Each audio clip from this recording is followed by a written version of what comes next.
都已经第18次了，应该够了吧？玄天宗密室内，秦云喘着粗气，脸色惨白。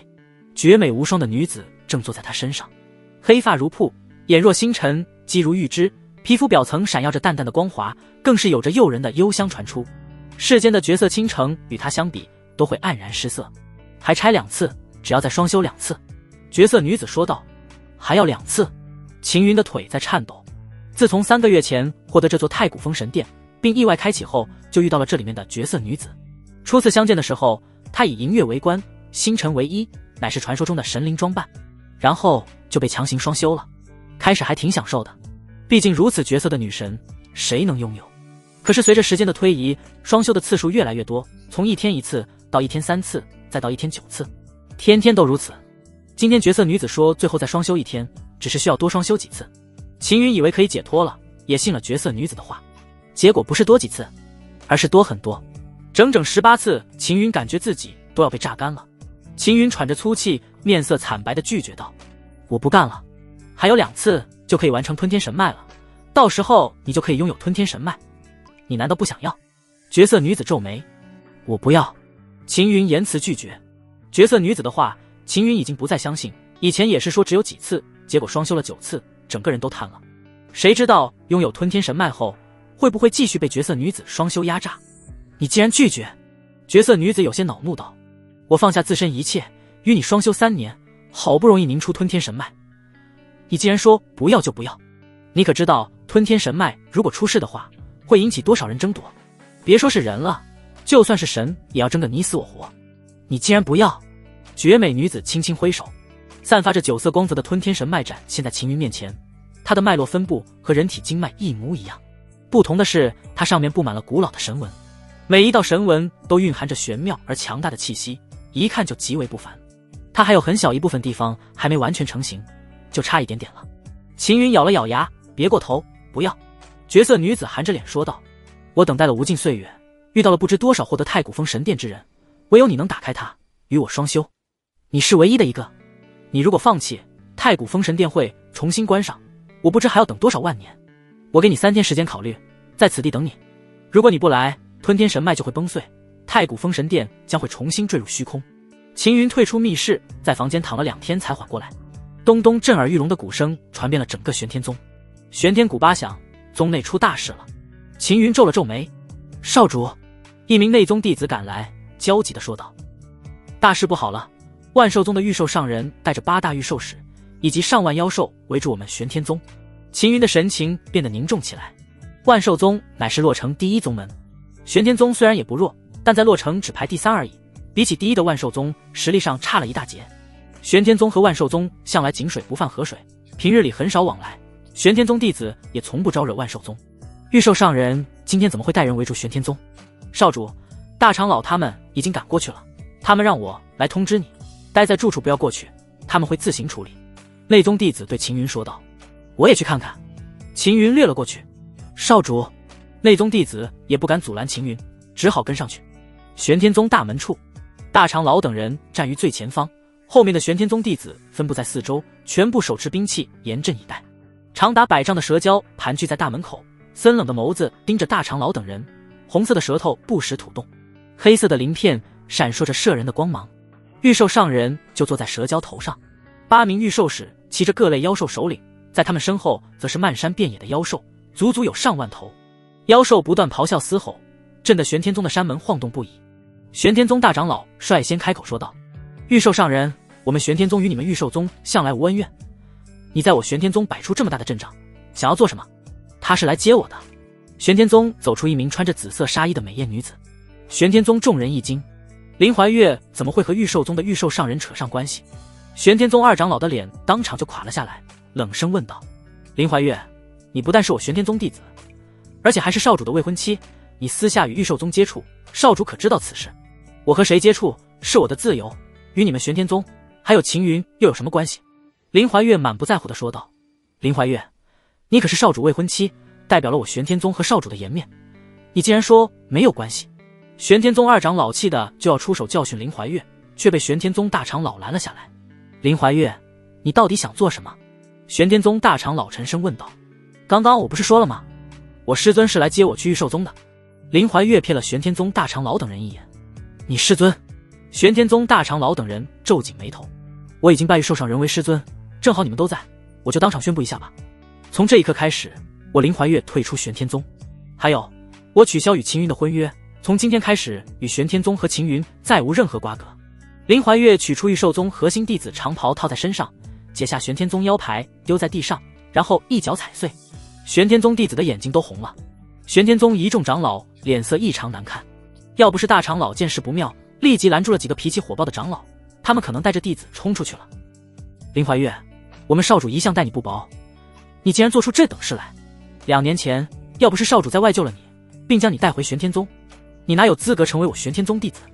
你明知少主酒量不行，强行灌他喝酒，最终导致少主与你过了一夜。要不是怕影响你的名声的话，少主岂会决定娶你？这2年来，少主给你提供了大量的灵药，如果不是这些灵药，你能有机会在半个月前觉醒血脉之力，并登上洛城地榜第38位。三长老越说越气，没有秦云全力支持和大量的灵药造就，林怀岳能有今天？结果呢？林怀岳才刚刚崛起，就背叛了秦云和玄天宗。面对三长老的指责，林怀岳不但没有一点愧疚之色，反而嗤笑道：三长老，你不觉得你的话挺可笑的？秦云给我大量的灵药，那是他自愿给的，又不是我强迫他给。再说了，我先前是他的未婚妻，想用他和玄天宗给的资源也是理所当然的事，反倒是你们有什么资格在这里说我？三长老气的脸都青了。玄天宗大长老保持着冷静，看向林怀岳说道：秦云是我玄天宗的少主，未来的宗主继承人，你嫁给他，未来就是宗主夫人，身份也不差，竟然选择加入玉兽宗，我真想不明白，你到底是怎么想的？林怀岳瞥了玄天宗大长老一眼，冷笑道：大长老，换作是你的话，你会心甘情愿嫁给秦云这个废物吗？秦云天赋一般，如果没有玄天宗的资源和支持，他连练气境都不一定能破入。就算秦云未来接手玄天宗的宗主之位，他也依然是个废物而已。再说了，玄天宗虽然在洛城是排名第3的宗门，但是根基太浅，仅有18年的底蕴，比起排名第1并且建立200年的玉兽宗，无论是实力还是底蕴都差了不止1点半点。我林怀岳乃是天之骄子，未来将会走得更远，岂能被你们玄天宗和那个废物少主拖累？玄天宗大长老面色深沉，其余长老都差点气炸了，要不是大长老压着他们，不让他们出手的话，他们早就冲出去了。怀岳，话说完了吧？说完我们该走了，还要赶路回玉兽宗呢。玉兽上人轻蔑地瞥了玄天宗众人一眼。是，师尊。林怀岳连忙跟上。谁允许你们就这么走了？秦云含着脸走来，玄天宗弟子们纷纷让出一条路。玄天宗大长老等人有些担心地看着秦云。秦云这个时候出来，难道是想要求林怀岳留下来吧？这个很有可能，因为秦云这2年来对林怀岳太好了，2年的付出就这么没了。秦云肯定不会担心的。秦云要是这么做的话，玄天宗的脸面就丢尽了，但是他们也没办法，谁让秦云是少主？无论秦云做什么决定，他们都会支持秦云。我刚刚的话已经说得很清楚了，我们的婚约取消了，你不要再死缠烂打了。林怀岳满脸不悦，还好和秦云撇清了关系，不然以秦云这种死缠烂打的性格，以后会更烦人。你说婚约取消就取消？秦云冷冷看着林怀岳，就算要取消婚约，也是我来取消。你什么时候有这个资格取消婚约？你……林怀岳脸色沉了下来，没想到秦云会变得这么硬气。你要脱离玄天宗也可以，这2年来你在玄天宗吃下的灵药以及动用的玄天宗的资源都给我吐出来。秦云霸道地说道。玄天宗大长老等人不由松了一口气，不是挽留林怀岳就好。秦云的强势也让玄天宗大长老等人感到吃惊，以前的秦云是很温文尔雅的，基本不会如此霸道强势。玄天宗大长老等人心中感叹，男女之情真是奇妙的东西，竟然能让一个人在极短的时间内醒悟和改变。你刚刚说什么？让我们将2年来吃下的灵药全部吐出来？我没有听错吧？玉兽上人的脸沉了下来，黑色蛇蛟猛地抬起头，张嘴发出震耳欲聋的嘶吼，漫山遍野的妖兽也齐齐发出嘶吼。玄天宗的山门剧烈颤动起来，修为低的玄天宗弟子被震得面色惨白，浑身冒汗，但是他们还是死死抓着武器。你们确定要这么做？让我爱徒吐出2年来吃下的灵药？他的话能代表你们玄天宗？玉兽上人冷冷地看向大长老等人，坐下的蛇蛟吐着猩红的杏子，目光森寒而凌厉。玄天宗大长老点头说道：少主的意思就是我们玄天宗的意思，少主说什么就是什么。林怀岳必须得给我玄天宗和少主一个交代。其余长老纷纷开口了，与此同时运转真气严阵以待，随时准备出手。玉兽上人脸色很不好看，我倒要看看你们玄天宗有多大的能耐来讨要。玉兽上人冷哼一声，身上涌出了恐怖的威压，黑色蛇蛟猛然立了起来，深渊般的巨口吐着猩红的杏子，锋利的毒牙闪烁着冷冽的光泽。8名玉兽使也动了，他们坐下的妖兽首领发出阵阵低吼咆哮，漫山遍野的妖兽也跟着动了起来，朝着玄天宗进发。大长老等人神情紧绷，纵使被玉兽上人的气势所慑，依旧没有屈服，死死盯着玉兽上人。敲响第9声玄天鼓，请老祖出关。大长老沉声喝道：大长老，老祖出关会不会太严重了？二长老等人满脸凝重之色。玄天鼓敲响9声，说明事态已经很严重了，足以威胁到玄天宗需要闭关的老祖出手。他们的脚都已经踩在我们脸上了，羞辱我玄天宗和少主，难道还要让他们继续踩下去？既然敢踩我们的脸，那就打断他的狗腿。一向温文尔雅的大长老都不由破口大骂起来，敲玄天鼓，立即敲！羞辱我玄天宗和少主，必要为此付出代价。请老祖出关，我们一起杀上玉兽宗。一众长老们眼睛都红了，特别是脾气暴躁的几名长老，要不是大长老一直在压着，他们早就冲杀出去了。咚！玄天鼓敲出了第9响，鼓声在整个玄天宗回响，直至慢慢消散。在鼓声消失的那一瞬间，玄天宗内巨雷爆鸣，所有人感觉耳朵都被震聋了，包括玉兽上人都瞬间失聪了。一道赤色雷霆划破虚空，重重砸在玉兽上人前方。轰隆！大地颤动，赤色雷霆将地面砸出大坑，4溅的电芒击碎了蛇蛟的部分鳞片，令他惨叫哀嚎，当场鲜血淋漓。玉兽上人衣袍都被打出了好几个洞，要不是他及时躲在蛇蛟后面的话，恐怕早就受伤了。林怀月脸色变了，他没想到玄天宗竟然还有一位这么厉害的老祖，为何秦云之前没有和他说过？我就知道他对我并不是全心全意，连玄天宗有一位老祖之事都不肯告知给我，还好我及时和他撇清了关系。林怀月暗暗庆幸自己做出了决定，不然以后自己肯定会吃亏。玉兽上人咬了咬牙，对着玄天宗大声说道：怎么，你们玄天宗想要仗势欺人不成？少主，这件事你想怎么解决？不管你做任何决定，我玄天宗上下都将全力支持你。玄天老祖的声音蕴含着强大的威严。就按刚刚所说，让林怀月将这2年来在我玄天宗吃下去的灵药全部给我吐出来。知道了。玄天老祖应了一声，然后声音传入玉兽上人耳中，少主所说的话你应该听到了，要么赔偿，要么战。对，要么赔偿，要么战。我玄天宗上下已经做好准备，随时出手。玉兽上人的脸连连抽搐，面对玄天老祖强大的威压震慑，他知道继续下去肯定会吃亏，反正都已经收了林怀月了，也不算亏。我身上没有这么多，先赔偿一部分，剩余的以后再赔偿。玉兽上人沉声说道。少主，你觉得如何？玄天老祖对秦云问道。可以，先赔偿一部分，剩余的后面我去亲自去讨要。玉兽上人心里冷哼，赶来玉兽宗的话，别说秦云了，哪怕是玄天老祖也叫他有来无回。随后玉兽上人取出随身的灵药，他很心疼，因为这些灵药品质都不低，而且已经存了1年多，现在赔给玄天宗，他还真有些舍不得。大长老收起赔偿的灵药，我们走。玉兽上人冷冷瞥了玄天宗众人一眼，带着林怀月和8名玉兽使离开了。上万妖兽也纷纷跟随散去。从头到尾，林怀月连看都没看秦云一眼，因为没有必要了，他们从此不再是一个世界的人。他将会在玉兽宗迅速成长起来，未来甚至有望成为青州南部顶尖的年轻一辈人物，然后一步步踏上顶尖修士的行列。至于秦云，未来只能仰望他。看着林怀月离去，不少长老感到愤怒。玄天宗好不容易培养出了这么一个未来的顶尖年轻一辈人物，就这么被玉兽宗挖走了。他走了也是好事，不走的话，以他的心性，以后必然会给我们玄天宗带来更大的麻烦。大长老说道。一众长老也知道这是在自我安慰，但也只能接受。大长老来到秦云面前，安慰道：少主，你不要想太多了，就当是运气不好，遇人不淑。多谢大长老，还有诸位长老鼎力相助，都是自家人，何必客气。你是我玄天宗少主，我们肯定力挺你。一众长老也不知该如何安慰秦云，也只能这么说了。这些给你。大长老将那些赔偿的灵药递了过去。不用，我用不上，大长老你们留着吧。秦云摇头拒绝。你怎么会用不上？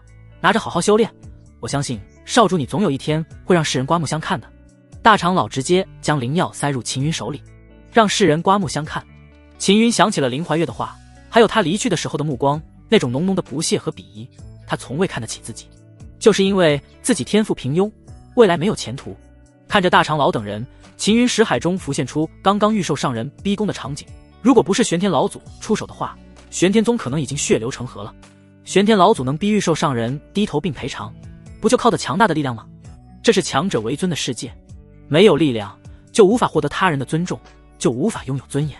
如果没有玄天宗护佑，自己还能活得如此潇洒？玄天宗能保护自己多久？数年、数十年，还是一辈子？秦云不知道，但是知道自己不能这么继续下去了。秦云回到住处，打开了密室，对着绝色女子说道：“前辈，我考虑好了，我愿意吸收吞天神脉。”绝色女子也不说话，白皙修长的手轻轻一挥，太古峰神殿的2扇青铜古门缓缓开启。左侧一扇闪烁着璀璨的光芒，如同白昼；右侧一扇是深幽无比的黑暗，如同暗夜。吞天神脉从里面飞了出来，秦云看着他，不由有些紧张起来。这时，绝色女子来到吞天神脉面前，将它吸收入体内，然后走到了秦云面前，绝美的身姿摇曳动人。秦云咬了咬牙，闭上眼睛。绝色女子俯身而下，绝美的身姿，无可挑剔的精致容颜，眉黛间蕴含的魅意充满了风情万种。秦云看的都有些心动了。如果绝色女子不是想要拼命榨干自己的话，偶尔双修，秦云不但不拒绝，反而还很乐意。2次双修很快结束了，现在开始融合吞天神脉了，会有一点痛苦，忍一忍。绝色女子说道。秦云感觉身体像是被撕裂一样，痛入心扉，这叫有一点痛苦。秦云体内的经脉纷纷破碎，然后吞天神脉融入，逐步取代了原本的经脉，这个过程很缓慢，所以也非常痛苦。大约半个时辰过后，痛苦消失了，秦云紧绷的身躯才松弛下来，全身都被汗水浸透了，就像是刚刚从水里打捞上来的一样。绝色女子也是虚弱的看着秦云，然后说道：“吞天神脉已经铸成，我的损耗极大，必须沉睡了。在我沉睡期间，我会让太古峰神殿释放出一副灵体来辅助你成长，等你成长到足够强的程度，我会重新苏醒。”绝色女子渐渐消失了，秦云心中有种莫名的失落感。这个时候，另一道身影出现，也是一个女子，长相也很漂亮，有着一头独特的银发。她的躯体很奇特，不像本体，而是非常模糊的那种，就像是器物凝聚成型。银发女子漠然地说道：“大人已经沉睡，受大人所托，我将辅助你成长。你已经融合吞天神脉，可以动用吞天神脉里面残留的些许力量来淬炼自己的身体了。”按照银发女子所说，催动吞天神脉内残留的力量，开始淬炼身体。秦云的血肉和骨骼开始蠕动，从最初的疏松变得紧密起来，并且越来越坚硬，五脏六腑也在增强。咔咔的声音从体内传来，秦云的肩膀延展开来，匀称的身体线条逐渐呈现，身材比例逐渐达到了完美的程度。淬炼结束后，秦云试着运转体内真气，结果震惊了。真气瞬息循环上万次，灵怀月觉醒血脉之力的时候，真气也就从瞬息100次提升到了600次的程度而已。仅仅整个变化加上修为的提升，林怀月就登上了洛城地榜第38位了。自己瞬息循环上万次，那不是足以登临洛城地榜第1位了。你现在可以吞噬灵药来提升修为了，你修为越高，吞天神脉的吞噬作用就越强。银发女子说道。秦云连忙取出一株7品灵药，这是刚刚从御兽上人那里获得的赔偿。这种品级的灵药，秦云平日里也很少用到。随着真气运转，7品灵药的灵力迅速被吸收。秦云震惊了，竟然是10成吸收度。只要是修士都知道，灵药的药力是有吸收度的，一般来说最多只能吸收3成的药力而已，7成会自行散掉。一些天赋高的修士能提升吸收度，但也不会太高，达到5、6成就已经算是不错的了。灵药要提升吸收度，只能炼成丹药，一般丹药只能保存5成左右的药力，精品丹药能达到6成，极品丹药的话能达到7成，最高的超级品也就8成而已。10成的吸收度，相当于一次吃了10颗以上的超级品丹药。药力全部炼化后，秦云的修为从炼气境第7重突破到了第8重巅峰。除去修为提升外，秦云还发现体内竟然没有杂质，不但10成吸收度，还能做到无杂质存留体内，那我可以继续吸收下去，而不用担心杂质的问题。秦云激动起来，连连取出剩余的所有灵药，大多都是7品的灵药，其中有2株8品的灵药。秦云不断吸收炼化，修为从炼气境第7重一路飙升突破，直至灵药耗尽，秦云的修为已经达到了凝气境第5重了。1天之内突破了8重修为，这是秦云以前想都不敢想的事。不到1天的时间，准确来说是半个时辰就达到了。半个时辰之前，秦云的修为在玄天宗年轻一辈中属于垫底的，但是现在他的修为已经排到玄天宗前10的行列了。前辈，吞天神脉太强了，秦云激动地说道。吞天神脉本身就能吞噬万物之力，化为自身所用，只是吞噬小小的灵药而已，你就激动成这样？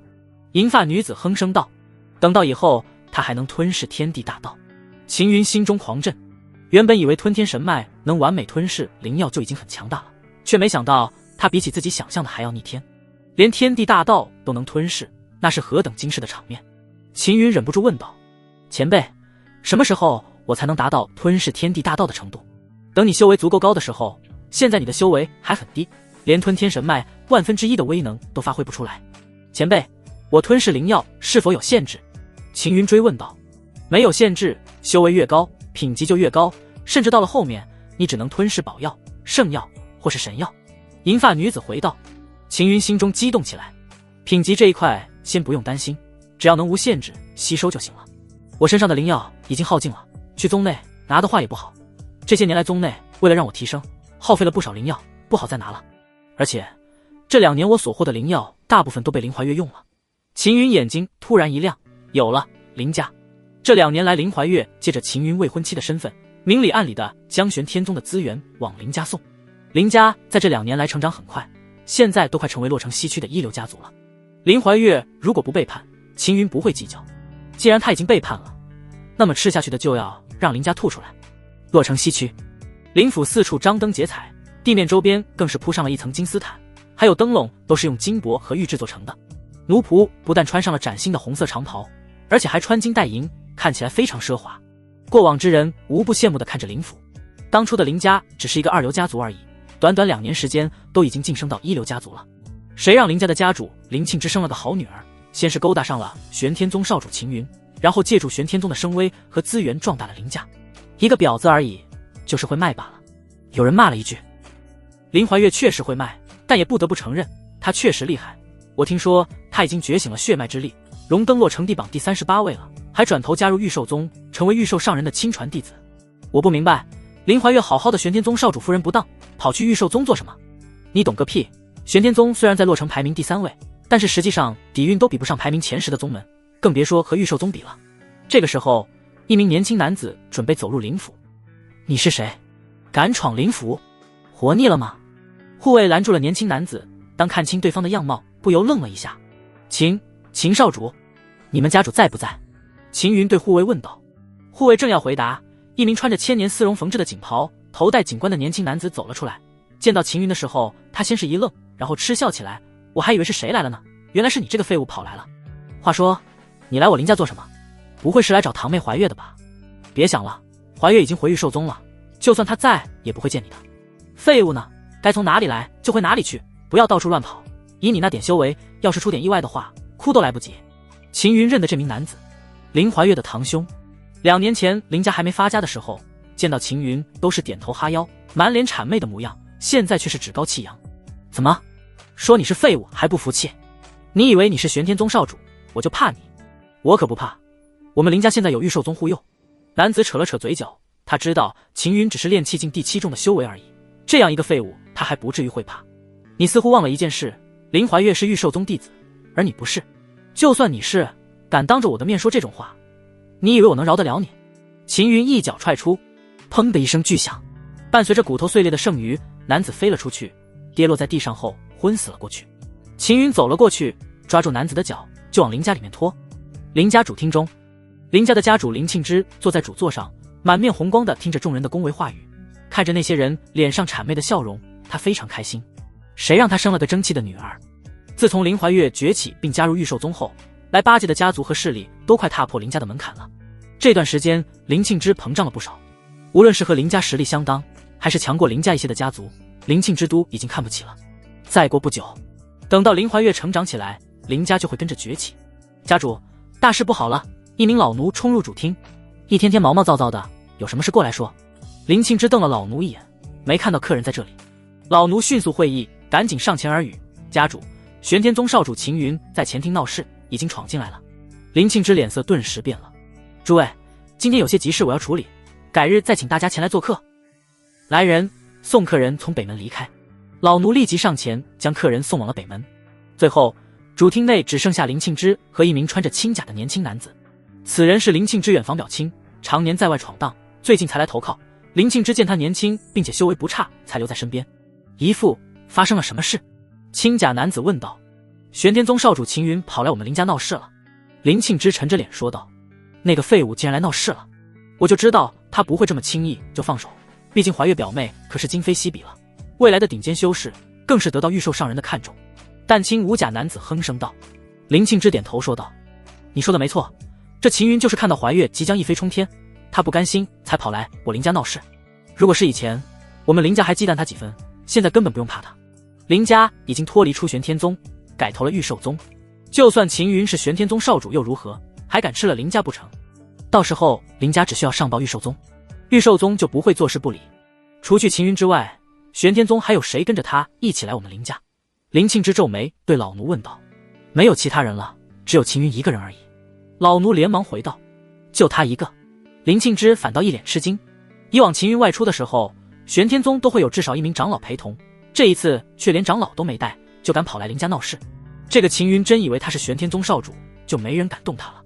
要不是平日里有长老保护的话，秦云早就死了不知多少回了。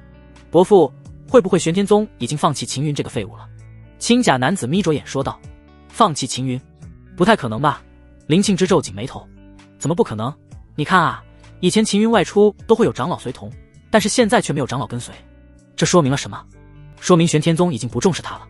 还有，表妹当众宣布退出玄天宗，玄天宗已经丢尽了脸面，还因此而得罪御兽宗。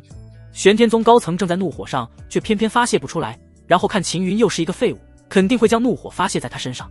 秦云这个废物要不是受了委屈的话，他怎么会跑到林家来大吵大闹？听到青甲男子的分析，林庆之觉得也有道理。根据他对秦云的了解，秦云父母不知下落，玄天宗主失踪多年，现在也就是玄天宗的大长老等人在主持而已。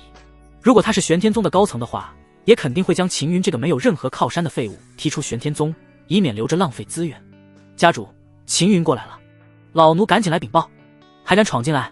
他真以为我们林家还是以前的林家？区区一个废物也敢来我林家闹事？林庆之冷哼，带着青甲男子走出主厅。这时秦云迎面走来，手里还抓着林怀月堂兄的脚。林庆之看到侄儿胸骨凹陷，满嘴都是血，现在不知是死是活，脸色顿时变得难看起来。是你做的？林庆之瞪向秦云。没错。秦云点了点头。身为玄天宗少主，骄横跋扈，还在我林家伤人，你真当我林家好欺负不成？给你一个认错的机会，立即跪下磕头认错，我可以看在我女儿林怀月的颜面上，不与你计较。林庆之冷冷说道。我要是不跪呢？秦云说道。不跪，那我就带你的长辈好好教训你一顿。林庆之就要出手，青甲男子却站出来说道。姨父，这种废物你亲自出手，岂不是脏了你的手？还是让我来吧，好不容易加入林家，这是一次正表现的机会。好，就由你出手教训他一顿，他如何对我侄儿，你就如何对付他。林庆之说道。知道了。青甲男子咧嘴一笑，他可是宁气境第2重的修士，对付区一个炼气境第7重的家伙还是很容易的事。废物东西，今天我就亲手教训一下你，让你明白什么叫做天外有天，人外有人。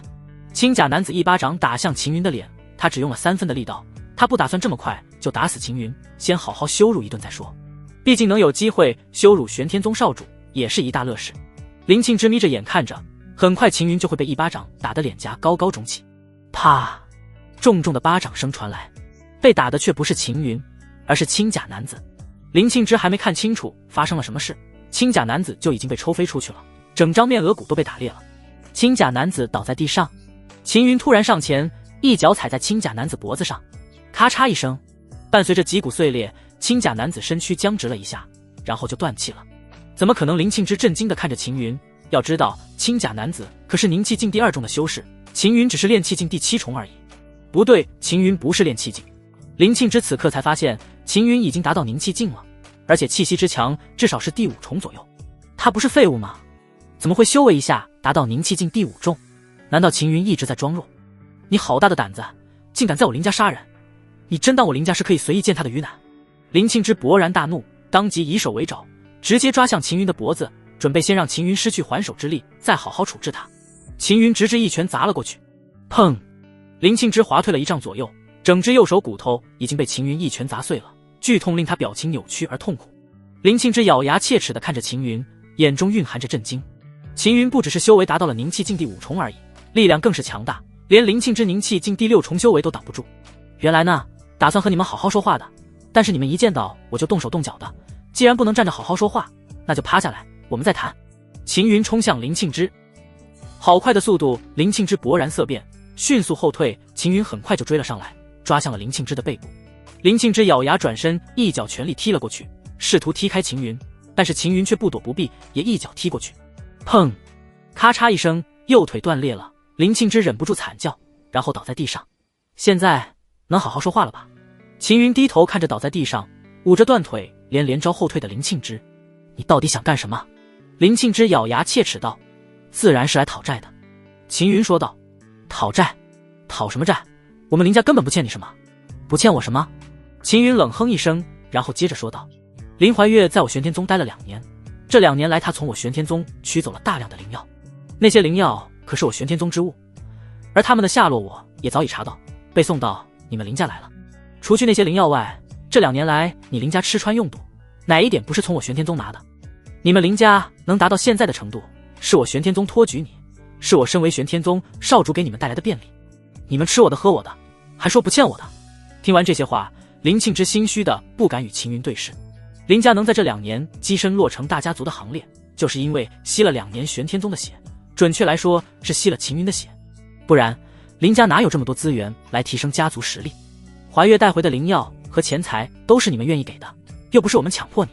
更何况我女儿还陪了你2年，以我女儿未来的潜力，你已经是大赚了。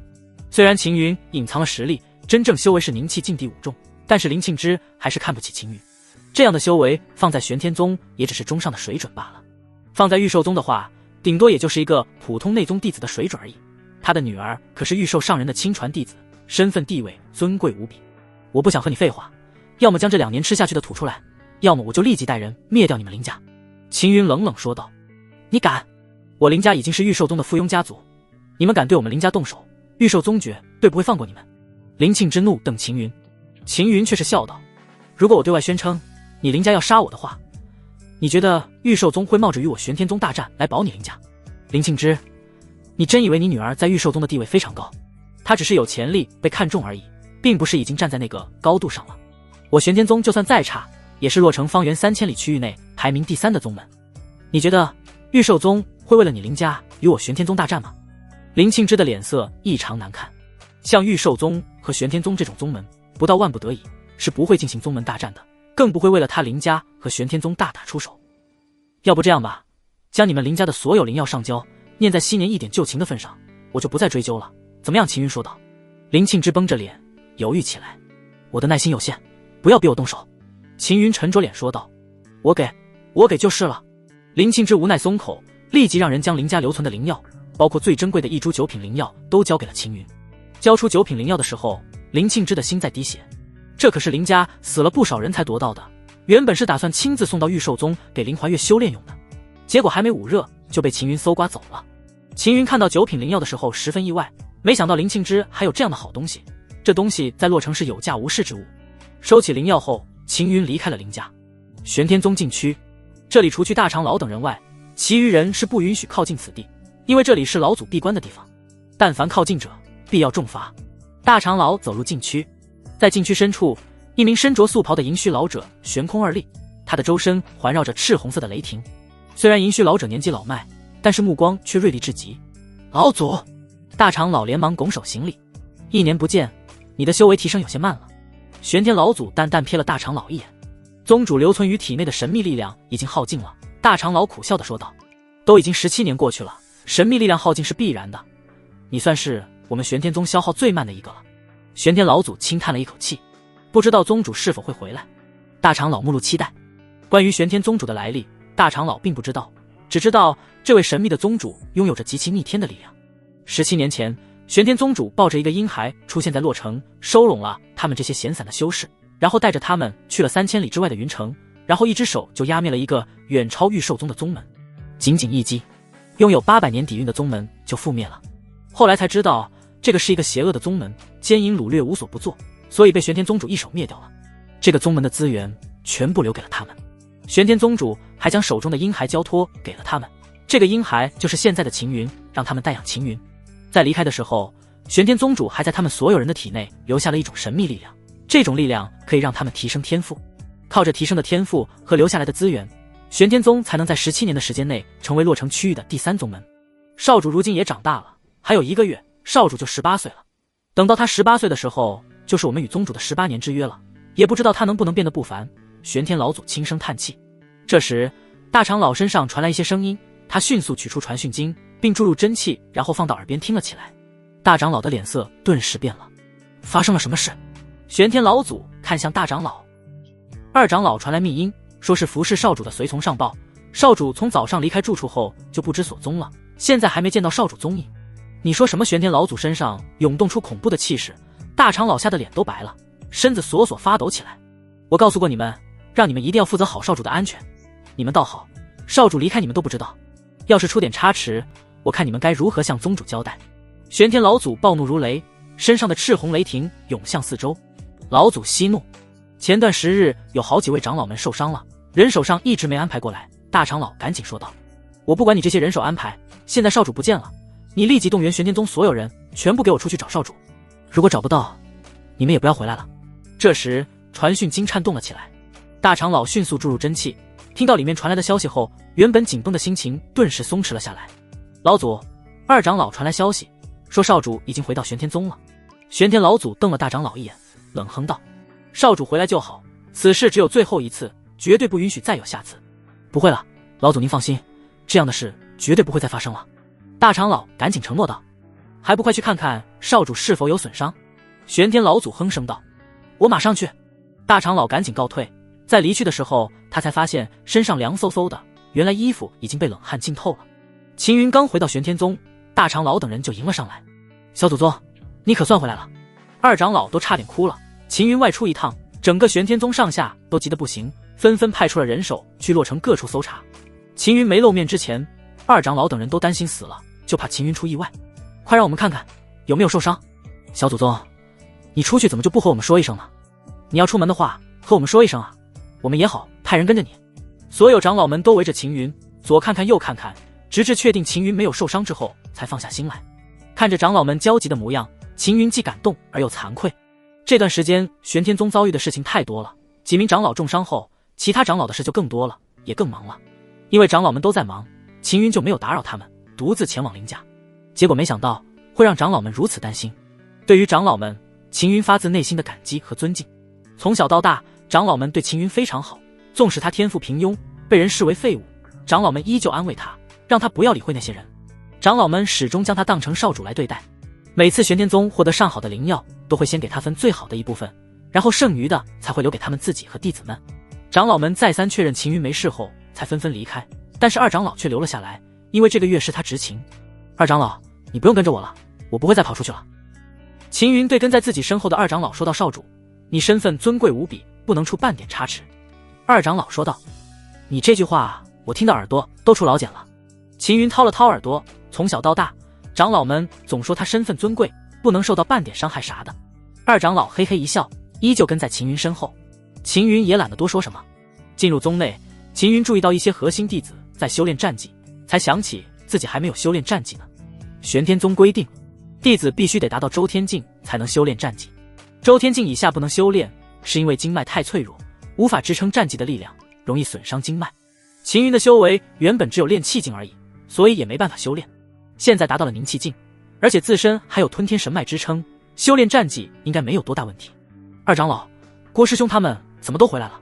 秦云看到了几个熟悉的核心弟子，这些核心弟子常年在外历练，很少回来，今天居然都在宗内出现了。1个月前就已经将他们召回来了。你没见到他们，是因为他们在进行秘密修炼，现在才刚放出来。他们现在正在做准备，以便于参加后天5年一度的洛城10宗大会。听完二长老的解释，秦云恍然地点了点头。好快啊，眨眼间就要到5年一度的洛城10宗大会了。10宗大会由洛城3000里区域内10个宗门进行弟子比斗，然后确定名次来瓜分洛城3000里区域内的修炼资源。比如说一些矿山，还有一些盛产灵药的山林，都是瓜分的对象。名次越高，分到的资源就越多。玄天宗这些年在10宗大会争夺中，也就争得第7位左右而已。因为获得的资源不多，玄天宗这些年来的发展都很慢，甚至已经有了后退的迹象。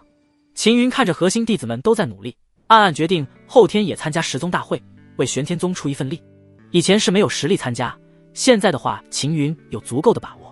先前在林家的时候，秦云和林庆之等人交手后，发现自己的体魄非常强大，可以靠着体魄以弱胜强。秦云回到云天小筑后，关闭了房门，取出从林家获得的灵药，秦云继续吞噬起来。吞天神脉确实强大，每一株灵药蕴含的药力全部都被秦云吸收了，就像是吃了超级品丹药一样，修为蹭蹭上涨。片刻后，秦云停了下来，修为已经达到凝气境的9重了。下一个境界是周天境，要突破的话，光靠一般的灵药远远不够，必须得靠更好的灵药。秦云取出那一株9品灵药，当场炼化，药力融入。秦云体内传出潮水声，真气开始环绕经脉行走周天，直至环绕了一大圈后才停止下来。真气疯狂滋生，如同洪流一样发出巨响，真气如洪流绕周天而行，这就是周天境的征兆。突破到周天境后，药力还有近半，秦云的修为继续突破，从第1重冲入第2重值至周天境第6重才停止下来。9品灵药的效果太强了，相当于一下吃了几十颗超级品的9品灵丹了。秦云感受着周身涌动的强大真气，心中不由感叹，自己终于拥有了足够强的力量，至少不比同辈弱。玉兽宗，林怀月被一群核心弟子拥簇着，犹如众星捧月。就在刚刚，林怀月测出了更强大的潜质地灵血脉，只要继续修炼下去，那么他将会有机会觉醒地灵血脉。玉兽宗的宗主当即宣布，林怀月晋升为后辈宗子，也就是说，只要他继续成长下去，未来必然能成为玉兽宗真正的宗子，并成为玉兽宗的宗主候选人。林怀月微微昂着头，满脸傲然。脱离玄天宗，加入玉兽宗，是他这一生以来所做的最正确的决定。如果还待在玄天宗的话，不但要和秦云这个废物待一辈子，甚至还可能会被玄天宗拖累。大小姐，家主让我将信交给你。林家奴仆赶到玉兽宗，将一封家信交给了林怀月。林怀月看完林庆之送来的信件，神情变得阴沉起来。徒儿，怎么了？玉兽上人对林怀月问道，语气柔和，毕竟现在林怀月是他最得意的徒弟。师尊，我被秦云骗了。这个骗子，他隐藏了真正的修为，他并不是炼气境，而是凝气境第5重。他骗了我也就算了，还去林家打死了我堂兄和远房表哥，更是打伤了我父亲。师尊，你可要替徒儿做主啊！林怀月怒气冲冲地说道。秦云是玄天宗少主，要动他恐怕不容易。玉兽上人皱了皱眉，玄天宗上下都在保秦云，连玄天老祖都为秦云出手，而且那个玄天老祖不好对付，以他现在的实力，还真不一定能打得过玄天老祖。一名马脸男子突然说道，师尊，还有师妹，虽然我们暂时动不了秦云这个废物，但是我们可以动玄天宗的核心弟子。后天就是10宗大会了，玄天宗的核心弟子都会参加，到时候我们只要针对玄天宗下手，必然能解决掉他们。听到这些话，林怀月眼睛顿时一亮。对啊，暂时对付不了秦云，可以对付玄天宗核心弟子。只要这些核心弟子都死光了，玄天宗就后继无人了，那么玄天宗必然会很快衰败。玄天宗没落了，秦云这个废物就没人为他撑腰了。就算秦云隐藏了修为，拥有凝气境第5重修为又如何？在林怀月看来，秦云也顶多就是比废物强一些而已。强一些的废物依旧还是废物。秦云来到战绩阁，少主，你怎么来了？值守的4长老不由问道。我四处闲逛，正好路过这里，就顺便来看看了。秦云怕4长老担心不让自己进入战绩阁，随口编了个理由。后天就是10宗大会了，各宗人马都会赶至洛城附近，少主你明天就不要外出了，等后天再随我们去观摩10宗大会。4长老劝说道。他怕秦云又单独跑出去，万一被居心叵测之人盯上就不好了。先前秦云不见了，整个玄天宗都被惊动了，要不是秦云回来了的话，恐怕整个玄天宗都会派人出去四处查找了。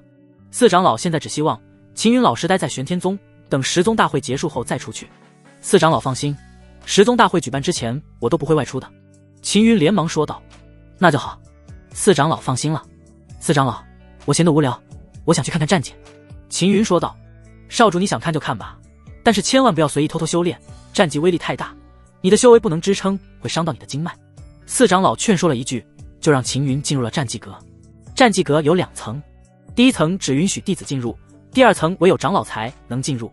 秦云没有限制，直接登上第2层。这里的战绩不多，只有32种，都是玄级战绩。战绩分为黄玄的天圣和神6个品级，其中以黄级战绩最低，神级战绩是最顶尖的。玄级战绩放在洛城10大宗门中是非常珍贵的，一般不会随便传给弟子，只有那些对宗门有大贡献或是潜力巨大的弟子才被允许修炼。秦云皱眉看着第2层的战绩，各种战绩皆有，就是不知道哪种战绩适合自己，就选风铃步和霸剑斩这2种战绩，其他的不用选了，都是一些垃圾。银发女子说道。垃圾？秦云嘴角抽动了几下，不过想想银发女子的神秘，还有连星月都可以成为衣衫的能力，旋即战绩还真无法入他的眼。秦云取来风铃步和霸剑斩。前辈，这2种战绩应该很强吧？秦云连忙问道。能被银发女子看上的战绩应该不会差，也是垃圾，只不过相对于其他垃圾，他们是好一些的垃圾罢了。银发女子默然说道。秦云无奈苦笑，还以为是隐藏的顶级战绩或是其中一部分，却没想到只是矮个子里选了个稍微高一点的而已。虽然你有吞天神脉，但是你还没成长起来，哪怕实力再强，也要学会该如何保命。银发女子冷冷说道。风铃步这种战绩虽然没有什么攻击力，但是能让你的速度暴增不少，关键时刻甚至能保命。听到这里，秦云恍然点头。前辈，霸剑斩呢？霸剑斩的威力是这里面所有战绩中最强的一种，释放出来后力量霸道蛮横，但是缺陷也很明显，它对经脉的坚韧度要求很高。如果经脉韧度不够，长期动用霸剑斩的话，会损伤到经脉，甚至导致经脉断裂。你拥有吞天神脉，倒是不用担心这个问题。听完银发女子所说，秦云才明白为何银发女子要挑选这2种战绩，一个身法，一个攻击，正好可以相辅相成。前辈，一下选2种战绩，我要修成恐怕需要一段时间。秦云皱眉看着2种战绩，犹豫着先学哪一种。不需要一段时间，一会儿就足够了。银发女子说道。一会儿？秦云皱眉不解。随便先修炼一步，你就明白了。银发女子说道。秦云打开了风铃步，因为以前无聊的时候来战记阁翻看过它，当时看到上面晦涩难懂的真气运转图后，秦云只感到头疼。如今再次翻开，秦云愣住了。不是难，而是简单，非常的简单。秦云只是看到第一眼就懂了，不只是懂了，还将整个真气运转图记了下来，并且是深深的印在自己的意识里面。怎么会这样？秦云感到不可思议。随后秦云试着运转真气，按照真气运转图来运转。风铃步，秦云脚下带起一道风，瞬息横跨到了1丈之外。修成了只是看了一眼，然后施展了一下，就修成风铃步了。这可是玄级战绩啊！秦云见过玄天宗的大师兄修炼过玄级战绩，可是整整3年才修成，而且大师兄还是所有弟子中天赋最高的一个。继续修炼，不要停下来。银发女子说道。秦云应声，然后依照银发女子所说，继续施展风铃步。第2次施展风铃步之后，秦云明显感觉更熟练了，而且真气的损耗也变少了很多。练了一会儿后，秦云的速度越来越快。突然间，秦云心中生出了莫名的顿悟，一步迈出竟然横跨了10丈，身上更是浮现出了一道风。在这一刻，秦云感觉到风铃步发生了非常大的变化。前辈，这是怎么回事？你修炼的风铃步已经从入门到小成，然后再到大成，现在已经超越大成，达到极境了。你现在修成的极境风铃步相当于准地级战绩。极境、准地级，秦云惊了。极境是战绩的极致，当一种战绩修炼到大成以上后，基本上能发挥出全部的威力。但是这并不是战绩最强的程度，大成之上还有极境，可以让战绩威力发挥出2倍以上的威力。只是战绩修到大成本就困难，更别说修到极境了。秦云知道自己以前绝对没有这种能力，肯定和吞天神脉有关，只是一下从入门到极境，这吞天神脉的能力也太逆天了吧。你拥有的吞天神脉可是人世间最强的经脉，别说这玄级战绩，哪怕是圣级甚至是神级战绩，你都能很快修成。银发女子说道。神级战绩也能在片刻间修成。秦云的呼吸变得急促起来。当然可以。秦云激动起来，如果能弄到神级战绩，那么自己岂不是能发挥出神级战绩拥有的恐怖威能？只是神级战绩没那么好找。不过没关系，慢慢找就是了。前辈，我记得你曾经说过，吞天神脉是无上至尊神体的一部分，那么无上至尊神体的其他部分是什么？秦云问道。你现在知道其他部分也没用，你的修为太低，没办法让太古封神殿恢复力量。等你修为足够打开太古封神殿的时候，就可以让太古封神殿恢复力量，重塑其他部分了。关于这些，你不用问了，问了我也不会说。见银发女子不愿多说，秦云也没有再问下去。随后，秦云继续修炼霸剑斩。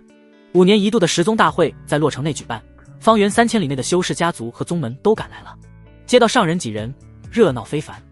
会场最高一层，一名身着蟒袍的年轻男子带着一名紫衫老妪坐在高位上，洛城的城主则带着6名美艳的侍女陪在一边。这位蟒袍年轻男子可是来自大前王城的人。虽然蟒袍年轻男子不愿透露真实身份，但是洛城的城主看得出来，对方来历肯定不凡，因为此人持有大钱侯令，能持有大钱侯令者，必然是大钱贵族。洛城乃是大钱王朝管辖的18城中的一座，洛城的城主可不敢轻易得罪蟒袍年轻男子。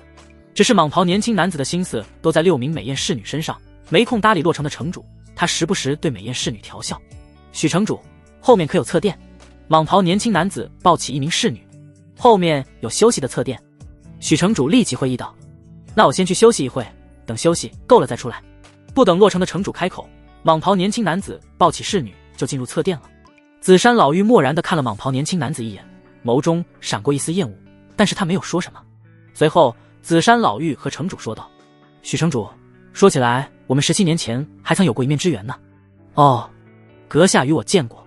许城主颇感意外，当初老婆子我在大前行部曾去过云城调查血煞宗覆灭一事，当时还是曾任云城总管的你接待我们。紫山老妪说道：原来是阁下，先前没认出是阁下，还望阁下见谅。许城主恍然大悟，连忙告罪。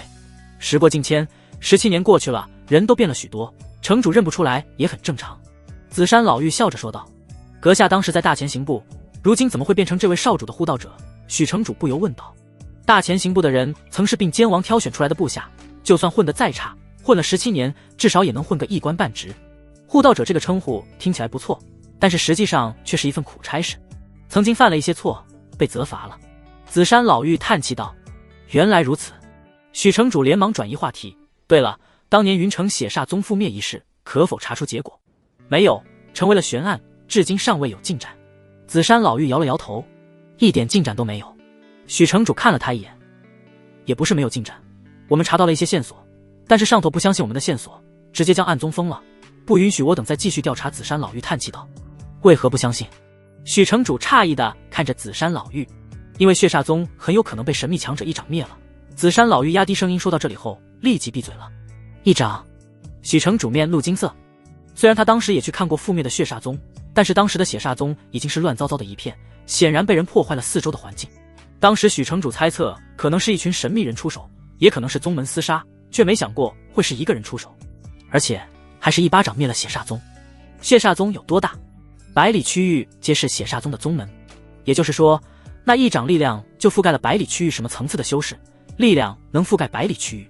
如果真有这样的强者存在，别说灭血煞宗了，哪怕是灭掉整个大前王朝，也只需要片刻的时间。难怪大前行部会将暗宗封掉，换作他是行部的部主，也不会相信会有这样的强者。紫山老妪察觉到许城主的神色，知道他并不信自己的话，也就没有再继续说下去。许城主不信，但是他信，因为那是他亲临血煞宗，并在那里调查了整整6年之久，和手下们一点点重现和恢复现场，最终得出的结论。这个时候，蟒袍年轻男子心满意足地走了出来，不过他的眼睛还是在扫视着陆续入场的各大宗门的女弟子。一群穿着制式银袍，身上有着月牙印记的年轻弟子，在3名老者的带领下走入会场，立即吸引了不少人的目光。银月宗来了，这一届的弟子阵容比上一届要强得多，听说光是我们洛城地榜前10的就有3位。各大宗门的弟子都在紧盯银月宗的弟子，那些有希望争得名次的弟子都将银月宗的弟子当成最强劲的对手。这时，另一群穿着赤红长袍的年轻男女走了进来，这些人穿着打扮极为不凡，神情充满了傲然。他们的出现吸引了所有人的目光。这些人是御兽宗弟子，御兽宗已经连续5届排名第1位。御兽宗这一届的阵容也很强，不但有洛城地榜排名第1的慕容博，还有排名第3和第4。不止，昨天洛城地榜更改了，御兽宗多了一个第10的人物。第10名是谁？还能是谁？自然是刚刚被御兽上人收为关门弟子的林怀月，原本玄天宗少主秦云的未婚妻，她竟然已经洛城地榜排名第10了。在场众人都惊了，林怀月原本才38位，这才过几天就达到了洛城地榜第10位了，提升速度也太快了吧。看来林怀月脱离玄天宗加入御兽宗是对的，如果还待在玄天宗的话，他现在哪有现在的成就？话不能这么说，如果不是玄天宗少主秦云这2年来的照顾，给予林怀月不少灵药的话，他也不一定能觉醒血脉之力。没有觉醒血脉之力，御兽宗会看得上他。御兽宗这一次派林怀月来参加10宗大会，别有用心。御兽宗想向所有宗门宣告，别的宗门培养不起来的弟子，他们御兽宗可以培养，而且能让弟子迅速成长起来。御兽宗这么做也是在当众打玄天宗的脸，毕竟林怀月在玄天宗这么多年都没什么名气，一到御兽宗就登临洛城地榜第10了。御兽宗就是故意这么做的，而且又不是1次2次了，以前还公然挖别的宗门的顶尖弟子。说起来，这林怀月也不是什么好女人，当初秦云帮了她多少，她的血脉一觉醒就踢开了秦云，转身投入御兽宗，一点旧情都不念，还真够冷血无情的。有人这般说道。林怀月正享受着众人的注视，听到这些议论声，笑容瞬间消失了。你们刚刚说什么？林怀月怒瞪对方。我们没说什么。我们刚说什么了吗？没有啊。众人纷纷否认。你们刚刚明明说了的，竟然不承认。林怀月正要找对方算账，却被慕容博拉住了。林师妹，何必与这些废物说这么多？等到时候十宗大会开启，夺旗之时遇到，一剑宰了就是了。大师兄说的也对，对于这些废物，宰了就是了。林怀月点了点头。林怀月跟着带队长老还有慕容博等人坐在了御兽宗的位置上，继续等待其他宗门到来。这时南面入口传来众人的喧闹声，玄天宗的人走了进来，走在最前面的是大长老、二长老和三长老压阵在两旁，秦云在最中间，身后跟着8名长老，最后面才是一大群玄天宗弟子。玄天宗16名长老竟然来了11位，他们的排布和行走有点像防守阵型，不是好像就是防守阵型。他们在保护玄天宗少主秦云，一下派出11位长老来保护这个少主秦云，也太夸张了吧。你是没看过前2届，当时都是16名长老进出，听说这一次是因为5名长老受伤了，没办法过来，所以才只来了11名长老，有必要吗？一群长老保护一个废物。玄天宗少主秦云之名很早之前就已经传遍洛城区域了，因为每一次外出至少都会有1到2名长老随同。让人不理解的是，秦云本身天赋一般，偏偏玄天宗上下都对秦云很紧张和关心。曾经有一次秦云意外失踪了，结果玄天宗所有人都出动了，搜遍了整个洛城。从那个时候开始，秦云在洛城就有了一个所有人都耳熟能详的外号——宗宝男。你要说他是个天才也就算了，一个废物般的家伙，凭什么得到玄天宗的全员拥护？有人不太理解，或许是他身世不凡。你是说书的听多了吧？哪来这么多身世不凡的人？坐在御兽宗高位上的林怀月看着下面被簇拥而过的秦云，眼中闪过浓浓的不屑。废物终究是废物，除了被玄天宗的长老们和弟子保护，当宗宝男外还能做什么？就算以后成为玄天宗的宗主，也守不住玄天宗，最后还不是落个凄惨的下场。他就不一样了，现在已经是洛城地榜第10位了，而且还是准宗子，未来有很大的希望成为御兽宗的宗主候选人，未来前途光明。慕容师兄，你答应过我的，说帮我杀光玄天宗的弟子。林怀月拉着慕容博的手臂撒娇道。林师妹放心，玄天宗就只有一个洛城地榜的弟子而已，而且还是排名第60位的家伙。对付这样的家伙，我只需要一刀就够了，剩余的垃圾随手就能斩杀。慕容博笑道。宗主已经找过他了，有意让林怀月和他成亲。对此慕容博并无意见，毕竟林怀月无论是潜力还是实力都不差。虽说林怀月以前是秦云的未婚妻，可能不是初次了，但是他不在乎，反正女人他多的是，但是像潜力这么强的女人只有林怀月一个而已。林怀月见慕容博答应下来，笑容更加灿烂了，只是看到被一众长老簇拥的秦云的时候，他还是有些不爽，因为没办法宰了秦云为自己父亲报仇。不过没关系，10宗大会开启之时杀光玄天宗弟子，就当讨回一些利息，以后再慢慢对付秦云。坐在第一高位上的蟒袍年轻男子瞥了秦云一眼，嘴角微微扯动了一下，对一旁的许城主问道：这是哪个宗门的家伙这么嚣张？他是玄天宗少主秦云。许城主连忙回道：一个小小的宗门少主，排场就这么大？蟒袍年轻男子颇有些不悦，要不是各个宗门的女弟子比较养眼，没空理会的话，早就收拾这个家伙了。10大宗门汇集后，许城主说了一些话，然后宣布10宗大会开始。早已准备就绪的各大宗门弟子纷纷进入了安排好的区域，等待着会场最后的入口开启。10宗大会的规矩也简单，10大宗门弟子进入会场夺旗，最后按照夺旗数量来排名，旗子越多名次就越高。少主呢？大长老回过头，却突然发现秦云不见了，顿时吓出一身的冷汗。刚刚明明还看到秦云坐在身后的。少主说找李宇有2句话要说，带他去那边说话了。二长老指了指前面拐角处，那里只有6步的距离，以他的修为瞬间就能赶过去。我还说他怎么不见了呢？大长老松了一口气，但还是嘟囔道：少主也太胡闹了，夺旗就要开始了，竟然还要带李宇过去说话，这会耽搁了李宇夺旗。少主喜欢就随他吧。二长老叹气道：你就宠他吧。大长老说到这里，突然发觉不对劲起来，急忙对二长老问道：少主带李宇过去多久了？应该有30息了吧？二长老也察觉不对起来，二人迅速掠到拐角处。当看到李宇昏死在地上了，秦云不知所踪的时候，大长老和二长老的脸都吓白了。完了，完了，秦云在他们眼皮底下不见了，而且还不知道到底是怎么不见的，是被人掳走了，还是其他？如果是被人掳走并出意外的话，玄天老祖还不一巴掌拍死他们？大长老额头直冒冷汗，对还在发呆的二长老怒斥道：“还愣着做什么？赶紧派所有人去找少主！”先别急，喊醒李宇问问，指不定他知道少主去哪了。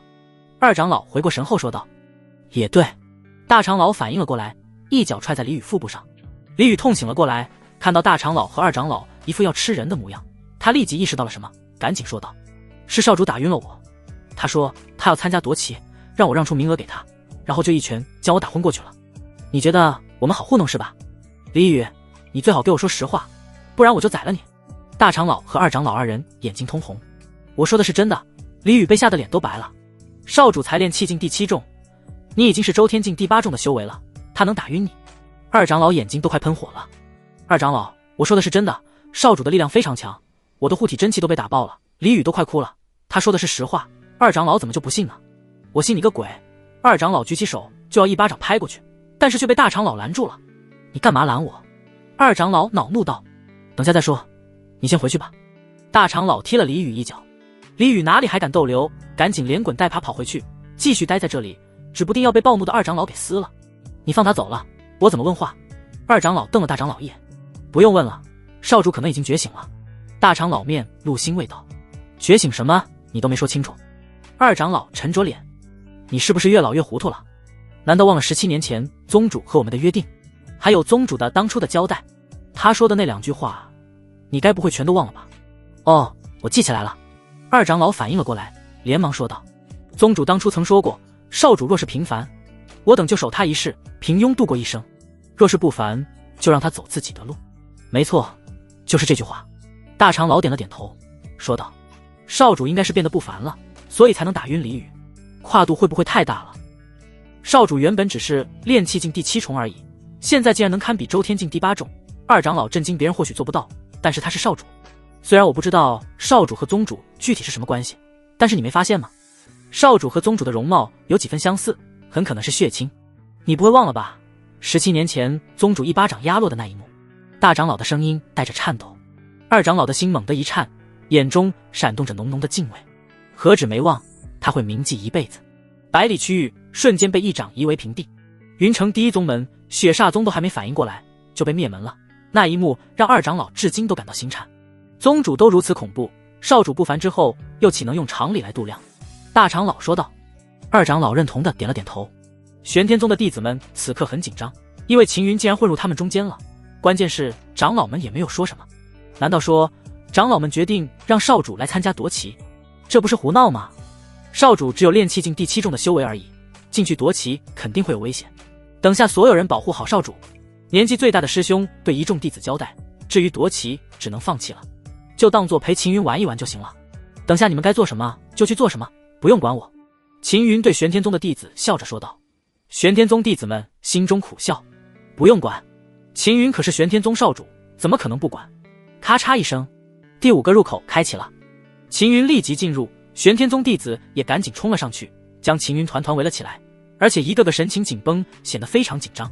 第4个入口的银月宗弟子正好也进来了，见到玄天宗弟子们围着的秦云，不由面露诧异。秦云竟然也跑来夺旗，这个宗保南家废物，难道不怕死吗？在会场高台上观望的各大宗门的人也是满脸吃惊，他们自然认得秦云，只是他们没想到秦云竟然会跑去参加10宗大会。这时，第1入口的御兽宗的慕容博带人赶来，银月宗弟子们立即意识到慕容博等人是冲玄天宗来的，保不住是冲着秦云去的。宗保南不该来的，估计是想进来玩玩，结果没想到慕容博等人会针对玄天宗，恐怕玄天宗那些弟子和秦云都难以活着走出去了。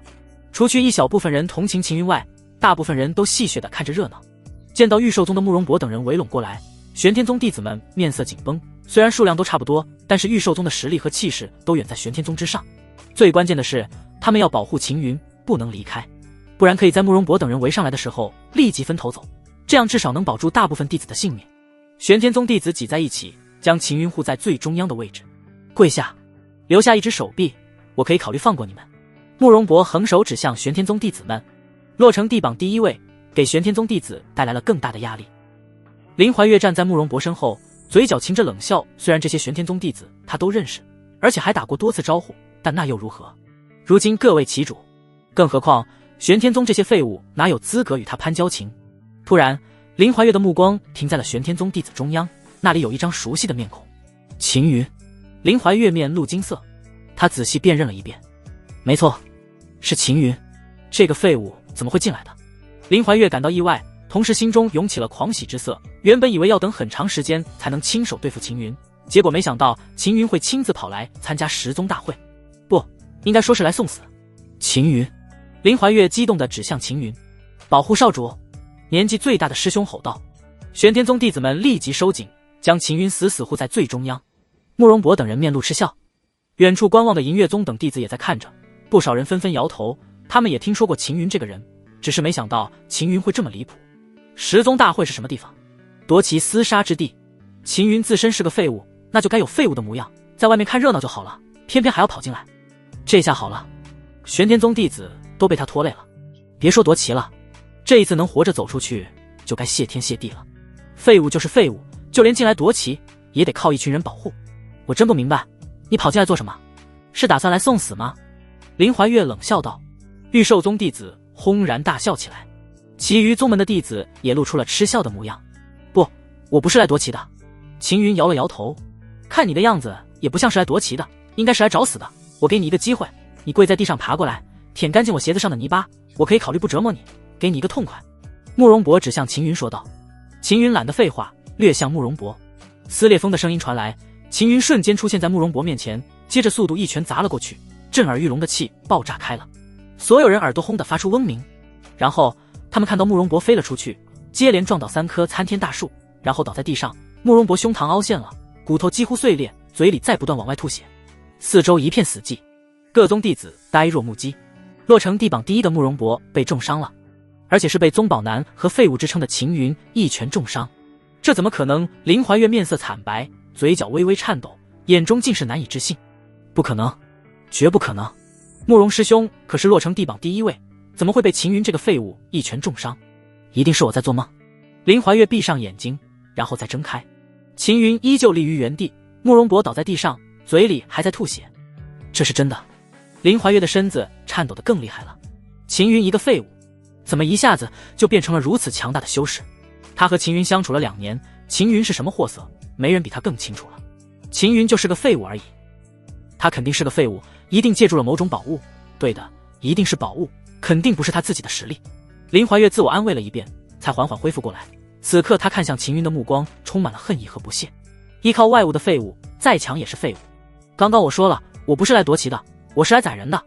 秦云一脚踩在慕容博的脖子上。你敢？立即给我住手！玉寿宗带队的2名长老在看台上纷纷吼道。重伤的慕容博死死盯着秦云，目光蕴含着怨毒。他可是玉寿宗的大师兄，秦云不敢杀他。这一次颜面尽失，他以后一定要讨回来。突然，秦云脚下的力量猛地一压，咔嚓一声，慕容博脊骨断裂。他呆呆地看着秦云，满脸难以置信。秦云竟然敢当众杀他！林怀月等人愣住了，没想到秦云竟然真的敢杀慕容博。你该死！2名带队的长老就要冲入会场。你们想干什么？大长老等一群人堵住了玉寿宗2名带队长老的路。你们玄天宗之人杀我玉寿宗第一宗子，你们必须得给我们玉寿宗一个交代。为首高寿的长老怒瞪大长老。交代？凭什么给你们交代？会场夺旗本身就可以随意出手，你们的第一宗子死在我家少主手上，要怪就只能怪他技不如人。2长老昂起头，满面红光。今天真是爽呆了。玉寿宗平日里就喜欢欺负玄天宗，而且前几天玉寿上人还带人围了玄天宗，并带走林怀月。2长老等人憋了一肚子气。今天秦云宰了慕容博，2长老等人憋着的那一肚子气都释放出来了，他们感到瞬间顺畅了，真是舒爽无比啊！长老是不允许进入会场的，你们进入就是破坏规矩。既然你们可以进入，那我们也进入。你们敢动我们玄天宗弟子一根汗毛，我们就将你们玉寿宗弟子全身的毛都拔光。大长老等人将2名玉寿宗的带队长老围了起来。玉寿宗的带队长老面色黑如锅底，如果真要打的话，他们还真打不过大长老等人。1对1还好，但是这里可是有11名长老。玄天宗大长老等人虎视眈眈地盯着他们，一副挑衅的模样，明摆着就是等他们出手后在一起联手围攻。玉寿宗的2名带队长老对视了一眼后，只能放弃。只是一想到慕容博的死，二人的心就痛得厉害。慕容博可不是普通弟子，洛城的榜第一的年轻一辈，玉寿宗的宗子，难道就这么放过秦云了？不行，秦云必须死。不只是要为慕容博报仇，还有秦云太强了，已经威胁到了玉寿宗。要是让秦云成长起来的话，肯定会成为玉寿宗的祸患。杀我玉寿宗第一宗子，我玉寿宗与你们玄天宗势不两立。所有玉寿宗弟子听令，一起联手围杀秦云。高寿长老立即下达命令。一个人打不过，19人联手还杀不了秦云。得到命令的玉寿宗弟子们立即反应了过来，迅速抽出了随身携带的兵器，组成三角攻击阵型。林怀月面露冷意，秦云就算实力再强，他能一个人对付得了所有玉寿宗弟子？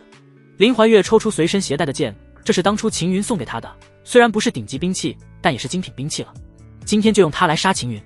见到玉寿宗的弟子冲杀过来，玄天宗年长的弟子立即吼道：“全员准备出手，誓死保护少主！”霎时，玄天宗弟子们快速朝秦云围了过来。你们都给我待在原地！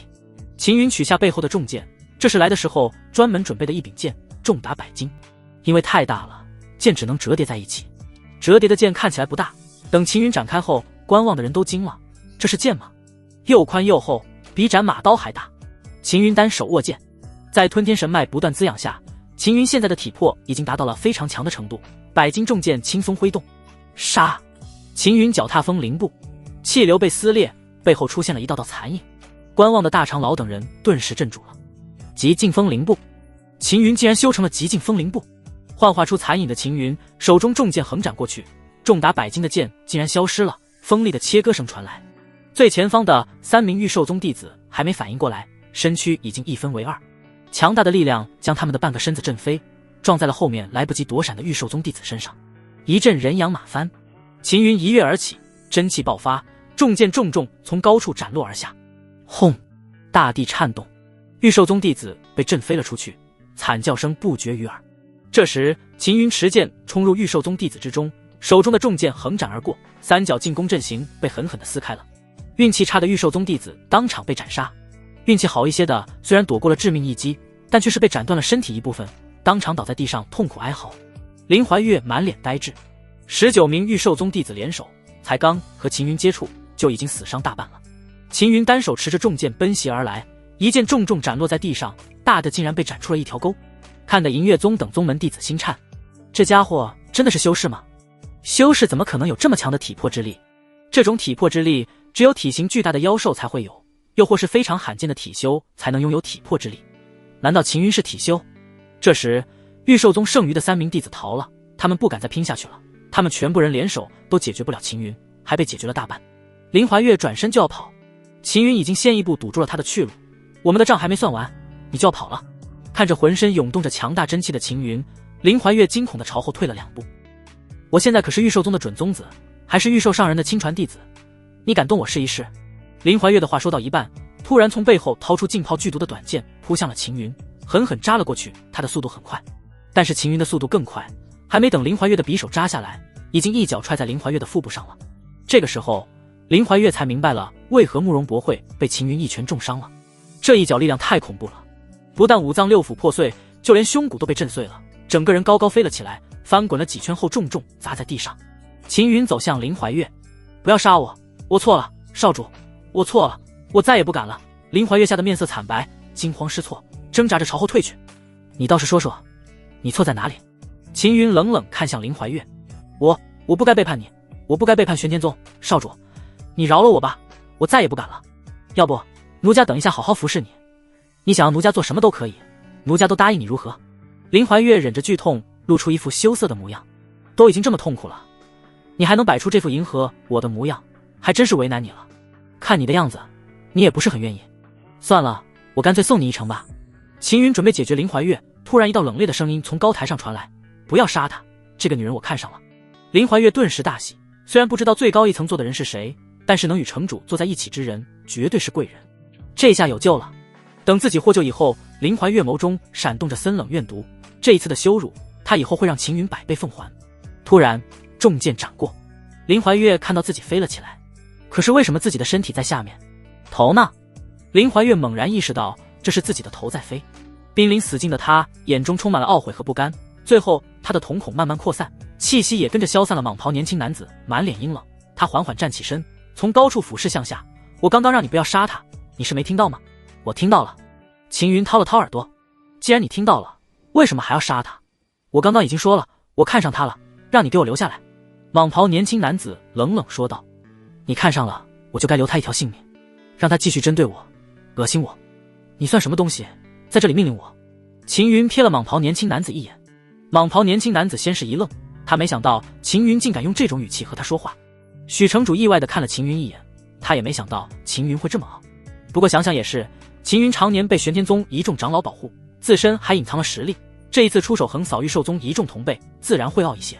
只是眼界太差了一些，得罪了蟒袍年轻男子，恐怕秦云有苦头吃了。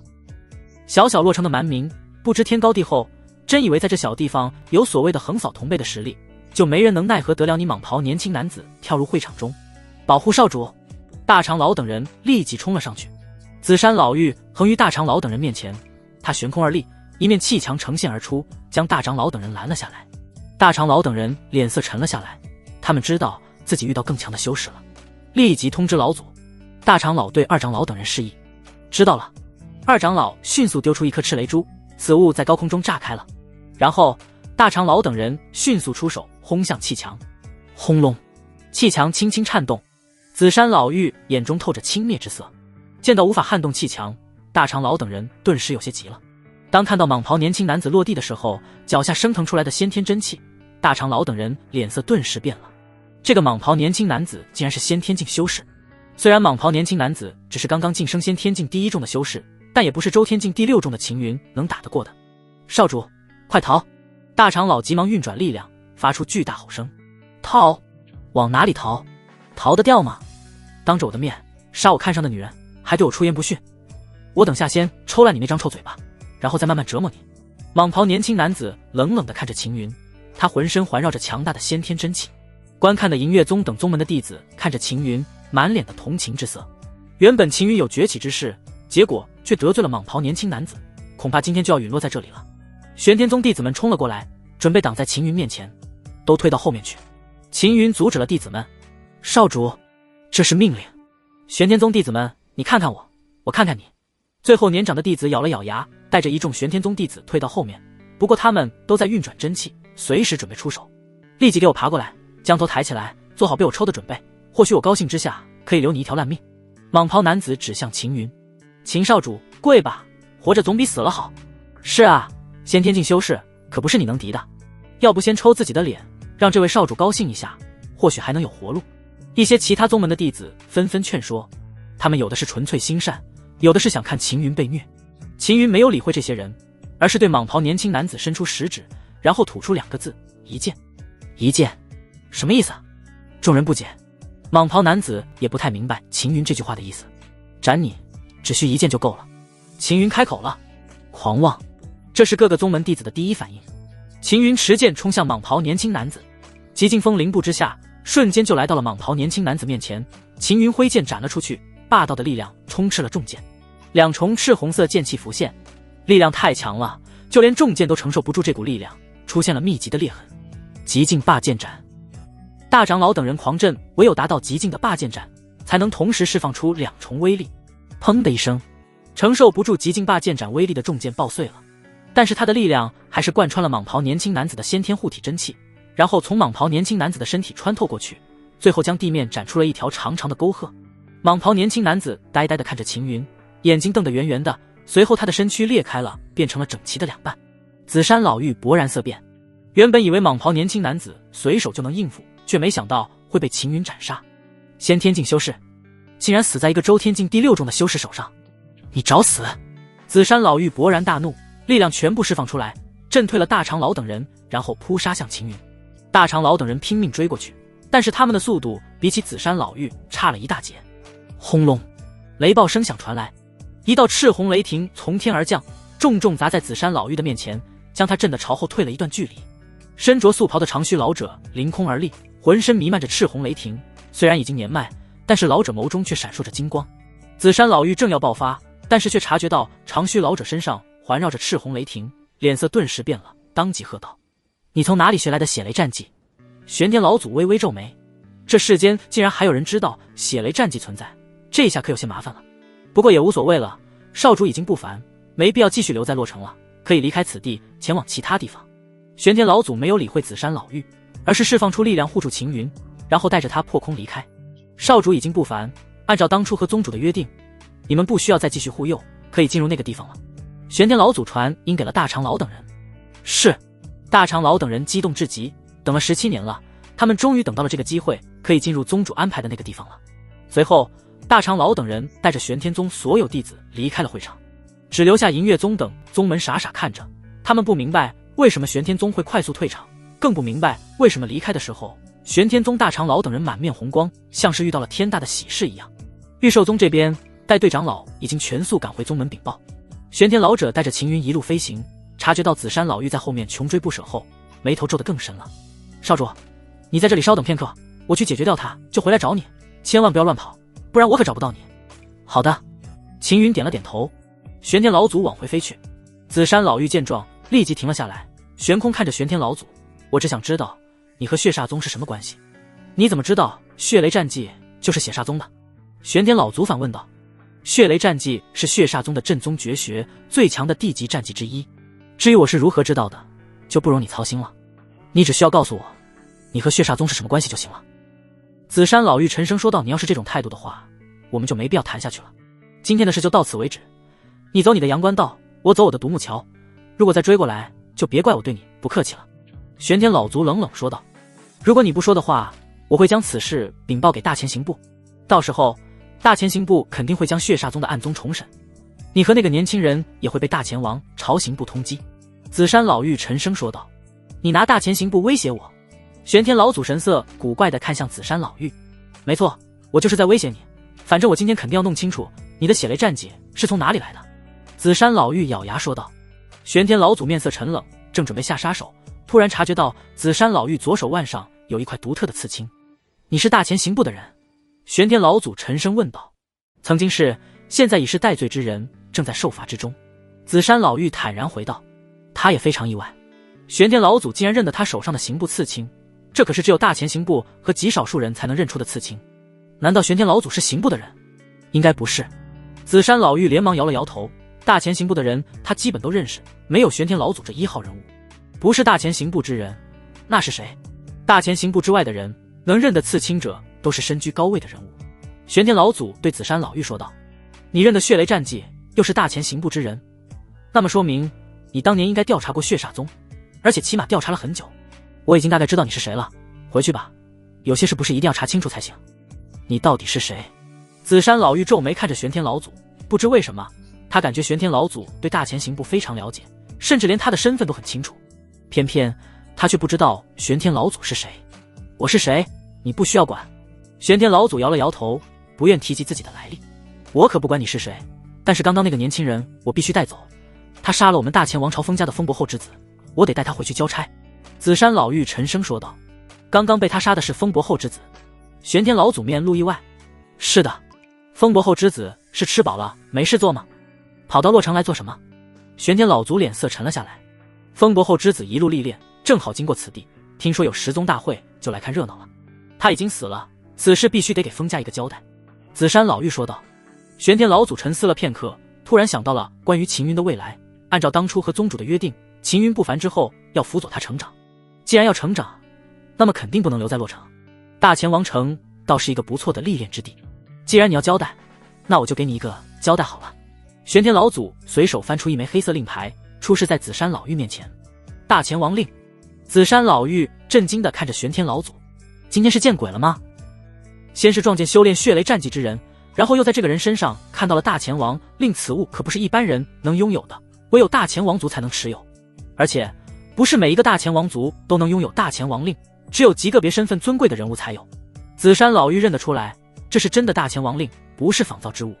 此物材料极其特殊，根本无法仿造，而且大前王令有一个特殊的功效，就是别人拿到大前王令会让令牌暗淡无光，唯有真正持有者才能让它亮起来。这一枚大前王令正闪烁着淡淡的光华。紫山老妪怎么都想不明白，能持有大前王令的玄天老祖，在大前王朝之中肯定是身份显赫之人，甚至能在大前王朝中拥有极大的影响力。这样的人怎么会跑到小小的玄天宗去当老祖？难道是因为身居高位久了，觉得无趣，所以才跑出来隐姓埋名的体验一下不一样的人生？参见王令之主。紫山老妪连忙下跪行礼。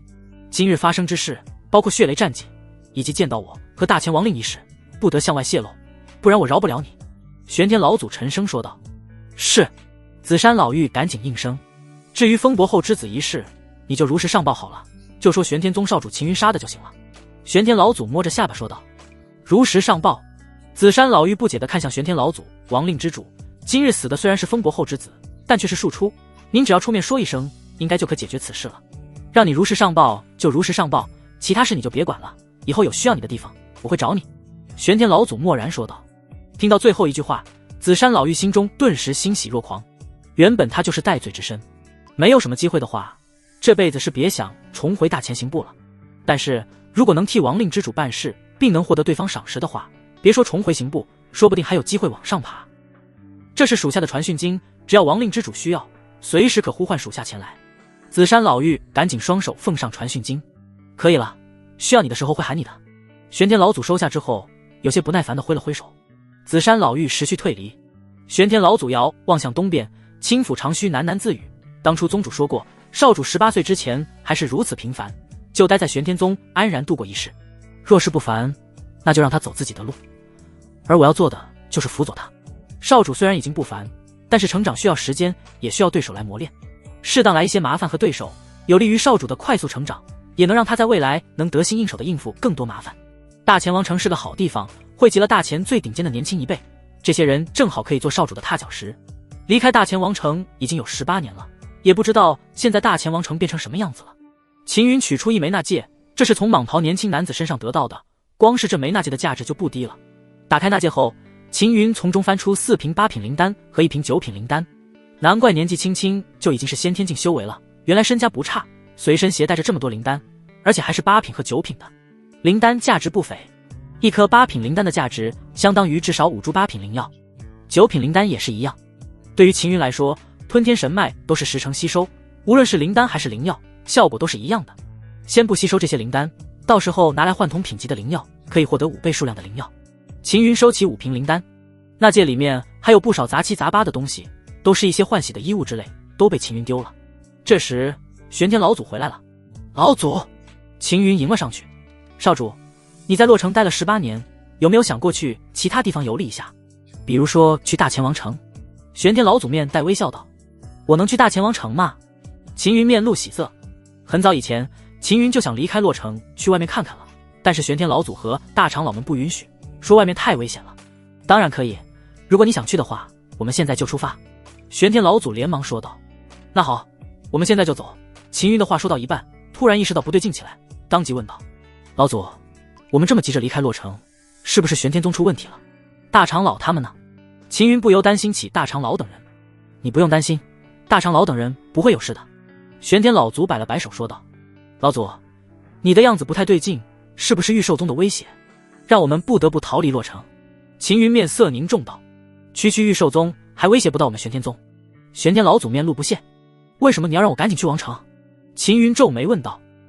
玄天老祖知道，要是继续这么和秦云说下去，他肯定不会去大前王城了，看来只能编一个理由了。哎，少主，我实话和你说吧，你刚刚杀的那个先天境修士来历很不一般，他是大前王朝风伯后之子，他死在你手上，风伯后肯定不会善罢甘休。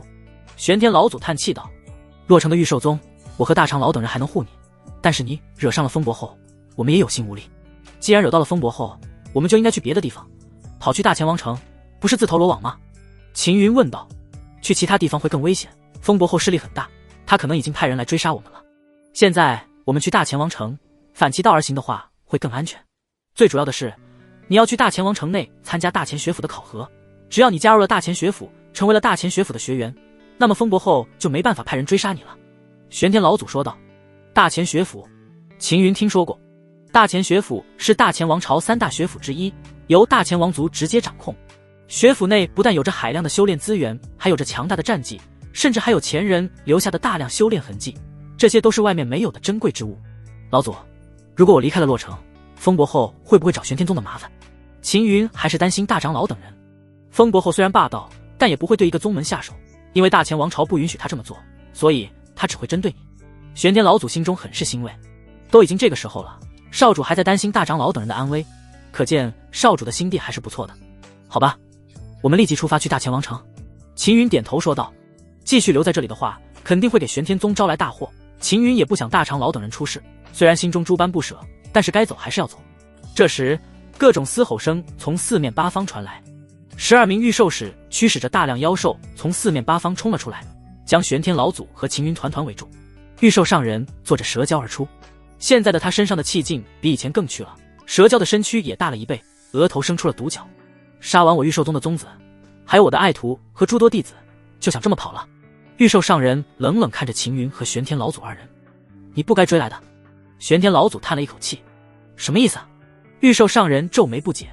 玄天老祖没有解释，随手抓起秦云，运转力量将他抛了出去，并大声说道，少主赶紧跑，有多远跑多远，往我们约定的方向走，到时候我们再会合。秦云被丢出了妖兽群外面，秦云落地后看了玄天老祖一眼，转身就朝东边跑去。御兽上人不怕秦云跑掉，因为秦云不可能跑掉。你们两个带一批妖兽去追杀他。御兽上人对2名御兽使吩咐道，必须带他的头回来，不要让他活下去，不然会成为我们御兽宗的祸患。是，2名御兽使连忙应声。2个御兽使不够，起码要3个御兽使。玄天老祖突然插嘴道，你们是看不起我家少主吗？区2个先天境修士可不够他杀，你这是什么意思？御兽上人感到不对劲起来，因为玄天老祖太气定神闲了，但是他没有想太多，而是对另外2名御兽使说道，你们也一起过去。4名御兽使带着一群妖兽追杀向秦云。在4名御兽使消失在视野中之后，玄天老祖才漠然地看向御兽上人，本来呢，你如果不找上门，我也懒得理会你们，但是既然你们来了，正好让少主历练一下。历练？御兽上人看着玄天老祖笑道，我知道那小子刚刚杀了一个先天境的家伙，但那又如何？他再强大也对付不了4名先天境御兽使和一大群妖兽，能不能对付不是你关心的了，你还是关心一下自己吧。玄天老祖淡淡说道，这句话应该是我对你说的，上一次你让我难看，这一次我要亲自斩下你的人头。御兽上人嘴角翘起一抹弧度，他赶来杀玄天老祖，是因为他的修为刚刚突破了，连带着蛇蛟也一起突破了，他和蛇蛟联手绝对能杀得了玄天老祖，斩我人头，你恐怕要失望了。玄天老祖身后涌动出更加恐怖的力量，赤色雷霆迅速蔓延，将御兽上人和8名御兽使还有一大群妖兽全部笼罩进去了。黑色蛇蛟吓得索索发抖，御兽上人眼神中流露出极度的恐惧，他发现玄天老祖身上竟然有修为封印，而且还不止一道秦云一路狂奔，但是后面追来的妖兽速度很快，特别是那些暴类妖兽，他们的速度非常快。回头出手！银发女子突然说道，回头出手？那么多妖兽我怎么打得过？还有4名御兽使，他们都是先天境修士。秦云色然说道，你以为光凭着修成极境的玄级战技就能跑掉？光是跑是没有用的，你要学会动用自身的一切斩杀对手。你掌握的2种极境的玄级战技是你的倚仗。银发女子说道，对手太多，我的消耗恐怕维持不上。秦云摇头说道，现在虽然真气恢复过来了，但要对付4名先天境的黑袍长老和上百头低阶妖兽远远不够。你好歹也是吞天神脉继承者，以后你要面对的对手更强，如果你连这些垃圾都对付不了，那你还是趁早包除吞天神脉。银发女子说完这句话，不再理会秦云。秦云知道银发女子生气了，看着身后追来的4名御兽使和诸多低阶妖兽，秦云深吸了一口气，知道不能再这么跑下去。真气在消耗，等到真气耗尽，自己跑不动的时候也一样会死。秦云猛地转过身，冲向了最前面的御兽使，备用的重剑横斩过去。御兽使早已有所防备，立即避开了斩来的一剑。可就在这时，秦云速度突然暴增，什么御兽使一惊，催动全部先天真气抵挡。极境霸剑斩！秦云一剑斩出，这一次只用了80%力量，备用的重剑没有破碎，只是剧烈颤动了几下。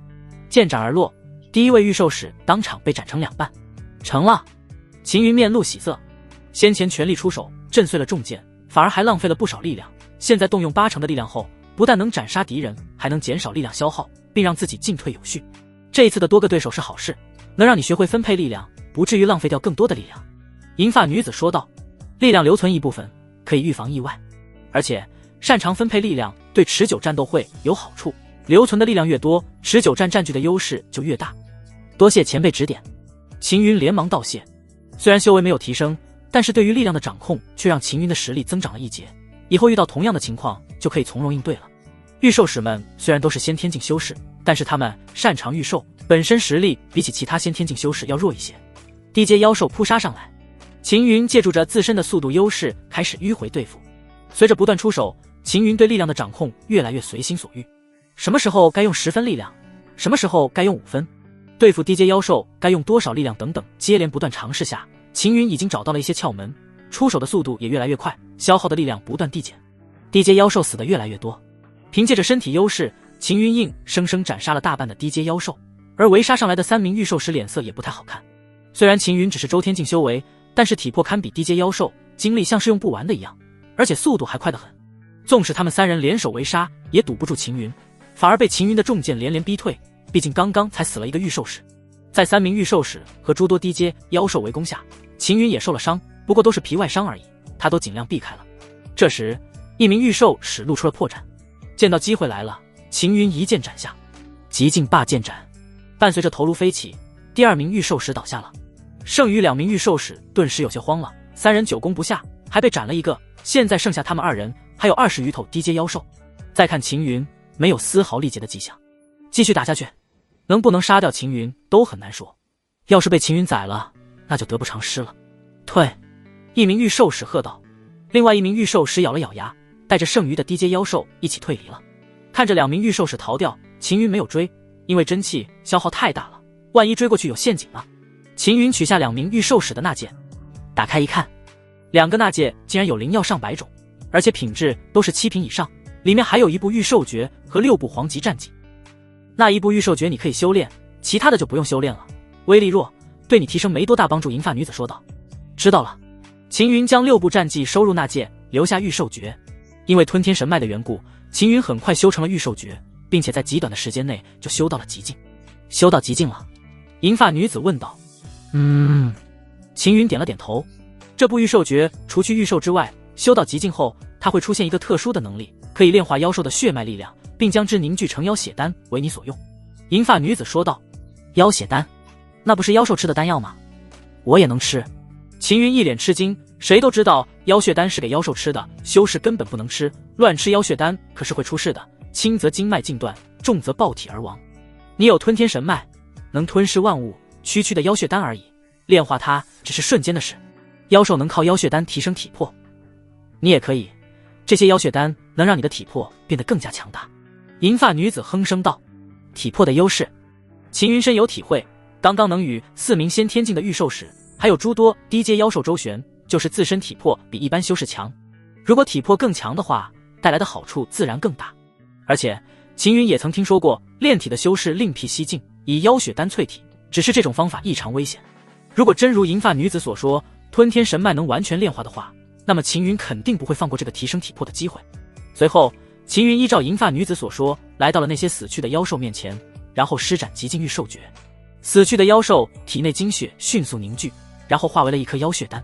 前辈，这颗妖血丹蕴含的力量好强。秦云颇感吃惊，这只低阶妖兽实力仅有周天境，但是凝聚出来的妖血丹竟然达到了先天境的程度。妖兽主要靠血脉传承力量，它的父辈很可能是中阶妖兽，只不过没激发出血脉内的力量成为中阶妖兽，但是它留下了中阶妖兽的力量。你提炼精血的同时又发出了血脉力量，所以能凝练出更强的妖血丹。听完女子的解释，秦云点了点头。随后秦云炼化了妖血丹，妖血丹血化开，强大而霸道的力量冲入秦云体内，然后贯穿了4肢百脉。秦云立即体会到妖血丹的可怕，力量太霸道了。一般修士服用的妖血丹的话，稍有不慎就会经脉碎裂废掉，严重的可能会爆体身亡。咔咔，秦云明显感觉到自己的身躯在变强，无论是血肉皮肤，还是骨头，还是5脏6腑，都变得越来越坚韧，还有力气的增长。秦云能察觉到力气长了不少，难怪有些修士会冒险服用妖血丹了。这些妖血丹的效果太强了，只要能承受妖血丹的力量，体魄就能变得更强。体魄变强对修士有很大的好处，首先是体力这一块会变得更悠长，可以增加持久对敌。而当体魄达到一定程度后，甚至都可以不动用真元，光凭身体就能打出堪比同境界的力道，不消耗真气。光凭体魄自身带有的力道的话，那么就可以持久对敌了，哪怕以一敌多都不惧。秦云继续朝下一只妖兽尸体走去，施展御兽诀，然后凝练妖血丹。每凝练1颗，秦云当场就炼化。随着妖血丹不断炼化，秦云的体魄越来越强。等到第78只妖兽所化的妖血丹被吃下后，秦云发现自己的体魄已经无法再增长了。前辈，妖血丹好像没用了。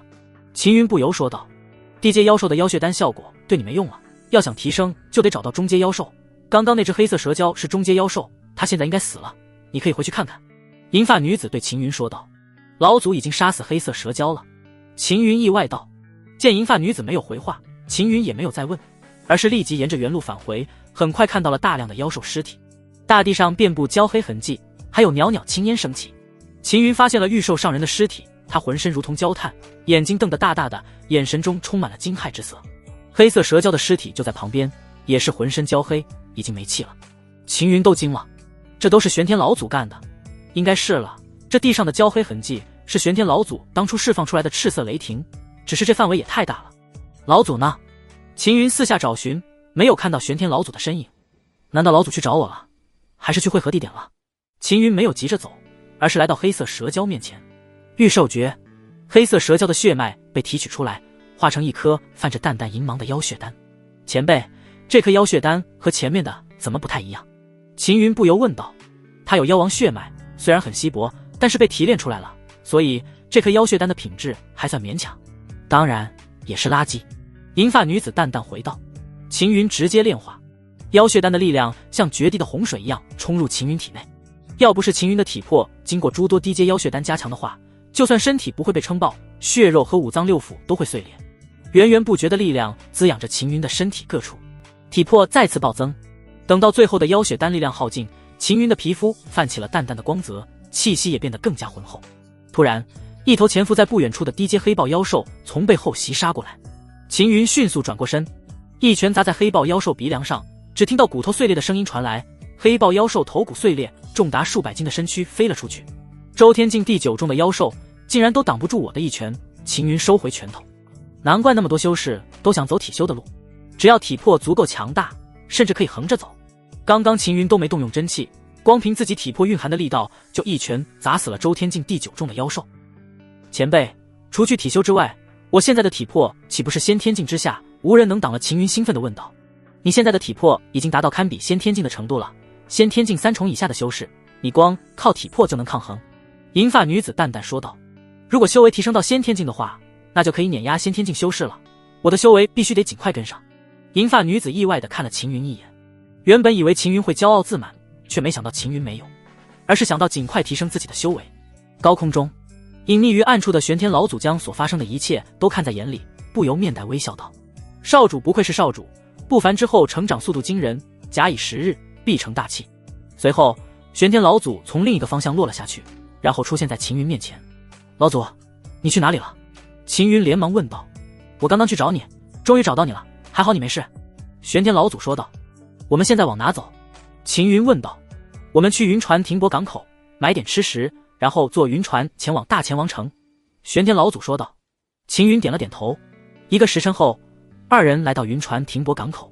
洛城距离王城有10万里，二人赶路的话最快都要半年的时间，坐云船的话最多只需6天。云船停泊港口有商会售卖东西，在商会掌柜看傻子一般的目光下，秦云将4瓶8品丹药和1瓶9品丹药全部换成了灵药，1颗丹药换6株灵药，对秦云来说非常划算，相当于1变6。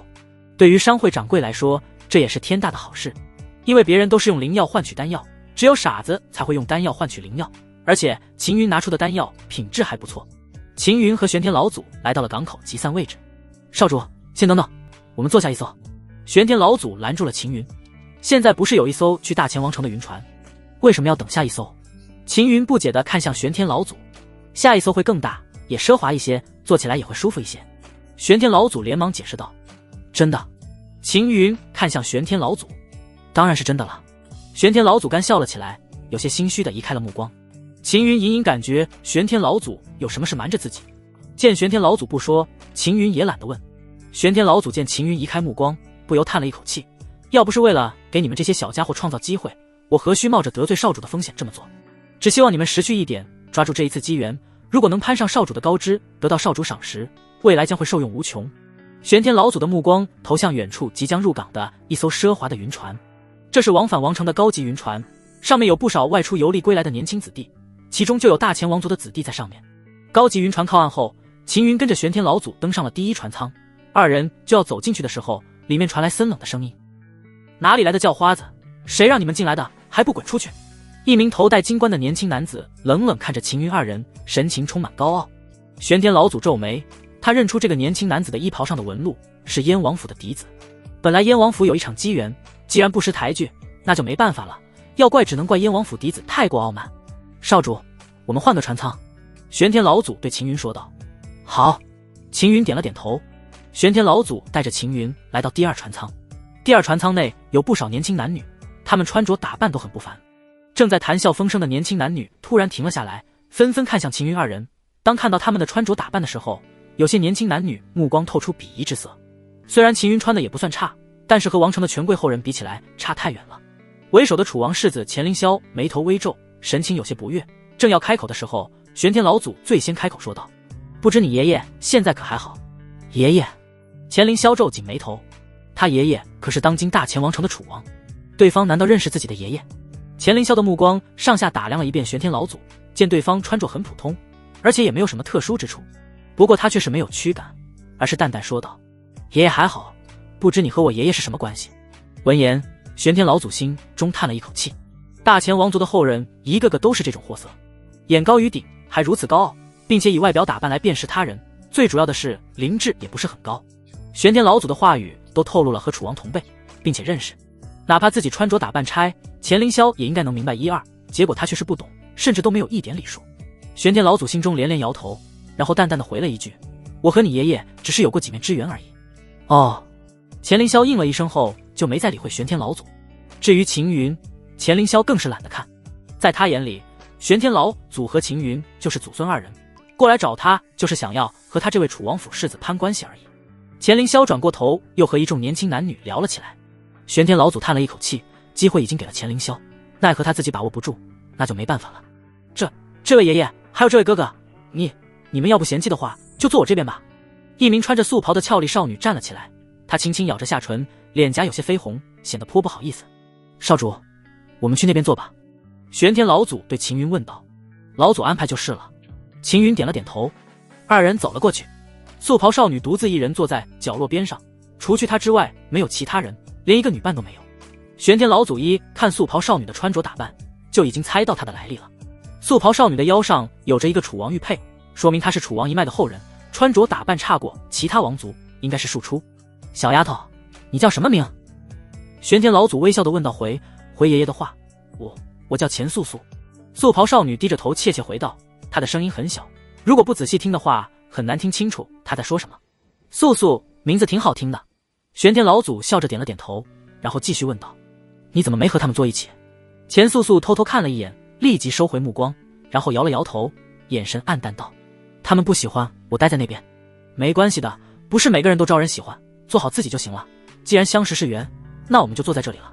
这位是我家少主秦云，长相俊逸，年少有为，他比你年长，你就喊他秦云哥哥好了。玄天老祖笑着指向秦云。秦云顿时有些哭笑不得，玄天老祖像是要给他说媒一样。秦云哥好。钱素素赶紧行了个礼，他有些紧张。不用这么客气。秦云连忙回道。钱素素，一声怒吼传来，钱素素顿时吓了一跳。一名穿着蓝色锦袍的年轻男子横手指向钱素素，怒斥道，虽然你是庶出，你母亲是侍女，但你身上好歹流着一半的王族血脉，也算是王族。身为王族的你，竟然对一个平民行礼，给我滚过来，我打你2巴掌，让你好好清醒清醒。还愣着做什么？还不赶紧滚过来。钱素素小脸泛白，单薄的身子索索发抖。为首的钱凌霄只是默然看着，也不阻止。他本来就不喜欢钱素素，一个侍女生出的庶出而已，能活到这么大也是个奇迹。平日里钱素素畏畏缩缩也就算了，现在竟然还对平民行礼，这是在丢大前王族的脸。我让你滚过来，你耳朵聋了？钱素素，你信不信我明天就可以让你从学堂除名？别忘了，你母亲为了送你进入学堂，可是拼了命的做刺绣赚钱，没日没夜的做，最后还累死了。身着蓝色锦袍的年轻男子说道，要是被赶出学堂，你母亲的心血可就白费了。钱素素眼眶泛红，泪水忍不住流淌下，她一边擦拭眼泪，一边颤抖地走向蓝色锦袍男子。她不想被除名，一旦被学堂除名，她就会失去参加大前学府考核的资格，那么他这些年的努力就白费了，母亲为他日月操劳所花费的心血也白费了。钱素素来到蓝色锦袍男子面前，抬起头，蓝色锦袍男子冷冷说道。钱素素含泪抬起头，下巴昂起，看着钱素素，蓝色锦袍男子感到惊艳，这个贱货长得倒是挺不错的。其实钱素素本身很漂亮，只不过穿着打扮一般，常年又没吃上什么好东西，身体很单薄瘦弱，而且她常年低着头，所以蓝色锦袍男子也很少注意钱素素的模样。今天抬起头一看，钱素素竟然还长得挺漂亮的。蓝色锦袍男子眯着眼看着钱素素，心里想着改天给钱素素喂一些肉食，等她长点肉后肯定会更漂亮，到时候让她去侍寝。蓝色锦袍男子想是这么想，但是下手却不轻，狠狠一巴掌甩向钱素素的脸。突然一只手突然抓住了蓝色锦袍男子的手腕，蓝色锦袍男子一愣，当看到出手阻止自己的是秦云的时候，脸色瞬间沉了下来，当即怒道：贱种，你敢拦我！玄天老祖的脸色瞬间就变得阴沉起来。这个蓝色锦袍男子恐怕是在找死，因为从小没见过父母，秦云最忌讳的是被人喊作贱种野种之类的。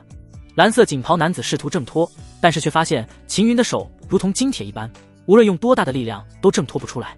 贱种，还不快放开手！再不放手，我让人抄你的家！蓝色锦袍男子怒斥道。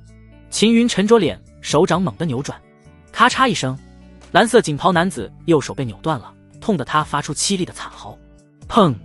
秦云一拳砸在蓝色锦袍男子的脸上，整张脸当场就凹陷了下去，骨头尽数碎裂，蓝色锦袍男子倒在了地上，只剩下一口气了。钱素素吓得脸发白，眼泪止也止不住。没事了，他不会对你怎么样了。秦云对钱素素安慰了一声。爷爷，秦云哥哥，你们快跑吧！钱素素含泪对秦云摇头，虽然蓝色锦袍男子只是楚王府的一个外卿，但秦云打伤了他，秦云和玄天老祖肯定会被抓起来问罪。云船还没启动，秦云二人还有机会逃离。如果他们现在离开的话，然后找地方躲起来，过个10年8年，事情逐渐被遗忘后，他们或许就能逃过一劫。伤了我楚王府的外卿，你们就想跑？钱凌霄站了起来，一众年轻男女迅速围了上去。凌霄哥，是我的错，这件事因我而起，我愿意带他们受罚。钱素素含泪走上前，她虽然很害怕，但还是咬牙坚持了下来。你带他们受罚？你算什么东西？一个侍女生的庶女而已，还敢站出来？你胆子真是越来越大了，给我滚一边去！钱凌霄推了钱素素一把，钱素素差点被推倒在地。秦云扶住钱素素，钱素素眼眶通红，越加委屈。她是你妹妹，你怎么能这么对她？秦云冷冷看着钱凌霄，从小父母不知，甚至连兄弟姐妹都没有。秦云其实挺羡慕有兄弟姐妹的同龄人，至少相互之间有个照应。如果秦云有个妹妹的话，肯定会拼死护着，绝不让人欺负。钱凌霄冷冷说道：你都已经自身难保了，还如此多管闲事，本世子如何对他，那也是本世子的事，与你有何关系？别说推他，就算是本世子打死他，也没人敢说什么。你刚刚伤我楚王府外卿，已经犯下了大罪，立即给我跪下等候发落。钱凌霄蓦然看向秦云，一众年轻男子也跟着纷纷喝道：跪下！世子的话你没听到吗？还不跪下！秦云看向一旁的玄天老祖，问道：能下重手吗？玄天老祖一怔，顿时意识到秦云已经发现了一些端倪，认定他和钱凌霄等人有关系，不然不会这么问。适当教训一下就行了，如果他们对你生出杀意，那就宰了吧。玄天老祖对秦云说道。明白了。秦云应了一声，然后伸手朝钱凌霄抓去。不知死活的东西，区区周天境第6重的修为，竟然还敢对本世子出手。钱凌霄面露不屑，他可是先天境第2重的修为。看着秦云的手抓来，他连动都不动一下，因为根本不需要他出手。钱凌霄身旁的一名紫衣男子已经一拳砸向秦云，先天真气从拳头涌出，爆发出强大的威力。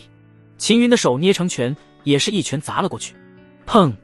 伴随着气爆声，紫衣年轻男子的先天护体真气被打爆了，拳头碎裂，整个人飞了出去，砸烂了一堆椅子。一众年轻男女脸色顿时变了。紫衣年轻男子可是先天境第1重的修为，竟然被周天境第6重的秦云一拳轰飞了，而且整只右臂断裂。钱素素惊呆了，秦云哥哥好强啊！这时秦云横移到钱凌霄面前，一手抓向他的面门，给我滚一边去！钱凌霄引爆自身的先天真气，以他的修为力量足以震飞秦云了。秦云不但没被震飞，反而一手撕裂了冲击而来的先天真气。钱凌霄眼睛瞪得浑圆，这个家伙到底是什么怪物？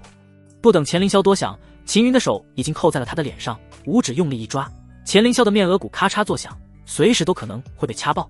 钱凌霄满脸惊惧，他才意识到秦云的力量有多可怕。年轻人难免会年轻气盛，闹一下就好了，但是闹得太过分了，就不是什么好事了。楚王世子身份尊贵，岂能被人这么掐着脸？一名身着黑袍的枯瘦中年男子从暗处走出，恐怖的气势从他身上弥漫而出，瞬间覆盖了整个船舱。秦云首当其冲，被气势盖压。凭着强大的体魄，秦云抵挡住了这股气势。钱素素面色泛白，他认得这个枯瘦中年男子，楚王府排名第5的修士暗墨，修为深不可测。没想到暗墨竟然被派来为楚王世子钱凌霄护道，竟然是个体修，难道能抵挡我的气势？暗墨微微颔首，然后说道：虽然你的能耐不俗，但仗着有点实力就在这里嚣张，你是不是太过于目中无人了？既然你家长辈不懂得如何教你，那我就带你家长辈好好的教训你一顿。暗墨伸出右手食指，对着秦云虚空点了过去，气劲破空打向秦云，这一指之力足以震退秦云了。突然玄天老祖出现在秦云面前，随手一挥，指力被消弭于无形。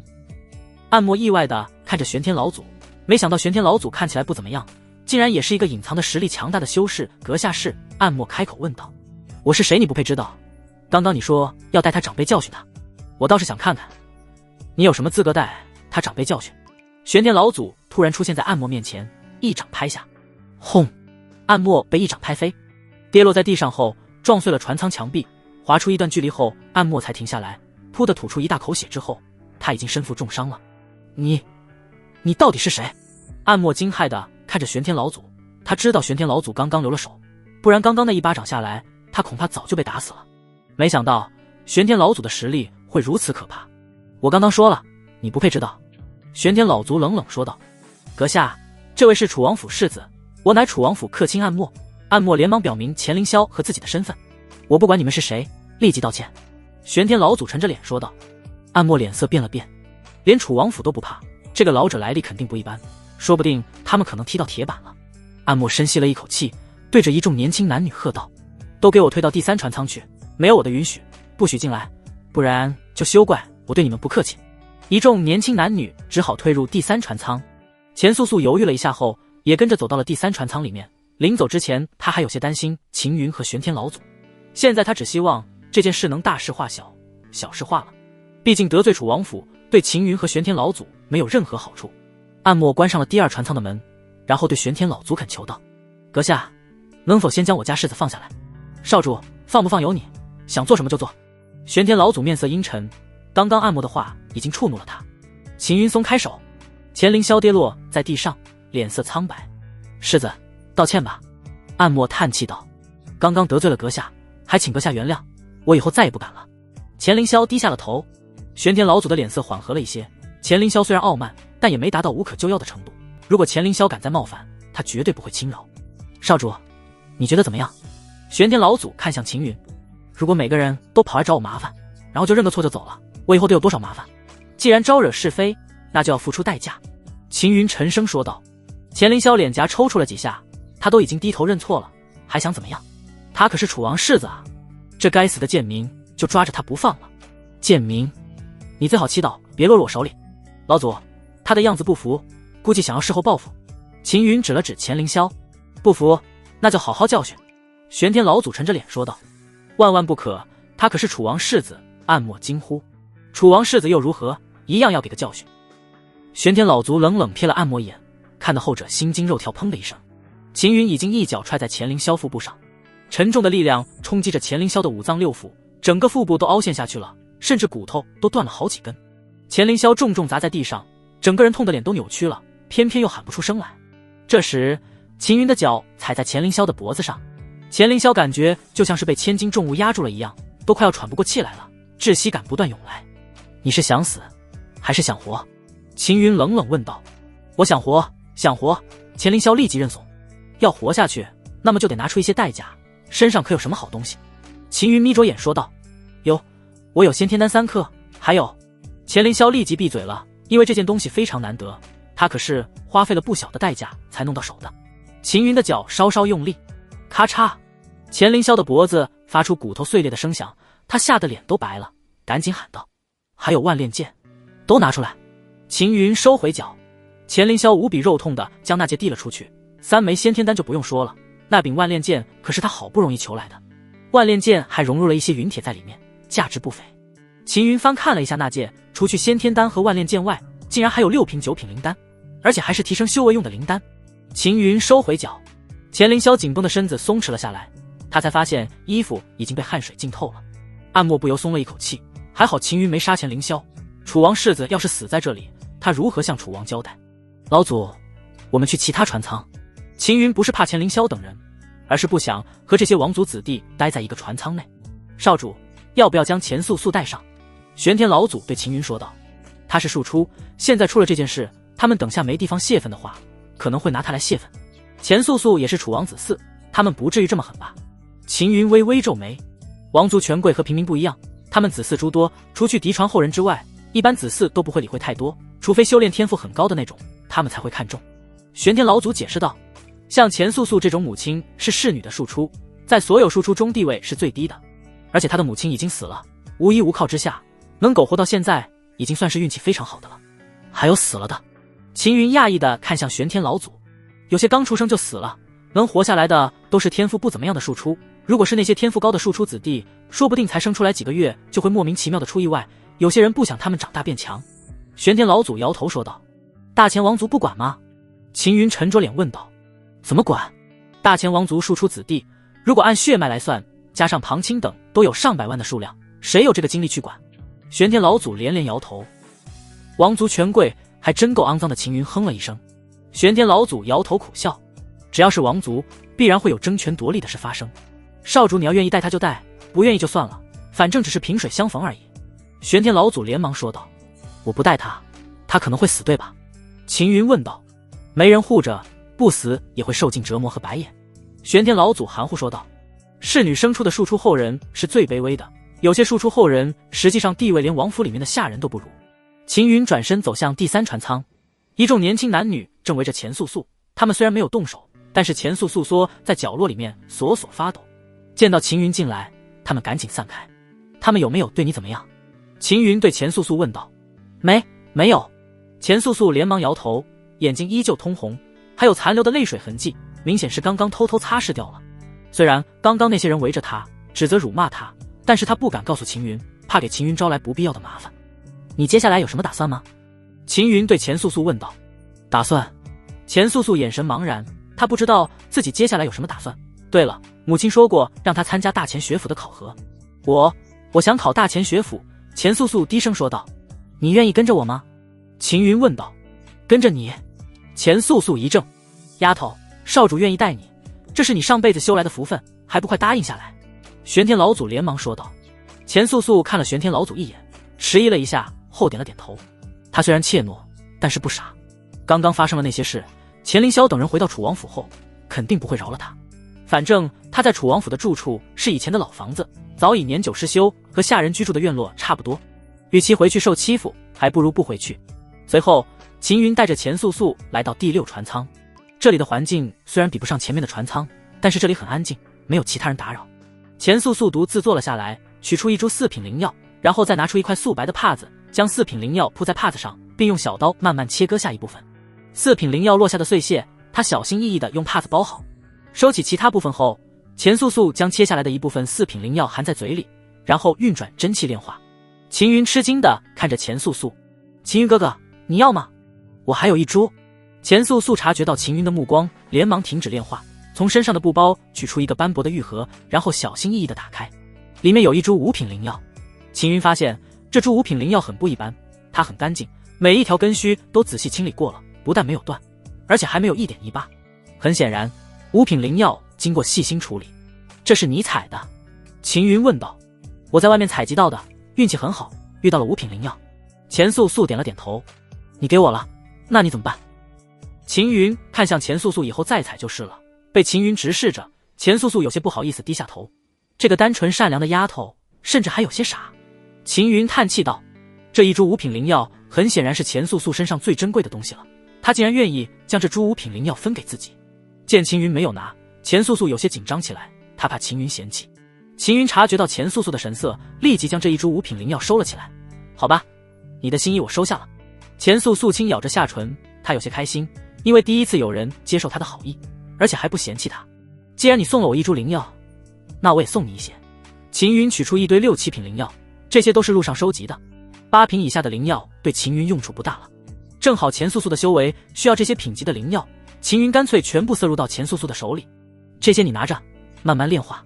钱素素看着手上一堆6、7瓶的灵药，不由愣住了，然后眼眶变得通红，泪水止不住流了下来。你哭什么呢？秦云说道。还从来没人给我送过东西，也没人对我这么好过。钱素素低着头含泪说道。虽然钱素素是楚王府后人，但是她是侍女生出的庶出，从小就不被待见，要不是运气好的话早就死了。母亲还活着的时候，钱素素过得还好一些，至少有地方住和有一口饭吃。母亲死后，楚王府掌管后院的王妃就收回了母亲的住处，并将她赶到一座老旧的院子里面。那个地方和下人住的差不多。钱素素无依无靠，不但楚王府的同辈欺负她，就连下人都看不起她。除去母亲之外，从来没人对她好过。秦云是第一个对她好的人。玄天老祖站在一旁静静地看着，他没有说话。庶出的下场，他比任何人都清楚。钱素素还算运气好的，至少活到了现在。很多庶出刚出世就死了，而且大多死得不明不白。秦云不由一阵心酸，连忙说道：既然你跟了我，那么你放心，只要我在，就不允许有人欺负你了。谢谢秦云哥哥。钱素素激动起来，她的额头突然闪过一道淡淡的特殊印纹。这时秦云突然感觉到四周变冷了下来。怎么回事？四周怎么变冷了？是他的圣人血脉要觉醒了，刚刚因为情绪激动引出了一点圣人血脉的力量。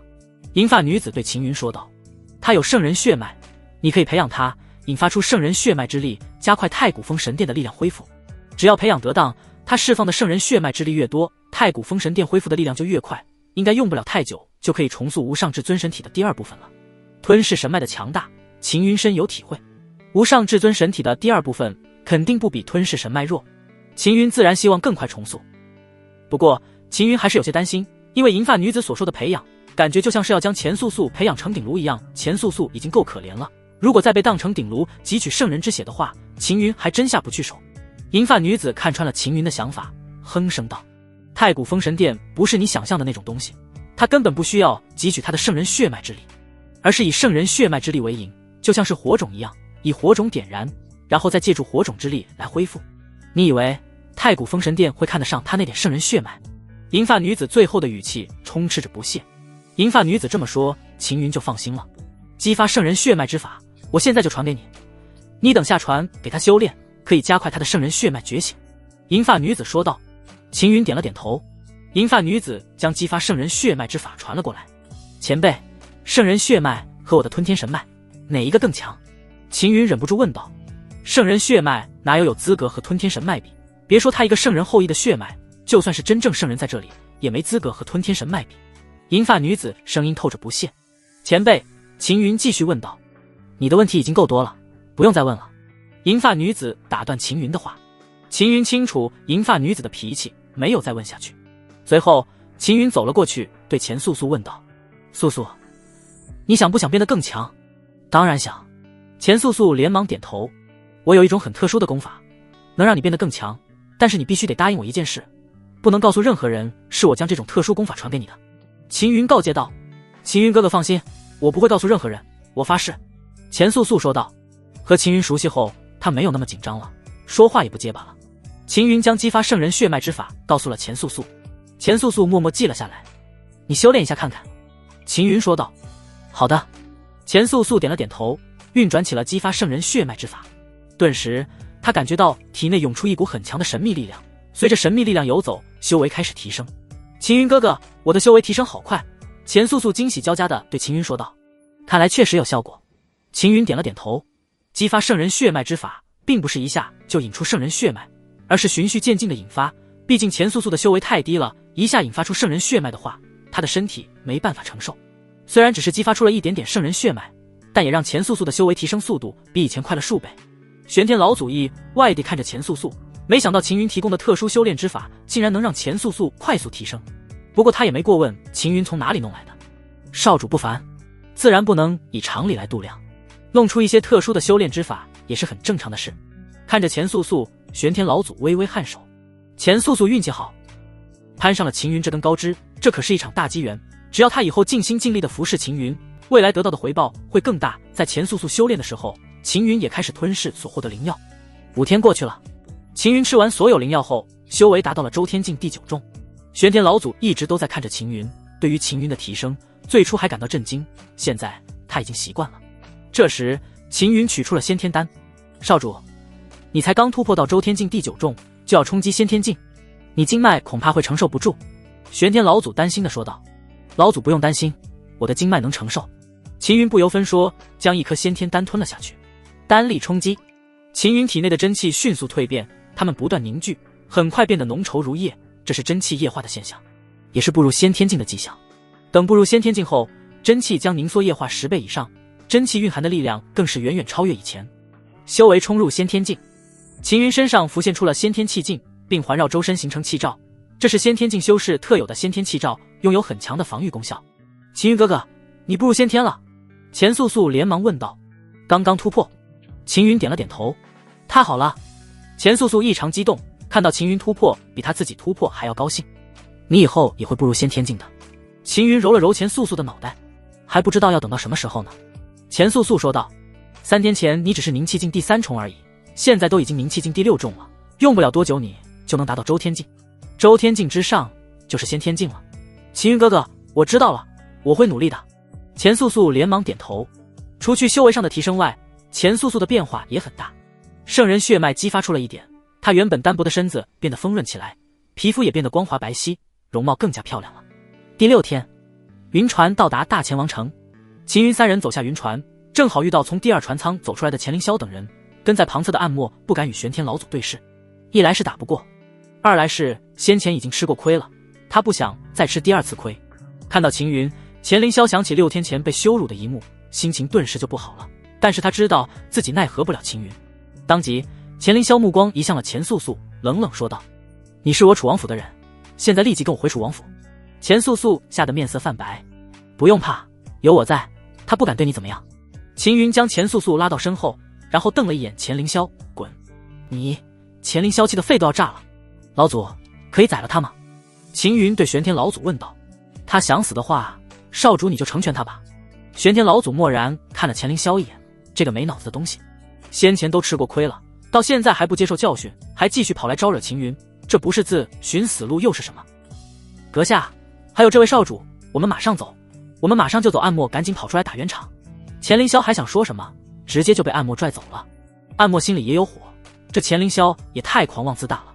虽然不知道秦云等人什么来历，但是敢在王城内扬言要宰了楚王世子，一看就知道他们来历不简单。你拽着我干什么？钱凌霄怒道。这主仆2人来历不简单，世子，我认为此事还是先回去禀报楚王，然后调查清楚了再做打算。暗墨沉声说道。钱凌霄本打算说些什么，但是见暗墨沉着脸，也就没说什么了。不过这个仇他记下来了，还有之前的仇，等回到楚王府之后，一定要向爷爷禀明此事，让爷爷派人对付他们。想到报仇，钱凌霄顾不上其他人，带着暗墨以最快的速度赶回楚王府。爷爷，爷爷你在哪？钱凌霄直接冲入楚王书房。都已经这么大了，性子还这么毛躁，你可是楚王世子，什么时候才能稳重一些？正提笔练字的楚王皱了皱眉。爷爷，你可要为我做主啊！钱凌霄跪下哭诉道。到底怎么回事？楚王将毛笔放了下来。有人在云船上欺负我，不但伤了我们楚王府的外卿，还打伤了我，连暗墨先生都被重伤了。钱凌霄一把鼻涕一把泪。暗墨先生，这件事是不是真的？楚王面露怒色怒意。是真的，事情的经过是这样的，暗墨将遇到秦云和玄天老祖2人的过程一五一十地告知了出来，包括刚刚遭遇的时候，钱凌霄冲撞秦云要被秦云宰的时候，他拉走钱凌霄的事也说了出来。凌霄是我楚王府世子，还有你是我楚王府第5供奉的身份，他们可知道？楚王压着怒火问道。知道。暗墨连忙点头。知道还敢威胁你们？楚王的神情变得凝重起来，在这大钱王城内，敢惹大钱王族的人很少。钱凌霄可不是一般的大钱王族，而是楚王府世子，所以我们才赶回来禀报王爷您。暗墨赶紧说道。爷爷，你可要替我报仇啊！钱凌霄哭着说道。给我闭嘴！楚王怒斥。钱凌霄吓得赶紧闭嘴，连哭声都变成了小声抽泣。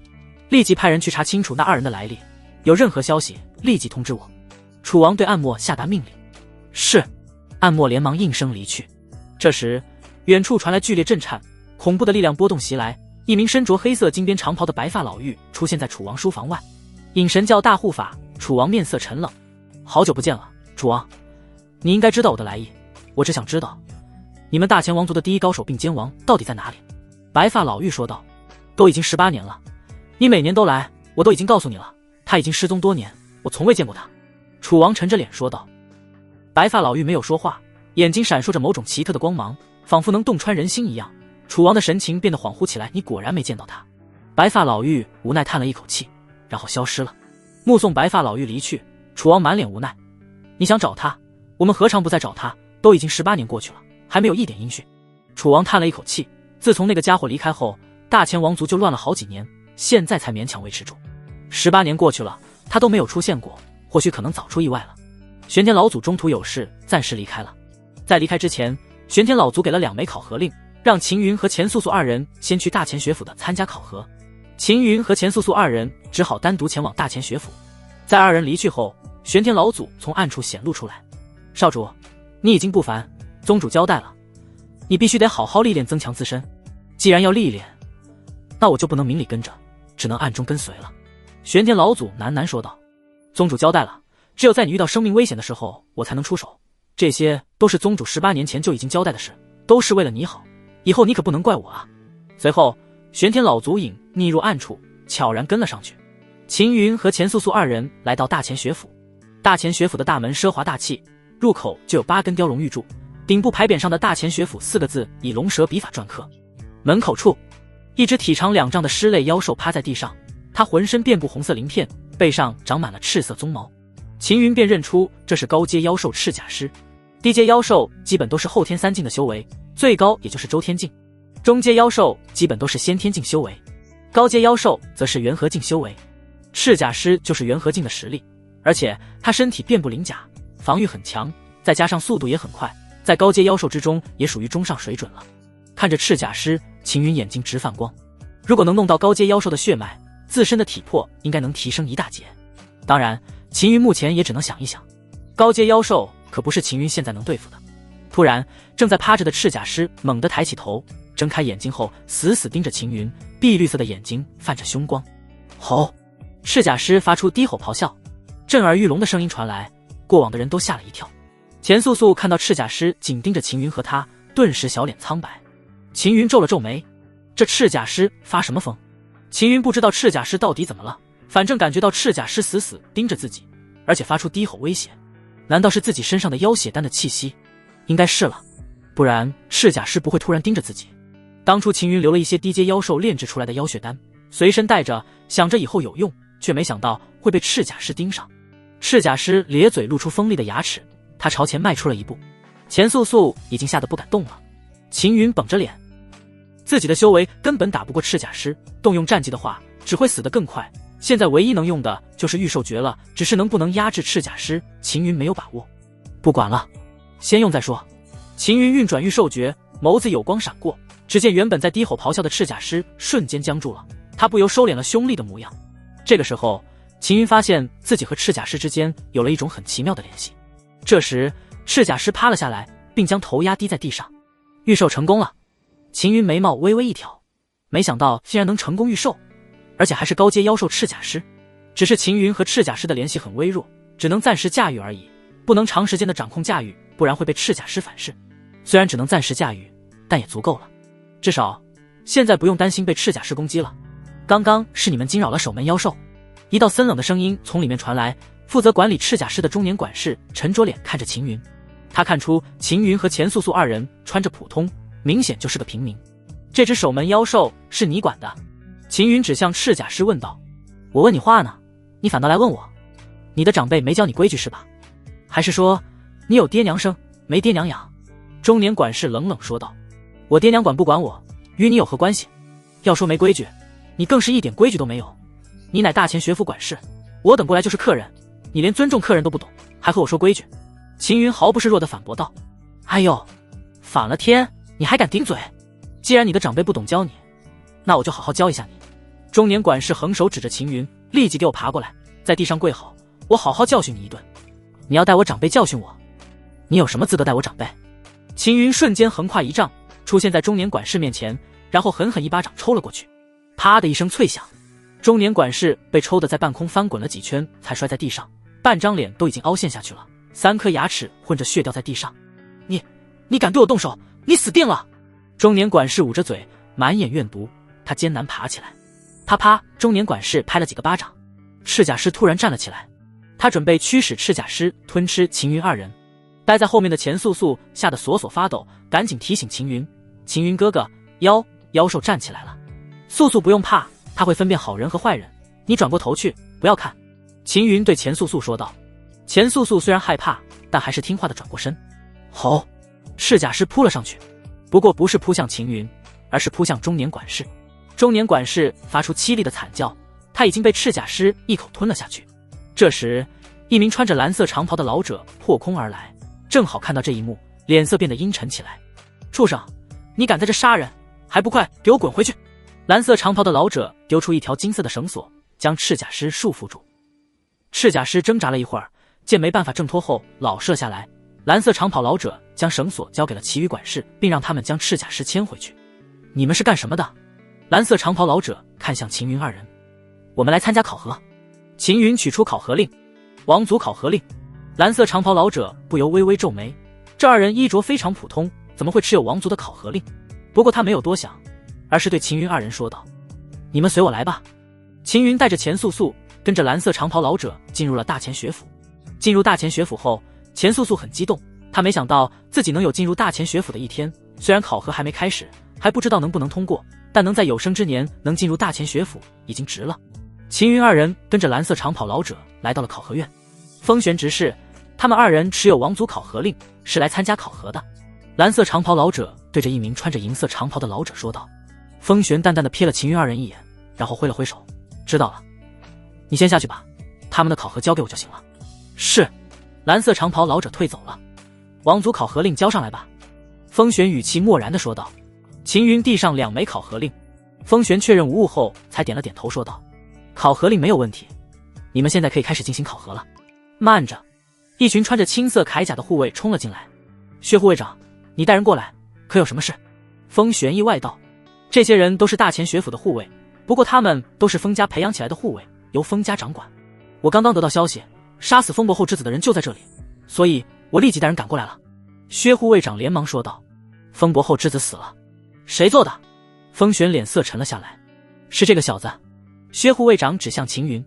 风玄的脸顿时冷了下来，他也是风家的一员，而风伯后正是他的兄弟，自己兄弟之子竟然被人所杀，虽然死的只是一个庶出，但也是风家的血脉后人。好大的狗胆，你竟然杀我风家后人！风玄怒瞪秦云。他要杀我，难道我就任由他杀不成？是他先动的手，换做你的话，你会坐以待毙。秦云看着风玄说道。风玄冷冷说道：“你可知道他是谁？我风家的后人，你区区一个贱民，能和他比？他要杀你，那你应该庆幸，因为他只杀你而已，并没有杀你全家。死你一个，可护你全家，你应该感恩才对。”风玄的这一番话让秦云意识到风家有多么霸道，被风家的人杀了还要感恩。秦云觉得很可笑，我被他杀还要感恩，就因为我是平民，而他是贵族，我还要感谢他只杀我一个，放过我的家人朋友。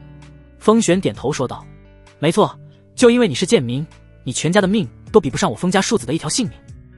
不，应该是连他一根头发都比不上。”在他眼里，秦云就是一只蝼蚁，蝼蚁既然妄图挑衅上位者的威严，就是在自寻死路。既然杀我风家庶子，那你就该死！风玄瞬间出现在秦云面前，手掌上涌动出强大的真气，凌厉的一掌拍向秦云的额头。千钧一发之际，赤甲师突然从秦云背后扑出。什么？薛护卫长等人大惊。咔嚓一声，风玄的右手被赤甲师咬中了。孽畜，你给我松开！风玄瞪着通红的眼睛，怒吼连连。要不是手上戴着金丝甲手套的话，再加上催动真元护住手臂，早就被赤甲师咬下来了。风玄见赤甲师不松口，不断用左手拍击赤甲师的额头。赤甲师的防御极强，一时之间竟伤不到赤甲师。赤甲师的眼睛越来越红，本来他就在抵抗秦云不断运转的御兽诀，结果风玄打得他额头剧痛，令他更加烦躁了。他咬着风玄的手，疯狂甩头，砰风玄接连被砸在地上，他再也撑不住了，整只右手被赤甲师撕了开来，剧痛令他差点昏厥。快救风玄执事！薛护卫长迅速反应过来，带人冲了过去。赤甲尸的爪子重重拍在风玄的头上，砰的一声，风玄虽然没死，但也差不多了，只剩下一口气了。赤甲尸转身扑杀向薛护卫长等人。面对发狂的赤甲尸，薛护卫长等人也是有心无力，很快就有护卫被赤甲尸撕碎了。在悄悄运转御兽诀的秦云察觉到赤甲尸开始清醒了，等他完全清醒过来的话，肯定会找自己算账。我们走。秦云拉起钱素素就走。你在这里等一下，我马上就回来。秦云想起了什么，当即松开钱素素，反身来到风玄面前。风玄已经身负重伤，浑身上下无法动弹了，但是他的意识还是很清醒，自然察觉到秦云到来。刚刚你要杀我，现在我来送你上路。对了，顺便告诉你一声，那头赤甲尸刚刚是我在控制，你可以明明白白的上路了。风玄眼睛流露出震惊，秦云竟然能操控赤甲尸，难怪赤甲尸会跑来攻击他。这时秦云的剑斩落，风玄伸手一触，钱素素呆呆地看着秦云。素素，你要记住一件事，以后谁对你流露杀意，你千万不要放过他，一旦放过了的话，他肯定会想尽办法报复你，甚至躲在暗处给你致命一击。既然已经成了仇敌，那就不要对敌人仁慈。秦云顺便对钱素素进行了告诫。钱素素似懂非懂的点了点头。孽畜！一名赤发老者飞了出来，气势惊人，方圆1000丈区域的气流都被压出了巨大的爆响。赤甲尸感受到威胁，立即杀向赤发老者。就凭你这头孽畜也妄想伤我！赤发老者冷哼，右手食指打出一道强大无比的气劲，这道气劲贯穿了赤甲尸的头，赤甲尸跌倒在地上，当场没了声息。风月长老，薛护卫长赶紧带人上前行礼，到底怎么回事？为何赤甲尸会突然对你们出手？风月冷着脸问道。我们在抓拿杀了风伯后之子的人，风玄执事亲自出手，结果赤甲尸就发疯出手，重伤了风玄执事。薛护卫长指向风玄执事所在的位置，当看到风玄执事已经伸手一触，不由愣住了。风月长老见到风玄脖子的伤口，猛然看向了背着万炼剑的秦云，眼睛闪烁着森冷寒意。是你杀了他？没错。秦云坦然点头。你好大的狗胆，竟然接连杀我风家之人！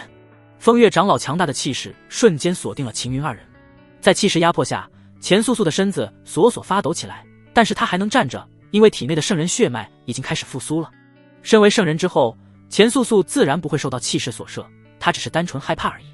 钱素素咬了咬牙，如果他再不帮秦云的话，就没人帮秦云了，他必须得站出来为秦云说句公道话。是这位风玄执事先对秦云哥哥出手的，要不是赤甲尸发疯，秦云哥哥早就被他打死了。钱素素的脸涨得通红，秦云意外地看了钱素素一眼，没想到这丫头竟然会站出来为自己说话。区楚王府的庶出也配在我面前说话，给我滚一边去！风月长老随手一挥，气劲卷出。突然秦云挡在钱素素面前，轰！气劲被秦云挡了下来。风月长老面露诧异，虽然刚刚他只动用了半成力量，但也足够震退先天境的修士了。秦云只是先天境第1重的修为，竟然能挡住，有点能耐，难怪敢这么嚣张，先后杀我风家庶子和执事，今天就拿你人头来祭奠他们。风月长老伸出右手，以气劲凝聚出3丈巨手，轰隆，巨手从天而降，气流纷纷被压爆。这时玄天老祖出现在秦云二人面前，对着虚空轻轻一点，3丈巨手被力量震消。风月长老面露凝重，但还是喝道：你是谁？这里可是大钱学府，在此地闹事就是在和整个大钱学府作对，你们风家是越来越喜欢给人扣大帽子了。玄天老祖瞥了风月长老一眼，然后指向秦云，他今天过来是参加考核的，你们不给他考核也就算了，还接连派人对他出手，你们是觉得他好欺负，还是说你们风家喜欢以大欺小？既然你们这么喜欢以大欺小的话，我今天也勉为其难的欺负一下你们好了。玄天老祖伸出右手食指，只见一缕赤色电芒慢慢浮现在指尖，如果你能挡住我一指不死，就算你运气好。一指点出，赤色电芒瞬间贯穿了风月长老的身躯，轰！伴随着力量爆开，风月长老的身体化为了飞灰。薛护卫长等人惊呆了，风月长老竟然被一指点杀了。秦云意外地看着玄天老祖，虽然秦云早就猜到玄天老祖修为不弱，但是却没想到玄天老祖会强到这种程度。在众人被玄天老祖震慑的时候，秦云走到了赤甲尸的尸体处，趁其他人不注意，悄悄施展御兽诀，将他的血脉抽取了出来。很快，半个巴掌大小的妖血丹凝聚成型。这颗妖血丹不但很大，而且通体为金色，在妖血丹之中还能隐约看到赤甲尸的模样。大钱学府养的妖兽果然不一样，不但是高等妖兽，而且潜在的血脉很强大，比起我先前获得的血脉强大太多了。秦云趁着众人注意力都在玄天老祖身上，没察觉到自己，立即将妖血丹吞了下去。妖血丹化开了，强大的丹力贯穿周身。这妖血丹的丹力太强了，秦云没想到所有丹力释放出来后，自己竟然无法一下吸收完，只能分成多次吸收。仅仅只是第一次吸收的丹力，就让秦云的体魄达到了先天境第4重的程度，当然只是体魄而已，修为还停留在先天境第1重。第2次丹力开始消化，这一次速度很慢，主要是第一次吸收的丹力太快了，导致有些丹力还残留在体内血肉骨骼中，需要一些时间才能吸收完。空中传来鹰爆声，一名银袍老者破空而来，紧随其后的还有一名黑袍老妪和蓝袍中年男子。蓝袍中年男子看着已经成为尸体的风玄执事和风月长老，神情顿时变得阴沉起来。你杀我风家执事和长老，是不是应该给我风家一个交代？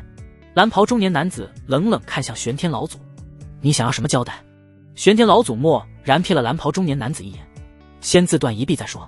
蓝袍中年男子冷冷说道，可以。玄天老祖随手一挥，一道赤色电芒打在蓝袍中年男子的右臂上，伴随着赤色电芒爆开，蓝袍中年男子身上的衣袍泛起了密密麻麻的阵纹，将赤色电芒的力量压了下来，但是他还是被震得滑退了一段距离。他的脸色当场就变了，没想到玄天老祖实力这么强，要不是身上有宝衣护体，恐怕右臂早就被轰断了。阁下在我大前学府出手杀人，还当着我们的面伤我大前学府封院主，阁下莫非是要与我大前学府不死不休？黑袍老妪冷声说道，你能代表大前学府吗？不能的话就滚。玄天老祖随手一挥，这一次的赤色电芒变得更加粗大，瞬间打在黑袍老妪身上。虽然他身上也有宝甲护体，但还是被震得七窍一血。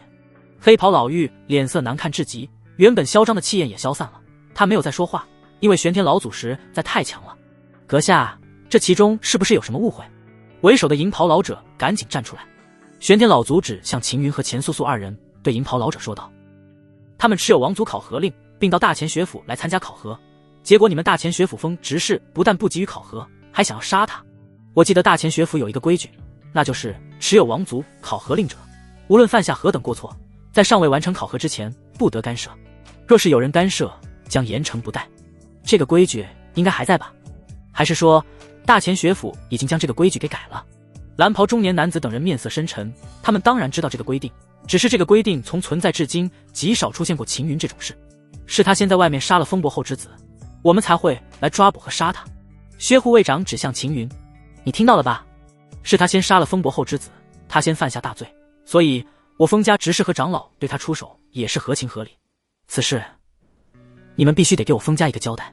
蓝袍中年男子态度强硬。玄天老祖没有理会蓝袍中年男子，而是抬起头看向了高空说道，封家老祖既然来了，为何不现身？封家老祖来了。银袍老者和黑袍老妪等人面露意外。封家老祖破空而出，他身后遍布着密密麻麻的锋刃，仿佛龙卷一般环绕在他的周边，恐怖的气势铺天盖地而来。轰！气势来到玄天老祖身前，仿佛被无形的屏障抵挡了一样，无法再靠近一步。封家老祖眉毛微微一挑，露出了一丝意外，玄天老祖的实力比他预想的要高一些。杀我封家之人，不管你是谁，确实该我们封家一个交代。封家老祖霸道地盯着玄天老祖，你想要什么交代？玄天老祖身上涌动出了不弱于封家老祖的气息，密密麻麻的赤色电芒浮现而出，封家老祖的气势顿时被震灭了。封家老祖的神情变得凝重起来，原本估计玄天老祖实力过得去，现在看来不是过得去而已，而是不在他之下。哼！封家老祖冷哼一声，催动更强的气势。轰！二人的气势不断冲撞在一起，四周的气流全部被抽空了，在场众人都感到了窒息，唯有秦云和钱素素不受影响。钱素素拥有圣人血脉，所以不被气势所摄。秦云本身就有吞天神脉，气势对他没有太大用处，不过强大的气势压迫对现在的秦云来说有好处。气势压制之下，妖血丹的丹力快速化开，秦云的体魄跟着快速增强。这时两股气势冲撞同时停止了。封家老祖的神情阴沉不定，他没有把握解决玄天老祖，但是就此收手的话，以后岂不是谁都能骑到封家头上来了？我封家的人不能白死。封家老祖沉声说道，虽然语气依旧霸道，但是底气没有最初那么足了。玄天老祖眼睛微眯，然后说道，事情起因是你封家的风伯后之子主动挑衅他，然后被他所杀，随后的执事也是想要杀他，意外死于他之手。既然你封家想要交代，那也简单，我给你们一个机会。他现在是先天境第1重的修为，你们封家先天境5重及5重以下的，皆可以对他出手。在这期间，我不会插手。如果他死于你们封家子弟之手，只能怪他自己实力不够。要是他赢了，这件事就到此为止。封家老祖瞥了秦云一眼，确实是先天境第1重，虽然秦云可能不差，再加上一些底牌，最多也就堪比先天境第3重，再强就第4重而已。好，就这么定了。封家老祖应声道：我还有一个条件，你们封家最多出3个人，毕竟再强的人也顶不住车轮战。玄天老祖说道：3个人就3个人。封家老祖毫不犹豫答应下来。3名封家子弟还解决不了一个先天境第1重的家伙的话，封家以后就不要在大前王朝混下去了，立即去选3名子弟过来。封家老祖对蓝袍中年男子说道：是。蓝袍中年男子冷冷地瞥了秦云一眼，在他眼里，秦云已经是一个将死之人了。玄天老祖回到秦云身侧，突然察觉到秦云体内传来骨头凝实的声音，他不由露出一丝意外之色。少主的体魄竟然又变强了。先前秦云凝聚妖血丹的一系列小动作，别人没察觉到，但却瞒不过玄天老祖，只是他没点破罢了。对于秦云近日的快速成长，以及凝聚妖血丹增强体魄的特殊手段，玄天老祖并不感到吃惊，因为宗主说了，秦云不凡之后，什么事都可能会发生，不需要紧张和担心，顺其自然就行了。老祖，你让我打3个，不怕我被他们宰了？秦云对玄天老祖说道。区区几个封家后辈，以你的实力，对付他们应该没多大问题的。玄天老祖抚须说道。狂妄！黑袍老妪冷哼，就连银袍老者也觉得玄天老祖和秦云太狂了。这里可是大前学府，由大前王族一手创建而成，王城3大学府之首，所有学员都是经过千挑万选出来的，每一个都是修士中的精英。区区先天境第1重的修为，就敢在大前学府如此嚣张狂妄。众人之中，唯一担心秦云的人也就只有钱素素了。他连忙拉了拉秦云的衣袖，低声喊道：秦云哥哥。素素，怎么了？秦云转过头问道。这个护身符给你，这是我娘从灵山寺求来的，她一直保着我平安，你拿着它也一定会平平安安的。钱素素将脖子戴着的护身符取了下来，放入秦云的手里。秦云本想拒绝，但又怕拒绝了钱素素的心意，他会伤心。好吧，谢谢素素。秦云说道。不用。钱素素脸颊微红。这时，蓝袍中年男子带着3名封家子弟过来了，竟然是他们。银袍老者和黑袍老妪露出意外之色。这3人在先天境第5重左右的大前学府学员中，属于排名靠前的了，是封家重点培养的子弟。没想到封家竟然会将他们3人带来，以这3人的实力，随便一个对付秦云都绰绰有余。人已经带来了，现在可以开始了吧？封家老祖对玄天老祖说道。开始吧。玄天老祖点了点头。疯子浩，给我斩了他。蓝袍中年男子派出3名封家子弟中修为最低的一个，但也有先天境第5重。知道了。疯子浩拔出随身携带的长剑，为了能让疯子浩等人更好地对付秦云，蓝袍中年男子特意准备了诸多精品兵器，包括这柄长剑。先天境第1重也妄图与我封家同辈对战，不需要他们出手，我一人就可以斩你了。疯子浩冷面露笑了，手持长剑冲向秦云。这时，秦云也冲向疯子浩，即劲风凌步。好快的速度，银袍老者等人面露惊色。小心！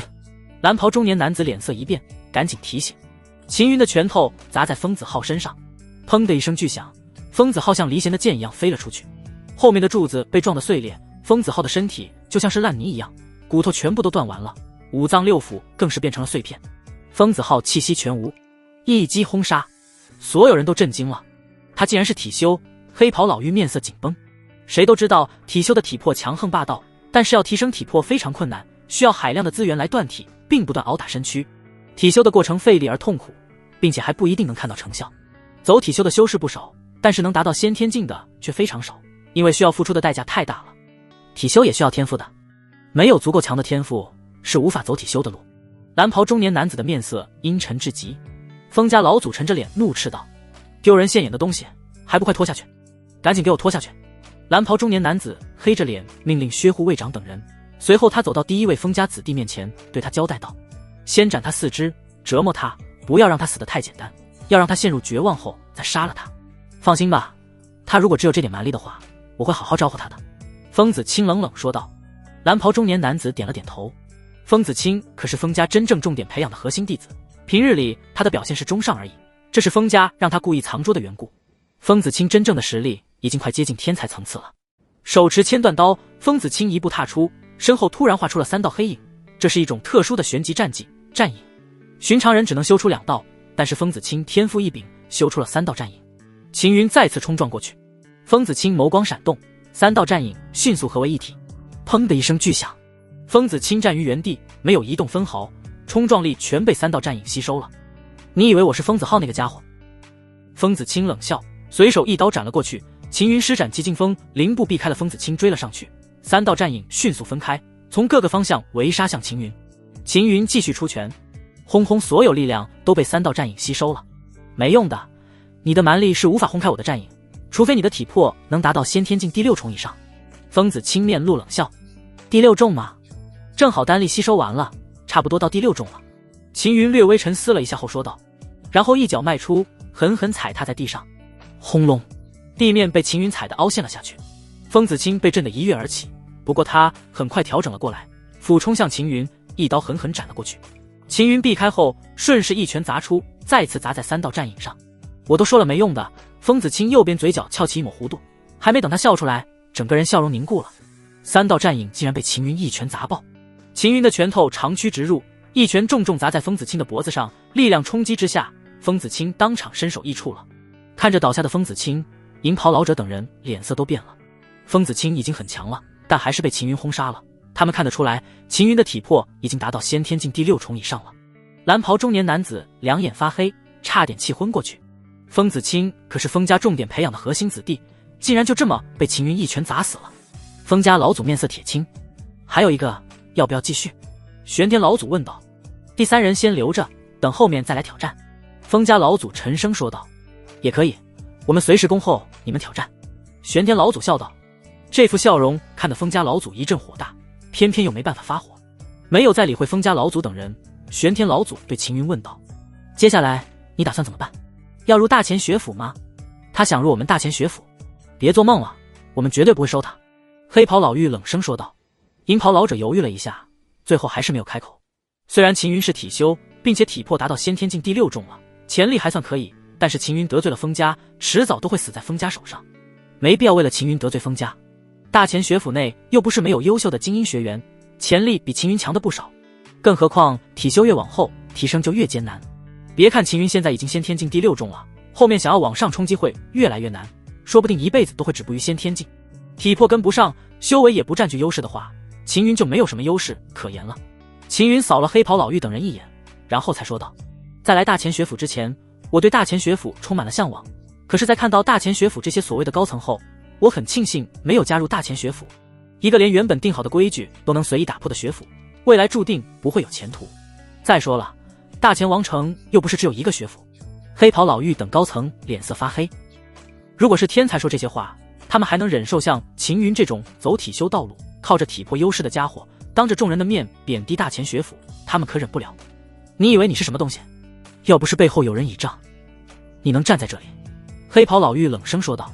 凭着体魄占据些许优势就目中无人，你该不会以为你战胜了他们2个就战胜了我们大钱学府的所有学员？狂妄自大，不知天高地厚的东西，我大钱学府的学员实力超群，随便一个出来都能碾压你。秦云将从风子浩那里弄到的长剑插在地上，老东西，别说我不给你机会，你派一个先天第6重的学员过来，能赢我的话，我任由你们处置。老东西黑袍老妪差点气炸了，虽然他年纪不小了，但是这些年保养得当，表面看起来也就40、50左右而已，竟然被秦云称为老东西，这可是你说的？黑袍老妪满眼怨怒。随后黑袍老妪立即派人去找人，他知道秦云体魄很强，所以他专门找一个克制秦云的学员。身为第一院主，他还是有这个能力的，他要让秦云知道什么叫做自寻死路。风家老祖和蓝袍中年男子没有离去，而是在这里看着，他们没想到秦云竟然会当面挑衅的院主，这样也好，让地院主派人来对付秦云。很快，一名体型壮硕的中年男子赶了过来，此人背着双面巨斧，起码有上千斤。这个中年男子不但天生力大无穷，而且身上还有着浓浓的杀气，明显是长期杀人凝聚出来的杀气。一剑，秦云说道。一剑，什么意思？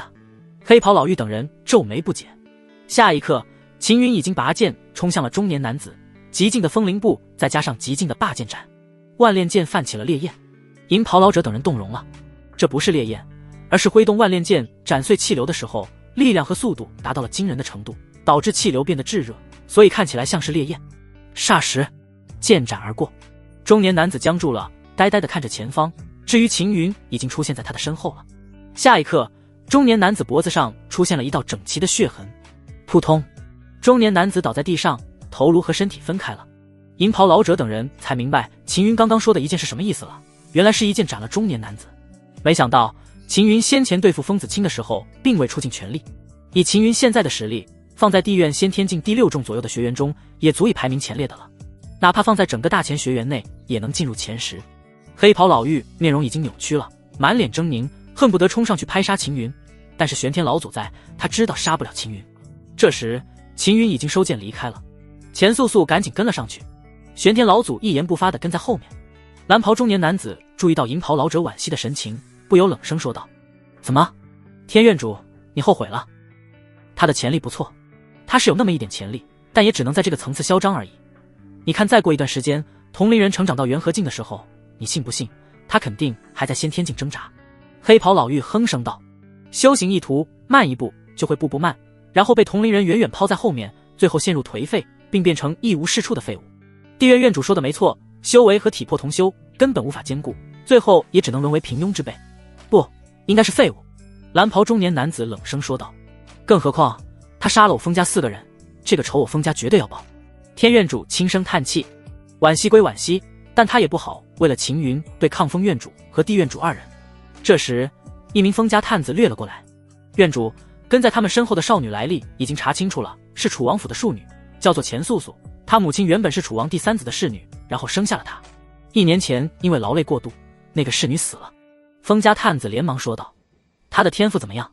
蓝袍中年男子问道：很一般，没有什么突出之处，所以楚王府也没怎么管她。1年前就已经收回了赐予她母亲的小筑，现在她被安排在一个老旧的房屋暂住。封家探子说道。蓝袍中年男子点了点头，一个天赋一般的庶出，而且还是侍女所生，说好听点是大前王族后人，说难听一些就是有着大前王族血脉的下人罢了，甚至可能比下人还不如。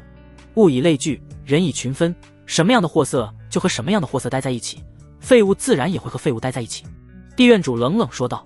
楚王府内，听完暗探所说，楚王皱紧眉头，封家老祖都被惊动了，而且还能让他们活着离开，说明那个叫做玄天的素袍老者的实力必然不在封家老祖之下。他们的来历呢？从何处来的王城？楚王对暗探问道。回禀王爷，他们从洛城来。这位叫做玄天的人是一个小宗门玄天宗的老祖，而叫做秦云的年轻人则是玄天宗的少主。暗探连忙说道。一个小宗门的老祖？楚王皱紧眉头，他可不认为一个小宗门的老祖会拥有与封家老祖抗衡的实力。这个叫做玄天老祖的人肯定隐藏了真实身份。继续给我查关于这个玄天老祖的所有来历，包括他什么时候在玄天宗出现，还有玄天宗的来历都给我查清楚。楚王立即下令。是。暗探应了一声。世子呢？他去哪里了？楚王对候在外面的暗默问道。世子去明月楼了。暗默苦着脸回道。现在他已经不再是钱凌霄的护道人了，混账东西就知道跑去喝花酒。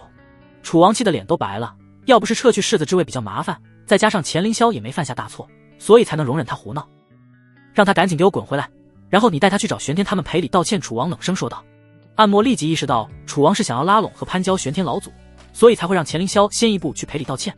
楚王，我认为与其带世子去赔礼道歉，还不如从另一个人下手。暗默连忙说道。从谁下手？楚王皱了皱眉。您的一位庶出孙女现在就跟着玄天老祖2人。暗默说道。庶出孙女？老2的还是老5的？楚王记不清楚了，因为他楚王府的庶出太多了。是3爷的，叫做钱素素，是3爷和我们王府的侍女所生。老3的？楚王犹豫了一下后说道。既然是老3的，自然是我楚王府的后人。你现在过去将这枚令牌给那丫头，然后再让人雕一枚新的郡主令牌给她。王爷，你要立钱素素为郡主？暗默感到吃惊。为了拉拢玄天老祖，楚王还真是够大方。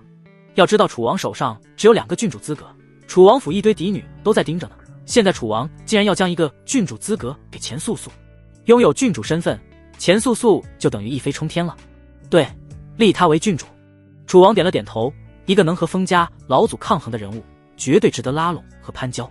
玄天老祖又有事暂时离去了，在离开之前，玄天老祖丢了2枚星罗学府的考核令牌给他们。秦云只好独自带着钱素朝着星罗学府走去。素素，你母亲的心愿是让你入大钱学府，你现在跟着我进入星罗学府，还真是为难你了。秦云对钱素说道。秦云哥哥，你不用愧疚，原本我是想加入大钱学府，但是他们对我们的态度那么差，还想杀我们，那我们还进大钱学府做什么？钱素赶紧安慰秦云道，其实星罗学府也不差，他可是曾经3大学府之首，只是现在暂时没落了，沦落到了最末位而已。不等秦云开口，不远处就有人笑着说道，小丫头说的没错，我们星罗学府确实只是暂时没落了，以后肯定还会重归3大学府之首的位置。对了，我们星罗学府可是王城里存在最久的学府，拥有着3000年的底蕴，这是其他学府都比不上的。秦云和钱素顺着声音看去，说话之人是一名穿着素袍的儒雅中年男子，单手摇着羽扇，满脸笑容，看起来颇为亲切。素袍男子注意到秦云手上的考核令牌，不由笑道，二位是来参加星罗学府的考核的吧？是的。秦云点了点头，欢迎二位，随我来吧。素袍男子笑了笑，然后在前面带路。秦云注意到守门的学员对素袍男子行礼，看来这位素袍男子在星罗学府的身份不低，有如此高的身份，还这么和蔼，比起大钱学府那些趾高气扬的高层好了不知多少倍。秦云对星罗学府的第一印象还不错。星罗学府很大，但是学员数量并不多，不像大钱学府，学员诸多，一路上都能看到不少学员来回走动，而星罗学府学员相对要少很多。星罗学府的学员似乎不多啊。秦云顺嘴说了一句，是的。素袍男子点头应了一声，然后接着说道，10年前我们星罗学府遭受盗窃，很多传承和战绩都丢失了，其中包括6部地级战绩和唯一的一部准天阶战绩都不知所踪了。自从那次之后，星罗学府的学员就越来越少，其实我们也能理解，学员来学府就是为了获得传承和修炼更强的战绩，我们星罗学府少了很多战绩和传承，学员不选我们星罗学府也很正常。秦云没想到素袍男子会这么坦诚，当即问道，你这么坦诚，不怕我们转身就走？素袍男子却是笑道，要走的留不住，要留的不会走，一切随缘吧。更何况这是事实，与其等你们考核之后知道了实情再后悔，还不如先告诉你们，你们要是后悔，现在还来得及。就冲你够坦诚，星罗学府我入定了。秦云说道，欢迎加入星罗学府，不过你要先通过考核，如果没通过的话，我也不能收你。素袍男子笑着说道。秦云二人跟着素袍男子来到了考核之地，先验一下你们的天赋。素袍男子指向前方的透明晶体，这是一块验腹晶，你们将手按在上面，它可以反映出你们的天赋。你们2人谁先来？素，你先去吧。秦云说道。钱素乖巧地走上前，然后将手按在验腹晶上，验腹晶突然发出巨大而沉闷的声响，然后它剧烈颤动起来，原本透明的它通体变得金黄起来，并且光芒越来越强盛。原本从容不迫的素袍男子脸色顿时变了。下一刻，金芒冲破验腹晶，直接冲天而起，撞在苍穹上方，形成了一个巨大的金色漩涡，并引动了周边风云。星罗学府本身就处于大钱王城偏中间的位置，这一道如同巨柱的金芒冲破天空，顿时惊动了不少人。这是星罗学府的验腹晶，有人在测试，能引动如此大的金芒，测试之人必然是天才级的修士。星罗学府15年都没出过天才了，竟然出了一位天才，星罗学府这下可赚大了。四周之人议论纷纷，无不艳羡地看向星罗学府。沉寂15年之后，星罗学府终于迎来了第一位天才级学员，不只是星罗学府外，整个星罗学府都被惊动了。诸位导师，包括院主，纷纷都加速赶往金芒所在的位置。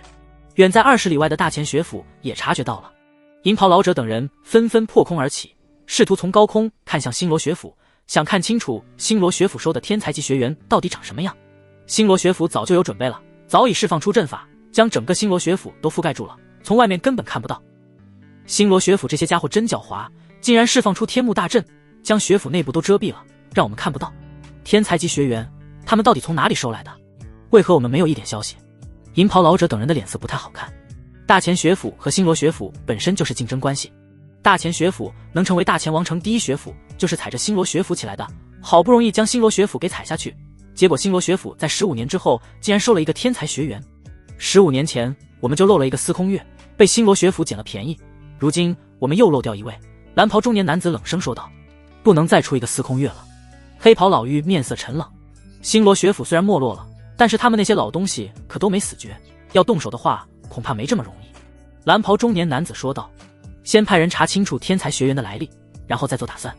黑袍老妪沉声说道：“我马上安排人去查。”蓝袍中年男子点头同意。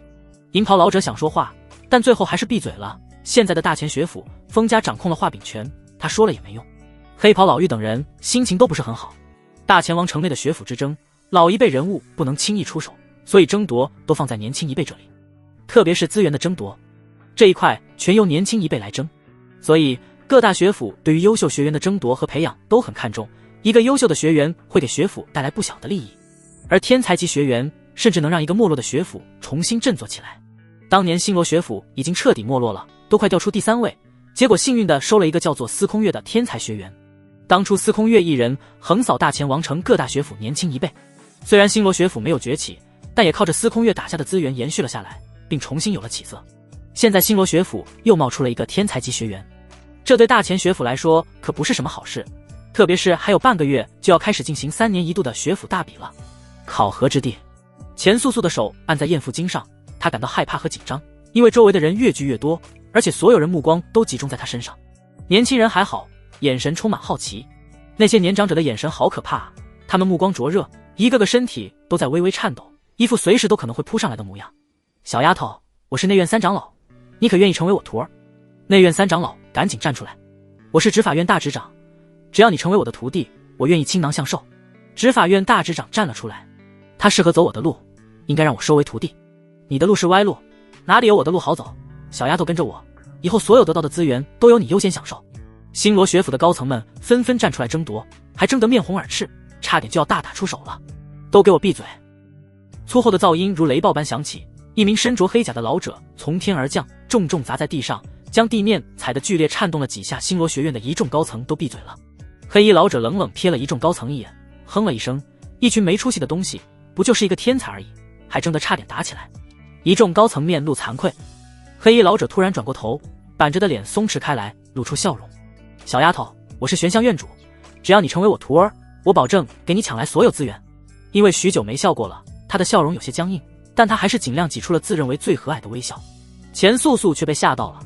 玄象，你吓到人家小姑娘了。丫头，别听他的，他玄象院都是一群大老粗，一天到晚就只会修炼，不像我们炼心院有好多女学员，你可以过来这边和他们作伴。蓝衣美妇人破空而来，对着钱素素微笑道，而且你成为我徒弟后，炼心院所有的学员都会宠你，绝对不会有人敢动你。钱素素咬着下唇，没敢说话。她从来没有遇到过这种事。她不由看向秦云，眼神透着求助。素素，你先过来。秦云招了招手，钱素素赶紧跑了过去，躲到秦云身后，她脸色才好转一些。小姑娘怕生，你们这么多人都围在这里吓到人家了，各院执掌和长老都让各自的人散了，还有给我封锁这里，不允许任何人再靠近此地。素袍男子神情肃然地说道。是，府主。各院执掌和长老连忙领命，同时他们无奈叹气。其实他们也知道，炼心和玄象2位院主都跑出来争了，他们再厉害也争不过这2位院主，他们没戏了。秦云十分讶异，没想到在门口遇到的人竟然是星罗学府的府主，而且还这么年轻。我叫司空月，暂代星罗学府的府主之位。素袍年轻男子对秦云和钱素素说道，刚刚没有说明身份，并不是有意隐瞒，还请你们见谅。钱素素更紧张了，星罗学府的府主竟然对她这么客气。小姑娘，你的考核已经通过了，你可以加入我们星罗学府。现在你有3个选择，你可以选玄象或是炼心2位院主中的1位为师，他们可以引领你修炼，让你快速成长。司空月对钱素素说道。钱素素没有说话，她不知道该选哪个好。我这个妹妹有点害羞，不知道府主另外2个选择是什么。秦云对司空月问道。司空月不由多看了秦云一眼。先前秦云不知道他的府主身份也就算了，现在知道了他的身份，还能表现得如此从容，年纪不大却如此镇定，很不错的年轻人。司空月暗赞了一声。另外2个选择，一个是拜我为师，随我修炼，我会尽力教导；另一个则是不拜师，加入星罗学府，成为核心学员，我们学府也会给予各种资源上的支持。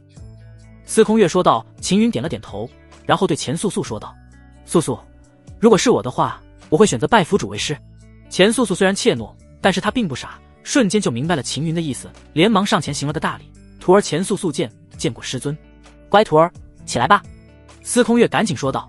炼心院主和玄象院主2人不由满脸遗憾，不过他们也没说什么，毕竟这是钱素素的选择。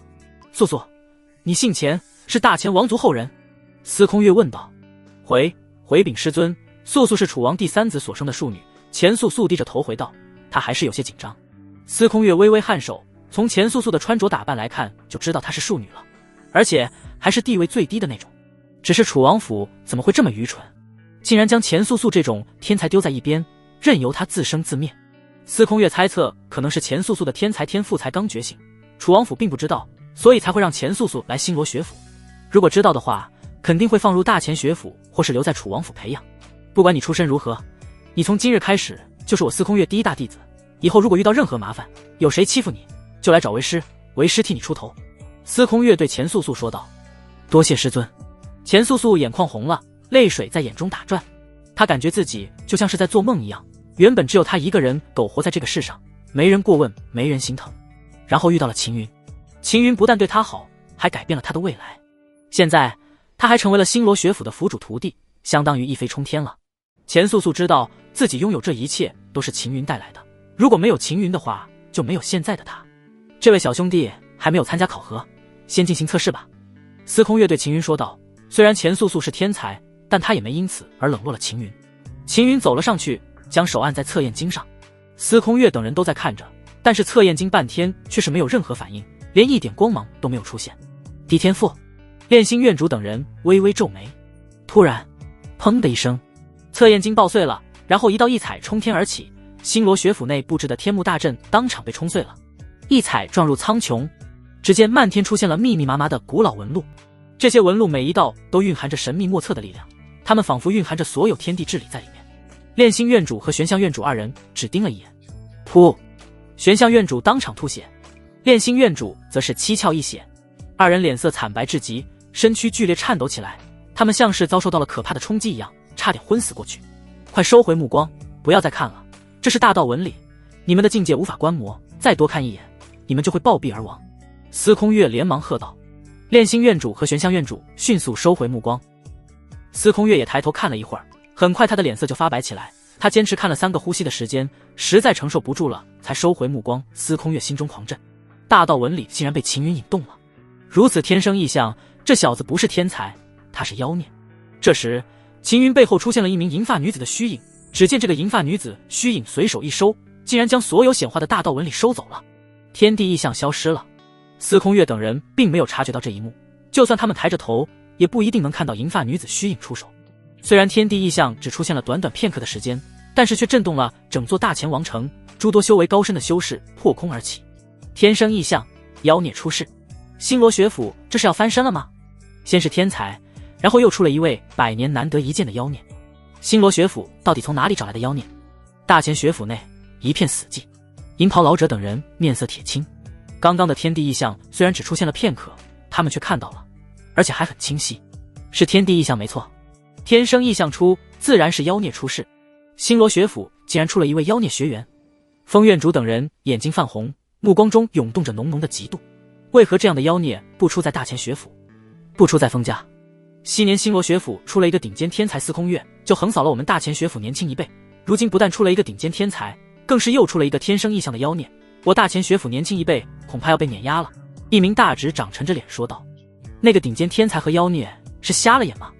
星罗学府都已经没落了，他们还选星罗学府？另一名大钱学府高层愤愤不平，其余高层感到难受至极。顶尖天才被星罗学府得到也就算了，连妖孽都加入了星罗学府，这让他们无比嫉妒。这时一名穿着金色锦袍的老者破空而来，恐怖的气势覆盖而下，银袍老者等人赶紧上前行礼，参见姚副府主。不用行礼了。姚副府主不耐烦地挥了挥手。银袍老者等人看得出来，姚副府主的心情并不是很好。这也难怪，星罗学府刚刚收到了一名顶尖天才和一名妖孽，姚副府主能高兴得起来才怪。你们也看到了，星罗学府收了一名顶尖天才和一名妖孽。姚副府主冷冷看向银袍老者等人，银袍老者等人纷纷低下头，不敢和姚副府主对视。我想知道，为何我们一点消息都没有？顶尖天才和妖孽出世，必然会提前有征兆，为什么我们大钱学府却没有察觉到征兆，反而被没落的星罗学府抢先一步？姚副府主声音蕴含着冷冽。每年我们在情报这一块花费了海量的修炼资源，但是你们却错落过了一个顶尖天才和妖孽，封院主，属下在。蓝袍中年男子硬着头皮站了出来。我大前学府的情报一向由你封院负责，现在出了这么大的纰漏，你可知罪？姚副府主冷声道。星罗学府早已没落，就算多了一个顶尖天才和妖孽，也不一定能挽回星罗学府的颓势。蓝袍中年男子连忙说道。你是不是忘了司空月？当年你被司空月一剑斩飞，你该不会已经忘了吧？就他一个顶尖天才，就让我们大前学府年轻一辈吃尽苦头。姚副府主哼道。被提起当年之事，蓝袍中年男子的脸一阵青一阵白。因为你的过错导致我们损失巨大，你该为此承担这个责任。从此刻起，剥除你封院主之位，因为暂时没有合适人选，你先暂代封院主之位，等到找到合适人选后，你再卸任。姚副府主冷着脸说道。风无忌脸色更加难看了，好不容易爬到院主位置，结果因为此事被卸下了，他不甘心啊。现在你们立即派人去查，无论付出多大的代价，都要给我查清楚星罗学府的顶尖天才和妖孽的来历。姚副府主沉着脸下达命令。暗殿内，这是位于大殿下方的另一座暗殿，府主司空月和2位院主还有核心高层们都进入了这里。钱素素非常紧张，她还是第一次见到这么大的阵仗，一群星罗学府的核心高层们全部都在看着她和秦云，当然最主要是看秦云。核心高层们都很激动，特别是一些白发苍苍的老者和老妪，他们看向秦云的目光就像是看到绝世宝贝一样。妖孽，我们星罗学府300年之后终于又出了一位妖孽，天佑我星罗学府。我本以为我这辈子都没机会看到这一幕了，没想到竟然在有生之年又看到我星罗学府出了一位妖孽。炼心院主眼神灼热地看着秦云，要不是因为司空月说不能吓到秦云的话，他都想将秦云抢到炼心院。这可是一位妖孽啊，能有一位妖孽当徒弟是他们梦寐以求的。玄象院主眼睛布满了血丝，他一直在盯着炼心院主，只要炼心院主动手，他就立即动手。今天无论如何，哪怕放下脸面和炼心打一场，他都要将秦云抢到玄象院去。你们都别想了，他不会加入玄象或是炼心院。司空月一句话打破了炼心院主和玄象院主的念想。为什么？炼心院主满脸不甘心。因为他是我星罗学府这300年来所出的唯一的一个妖孽，我将会亲自指点他修炼。司空月目光扫过众人，炼心院主和玄象院主等人一愣，旋即明白了司空月这句话的意思，他们不由面露无奈。他们还真争不过司空月，因为司空月打算将府主传承给秦云，也就是说秦云已经被司空月认定为星罗学府的继承人了。未来司空月卸去府主之位后，秦云就会上任成为下一任府主。没有选钱素素，是因为钱素素是大前王族的后人，按照星罗学府的规定，府主之位不能由大前王族的后人担任。炼心院主和玄象院主等人满脸惋惜，好不容易等到一个妖孽，你们已经进入了星罗暗殿，这里是我们星罗学府的核心之地，非核心之人无法进入此地。司空月对秦云二人说道。在这之前，我有些话要问你们，希望你们能如实回答。府主你问吧。秦云点了点头。你们的来历一定要如实回答，我会派人去查，如果你们敢骗我的话，我不会轻饶你们。司空月的语气变得严肃起来。素素是楚王府庶出，他父亲是楚王第3子，母亲是侍女，已经逝去了。秦云指了指钱素素说道。你呢？司空月问道。我洛城玄天宗少主秦云，至于我从哪里来，我也不知道。秦云耸了耸肩，他倒是希望司空月派人去查清自己背后的来历，最好是查到那个不负责任的玄天宗主。都18年了，玄天宗主都不知道跑哪里去了。秦云从未见过他，只从玄天老祖等人嘴里知道他的存在。如果司空月等人能找到玄天宗主的话，就更好了。秦云有很多话想问他。你们天赋如此之高，为何会选择我们星罗学府？司空月看着秦云二人问道。炼心院主等人也看着他们，众人都很好奇。大前王城3大学府，以秦云二人的天赋，只要想加入任何一座学府，哪怕是大前学府，府主都会亲自出来恭迎，以最高待遇将他们迎入。我们在来星罗学府之前去过大前学府。秦云说道。你们已经去过大前学府了，那么为何没有加入大前学府？炼心院主皱眉问道。以秦云和钱素素二人的天赋，大前学府的考核应该能通过才对，然后再进行测试，肯定能测出他们的天赋。大前学府不要我们。钱素素怯生生地说道。这句话一出，暗殿内瞬间就安静下来了。一个顶尖天才和一个妖孽，大前学府竟然不要。别说炼心院主等人了，哪怕是身为府主的司空月都不敢相信，大前学府再阔气也不会阔气到这般程度，连顶尖天才和妖孽都不要，这不可能，玩笑可不能随便乱开。玄象院主沉声说道。当然他也不是教训钱素素，只是觉得钱素素这个玩笑开得有些大。素素没有开玩笑，大前学府确实不要我们。秦云说道。这到底是怎么一回事？司空月皱眉问道。事情是这样的，秦云将自己先前和风伯后之子的恩怨告知了出来，然后去了大前学府被针对，甚至被人打压，要不是玄天老祖出手的话，恐怕都活不下来了。听完秦云所说，司空月等人的表情变得极其精彩。大前学府向来高傲，却没想到会高傲到这种程度，为了一个风伯后之子，竟然赶走了一个顶尖天才和一个妖孽。要是大前学府知道自己赶走了秦云二人，恐怕会当场吐血吧。最主要的是，这个大漏竟然被他们星罗学府捡到了。炼心院主等人心中窃喜，还好大前学府眼高于顶，漏过了秦云和钱素素二人，不然哪有他们星罗学府的份。说起来还要感谢大前学府呢。与此同时，炼心院主等人心情舒畅，因为这些年来星罗学府被大前学府打压得太厉害了，一直没机会出口气。今天收了秦云和钱素素二人，算是出了一口恶气。爽，实在太爽了。你们等下安排30个案子，让他们依次出现在外面，最好找2个天赋高的案子。司空月对炼心院主等人下达命令。知道了，我马上去安排。炼心院主等人点了点头。案子是什么？秦云好奇地问道。是我们学府暗中从小培养的一些优秀学员，这些优秀学员平日里都不会放出来，只有在某些特定时候才会放出。司空月也不隐瞒，对秦云说道。你是妖孽天赋，刚刚艳福经释放出来的异象已经被人看到，大前王城的各大学府还有王族和各个势力肯定都会派人来我们星罗学府调查。你现在还没成长起来，一旦被他们知道你是妖孽，那么肯定会找你的麻烦。秦云不由插嘴说道。府主你说的那些人应该不是来找我麻烦，而是想要除掉我吧。司空月意外地看了秦云一眼，没想到秦云这么年轻就懂这么多。司空月也不绕弯子了，点头说道。你说的没错，所以我才会放出那些案子，让他们吸引那些人的注意。谢师尊。钱素素乖巧地说道，她还是有些紧张。不用这么客气，你们随我来。司空月走在前方，秦云带着钱素素跟了上去。咔嚓，司空月打开了星罗暗殿的一座暗门，里面是黝黑的通道，从外面很难看到里面到底有什么。随我进来吧。司空月头也不回地说道。秦云二人跟了上去。进入通道内后，墙壁两边泛起了淡淡的光芒，明显能看到通道延续向很深的地底，地底下面是宽阔的密室。在这间密室的四处遍布着密密麻麻的痕迹，有拳印，有掌，有各种刀剑切割留下的痕迹。最中央有一根水晶柱子，里面封存着一部典籍。府主，这是？秦云问道。是我星罗学府的传承，星罗真剑。司空月说道。它是地级战技，只是想要修成的话非常难，因为它属于剑修才能完全修成的战技。如果不是剑修的话，虽然也可以修成，但是最多只能发挥出一半的威力。你可以尝试修炼，如果能修成就修成，要是不能就别强求。司空月对秦云说道。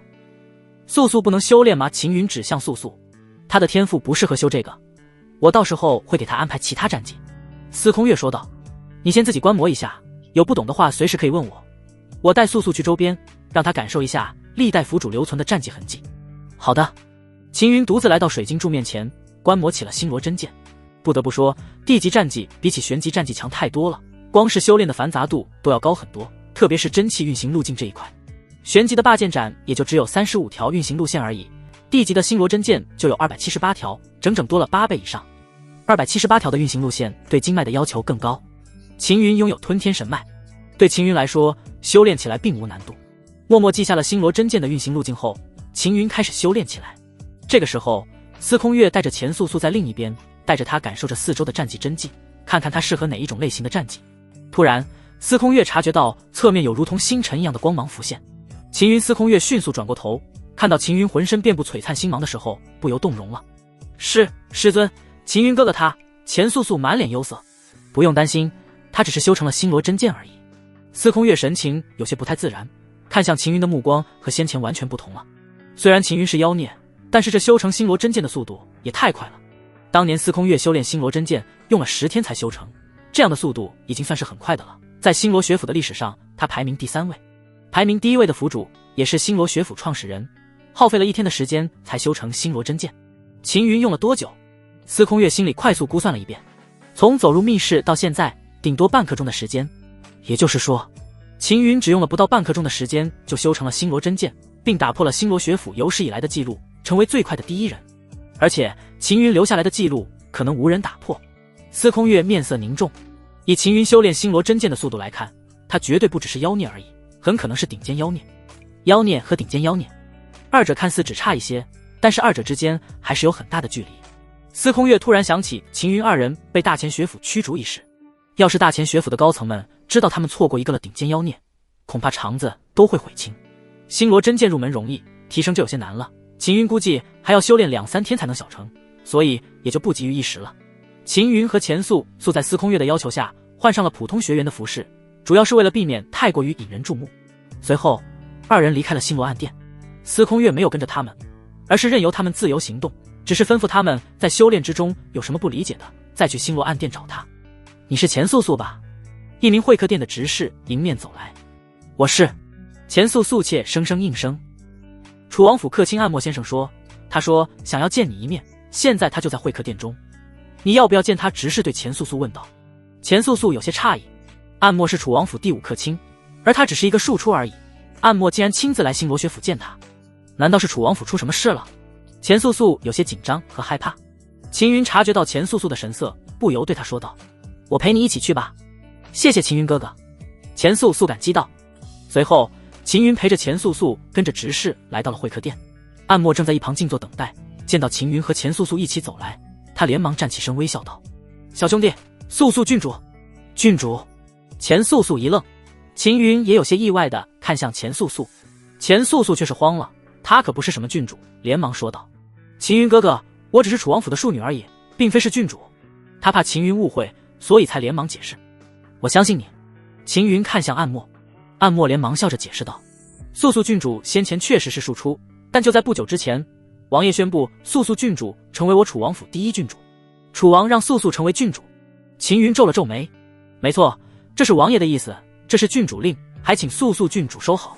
暗墨取出一枚郡主令牌递了上去，钱素素没有接，而是看向秦云，接吧。秦云点头说道，楚王府的郡主身份对钱素素来说也有好处，如果有人敢欺负她的话，就得先考虑一下楚王府郡主这一层身份。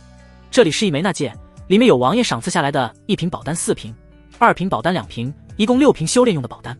暗墨递出了一枚纳戒，钱素素看了秦云一眼，等到秦云点头后，他才接过来。暗墨接着说道，王爷交代了，如果郡主有任何需要的话，尽管找我，只要我能做到，一定尽力去做。好的。钱素素受宠若惊的点了点头。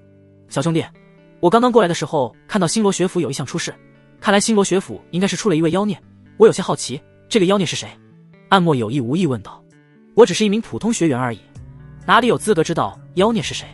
秦云随口回了一句，这是司空月先前交代过的，反正不管谁问起都这么说。暗墨点了点头，他也只是随口问问而已，并没有想过能从秦云这里得知妖孽的来历。星罗学府好不容易出了一位妖孽，肯定是重点雪藏培养，绝对不会轻易泄露出去。原本暗墨还想问一下在妖孽之前出现的天才来历，最后想了想，还是算了，以秦云和钱素素2人的普通学员身份，肯定也不会知道。随后暗墨告辞离开了。秦云哥哥，这些丹药你拿去用吧。钱素素走上前，将那戒里面的6瓶宝丹取了出来。虽然这6瓶宝丹数量不多，但是价值不菲，对于钱素素来说，已经是她这辈子以来所获得最好的东西了，你全部给我。秦云看向钱素素，我现在修为还很低，用这些宝丹太浪费了，还不如先给秦云哥哥用。钱素素说道。你这傻丫头，你可知道这些宝丹的价值？秦云问道。他们肯定很贵，但是没关系，只要秦云哥哥需要，素素都会给秦云哥哥。钱素素连忙说道。秦云也没拒绝，将宝丹收了起来。这时外面传来女子的怒吼声，钱素素，你这个小贱人，别以为你躲在星罗学府里面，我就找不到你，我可是楚王府嫡女钱妖月，你一个小小的星罗学府执事也敢拦我，还不快给我滚开！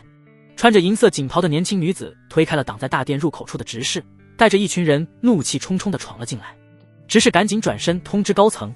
见到钱妖月，钱素素吓得脸色发白，瘦弱的身躯索索发抖，因为她以前被钱妖月欺负过好几次。小贱人，你区区一个侍女所生的贱货，有什么资格成为我楚王府第1郡主？钱妖月满眼怒火，身为第1嫡女，她才是最有资格成为楚王府第1郡主的人，结果却没想到楚王竟然将第1郡主给了钱素素。这个由侍女所生的贱货，竟然就这么一步登天，成为第1郡主，身份超越了她。关键是钱素素以前还是她的出气包，以前没事或是心情不好的时候，钱妖月就会拿钱素素出气。在钱妖月的眼中，钱素素是个连奴仆都不如的贱货。钱素素吓得索索发抖，下意识低下头，不敢和钱邀月对视。素素，现在的你不是以前的你了，别人欺负你就要狠狠打回去，只有这样别人才不敢欺负你。哥哥教你怎么打回去，你看好了。秦云一步迈出，瞬间出现在钱邀月的面前。啪！秦云一巴掌狠狠甩在钱邀月的脸上，强大的力道打得钱邀月趔趄了几下，差点跌倒在地上，整张左脸顿时高高肿起，嘴角还溢出了血。钱邀月愣住了，跟着钱邀月一起来的人惊呆了。钱素素诧异地看着秦云，原本心中对钱邀月的恐惧竟然随着秦云这一巴掌减弱了很多。你敢打我？钱邀月一手捂着高高肿起的脸，一手指着秦云怒吼道：你知道我是谁吗？我可是楚王府嫡女，你敢动我？你一个小小的星罗学府普通学员，竟然敢对我出手！来人，大护卫在哪里？钱邀月发疯般喊叫起来。真够吵的！秦云皱了皱眉，顺势一脚踹在钱邀月的腹部上，将他踹倒，并且在地上翻滚了好几圈。这时一队护卫冲了进来，为首的大护卫看到倒在地上的钱邀月，脸色顿时变了，当即冷冷扫视秦云二人，最后他的目光落在秦云身上。大护卫认识钱素素，这个楚王府的庶女，平日里只有被钱邀月欺负的份，哪敢对钱邀月动手，肯定是秦云做的。是你动手打了他？大护卫的声音冷冽。没错。秦云点了点头。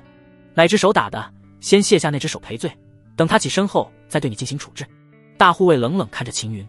钱素素很害怕，但是他没有让秦云一个人承担罪责，而是走上前准备向大护卫认罪。秦云一看就知道钱素素想做什么，立即拦住他。然后秦云向大护卫说道：是他先骂人，我才打他的，你不问是非曲直，就让我卸下一只手。你是什么身份？他是什么身份？你能和他比？他掉一根毛，你全家都要赔罪，更何况伤了他。大护卫满脸鄙夷地看着秦云。星罗学府的普通学员基本都是来自平民，就算有一些来自权贵，也只是身份不高的庶出罢了。那些王孙贵族基本都在大钱学府，根本不会跑来加入已经走向没落的星罗学府。见秦云没有动，大护卫的脸色变得阴沉起来。怎么还不愿意动？是要让我亲自出手帮你卸下吗？如果我出手的话，就不只是卸下你一只手了。那好，你要先卸掉左手还是右手？秦云问道。左手。大护卫冷冷说道。讽的一声，星罗真剑伴随着星芒浮现，大护卫的左手高高抛飞了起来。众人惊呆了。大护卫的修为可是先天境第7重，秦云仅仅只是先天境第1重修为而已，就能斩掉大护卫的左手。你还想卸下右手还是另外2只脚？我非常乐意代劳。秦云看向捂着伤口的大护卫。大护卫一改先前的嚣张态度，而是脸色惨白的朝后退了好几步。这时炼心院主破空而来，在他身后还跟着一众执事。你们在我星罗学府闹事，莫非真当我星罗学府无人了？炼心院主沉着脸说道。突然他注意到地上的断臂，开始还没什么，可当看到伤口处的点点星芒后，炼心院主心中顿时一震，他认出那是星罗真剑造成的。星罗学府内除去府主司空月修成星罗真剑外，就没有其他人修成了，而且司空月也不会对大护卫出手。那么这个人炼心院主瞥了秦云一眼，他本想询问，但是钱邀月等人在这里，他只好暂且先不问。这时钱邀月醒了过来，见到炼心院主不由有些意外。你是楚王府嫡女没错，但是这里是我星罗学府，带人在我星罗学府闹事，你真以为我不敢对你怎么样？炼心院主冷冷说道。赶紧滚吧，如果再来星罗学府闹事，我就亲自去你楚王府找楚王问一问。钱邀月哪敢还嘴，立即带人离开了。在钱邀月等人离去后，炼心院主让执事带人去护送钱邀月。虽然星罗学府不怕事，但是钱邀月跑到星罗学府闹事，要是路上出点事的话，星罗学府也会有麻烦。会客店中只剩下炼心院主还有秦云和钱素素。秦云，你修成星罗真剑了？炼心院主看向秦云。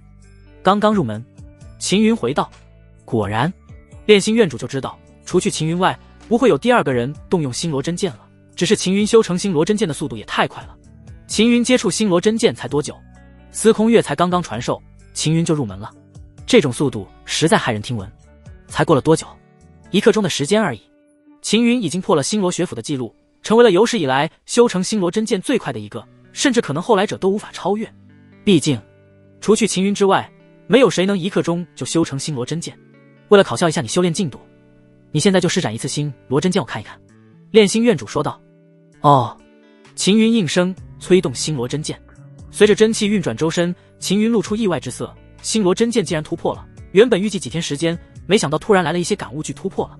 秦云没想太多，施展出星罗真剑，2道星芒浮现，竟然是小城的星罗真剑。炼心院主镇住了，难以置信地看着秦云，他在怀疑秦云是不是逗自己玩，明明都已经是小城了，竟然才说入门，到底怎么回事？你不是说才刚入门？炼心院主压住心头的激动，对秦云问道。刚刚突破了。秦云如实说道。刚刚。炼心院主不知该说什么好了，妖孽天赋竟然如此逆天，1刻钟时间不但修成了星罗真剑，还达到小成了。看着秦云，炼心院主心情复杂至极，他原本还打算指点秦云一下，现在看来根本不需要他指点了。别说他了，连府主司空月都不一定能指点得了秦云。炼心院主总算明白了，为何司空月没有教导秦云。像秦云这种妖孽根本就不需要教导，只需要给他说一个大概的方向，他就能自己修炼。没办法指点，炼心院主叹了一口气，然后对秦云2人说道：“你们回住处去休息吧，这2天尽量就不要外出了。”秦云和钱素素2人点了点头，随后2人离开了会客殿。炼心院主则是满脸凝重地站在会客殿内，随后取出一枚传讯经：“司空月，我有事找你，在会客殿等你。”片刻后，司空月赶来了。什么事？司空月问道。秦云斩伤楚王府大护卫一事，你应该知道了吧？炼心院主沉着脸看向司空月，神情有些怨怒。刚刚得知。司空月点了点头。秦云先天境第1重修为，一剑斩断楚王府大护卫的手臂，不少人看到了。而这个楚王府大护卫可是先天境第7重修为，恐怕他要暴露了。炼心院主说道。我原本以为能维持一段时间，结果却没想到会发生这样的事，是我疏忽了。等下我会主动向外宣布，就说秦云是我们星罗学园招收的那一位顶尖天才。司空月叹了一口气说道。这倒也是个办法。炼心院主迟疑了一下，后点了点头。主动暴露也有好处，坐定了秦云是顶尖天才的身份，别人要是查起来的话，肯定会下意识忽略掉秦云，或是调查的重点不会放在秦云身上。毕竟星罗学府已经宣布了秦云是顶尖天才，谁会想到秦云是潜在的顶尖妖孽？顶尖天才和顶尖妖孽的差距，在先天境的时候不会太明显，只有到后面的境界才会表现出来。你可知道秦云现在的修炼进度？炼心院主说道。当然知道，他半刻钟修成了星罗真剑，是个顶尖妖孽。司空月点了点头说道。他的天赋比你预测的更高。炼心院主悠悠说道。比我预测的更高？什么意思？司空月皱了皱眉，不太明白炼心院主这句话是什么意思。就在刚刚，我让他演练一下星罗真剑，想看看他修炼上是否有什么问题，结果他的星罗真剑进入小成了。司空月诧异地看着炼心院主。怎么？你以为我在和你开玩笑？司空月，我炼心可不是那种随意拿这种事开玩笑的人。炼心院主沉着脸说道。别误会，我不是说你开玩笑，而是感觉太不可思议了。1天之内，他竟然将星罗真剑修到了小成的程度，确实如同你所说的一样，他的天赋比起我预料的更高。司空月遥望向远处，神情透着古怪，没想到即将没落的星罗学府竟然会出现秦云这样的妖孽。物极必反，也不知道这是好事还是坏事。楚王府书房，楚王坐在主座上，皱眉听着密探的汇报。洛城的玄天宗全员失踪了。你确定？楚王看向密探，不是他不相信密探，而是觉得太不可思议了。一个宗门怎么就突然消失了？虽然只是一个小宗门，但也有上百人，一点迹象都没有就消失了。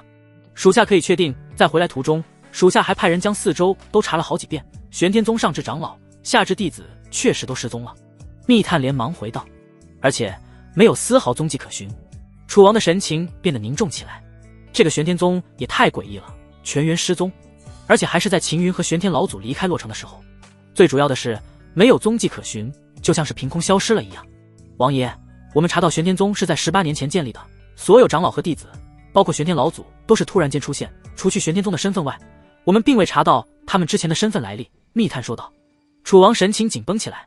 18年前突然冒出来，然后18年后，除去玄天老祖和少主秦云之外，其余人全部失踪，这也太诡异了。楚王立即意识到玄天老祖和少主秦云来历不简单。这时书房外传来钱邀月的哭喊声。爷爷，你可要为邀月做主啊！钱邀月闯了进来，一见到楚王就哭得更加厉害了。你的脸怎么了？楚王沉着脸站起身来，他看到钱邀月的脸又红又肿，还有清晰的巴掌印。星罗学府欺我楚王府，当众怂恿学员打我。爷爷，我是您的孙女，是楚王府嫡女，星罗学府的学员打我的脸，就是在打您的脸啊！钱邀月声泪俱下，声音凄惨无比。不只是我，您派给我的大护卫也被那个学员斩了一只左手。楚王的脸色顿时变得阴沉起来。虽然楚王心头有怒火，但是还是忍住了怒火，对钱邀月沉声问道：说清楚到底是怎么一回事？你怎么会跑到星罗学府去？又怎么会和星罗学府的学员起冲突？钱邀月擦拭掉眼泪后连忙说道：爷爷，您不是立素素妹妹为第一郡主吗？我听说她加入了星罗学府，然后我就去见她，想向她道贺。结果素素妹妹仗着她成为第一郡主，对我言语讥诮嘲弄，我回了几句，然后又多问了几句话。她身边一个叫做秦云的学员就恼怒了，他打了我一巴掌，还踹了我一脚。钱邀月说到这里，偷偷用眼角余光瞥了楚王一眼，见楚王的脸色越加阴沉，他表面在抽泣，但是心里却在暗喜。他要的就是这样的效果。楚王的脸色越难看，那个小贱货和跟班的下场就越惨。让你们打我，你们等着吧。钱邀月心中冷哼，然后接着说道：大护卫见那个叫做秦云的家伙对我动手，就出手阻拦，结果被那个家伙偷袭，斩掉了大护卫的左臂。楚王面色变得越加阴沉，钱邀月心中越加得意了。他很清楚自己这个爷爷的脾气，楚王现在肯定很恼怒。钱素素这个贱货和那个叫做秦云的跟班，就算不死也得脱一层皮了。秦云不是才先天境第1重修为，我派给你的大护卫已经是先天境第7重修为了，你确定他能斩下大护卫的手臂？楚王沉着脸看向钱邀月：爷爷，我说的句句属实，您不信的话可以立即召大护卫过来。钱邀月连忙说道。楚王皱眉，先天境第1重修为和第7重相差了整整7重的修为，一般修士就算是偷袭也很难斩掉大护卫的手臂。要知道，能进入楚王府的大护卫都是经过精挑细选出来，每一个都能以一敌多。这时，书房外传来了暗默急切的声音：王爷，星罗学府的府主司空月刚刚宣布，星罗学府刚刚招收的顶尖天才名为秦云，于今天加入星罗学府。钱邀月的表情瞬间僵住了。顶尖天才？秦云？身为楚王府嫡女的钱邀月当然知道星罗学府招收了一个顶尖天才和一个妖孽。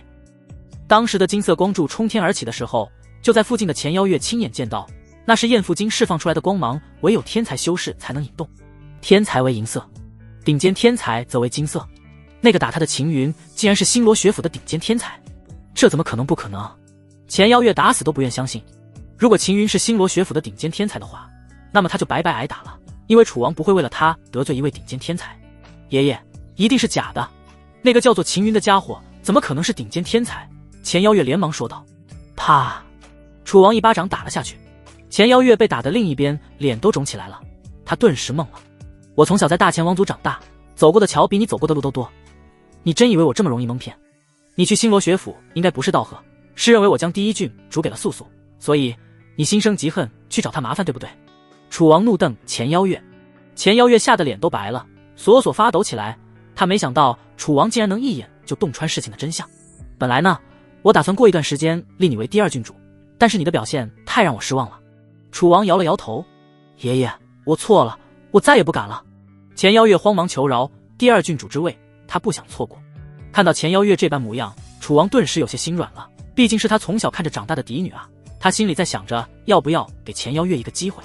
爷爷，这件事也不能只怪我一个人，钱素素难道就没有错吗？钱邀月咬了咬牙。楚王的脸色变得更加难看起来，事到如今还死性不改。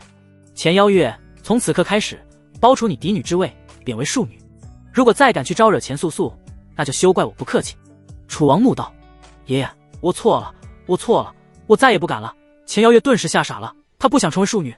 来人，将他拖下去。楚王只觉得心烦，派人将钱邀月拉了下去。暗默走入书房，看着钱邀月被人拖走，他有些不太忍心，不由上前帮忙求情道：王爷，邀月少主毕竟是您看着长大的，我这是在救他，以免他造成难以挽回的大错，到时候别说庶女了，能不能保住性命都很难说。楚王哼声道：钱邀月性格太骄纵了，如果不处置他的话，他肯定还会想办法去找秦云和钱素素的麻烦。楚王不可能一直盯着钱邀月，要是被秦云斩了，那么钱邀月死了也是白死。星罗学府已经很多年没有出过一个顶尖天才了，如今出了秦云这么一个顶尖天才，必然会力保。还有那个神秘的妖孽，星罗学府恐怕要崛起了。让人备马，我要去星罗学府一趟。楚王说道。王爷，现在星罗学府已经封闭了，府主司空月说了，不允许任何外人进入，就算您亲临也不一定能进去。暗默连忙说道。我只是去见我孙女钱素素而已，难道我见孙女都不行了？赶紧备马吧！楚王不耐烦地挥了挥手。大前学府主殿，姚副府主脸色阴沉地坐在主位上，3大院主和一众长老坐于下方，所有人都沉默着，气氛凝重而压抑。暂代封院主的封无忌的表情深沉，谁能想到秦云竟然是顶尖天才？关键是这个顶尖天才最先来大前学府参加考核，本来该被大前学府收录的，却被他们赶走了。他们赶走了一位顶尖天才，现在大前学府已经成为了整个大前王城的大笑话，各方势力都在嘲笑大前学府，甚至包括那些平民百姓。他们都说大前学府的高层眼睛瞎了，送上门的顶尖天才看不到，最后还将这名顶尖天才送给了星罗学府。当年我们就错过了司空月，现在又错过了秦云，你们真厉害，漏了一个又一个。姚副府主冷冷地扫了众人一眼，他在极力克制着自己的冲动，因为他现在很想一巴掌将这些没脑子的东西全部打死。风无忌低着头不敢还嘴，姚副府主正在眉头上，谁开口谁就惨了。姚副府主继续冷声说道，以星罗学府现在的发展趋势，用不了多长时间就会被踢出学府第3位，我们扶持的第4位岳阳学府就可以登上第3位。结果呢？顶尖天才秦云和那个不知来历的妖孽加入星罗学府一事，不但让我大前学府丢尽颜面，反而还让星罗学府声誉鼎盛。就在刚刚，我得到消息，有些还在选择学府的年轻一辈已经开始前往星罗学府征询了。地院主等人脸色变得难看起来。身为大前学府的高层，他们很清楚这个消息意味着什么，意味着有些年轻一辈可能会选择星罗学府。原本即将彻底没落的星罗学府将会有重新抬头的趋势。姚副府主看向风无忌，冷声说道，你自己卸下封代院主之位，从今天开始，你从执事做起。风无忌感觉自己的天都塌了，他堂堂封院主，先是被降为代院主，然后又被降为执事，封家肯定不会再扶持他了，必然会扶持其他人完了。他这辈子完了。秦云风无忌心中怨怒，这一切都是拜秦云所赐。姚副府主，事情都已经变成这样了，再追究下去没任何意义。依我看，还不如想着该如何解决星罗学府那2个未来的威胁。身为地院主的黑袍老妪说道，地院主说的没错，我建议派死士潜入星罗学府，杀了秦云和那个妖孽。一名长老当众提议道。姚副府主瞥了那名长老一眼，你是封家的？是。那名长老连忙应声，你和风无忌一样愚蠢至极。姚副府主骂了一句。好不容易从打击中缓过来的风无忌听到这句话，脸色变得更加难看了，自己怎么就蠢了？见风家长老不服气，姚副府主冷声说道，星罗学府数十年才出一个顶尖天才，而且还有一位更加珍贵的妖孽，如果我是司空月，肯定会天天盯着他们2人，绝对不会让人靠近。你觉得我们派出的死士能越过司空月他们的盯梢，解决他们2人？星罗学府是没落了，但是别忘了，星罗学府只是后继无力而已，那些老东西可都还没死完呢。被狠狠教训了一顿的风家长老不再吭声了。难道我们就眼睁睁看着什么都不做？地院主沉着脸问道。不是什么都不做，而是等机会，先查出那个妖孽的真实身份，然后再等待机会下手。姚副府主挥了挥手，派出2名天影卫潜入星罗学府，查出那个妖孽的下落，还有那个叫做秦云的顶尖天才的踪迹，然后等待时机。动用2名天影卫会不会太浪费了？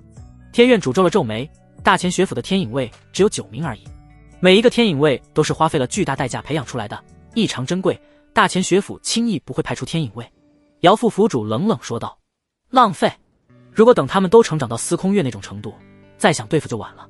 当年的司空月就让我们吃了不少亏，现在又出了一个天赋不在他之下的秦云，以及一个天赋在他之上的神秘妖孽，再不派出天影卫的话，等他们都成长起来，我们大前学府到时候定然会被压得喘不过气来。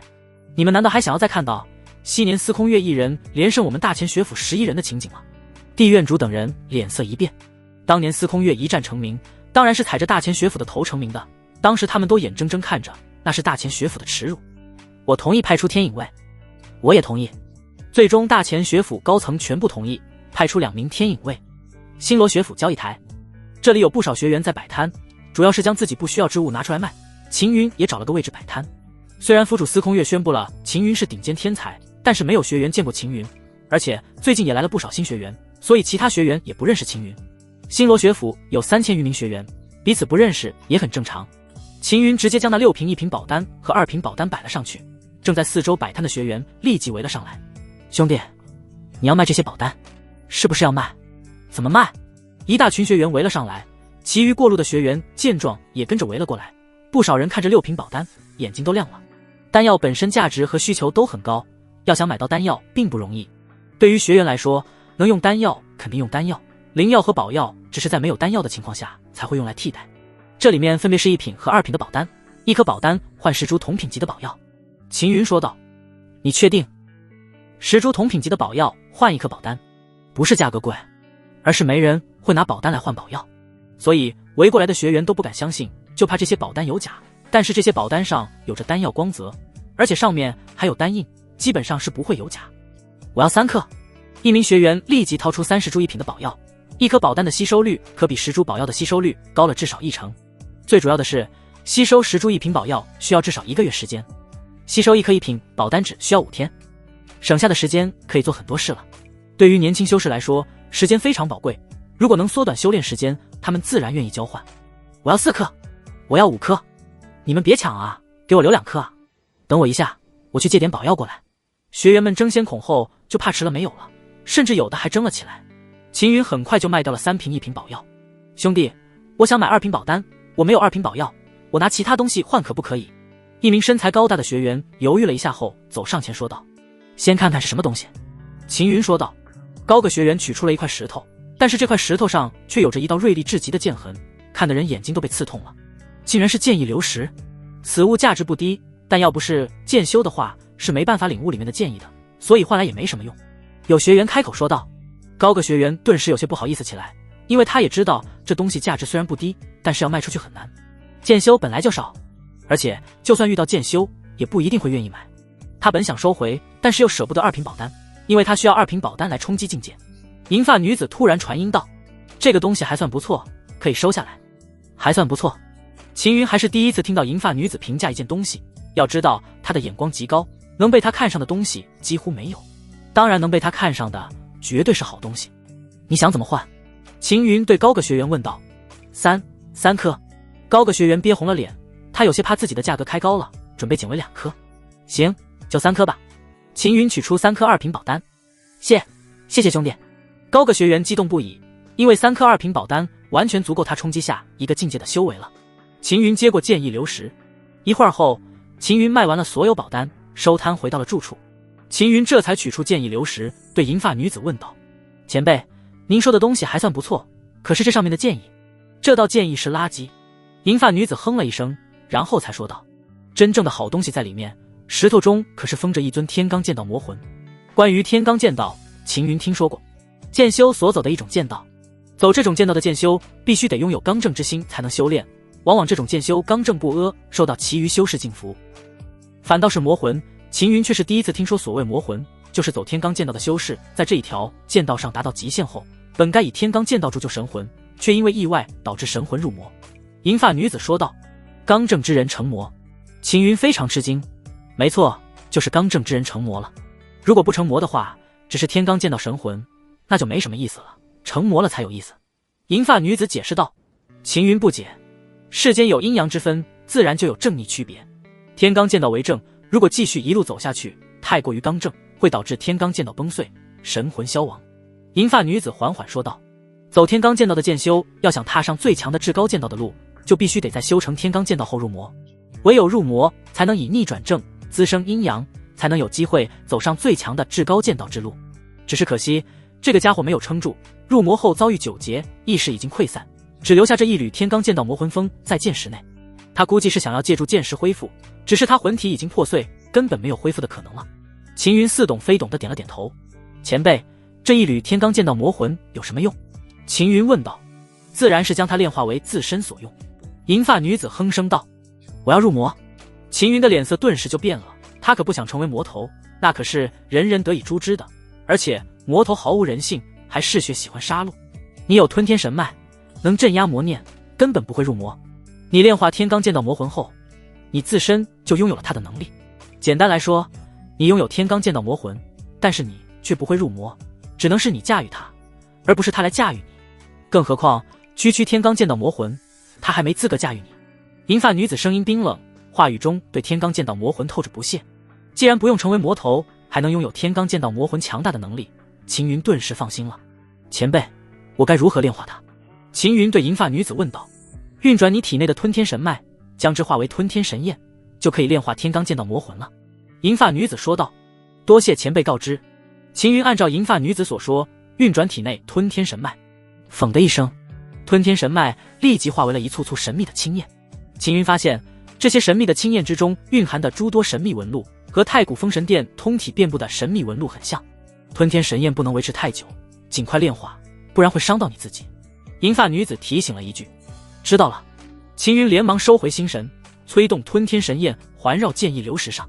瞬间剑意流石焚化了，恐怖至极的剑鸣传出，虚空都被震碎了。要不是吞天神焰环绕，将天罡剑道魔魂封在里面的话，刚刚的剑鸣就足以震杀秦云了。吞天神焰迅速覆盖天罡剑道魔魂，他仅存的一丝本能还在挣扎，但也只是挣扎了几下而已。很快天罡剑道魔魂炼化了。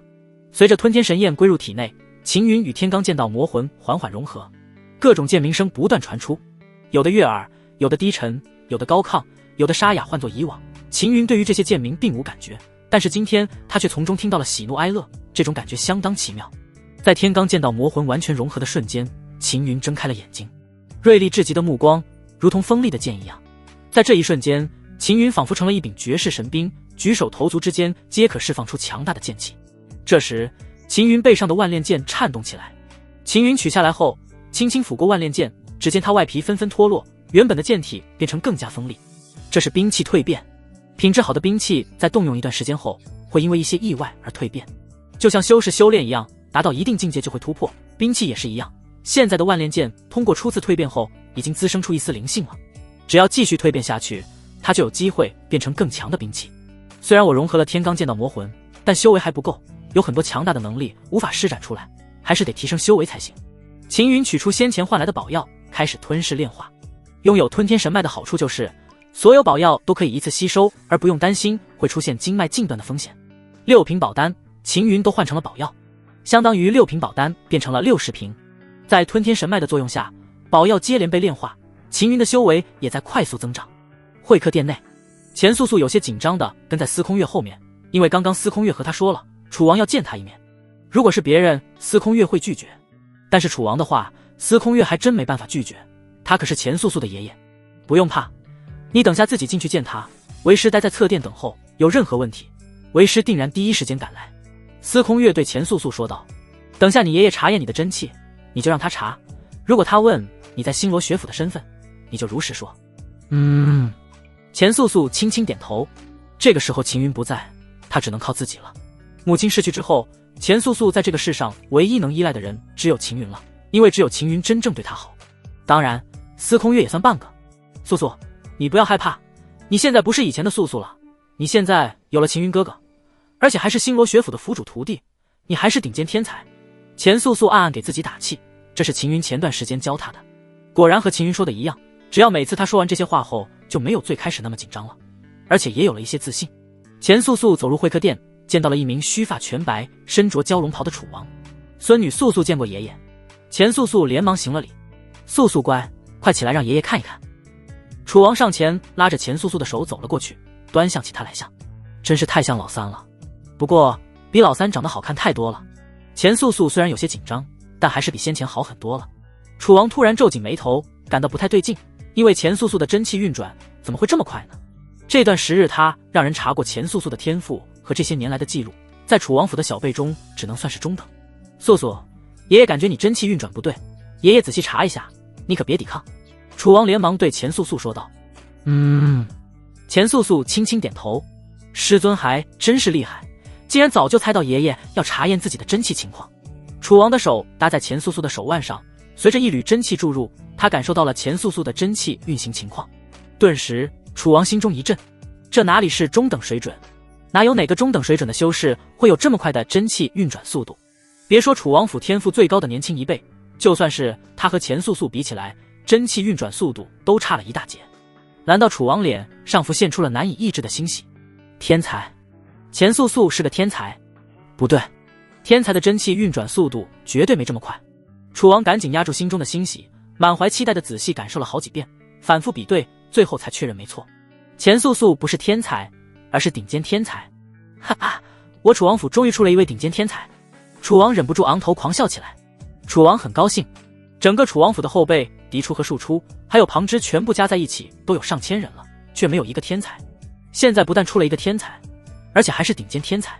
最主要的是，他先一步立钱素素为郡主了，说明了他的眼光独到，早已认定钱素素必然不一般。等等，楚王收起笑容，微微皱眉起来。星罗学府收了一个顶尖天才和一个妖孽，这不是别人说的，而是晏父经当时显化出来的迹象，不少人都亲眼目睹，这是无法骗人的事实。星罗学府的府主司空月宣布了秦云是顶尖天才，但是现在他却发现钱素素是顶尖天才。星罗学府没落多年，不可能会突然冒出2个顶尖天才和一个妖孽。那个妖孽难道是？楚王恍然大悟，不由暗骂起来：好你个司空月，你还真够贼的！世人都以为你会将妖孽血藏起来，却没想到你竟然将妖孽以顶尖天才的身份公布出去。这一招确实厉害，妖孽在明面上被当作顶尖天才培养，而世人都以为妖孽血藏了，肯定会挖空心思去找。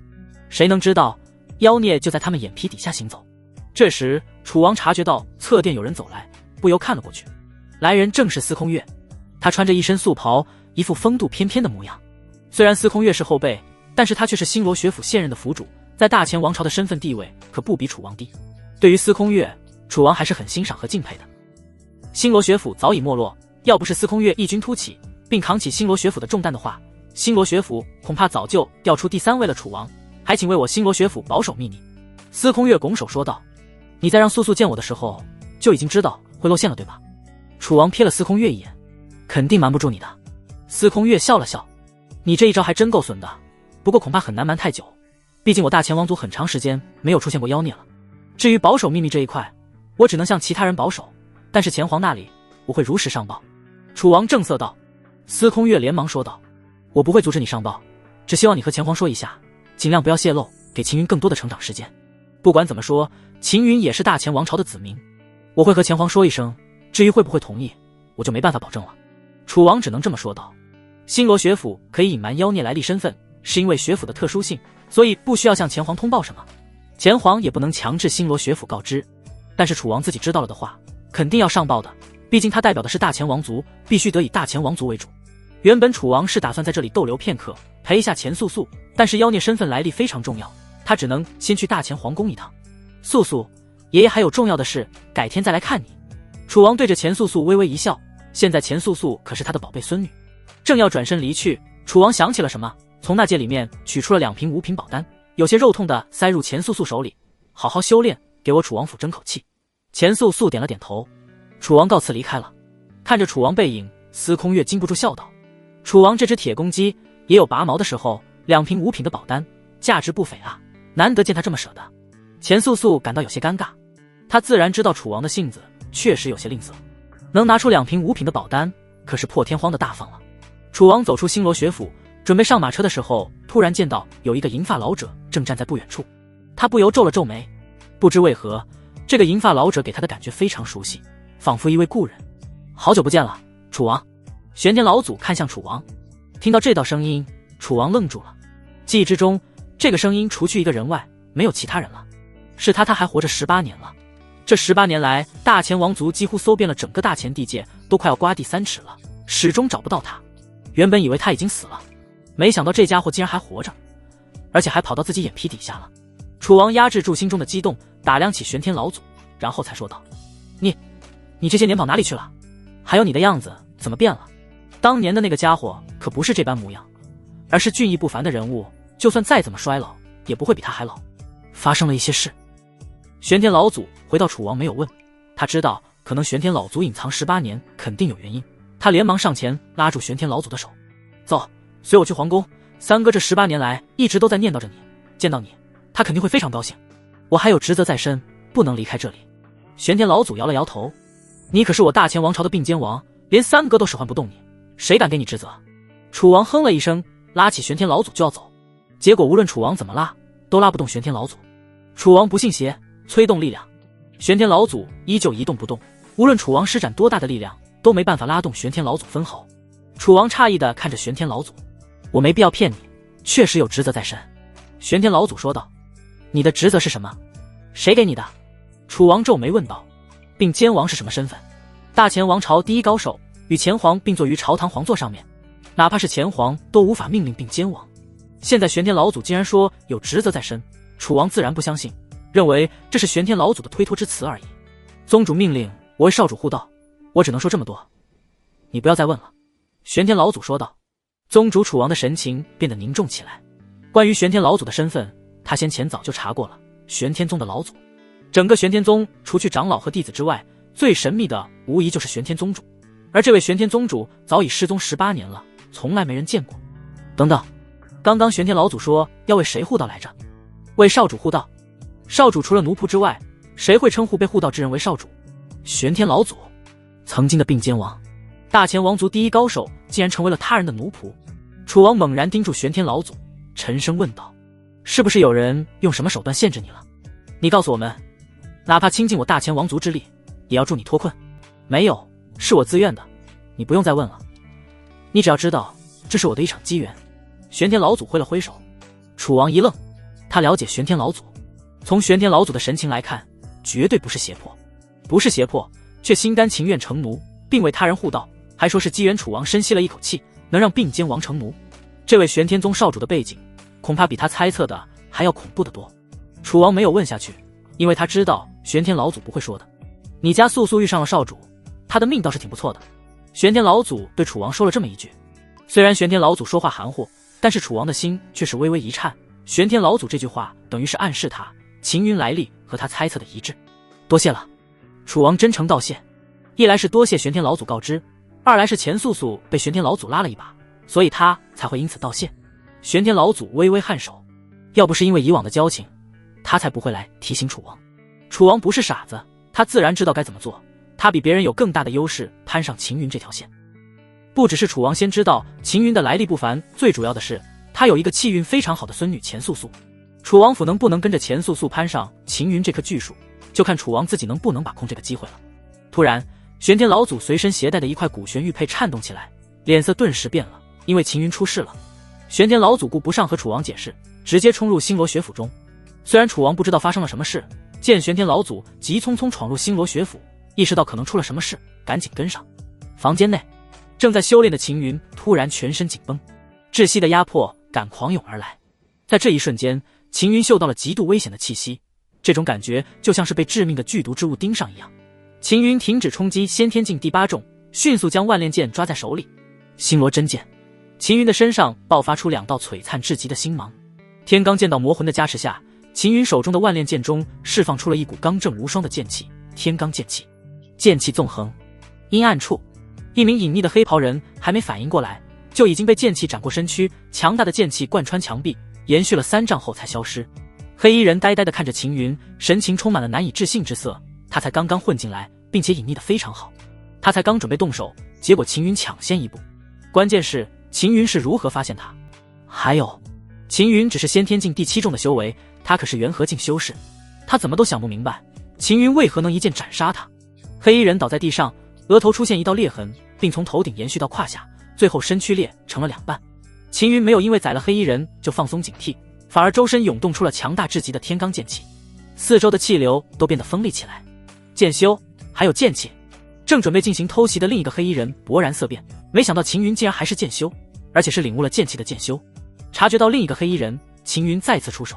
星罗真剑，刚正无双的天罡剑气加持，还有秦云强大的体魄，小成的星罗真剑发挥出了无以伦比的力量。想杀我？你以为我是他？第2个黑衣人冷哼一声，左手出现一面黑盾，快速挡在前面。万炼剑斩在黑盾上，砰的一声巨响，剑气冲击向四周，房屋瞬间垮塌。秦云和黑衣人同时冲了出来。黑衣人的脸色有些难看，要不是手上的盾防御惊人的话，他早就受伤了。一个剑修怎么会有这么强的力量？这个小子修为只有先天境第7重而已，不可能会有这么强的力量。体魄应该是他的体魄，先天境的体魄。黑衣人面色紧绷，立即意识到秦云是剑体同修，能剑体同修还达到这般程度之人，绝对不是顶尖天才。哪有顶尖天才在先天境第7重天就能斩杀元和境第1重天的天影卫，并且还一剑差点伤了他？要知道他可是元和境第2重天的修为。妖孽，对，他肯定是妖孽。黑衣人看着秦云，目光闪烁着森冷的杀意。没想到星罗学府出事的那位妖孽竟然会是秦云。他的任务除去找到星罗学府的妖孽外，还要杀了妖孽，这是他的职责，他不能就这么回去。你是妖孽，可可惜你遇到了我，只能止步于此了。黑衣人冷冷说道，右手挥动，一柄沾染剧毒的匕首弹了出来。秦云右手持着万炼剑，微微抬起头，眸中有剑芒闪烁。刚刚的生死瞬息和交手，让他和天罡剑道魔魂的融合加快了一些。此刻融合的更多了，秦云对剑的感受也更深。秦云一步迈出，璀璨至极的7道星芒浮现。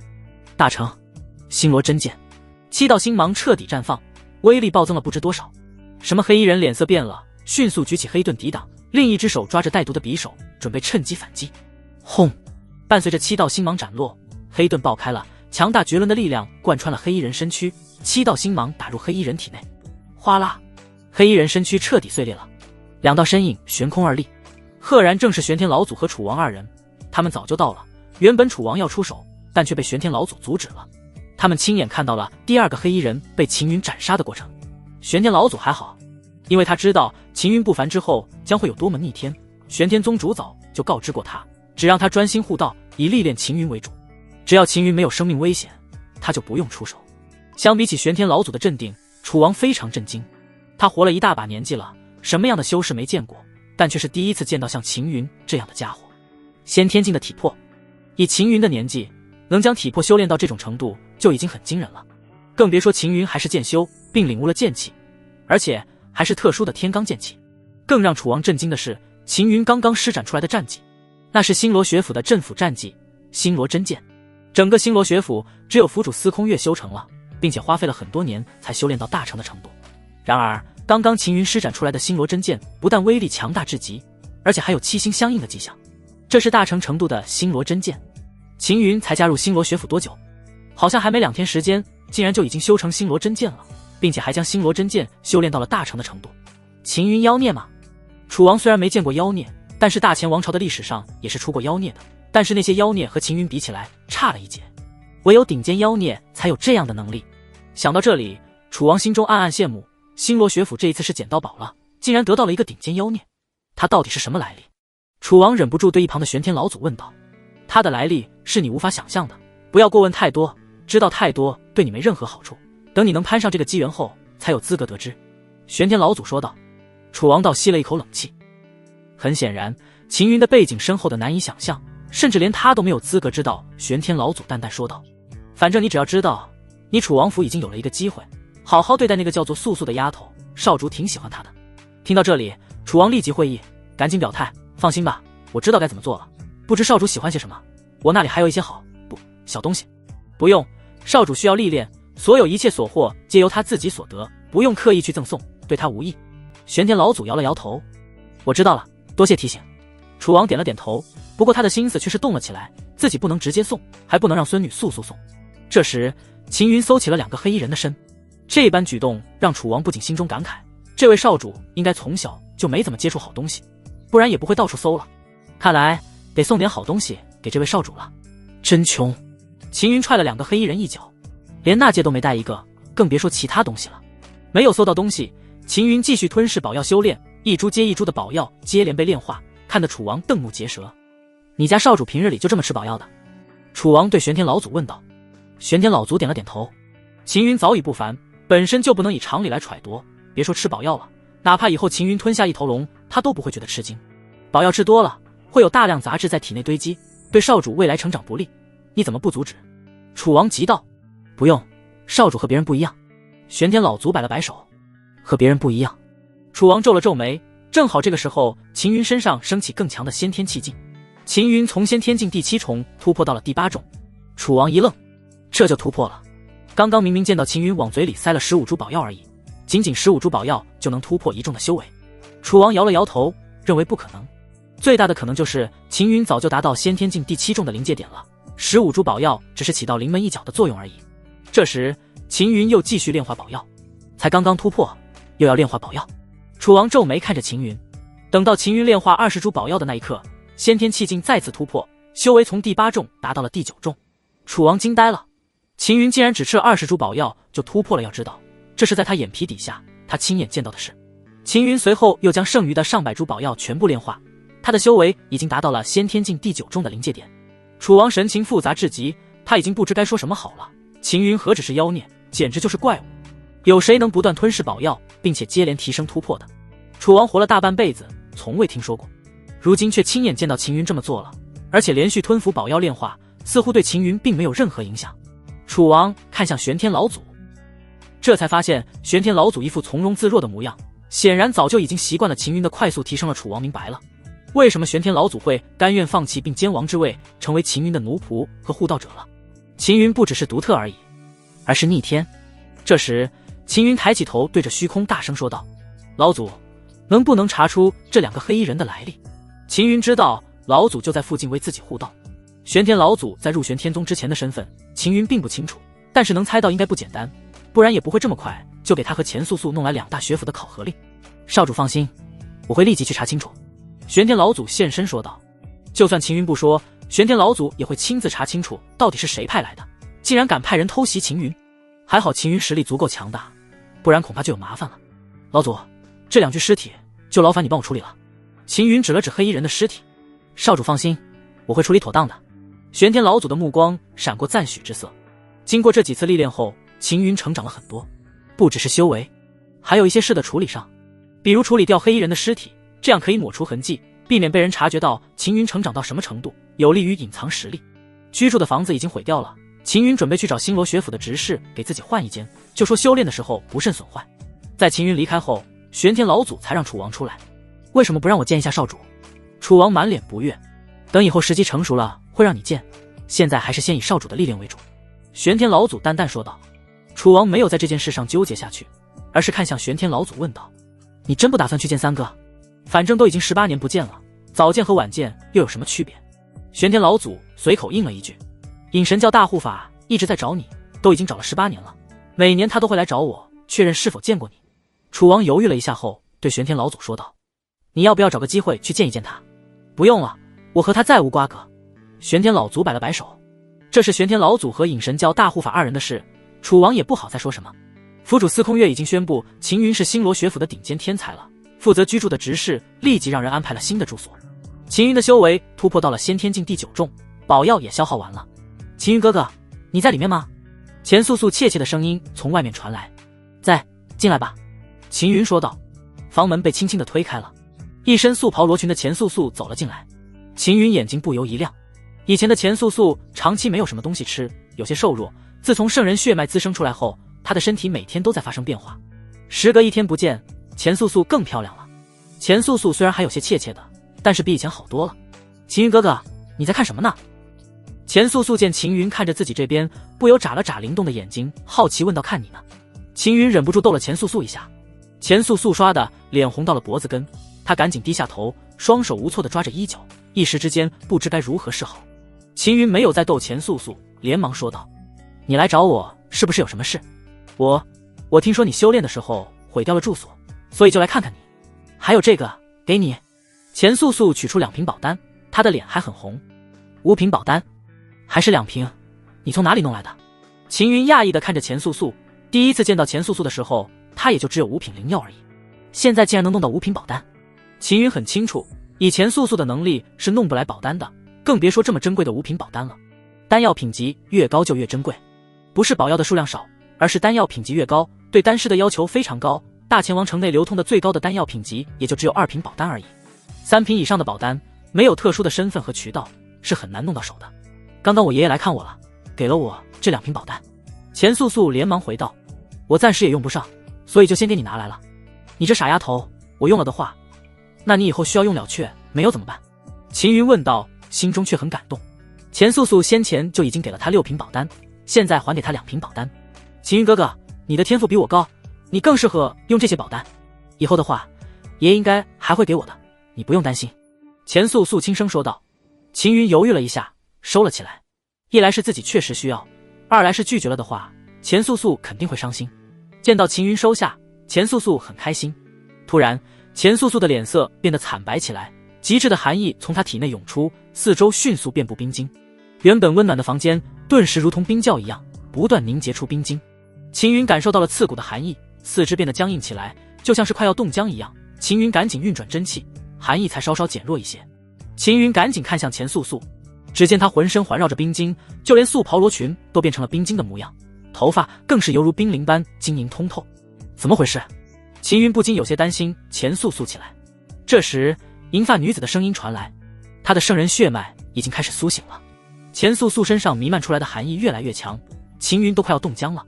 这时，吞天神脉突然吞噬着弥漫来的寒意。吞天神脉竟然连寒意都能吞噬，秦云讶异道：吞天神脉能吞噬天地万物之力，达到极致，甚至连天道都能吞噬，更别说这区区的冰玄圣人的血脉之力了。银发女子语气透着不屑，随后她对秦云说道：她身上的冰玄圣人的血脉太过于稀薄，你留着也没什么用处，还不如拿来凝练你的体魄。可以凝练体魄？那我现在就凝练。秦云连忙凝练自身体魄，圣人稀薄的血脉之力涌入血肉内，血肉和骨骼开始凝缩。虽然只是圣人稀薄的血脉之力，但是他炼体的效果极其惊人。那一丝血脉之力被彻底炼化之后，秦云的体魄增长了一大截，血肉和骨骼还有五脏六腑都变得像金铁一样坚韧。我现在的体魄已经达到了元和境的程度，元和境3重以下的攻势根本伤不到我分毫。秦云感受了一遍自身的体魄。这时，钱素素周身环绕的寒气缓缓收敛，素素的修为竟然达到元和境第1重了。秦云感到讶异。银发女子淡淡说道：圣人血脉苏醒，他继承并吸收了里面一缕圣人的力量，突破到元和境第1重并不奇怪，他只是消化了那一缕圣人力量的极小一部分而已，还没完全吸收，他后续还会继续提升，会不会对他有影响？秦云有些担心地问道。他原本只是周天境的修为，一下跨越先天境，突破到元和境，开始会有些不太适应境界力量，等适应了就好了。银发女子随后对秦云说道：你与天罡剑道魔魂的融合只完成了一部分而已，还没彻底融合，有空多练剑，感悟天罡剑道，尽快与它完全融为一体，这样才能发挥出更强的力量。我知道了。秦云连忙回应。银发女子不再多说什么，而是在太古封神殿内深深地看了秦云一眼。按照秦云现在的提升速度，进度太慢了，但这也是没办法的事，这里的条件太差了。如果不是时间不多了的话，他也不会经常出来指导秦云。还有3年，希望3年之后秦云能达到那个境界。这个时候，钱素素缓缓恢复意识，当他看到四周布满的冰晶以及自身弥漫着的惊人寒意，不由愣了一下。秦云哥哥，这是我做的。钱素素看向秦云，眼神中既担忧又恐惧，他不知该如何是好。没事的，不用担心，这是我传你的功法蜕变引发出来的。秦云连忙找了个借口说道。至于圣人血脉之事，秦云暂时不打算告诉钱素素，就怕万一泄露了，会带来不必要的麻烦。听说是功法蜕变引起的，钱素素的心放了下来。他相信秦云，因为他能有这么大的变化，都是因为秦云。如果不是秦云给他那种神秘的功法，他根本没有机会加入星罗学府，更不可能拜府主司空月为师，更别说成为楚王府的第1郡主了。原本的他只是一个默默无闻的庶出而已，没人疼没人爱，更不会有人理会，唯有秦云愿意帮他。最主要的是，秦云待他如同家人一样。所有人之中，钱素素只信任秦云一人，所以秦云说什么他都相信，不会有丝毫怀疑。钱素素朝前迈出一步，轰！力量爆发，已经被冻结的房屋瞬间崩碎，秦云被吞没了。秦云哥哥！钱素素大惊失色，我没事。秦云挥了挥手，甩掉了碎片，还好体魄达到了元和境，不然可能就被钱素素伤到了。不得不说，钱素素的力量太强了，虽然只有元和境第1重，但是爆发出来的力量却比第2重都强很多。而且这还是他没有掌控力量，让力量散发向四周的情况。如果他能掌控力量，将力量凝聚集中的话，以他的修为，就算对上元和境第3重的修士都没有任何问题。钱素素吓得站在原地不敢动，眼中含泪。还好秦云没事，要是秦云出意外的话，他会愧疚一辈子。你只是一下没办法控制自身力量而已，不用担心的。秦云连忙对钱素素安慰道。这时有人破空而来，赫然正是司空月。见到钱素素，司空月面露错愕。此刻的钱素素满头黑发，晶莹通透如冰，并且上面还染了一层薄薄的冰霜，看起来颇为独特。还有钱素素的修为元和境第1重，这丫头先前只是周天境第3重修为而已，竟然这么快就达到了元和境第1重了。难道是血脉觉醒？应该是了。血脉觉醒后，血脉力量注入体内，修为会快速暴增。钱素素一下跨入元和境第1重，就是血脉觉醒的迹象。只是直接达到元和境第1重，钱素素的血脉也太强了。司空月神情透着复杂，除去血脉觉醒外，最主要的是天赋提升。一般血脉觉醒者都会伴随着天赋提升。钱素素的血脉如此强大，那么她的天赋提升跨度肯定会很大。原本她就是顶尖天才，现在恐怕已经达到妖孽程度了。再加上秦云，那就是2个妖孽。星罗学府竟然拥有了2个妖孽。司空月不由看了秦云一眼，不看还好，这一看之下，脸颊不由自主地抽动起来。钱素素快速突破，是因为血脉觉醒。秦云并没有血脉觉醒的迹象，可是为何他已经达到先天境第9重了？司空月先前见到秦云的时候，秦云只有先天境第1重而已，才过了多久，就已经第9重了。除去修为变化外，司空月在秦云身上还察觉到了一些特殊的变化。秦云的眸光变得锐利至极，如同脱壳而出的利剑。除此之外，还有秦云的体魄似乎变得更强了。司空月略微迟疑了一下，然后突然出现在秦云面前。他将自身修为压制到元和境第1重，然后一指点在秦云胸口上。砰的一声，指尖力量爆发，秦云却是纹丝未动。司空月面色紧绷起来，虽然他降低修为到了元和境第1重，但是他的指力可是连元和境第3重修士都能震退。秦云的体魄之强还在他预料之上。看着秦云，司空月不知该说什么好了。这小子简直就是妖孽中的妖孽。秦云，你自己继续修炼，素素随我来。司空月说道。钱素素明显突破太快了，还没掌握目前的力量，所以他要带钱素素去修炼，助他快速掌握力量。至于秦云，司空月感觉自己没有什么能教给他的，只能让秦云自己修炼了。大钱学府，轰隆，千年檀木桌在姚副府主一巴掌下当场爆碎。姚副府主面色黑如锅底，地院主等人脸色也异常难看，因为就在刚刚，2名被派去星罗学府的天影卫失去联系了。天影卫失去联系意味着他们死了，一下就死了2名天影卫。每一个天影卫都是从小培养，并且耗费了诸多人力物力，数百个地影卫中才可能会出一个天影卫。大钱学府培养这么多年，也就只有9名天影卫而已，现在死了2个，损失何止是一点半点？到底是谁杀的天影卫？炼心和玄象，还是司空月？不管是谁做的，我们大钱学府损失了2名珍贵的天影卫，这个仇必须要报回来。地院主冷声说道。说得对，必须得让星罗学府付出代价。刑罚院的院主也跟着应声。3天之后就是大钱王朝的学府大比，争夺资源配比，届时所有学府都会派人参加，这是我们报仇的好时机。我建议到时候杀光星罗学府的学员。地院主的这句话一出，在场的大钱学府高层纷纷点头表示同意，就连风无忌都立即声援。姚副府主没有说话，但是却是默许了。2名天影卫的死，需要有人来承担损失。既然死在星罗学府，那就用星罗学府学员的命来偿还。参加学府大比的人手这一块呢，如何分配？姚副府主看向3位院主，我们地院这一次出30人，而且这一次我将派出我的弟子李元吉参加学府大比。地院主冷冷说道。大钱学府的高层都意外地看向地院主，这个叫做李元吉的学员可是地院主爱徒，而且还是一名天才，地院主对他可是疼爱至极。没想到这一次的院主竟然愿意将李元吉派出来。既然地院主连李元吉都派出来了，那我封家也派封连城和29名精英弟子。新上任的封院主说道。又是一位天才，大钱学府高层们再次动容了。我派30名精英弟子就行了。天院主说道。大钱学府高层们也没说什么，天院并无天才，派出30名精英弟子已经算是不错的了。有2名天才带队，再加上88名精英弟子，足够争夺第1名和解决星罗学府的学员了。传令下去，3天后的学府大比，但凡星罗学府的学员，无论是谁，都给我杀无赦。姚副府主谋生杀意。星罗学府交易台，秦云才刚来摆摊，就有一大群学员围了上来。兄弟，这次是卖什么保单？还有2品保单吗？我要买。我好不容易凑齐了10株宝药，让我先换一颗吧。一名学员被挤了出去，不由苦苦哀求。前面的学员心软，将他放了进来。大哥，我有100株2品宝药，我要换10颗。那个学员赶紧对秦云说道。你个混账东西，我好心让你，你竟然骗我！另一名学员气得就要揍这个人。四周闹哄哄的，秦云皱了皱眉，说道：再吵我就不换了。周围的学员立即安静下来。10株宝药换保单，可遇而不可求啊，毕竟保单难炼，品质越高的保单炼制就越难。这一次换的是5品保单，15株5品宝药或是1株6品宝药都可以换取。秦云取出了2瓶5品保单，2瓶还是5品，学员们眼睛都直了。我换，我马上换，你等一下，我去找宝药过来。有的学员立即转身就去找宝药，其余学员也纷纷离开了，就怕晚一步5品保单就没了。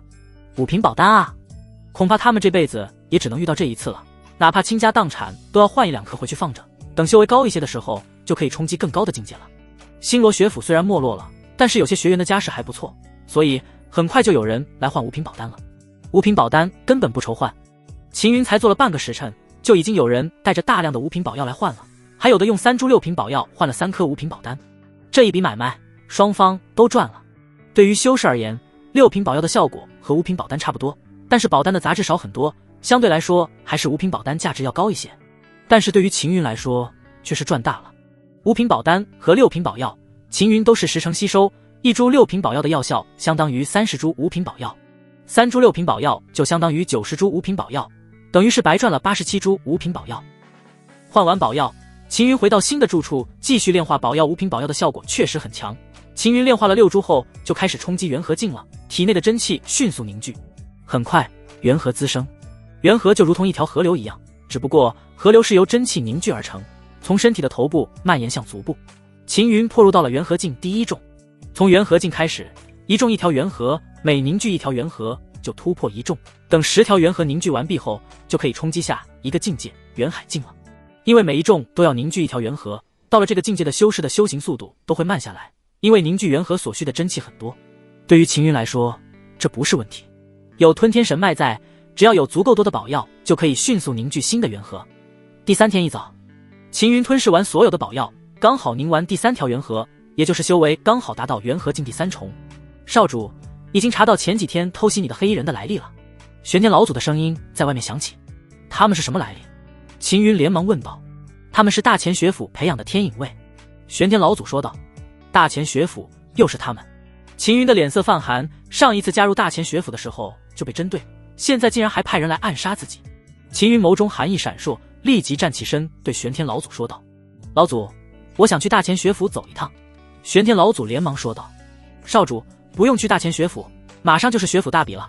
我听说大前学府派了90名精英弟子参加，你可以代表星罗学府参加大比，在大比的时候是可以随意出手，不受任何限制的，就算当场杀了人，各大学府也不会追究。既然如此，我要参加学府大比。秦云眸中的寒意更浓了。暗殿内，秦云利用妖孽独有的特权召集了司空月等高层，并告知他们自己准备参加今天午后的学府大比。你要参加学府大比？不行，炼心院主最先表态。秦云，学府大比非常危险，稍有不慎就可能会丢失性命，你现在的修为还不足以应付，我不同意。玄象院主也摇头不同意。星罗学府好不容易有了这么一个宝贝疙瘩，他们哪里舍得让秦云去冒险，要是出点意外，哭都来不及。司空月没有立即表态，而是凝视了秦云片刻，神情透出异样，然后说道：我同意他参加，府主万万不可。玄象院主焦急阻止。秦云还太年轻了，再沉淀几年，等个2-3年过后再去参加学府大比。炼心院主跟着说道。司空月没有回话，而是看向秦云问道：如果我们不允许你参加的话，你会怎么样？不让我参加学府大比，我就退出星罗学府。秦云说道。你敢？玄象院主喝道。进了我星罗学府，就是我星罗学府的人，我绝对不会让你退出。炼心院主咬牙说道。星罗学府多少年没出现这么一个妖孽了，而且还是顶尖妖孽，要是让秦云跑了的话，他们就成星罗学府的罪人了。秦云哥哥要走的话，我也要走。钱素素弱弱的开口表态了，虽然他的声音很低，但是语气坚决。不许，你也不能走。玄象院主和炼心院主2人都慌了。2位小祖宗，你们这是要闹哪样？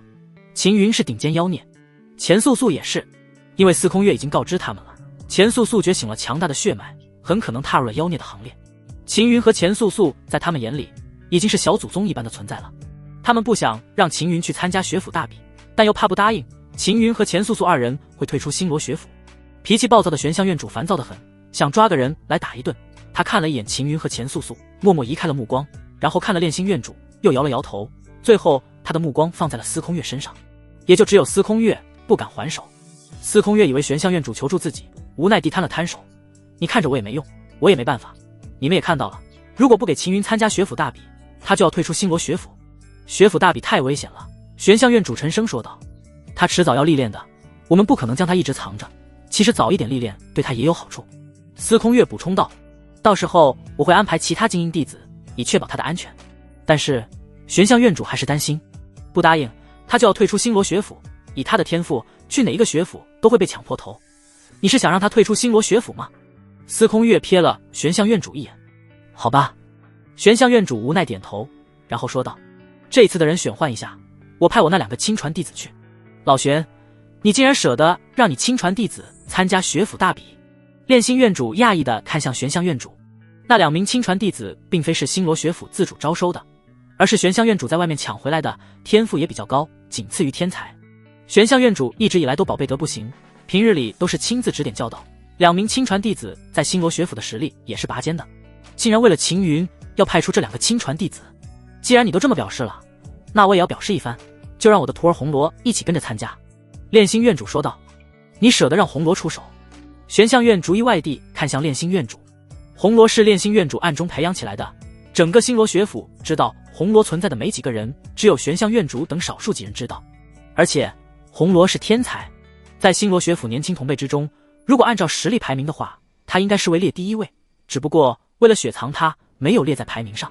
舍得吗？炼心院主也有些舍不得，但是为了秦云这个顶尖妖孽，他必须得派出红罗来保护。3年一度的大前王朝学府大比，其实就是地域界限划分，获得第1名的学府将可以重新规划大前王朝的学府区域。大前学府常年位于第1，所以就占据了最好的区域。排名越靠前的学府，获得的大前王朝配比的资源就越多，特别是在修炼资源这一块，对于学府来说相当重要。最先赶来的是大前王朝各地的学府，参与的学员数量也不少。会场内极其热闹。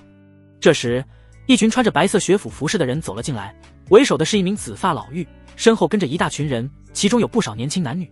耀月学府来了。我听说耀月学府这几年都在积极准备，打算在今年一雪前耻，摘掉万年老二的帽子。我也听说了，耀月学府做了不少的准备，据说他们会派天才上场。天才而已，得意什么？我们大前学府又不是没有。在不远处坐着的大前学府的学员听到这句话后，不由昂起头，一副傲然的模样。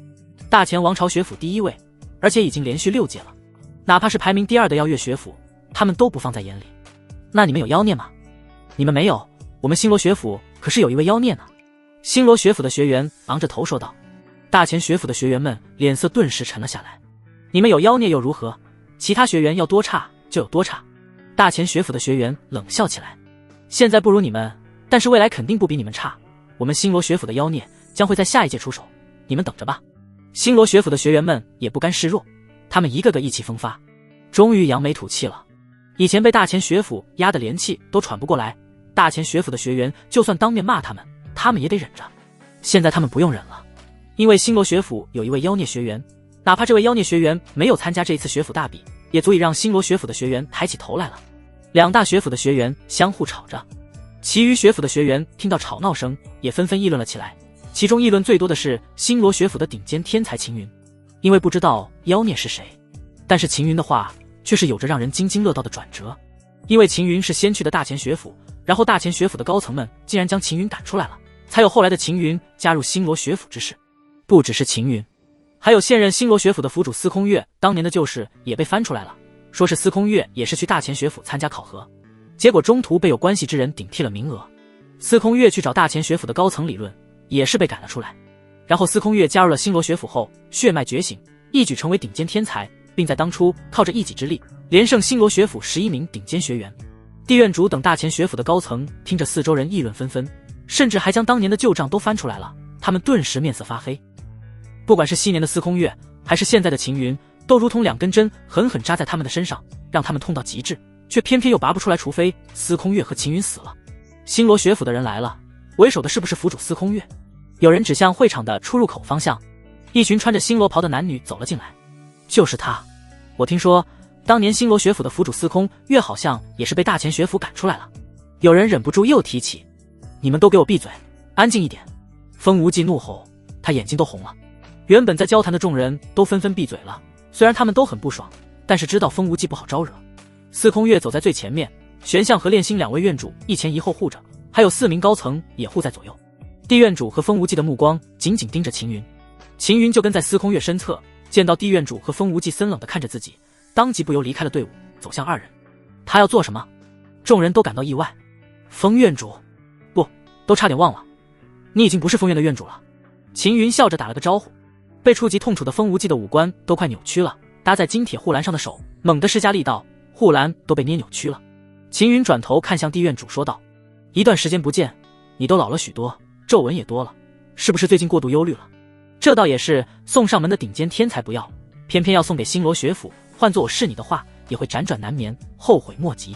地院主气的肺都要炸了，要不是司空月和炼心等人在这里，他肯定会冲上去一巴掌打死秦云。司空月和练心等人错愕地看着秦云，没想到秦云这小子在气人这一块还是很厉害的。风无忌和地院主二人都快气吐血了。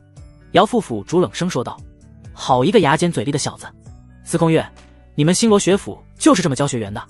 应该也不是你教的，毕竟他才刚加入你们星罗学府多久？这是他的劣根性，此子天生性格极差，原本要入我大钱学府，我见他性格太差了，所以才不要。秉性差之人，别说区区顶尖天才，纵使是妖孽，也不配入我大钱学府。”他这句话等于是在告诉众人，并不是秦云不要大钱学府，而是他们看不上秦云，所以才不要秦云。星罗学府只是捡了他们不要的人罢了。他这句话不但在踩秦云和星罗学府，也间接的抬高了大钱学府。炼心院主等人心生恼怒，正准备开口争辩几句，秦云却已经开口说话了：“我就算秉性不好，也会正大光明的应战，不像有些人表面道貌岸然，暗地里男盗女娼，专门做一些见不得人的事。”秦云的话顿时刺痛了姚副府主的心，他立即意识到2名天影卫的死肯定和秦云有关，说不定就是在刺杀秦云的时候暴露了，被司空月等人杀了。看着秦云，姚副府主谋生杀意，他还是第一次对一个后辈起如此大的杀心。司空月却是微微皱眉，感觉秦云的话重意有所指，想杀我又干不掉我，是不是很痛苦？秦云目光扫了一眼大钱学府的高层们，大钱学府的高层们脸色阴沉至极。司空月，你就这么任由他在这里胡闹？你再不制止，我就要出手教训他了。姚副府主冷冷看向司空月，司空月正要说话，秦云已经指向姚副府主了。这个举动令姚副府主差点暴走，他可是大钱学府的副府主，竟然被一个后辈当众指着鼻子，他已经快要忍不住了。我给你们一个杀我的机会，我会代表星罗学府参加这一次的学府大比。炼心院主等人诧异地看着秦云，特别是炼心和玄象院主二人不由皱紧了眉头。秦云这是搞什么鬼？他不是早就准备参加学府大比了，为什么对着大钱学府高层说会代表星罗学府？司空月先是一愣，旋即似乎明白什么，不由笑了起来。秦云这小子是故意憋着坏呢，要让我参加学府大比也可以，但是我有一个条件，就是你们和我赌一把，我用我的命来赌，如果我在学府大比中死了，那就是我输了，但是如果我活下来了，你们就得付给我100瓶6瓶保单，不知你们敢不敢赌？炼心和玄象院主二人脸色顿时变了。秦云这是在引火上身，原本他们拗不过秦云，打算让他偷偷参加学府大比，等入场后大钱学府高层意识到后，他们也来不及布置了。现在秦云要和大钱学府打赌的话，那么肯定会被大钱学府全力针对，这可是非常危险的事。二人准备阻止秦云继续胡闹下去，但却被司空月拦住了。炼心院主二人皱眉不解，司空月没有说话，而是看了他们一眼后微微摇头。炼心院主二人立即读懂了司空月的意思，就是让他们不要插手。可是不插手的话，秦云被大钱学府针对，可是会有危险。炼心院主二人心中焦急，可是见到司空月态度坚决，二人顿时没辙了。司空月，秦云要是出点什么意外，我一定扒了你的皮。玄象院主瞪了司空月一眼，我会将你的肉一块块切下来。炼心院主也放下狠话，司空月却没有搭理他们，而是凝视着秦云，神情透着异样之色。这小子肯定藏了一手，不然不会这么嚣张。司空月很好奇，秦云藏的这一手到底有多强。秦云向大钱学府的高层们邀赌，顿时引发了不小的轰动。这小子好狂啊！虽然是顶尖天才，但也太狂傲了，刚直一折啊！话也不能这么说，我听到有消息传出，说大钱学府仗势欺压秦云，所以秦云才气跑掉的。你们刚刚没听到那个姚副府主说的话，他分明就是在借机踩秦云和星罗学府。我要是秦云，我也会气愤。一些人纷纷反驳。听着四周传来的各种议论声，大钱学府的高层们的脸一阵青一阵白。我们大钱学府乃是大钱王朝第一学府，难免被人嫉妒，不用搭理他们就行了。姚副府主沉声说道。姚副府主答应他的要求，和他赌一把。地院主站了起来。秦云此子如此嚣张，肯定有什么依仗，而且他还是顶尖天才。姚副府主皱眉说道。不等姚副府主说完，地院主打断他的话，如果不赌，我们大钱学府的颜面可就丢尽了。我愿意让我第2位天才弟子一起参加这次大比，让他们一起联手对付秦云。大钱学府的高层诧异地看向地院主，整个地院也就只有2名天才学员而已，都是地院主的徒弟。他这些年在这2位天才徒弟身上可是耗费了大量的心血，平日里地院主都舍不得让他们出来，现在竟然愿意放出这2人对付秦云。如果有他们一起出手的话，那么杀秦云就稳当多了。3名天才倒是足够了。姚副府主点了点头，我们封家也愿意派出第2位天才助阵。风无忌突然开口说道。听到这句话，大前学府高层们的眼睛顿时亮了起来。4名天才加上86名精英，这绝对是学府大比有史以来最豪华的阵容了，因为还没有哪一个学府能一次派出4名天才。我总觉得这件事有些蹊跷，要不我们还是算了吧。天院主皱眉对众人说道。算了。地院主冷冷瞥了天院主一眼，这个叫做秦云的小子都已经当众在伤我们大前学府的脸了，你让我们算了？要是算了的话，我们大前学府的颜面何存？地院主说的没错，我们不能就这么算了。此子打我们大前学府的脸，我们必须得用他的血和性命来洗刷耻辱。大前学府一众高层纷纷怒道。大前学府的威严，岂能被一个后辈小子随意践踏？天院主，你老是疑神疑鬼的。就算秦云是顶尖天才，他也只是刚加入星罗学府而已。就算他再强，星罗学府也就只有30个名额。我们大前学府4名天才加86位精英，对上星罗学府30人，还不是轻松对付？就算星罗学府29名学员全部护着他，我们大前学府就算慢慢磨也能磨死他们。天院主想要开口，姚副府主却已经先一步开口了。既然诸位都没意见，那就这么定了，和他打赌。副府主英明。地院主和风无忌等人赶紧应声。天院主无奈叹气，因为他刚刚隐隐有些莫名的不安，但是既然姚副府主等人都做决定了，他就算反对也没用。我们大前学府同意与你打赌。姚副府主当众宣布，各大学府立即吩咐学员不许插手大前学府和星罗学府的恩怨，反正2大学府硬碰硬，对他们也有好处。星罗学府这边，红罗等人的压力非常大，他们只有30个名额，秦云已经占据了1个，那么他们就只剩下29个名额了。炼心院主等人刚刚下了死命令，无论如何都要保全秦云性命。这时钱素素突然走了过来，有些弱弱的说道：师尊，我也想参加大比。炼心院主和玄香院主的脸色当场就变了。小姑奶奶，你别来闹了行不行？秦云这位大爷都已经让他们感到一个头2个大了，再加上钱素素这位小姑奶奶的话，他们的头就有4个那么大了。为什么？司空月反而问道。因为钱素素脸微微一红，她赶紧低下头，不敢和司空月对视。不说为什么，我就不答应。司空月说道。我想帮秦云哥哥。钱素素的脸更红了，这是他第一次鼓起勇气说出这样的话。行，你跟秦云一起参加大比。司空月毫不犹豫答应了下来。府主，不可！玄象院主大惊。司空月，你疯了吗？竟然让他们2个都参加大比。炼心院主惊骇地看着司空月，这家伙脑子是不是有什么问题？秦云去参加大比，炼心院主都百般不愿意了，现在竟然还答应让钱素素去参加大比。这2个妖孽要是出点什么意外，星罗学府的损失可就大了。我待不了多久了，司空月突然说道。你已经感受到那边的召唤了？炼心院主震惊地看着司空月。虽然最后星罗学府的府主归宿是要去那边，但是历代府主都是到了很老的年纪才能感受到。司空月如此年轻就已经达到了那个资格。司空月微微颔首，然后说道：在我离开之前，必须得快速让他们成长起来。学府大比确实很凶险，但对他们来说也是历练的好机会。秦云还好，这小子本身不一般，而且还比较精明。司空月并不担心，他担心的是钱素素这个丫头太怯懦了。也不能怪他，从小的生存环境就是如此，他只能以怯懦来避开被人注意，这也是保护自己的一种方式。因为示弱，所以他才能活到现在。但是现在钱素素和以前不一样了，他已经是妖孽了，不能再像以往那般怯懦，必须得成长起来。秦云哥哥。钱素素来到秦云面前，他像是做错事的孩子，手足无措地扯着衣角，低着头不敢看秦云，怕秦云责怪他自作主张。你很勇敢，换做我是你的话，都不一定敢去参加学府大比。秦云微微一笑道。真的吗？钱素素激动地抬头问道，这是他有生以来第一次获得别人的肯定。当然是真的。秦云揉了揉钱素素的头，钱素素的脖子都染上了红晕。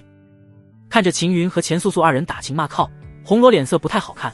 说实话，他并不喜欢他们2人，因为2人的任性，他和27名星罗学府的学员都将陷入被动和极度的危险之中。等下所有人分成2批，一批我带队护住他，另一批护着他。红罗对星罗学府的学员们下达命令。星罗学府的学员们无奈点头。时辰已到，所有学府参加的学员列队，从各自分配的入口进入对决的会场中。大前王朝的司礼监的官员亲自主持。秦云等人进入了星罗学府的通道，各大学府的学员也纷纷进入各自的通道里面。这时大前学府的一群学员走来了，为首的3男1女气息非常浑厚，而且他们的目光凌厉至极，身上有着一股淡淡的煞气。天才级学员大前学府竟然派出了4个，他们看起来很不简单，应该是经历过多次搏杀历练的天才。其余学府的高层神情变得凝重起来，炼心院主等人神情紧绷。虽然猜到大前学府会针对秦云，可却没想到他们竟然会派出4位天才，而且还是这种经历过多次搏杀的天才。这种有过搏杀经历的天才最难对付了。趁着现在还有时间，赶紧让他们2人退出。炼心院主焦急地对司空月说道：“已经迟了，他们已经进去了。”司空月指向通道口，秦云等人已经走入里面了，无法撤回。炼心院主等人脸色泛白。反观大前学府，姚副府主等人稳坐高台，一个个神情沉稳，准备看好戏的模样。4名天才联手杀掉秦云并不是什么难事，正好顺道借秦云的人头立威，让在场的各大学府都知道招惹大前学府是多么愚蠢的行为。秦云等人走出通道，我们迅速移动前往终点，途中能获取令牌就获取，不能就算了。红罗发出命令：“素素，你保护好他们，我去前面看看。”秦云背着万炼剑离开了。啊，好的。钱素素先是愣了一下，然后下意识回应了一句：“钱素素保护他们。”红罗绷着脸，他不觉得钱素素有这个能力。星罗学府的学员们看着秦云单独离去，不知该如何是好，是追还是待在原地。你们保护好他，然后跟在我后面，我去追他。红罗沉着脸追向秦云，此刻的他恨不得抽秦云2巴掌，太狂妄了，真以为自己是顶尖天才就无敌了。钱素素也赶紧跟了上去，原本他是想去追秦云，但是他刚刚答应了秦云要保护星罗学府的学员们，所以他只能放慢速度。秦云的速度很快，红罗用尽全力去追，都只能远远跟在100丈之外。会场外，各大学府的高层和学员们都在关注着场内的情况，尤其重点关注星罗学府和大前学府。大前学府的天才和精英们已经进入会场中。体型壮硕的天才秃头男子突然冲向另一侧，那里有着6名其余学府的学员，为首的学员手上拿着一枚会场令牌，这是他们刚刚获得的令牌。交出令牌，饶你们不死！秃头男子喝道：“你以为你是谁？一起杀了他！” 6名学员围杀了过去。秃头男子嘴角翘起一抹弧度，狠狠一脚踩在地上，轰的一声巨响，大的爆起了强大的气劲。6名学员纷纷被气劲贯穿，有一个甚至被打穿了头颅，死的不能再死了，其余的也是血肉模糊，伤势不轻。看到这一幕，会场外的学员们都惊了，这何止是强，简直就是强的离谱。那6名学员可都是学府培养出来的精英，虽然比不上大前学府的精英，但也不会差太多，仅仅一击就全数倒下了。炼心院主等人顿时紧张起来，虽然红罗也是天才，但是和这个秃头男子比起来还是差了一截。红罗最多只能牵制秃头男子而已，那么剩余3名天才如何对付？秦云和钱素素能打得过他们？炼心院主没有信心，他看得出来秃头男子很可能是4位天才中最弱的一个，不然也不会让他出手。这个发现并不是什么好事，炼心院主不由看了一眼大前学府那边，见到姚副府主等人气定神闲，有的还在慢慢抚须，一副胸有成竹的模样。炼心院主越加紧张了。这时姚副府主转过头来，正好与炼心院主对视，他不由咧嘴笑了起来。炼心院主，看来你很紧张啊。你的心情其实我也能理解，毕竟你们星罗学府好不容易才招收到一名顶尖天才，要是死在这里就太可惜了。如果他不嚣张的话，他还能活得久一些，就因为他太嚣张了，今天他就别想活着离开会场了。姚副府主对一旁的黑衣老者打响指头，悠悠说道：“吹笛吧，趁着他落单，让他们4人联手解决掉这个讨厌的家伙。”黑衣老者点了点头，取出特制的骨笛吹响了起来。呜呜，听到骨笛声，炼心院主勃然色变，这是破阵笛。会场被阵法环绕，外界的声音无法影响到里面，但是破阵笛不一样，可以穿透会场传递消息或是指挥方向。因为破阵笛很罕见，所以学府大比没有禁止使用。随着破阵笛声音穿透，大前学府的4名天才立即会意，4人从队伍中掠了出来，朝秦云的方向快速行进。破阵笛引导之下，4人直冲秦云。秦云还不知道4名天才正朝他冲来，依旧继续前行。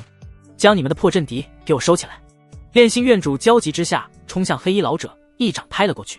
姚副府主挡在前方，一掌横拍，轰！2股力量冲撞之下，四周激荡起了犹如巨浪般的气流，炼心院主被震退了一段距离。炼心院主身上泛起的星芒迅速将力量化解。炼心，你身为星罗学府的院主，竟然当众闹事，你真以为这里没人能治得了你？姚副府主冷声喝道。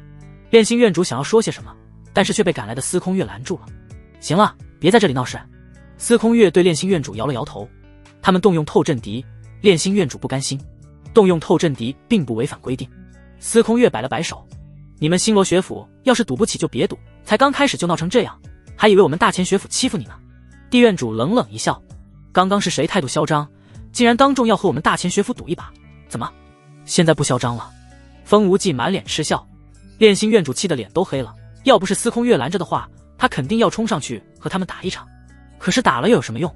秦云在劫难逃了，因为阵法屏蔽的缘故，他们也没办法通知秦云。进入会场，大阵已经开启，学府大比没结束之前，大阵是不会关闭的，外面的人也无法进入里面。从会场外可以看到，秦云和大钱学府的4名天才越来越近。虽然秦云偶尔会改变方向，但是大钱学府的4名天才有透阵敌锁定了秦云的方位。很快，秦云出现在4名天才的视野中，炼心院主的心顿时紧绷到了极致。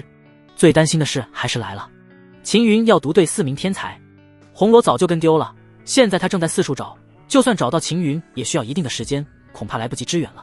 哈哈，找到他了，他的人头我要了。秃头男子兴奋大叫起来，猛地加快速度冲向秦云。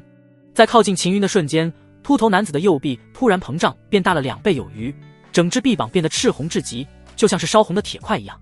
这是一种玄级战技赤玄臂，能将所有力量齐聚于一只手，然后全部爆发出来，威力非常可怕，就算是同等修为的修士也不敢硬拼。秃头男子虽然表面轻视秦云，但是他却没有真的轻视，而是全力以赴，准备一拳重伤秦云。秦云也一拳砸出，轰的一声，如同雷暴一样，秃头年轻男子的右臂爆开了，骨头碎裂，强大的力量将他震飞出去，撞倒了身后的大树。他躺在地上，嘴角不断溢血，右肩膀到胸口已经塌陷，骨头尽数粉碎。另外3名天才惊呆了，秃头年轻男子虽然是他们4人中最弱的一个，但也只比他们弱一些而已，就这么被秦云一拳重伤了。观望台上，喧闹声戛然而止，各大学府高层和学员们震惊地看着这一幕。大钱学府的高层们猛地站了起来，原本气定神闲的他们，此刻的脸色异常难看。姚副府主也坐不住了，满脸阴沉地站起身。地院主的脸色更是难看至极，因为秃头年轻男子是他亲自教导出来的天才弟子。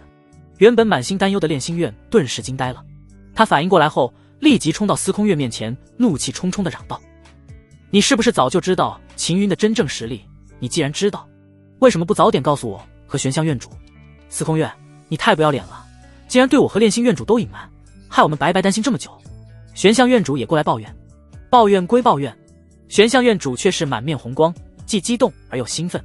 看看大钱学府高层那些王八蛋的表情，就像是吃了1斤蟹物一样，看得他神清气爽。星罗学府以前经常被大钱学府欺压，玄象院主憋了好多年的闷气，今天终于出一口气了。司空月没有解释，而是盯着秦云背后的万炼剑，这小子还没用出全力呢，他还藏着更强的后手呢。吹笛，让他们3人联手围杀秦云。姚副府主黑着脸下令，黑衣老者再次吹响笛子。大钱学府的3名天才听到笛声后，立即收敛心神，全力出手杀向秦云。他们身上爆发出了最强的力量，杀！秦云脚踏极劲风灵步，以元和劲体魄对敌3人，拳脚舞动，画出重影。3名天才面色凝重，此刻他们才意识到秃头男子为何会败在秦云的手上。秦云的体魄太可怕了。秦云和3名天才战成一团，就算是这样，秦云依旧占据上风，力压3名天才。各大学府之人惊骇地看着秦云，没想到秦云会强到这种程度。大钱学府的3名天才全力联手，都奈何不了秦云。姚副府主等人脸色越来越黑。元和境的体魄，秦云竟然在体修这一条路上达到了元和境的程度，而且秦云还如此年轻，未来的成就肯定不只是元和境而已。大钱学府的高层们后悔了，当初就不该赶走秦云，如果收下秦云的话，大钱学府就多了一位顶尖天才。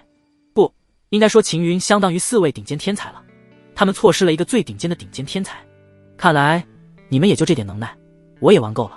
秦云对着3名天才微微一笑，玩够了？什么意思？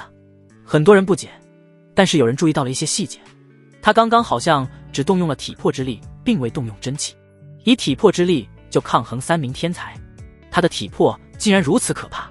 这时秦云以手为剑，霸剑斩。虽然没催动剑气，但是在成为剑修后，秦云的霸剑斩威力更是暴增了一大截，威力远超以往。一剑斩过，一名天才右臂至左腹被斩开了，倒在一旁挣扎了几下后就没气了。又死了一位天才，观望者们深吸了一口气，而且秦云斩杀这位天才是那么的轻松，仿佛这不是天才，只是很普通的修士。地院主眼睛通红，五官扭曲到了极致。秦云，你最好祈祷别落入我手里，不然我会剥掉你的皮，将你的肉一点点剔出来，对你千刀万剐，让你求生不得，求生不能。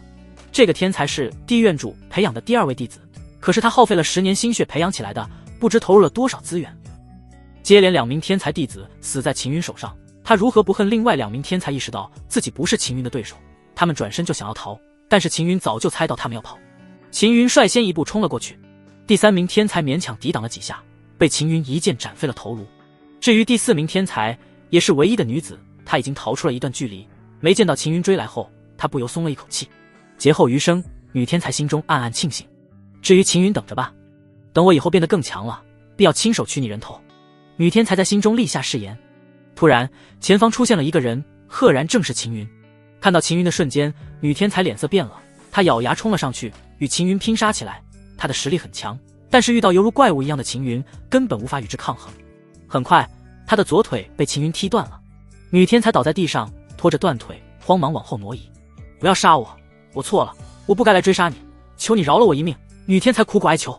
秦云默然看着女天才，女天才咬了咬牙，露出娇媚的模样。要不这样吧，只要你放过我，我愿意退出大前学府和封家，然后服侍少主。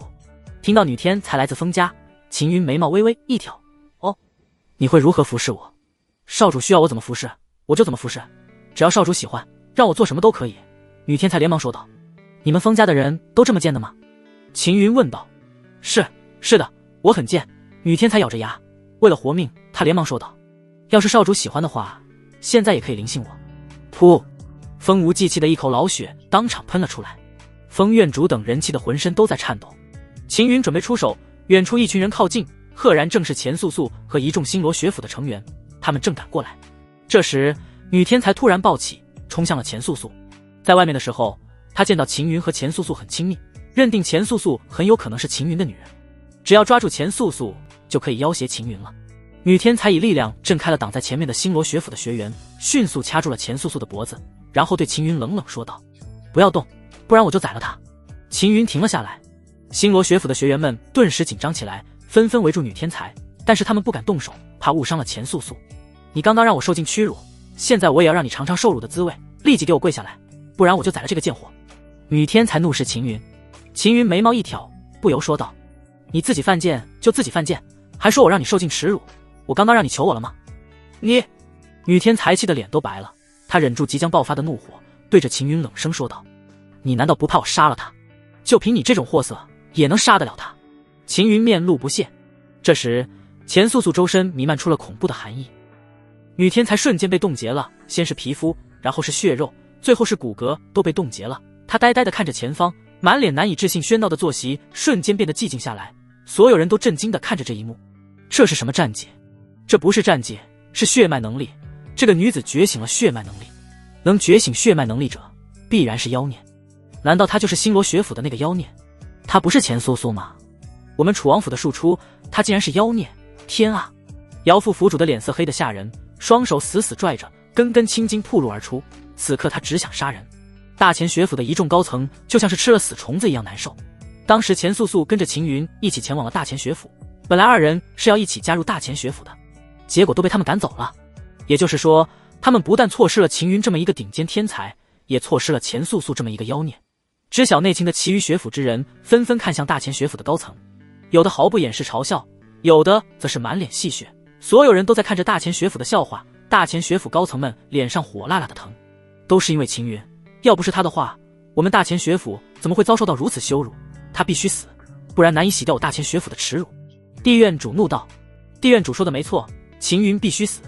风无忌也跟着点了点头，虽然他已经不是风院的院主了，但是他的影响力还在。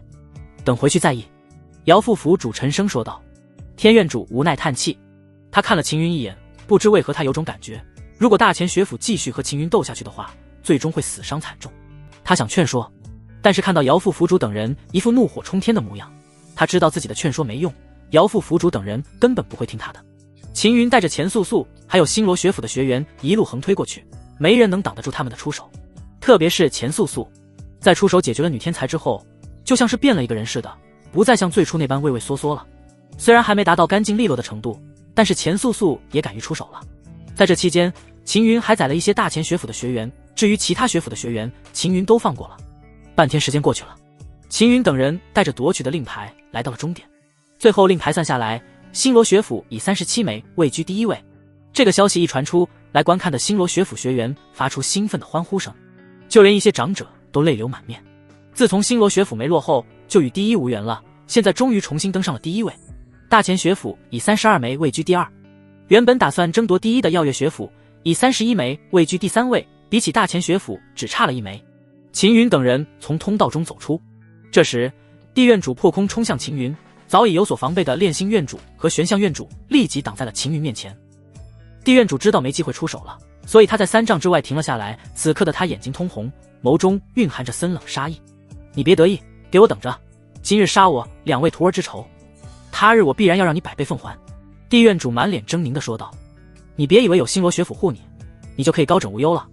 你应该还有朋友和家人吧？我就不信了，星罗学府能护得住他们。秦云眉毛微微一挑，冷冷说道。怎么，打不过就要拿我朋友和家人泄愤？老妖妇，既然你这么想杀我，那我就给你一个机会，我们在这里对决，你如果能杀得了我，我的命你随便拿。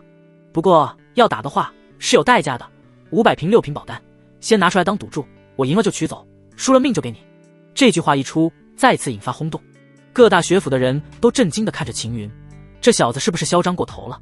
秦云是很强没错，但也只是在学员这一块而已。地院主是什么层次的人物？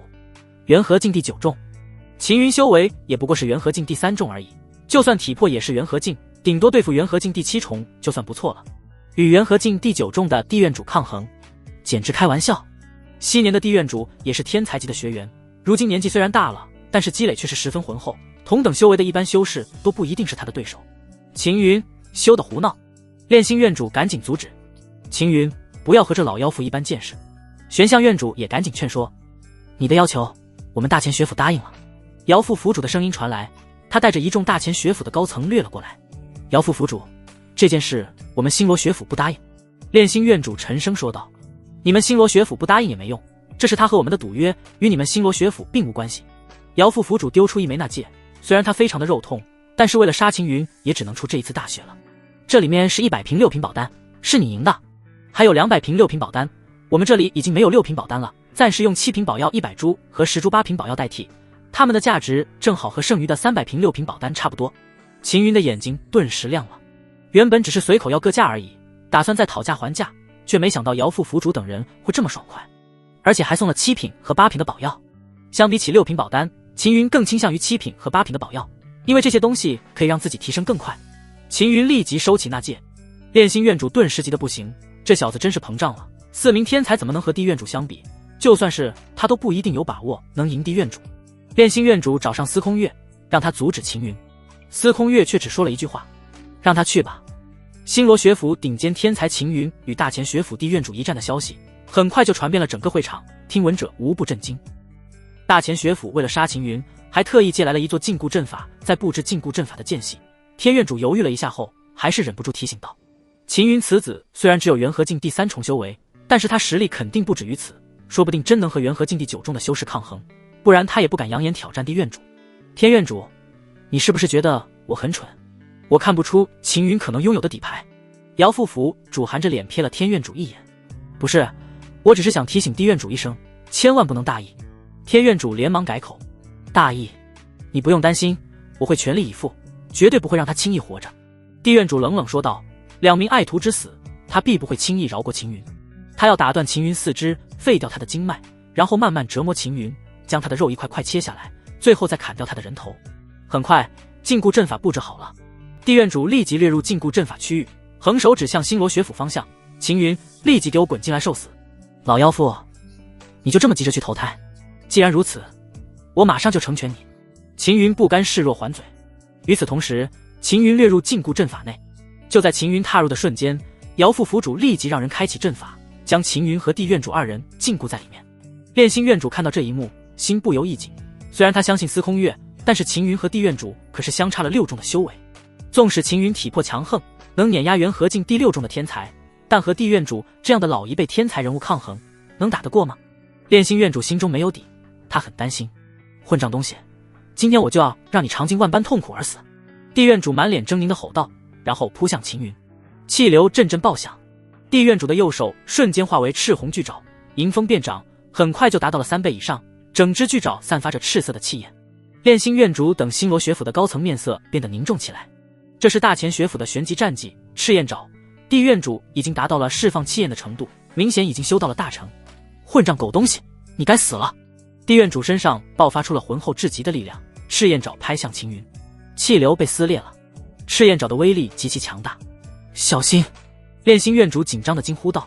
面对杀来的地院主，秦云眸中闪烁出了锋利的光泽，一把抓住了背后的万炼剑。他做什么？众人意外地看着秦云，他们还是第一次见到秦云拔剑。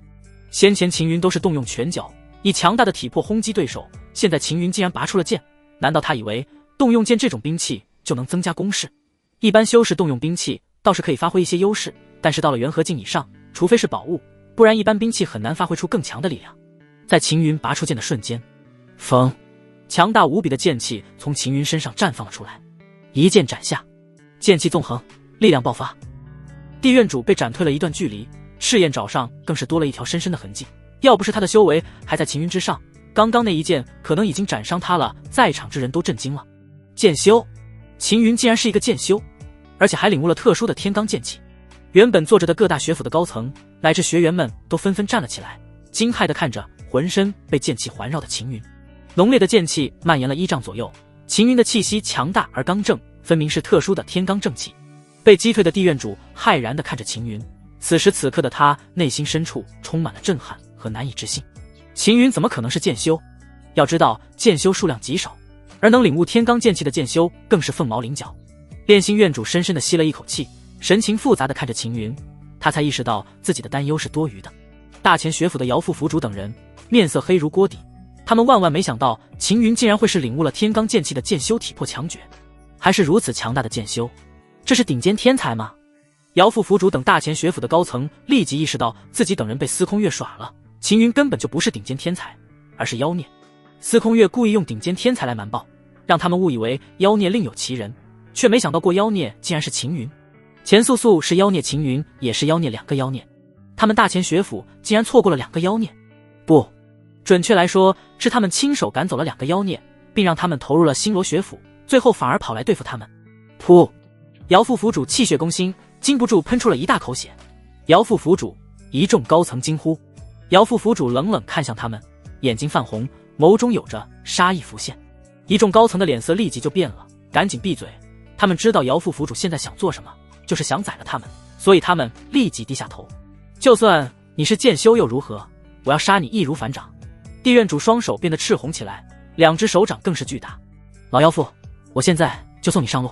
秦云右边嘴角翘起一抹弧度，然后身上泛起了7道星芒，强横至极的气息弥漫向四周，气浪滚滚冲向两旁。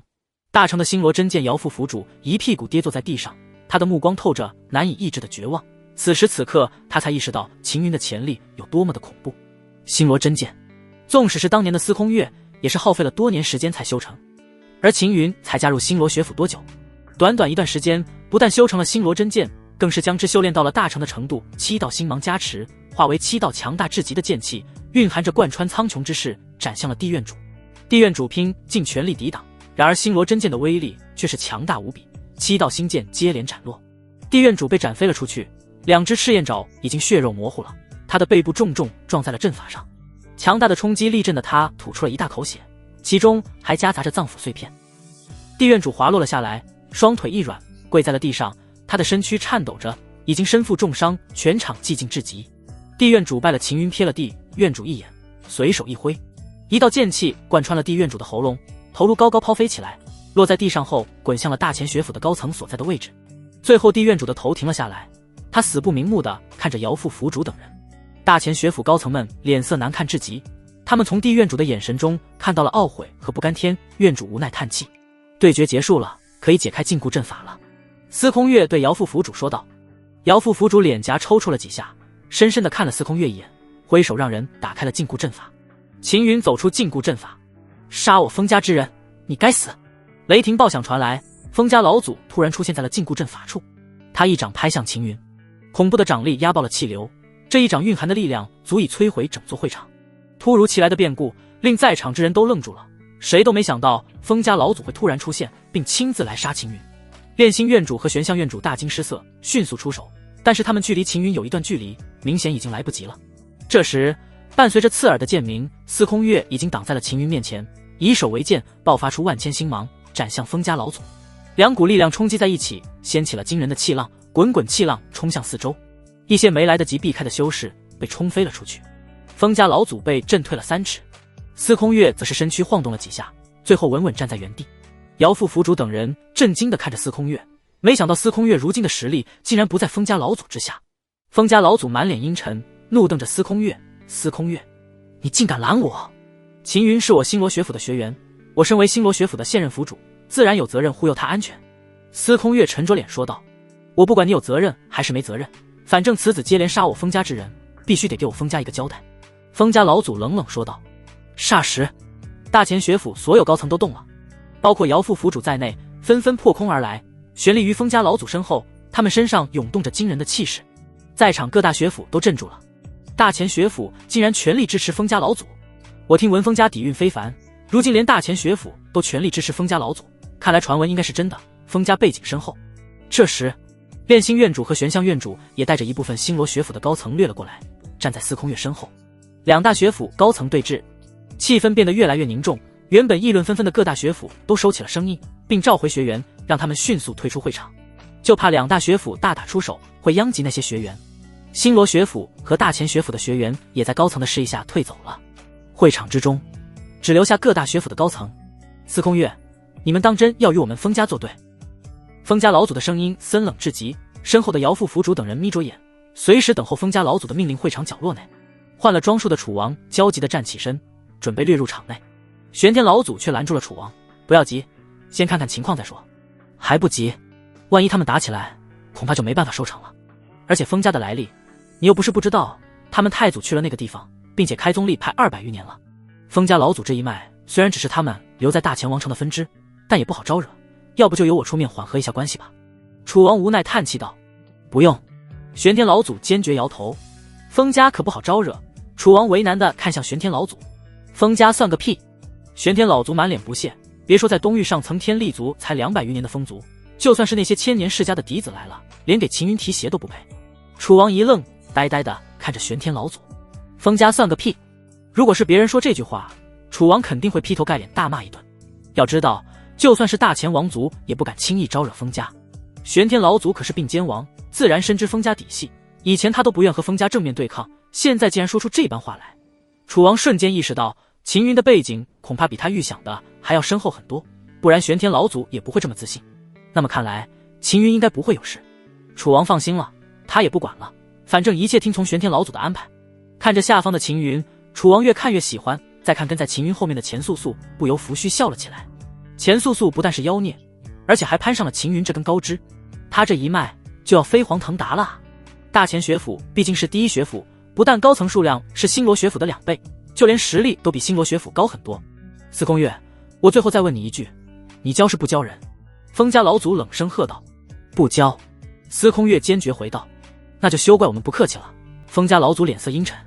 这时虚空中出现了一名素袍老者，此人浑身散发着强横的气息。随着他的出现，各大学府高层意外地看着素袍老者，他们自然认识，这是大前王族的大客卿，只听从前皇调遣。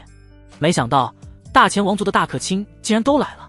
诸位，今日学府大比就先到此为止，除去大前学府和星罗学府众人外，其余人先离开会场。素袍老者高声说道。各大学府高层纷纷退走，最后只剩下大前学府和星罗学府。前皇陛下驾到。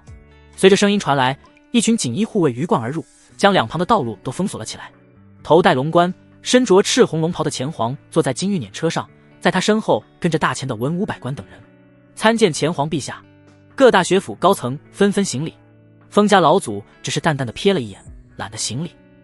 前皇倒是没怪罪，而是让人掀开金玉辇车上的帘子，然后缓缓站起身，对着众人抬了抬手：“诸位平身。”谢前皇陛下。众人纷纷收回手，身为两大学府高层，他们是无需跪拜，只需要行个礼就可以了。前皇陛下，我封家子嗣接连遭受此子残杀，既然陛下来了，我希望陛下为我封家讨回公道。封家老族指向秦云。前皇皱眉看向司空月，回禀陛下，秦云与封家仇怨，乃是从风伯后之子开始。当时在洛城的时候，风伯后之子无端对秦云出手，秦云被迫之下，只好出手斩杀风伯后之子。随后，秦云来到大前王城，就遭遇到封家追杀。之后，秦云所杀的封家子弟都是有过约定，包括这一次在会场上出手，也一样是有赌约。封家子弟之死，除去风伯后之子外，其余子弟都是约战的时候战死的，并不能怪秦云。司空月将事情的整个过程大概说了一遍。前皇听完后，看向封家老祖，是否如同司空府主所说？前皇陛下，他说的确实没错，但是我封家子弟可不是一般子弟，岂能随意任由他人残杀？封家老祖冷冷地说道：不管事情缘由如何，我封家子弟被此子所杀，那么此子就必须得偿命。炼心院主肺都要气炸了，想要上前争论，却被司空月拦住了。司空月对他摇了摇头，和不讲理的人争辩没任何意义，现在主要是看前皇如何处理这件事。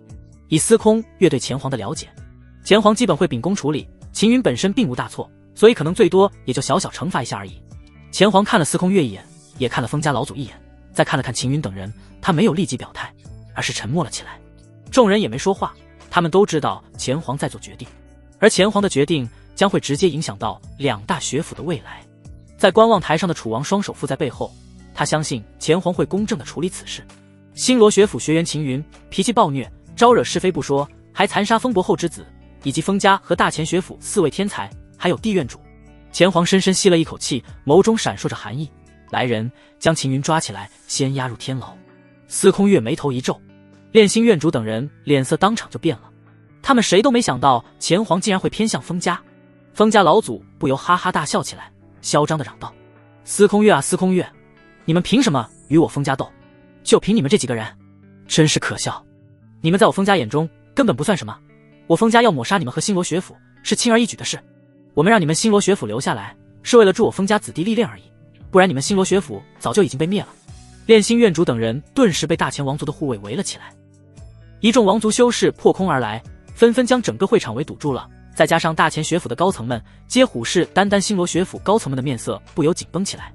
炼心院主捏紧拳头，气愤至极，虽然明知不敌，他等一下也要出手，无论如何都要杀出去，至少保住秦云和钱素素的命。司空月叹了一口气，随后对炼心院主说道：等下你们不要出手，尽量自保，我会尽力带秦云离开，之后你们自己保重。你……炼心院主一怔，司空月朝前迈出一步，准备解开体内的星辰封印。司空月，你的星辰封印尚未完全，现在解开的话，对你未来突破会有影响。炼心院主连忙说道：我是星罗学府的府主，既然身为府主，那我就有责任护佑星罗学府的学员。司空月一掌压在胸口处，星辰封印缓缓释放。钱汝，你确定要这么做？一道低沉的声音从观望台上传来，玄天老祖虚空踏出一步，瞬息间就出现在前皇面前。大胆，你敢对陛下不敬？不管你是谁，对陛下不敬，诛你9族！跟在后面的文武百官纷纷怒斥，锦衣护卫冲了过来，准备拿下玄天老祖。给我退下！楚王破空而出，掠到玄天老祖身侧。众人颇为吃惊，就连封家老祖都露出意外之色，没想到楚王竟然会站在玄天老祖的身边，难怪玄天老祖和秦云这么嚣张，原来是有楚王撑腰。不过就算有楚王又如何，封家老祖不在乎，如果楚王敢闹，大不了连楚王府一起掀翻。楚王，你这是什么意思？此人对陛下不敬，欲要冲撞陛下，应该先擒拿。何止冲撞陛下，他直呼陛下名讳，按我说应该将他当场斩杀。官员们纷纷喝道。前皇面色深沉，他乃大前王朝的皇帝，竟然有人当着这么多人的面直呼他的名字。三哥，你仔细看看他是谁？楚王没有理会那些官员，而是赶紧对前皇说道。前皇皱眉看向玄天老祖，外貌很陌生，但是眼神却有种似曾相识的感觉。18年前我离去之时就曾告诉过你，有一天我可能会回来。玄天老祖说道。前皇瞳孔猛地一缩，神情透出了难以置信之色，旋即激动而颤抖地说道：你是杨轩杨兄？杨轩姚副府主等人诧异地看着玄天老祖。封家老祖露出了难以置信之色。杨轩是谁？大前王族第一高手，当年前皇的异姓兄弟，被封为并肩王之人。18年前并肩王杨轩意外失踪，没有一点音讯，所有人都以为并肩王已经死了。然而谁都没想到18年之后，并肩王杨轩再次出现了，而且还是以这般模样。好久不见了，玄天老祖对前皇说道。确实很久不见了，18年啊，你失踪了整整18年，我当初派了诸多人找你下落，却没有一点音讯，我还以为你出意外了呢。钱黄眼中蕴泪，神情激动至极。当初发生了一些事，有些不太方便告知，等以后有机会再说。现在先来处理他的事。玄天老祖指了指秦云。钱黄收起了激动之色，他也知道现在不是叙旧的时候。他是你什么人？钱黄不由问道。楚王正要插嘴回话，玄天老祖瞥了他一眼，楚王立即闭嘴了。具体是什么人，不方便告知，反正我与他关系非同一般。玄天老祖对钱黄说道。钱黄皱眉看了秦云一眼，莫非秦云是玄天老祖的子嗣？如果是这样的话，那就只能重新判了封家老祖。先前朕下令过于仓促，没来得及深思，所以刚刚的命令先暂时收回。这样吧，我派人先查明所有事情，然后再择日审判。钱黄对封家老祖说道。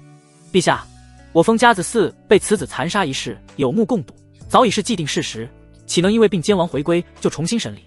封家老祖脸色变得阴沉下来，看向钱黄的目光也透着不善。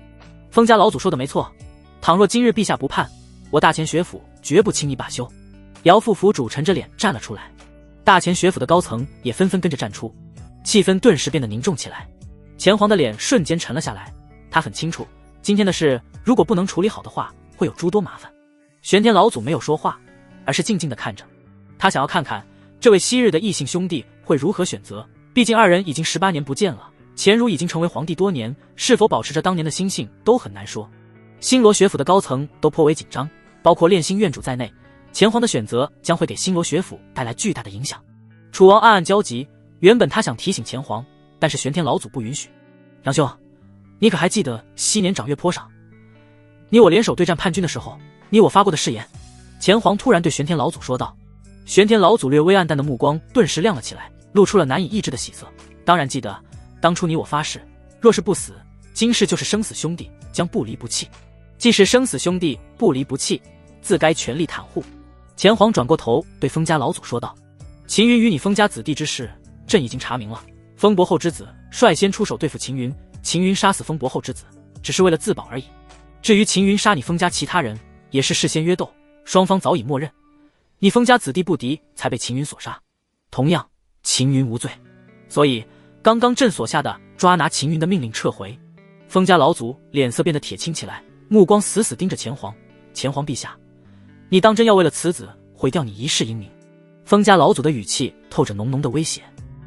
大钱学府的高层们站在封家老祖身后，随时等候封家老祖的命令，只要封家老祖一声令下，他们便会出手钱黄。大钱王族早就没落了，大钱学府原本倾向于王族的高层早就被剔除的差不多了，现在大钱学府的高层几乎都投靠了封家，若是想要战的话，我奉陪。玄天老祖突然说道。封家老祖沉着脸看着玄天老祖，再看司空月，这二人实力都不在他之下，原本他是打算逼钱黄站在他这边，这样就能同时对付玄天老祖和司空月二人了。结果钱黄竟然站在玄天老祖这边，而且还义无反顾地支持玄天老祖。打起来的话，封家和大钱学府并无太大的胜算。封家老祖冷冷地瞥了钱黄和玄天老祖等人一眼，然后说道：今日之事，我封家绝对不会轻易罢休。我们走。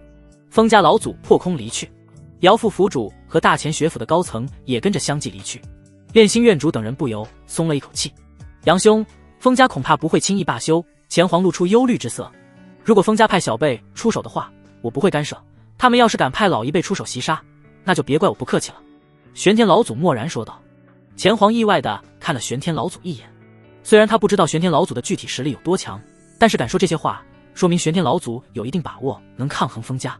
三哥，杨大哥回来了，我们终于可以好好的聚一聚了。楚王很高兴，因为钱黄最终还是选择了玄天老祖这边，这是最明智的选择。当然，楚王也很清楚，刚刚钱黄承受的压力有多大。封家太强了，连钱黄和大钱王族都不敢得罪封家。在这样的情况下，钱黄依旧义无反顾地选择玄天老祖，可见钱黄还是非常顾及昔日情谊。你就不怕封家报复？玄天老祖看向钱黄，我乃是大钱王朝的皇帝，背后还有大钱王族，纵使比不上封家，他们也不敢轻易撕破脸皮。如果真的要报复，我们战就是了。昔年你陪同我杀灭叛军，如果不是你的话，我早就死了，哪还有机会当这个皇帝？钱黄笑着说道。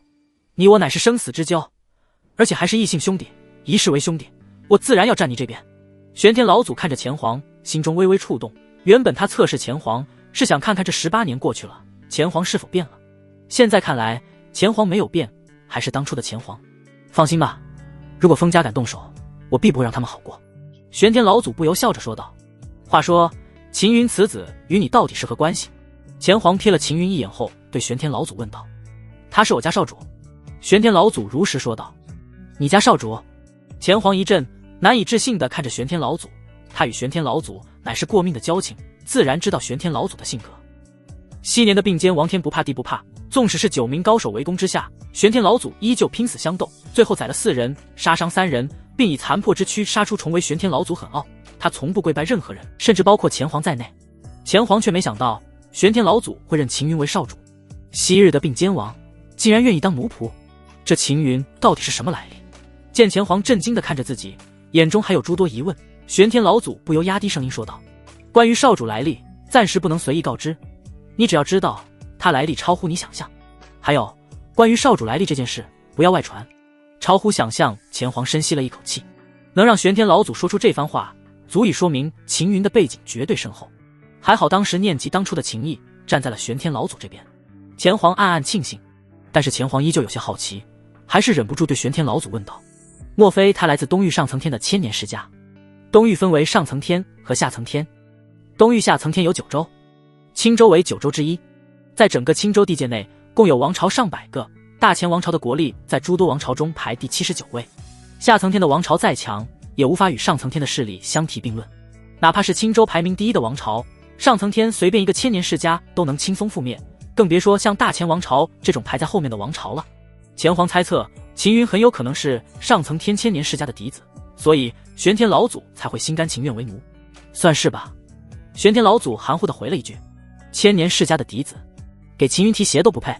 这个时候钱皇放松了很多，因为秦云的身份背景深厚，还有他做出的正确选择。封家惹上秦云，恐怕是在自寻死路。杨兄，少主他需不需要我们做些什么？钱皇连忙对玄天老祖问道。与此同时，钱皇心里在做着打算，看看适婚的女儿或是孙女哪一个适合秦云，如果能被秦云看上的话，联姻也可以。不，给秦云当侍妾。他们下层天的王朝公主哪有资格当上层天少主的妻子？当侍妾的话倒是差不多。玄天老祖自然明白钱皇的意思，他是想特别照顾一下秦云。不用，少主还在历练，平时该怎么样就怎么样，你可千万不要给他修炼资源，坏了他的历练，不然到时候宗主问罪起来，你可就有麻烦了。玄天老祖被钱皇告诫道。杨兄放心，我明白的。钱皇连忙应声。今天就先这样吧，改天有空我再去找你叙旧。玄天老祖说话间已经消失在钱皇和楚王2人面前了。因为玄天老祖的交代，钱皇只是招来司空月等人，说了几句话之后就让众人散去了。你要去哪？不要再乱跑了，跟我们回星罗学府。炼心院主连忙拦住了就要离开的秦云，肃然说道：你以为事情结束了？封家不会轻易放过你的，你独自外出，封家肯定会想办法对你出手。没事，我有人护导。秦云毫不在乎地说道。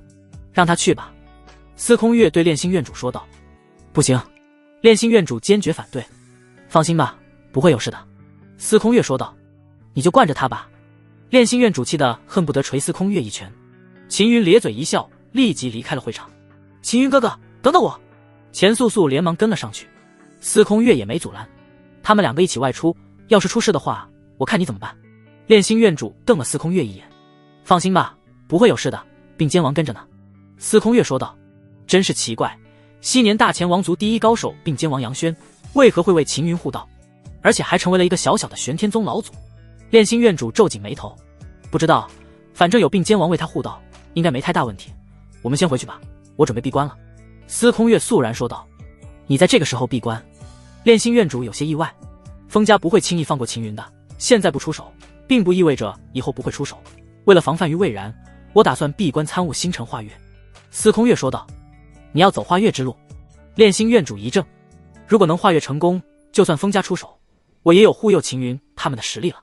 司空月说完，转身离开了。看着司空月，炼心院主叹了一口气。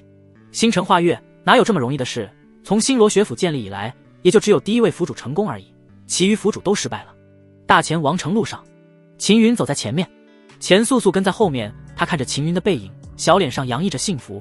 以前他从未想过自己会有这样的生活，成为星罗学府的府主徒弟，参加学府大比，还击败了大前学府的天才学员，这些都是钱素素以前想都不敢想的事。现在都实现了。当然，他最在乎的是秦云，虽然只能跟在秦云后面，钱素素就很满足了。秦云在前面走着，但是心神却已经沉入太古封神殿里面了。太古封神殿内，满头银发的绝美身姿映入秦云的眸中。虽然不是第一次见到银发女子了，但是每次见到她，秦云都有种异常惊艳的感觉。前辈，秦云拱手行礼。你主动来找我，倒是挺稀奇的。你这次来找我是有事吧？银发女子看着秦云问道。我想向前辈请教，如何变得更强。秦云说道。银发女子眉眼微挑，神情颇有些意外，旋即说道：你不是已经足够强大了吗？不，我还不够强。秦云摇了摇头，然后说道：封家老祖对我出手的时候，我连躲都躲不掉，要不是司空府主出手阻拦的话，我可能已经死在封家老祖手上了。当时的那种无力感，秦云现在还能感受到。无法反抗，无法躲避这种无奈绝望的感觉，秦云不想再经历第二次。你不会死，还有人为你护道呢。银发女子说道。玄天老祖虽然能为我护道，但他不可能一辈子都为我护道。秦云认真的说道。我不想总靠别人，我想要靠自己，至少下一次面对封家老祖的出手，哪怕能避开也好。银发女子没有立即回话，而是看着秦云，在确认秦云是真的醒悟还是假的醒悟，直至他看到秦云眸中的坚决，能明白自己的缺陷并正视自己的问题，实在难得。银发女子说道。你与封家老祖的差距本身就在修为上，他以修为形成气势压制你，所以你无法躲避。要破开他的修为之势，其实也不难，只要你能引动出天罡剑道魔魂，你的修为就能瞬间冲到元海境。只是引动天罡剑道魔魂的消耗非常大，你动用之后会有一段时间的虚弱，所以最好备一些恢复的宝药等物，品级自然是越高越好。如果有圣药的话就更好了。前辈，如何引动天罡剑道魔魂？秦云忍不住问道。很简单，将你的心神彻底沉陷进去就行了。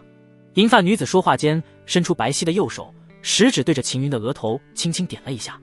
霎时，秦云身躯猛地一震，然后恐怖暴虐的气息从体内涌动了出来。伴随着这股气息狂涌，秦云的心智竟然有种错乱的感觉。随着吞天神脉镇压，恐怖暴虐的气息被压制住了，但还是有一部分暴虐影响着秦云，让他有种暴躁感，甚至想要杀戮的感觉。这种感觉促使力量不断攀升。秦云感觉到自己的修为已经冲破了元和境。前辈，为何我会有种控制不住自己情绪的感觉？秦云忍不住问道。引动天罡剑道魔魂等于是入魔，虽然有吞天神脉镇压了大部分的暴虐气息，但还是会有一部分影响到你。银发女子说道。不过倒是不用担心，最多让你脾气暴躁冲动而已，不会对你影响太大。等你收起天罡剑道魔魂后，就会恢复如初了。随后，秦云按照银发女子传授的方法，将天罡剑道魔魂收了起来。在天罡剑道魔魂收起的瞬间，秦云感到有些乏力。果然和银发女子说的一样，天罡剑道魔魂的动用消耗会非常大，看来得备一些恢复的宝药在身上了。秦云将心神从太古封神殿收了回去。秦云哥哥，你恢复了。钱素素的声音带着颤音，她正站在3尺外，身子索索发抖。怎么了？秦云看向钱素素。刚刚你好吓人。钱素素眼睛红了，泪水在眼中打转。刚刚秦云浑身充满了暴虐的感觉，特别是眼神凌厉而冰冷，就像是变了一个人一样，他又不知道该怎么办。秦云才想起刚刚释放了天罡剑道魔魂，当时心神在太古封神殿内，忘了钱素素还在身旁，没想到竟然吓到他了。没事了，不用怕。秦云招了招手，钱素素这才怯怯地走过去。秦云揉了揉钱素素的头，对他说道：不用怕，我不会伤害你的。钱素素点了点头。走吧，我们去万物阁。秦云拉着钱素素的手就走。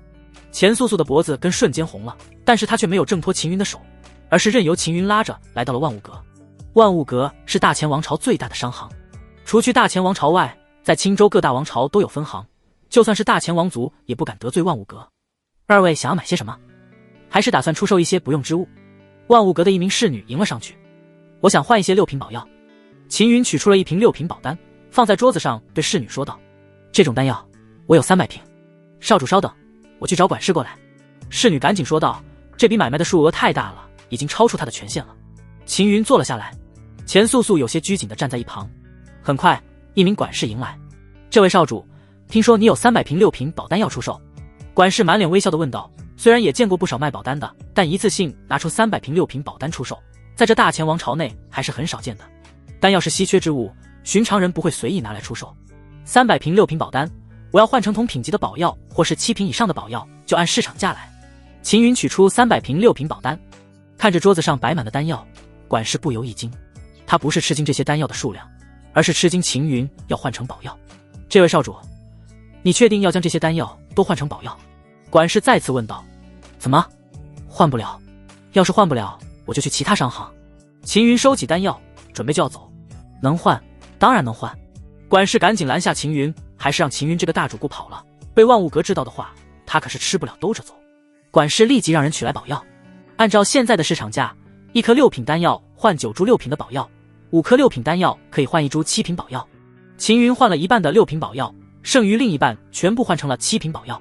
8品的宝药价值太贵了，1株就要20瓶的6品宝丹的价格。秦云算了一下不太划算，所以就没有换了。因为秦云一次性出售了大量的宝丹，所以管事给秦云办了一张贵宾卡。万物阁内除去买卖东西外，还有修炼室，只是修炼室的价格很高，一般人用不起，但是如果用贵宾卡的话，价格就很划算了。秦云开了一间修炼室，带着钱素素走了过去。走吧，我们进去。秦云指了指修炼室。进去，钱素素看着修炼室，她不知道里面是做什么的，但是她看到里面有床，钱素素的脸顿时更红了。见钱素素站在修炼室门口不肯进去，秦云反倒奇怪了，还站着做什么？赶紧进来。钱素素应了一声，紧张地走入修炼室。秦云关闭了修炼室的门，钱素素更加紧张了，她知道可能自己要面临什么，可是这来得太快了，她还没做好准备。大商行的修炼室就是不一样，还放了不少灵石。秦云注意到房间各处都有镶嵌的灵石释放出灵气，虽然灵气不算很浓，但长期在这里修炼的话，效果至少加持3成左右。修炼室，我们是来这里修炼的。钱素素抬起头讶异地看着秦云，不然你以为我们来做什么？难道是来睡觉的？秦云逗了一下钱素素，钱素素的脸更加红艳了。秦云哈哈一笑，没有再继续逗弄钱素素。秦云取出了1瓶6品宝药，放在钱素素面前，你将它吃下去修炼。钱素素乖巧地打开宝药，全部吃了下去。你全都吃了？秦云顿时哭笑不得，这个傻丫头只是让她一颗颗吃而已，结果一下全部吃完了。钱素素意识到自己弄错了，想要吐出来，但是宝药入口即化，药力狂涌入钱素素体内。秦云担心钱素素会出事，准备出手帮她化掉一部分药力，结果钱素素却是没事人一样，而且吃完1瓶6品宝丹后，她的修为还提升了1重，从元和境第1重达到了第2重的层次。秦云非常诧异，钱素素竟然消化掉了1整瓶6品宝丹。前辈，她怎么会这么快就消化掉1瓶6品宝丹了？秦云不由对银发女子问道。自身拥有吞天神脉，迅速消化宝丹和宝药是很正常的事，因为吞天神脉能承受。一般修士经脉太脆弱，不能一次性消化太多丹药，而且消化过后会需要一段时间来恢复。他拥有冰玄圣人血脉，经脉韧性虽然比不上你，但是比起普通修士强很多。以他的圣人血脉，他的宝药吸收程度能达到5成左右。你刚刚给他的是精品级的宝丹，他的吸收程度应该达到了7成左右。银发女子说道。一般修士对精品级的宝丹吸收度只有6成，钱素素竟然达到了7成，最主要的是他的宝药吸收程度达到了5成。修士的宝药吸收程度只有3成而已，钱素素却高了2成。前辈，他也能靠宝药快速提升对吧？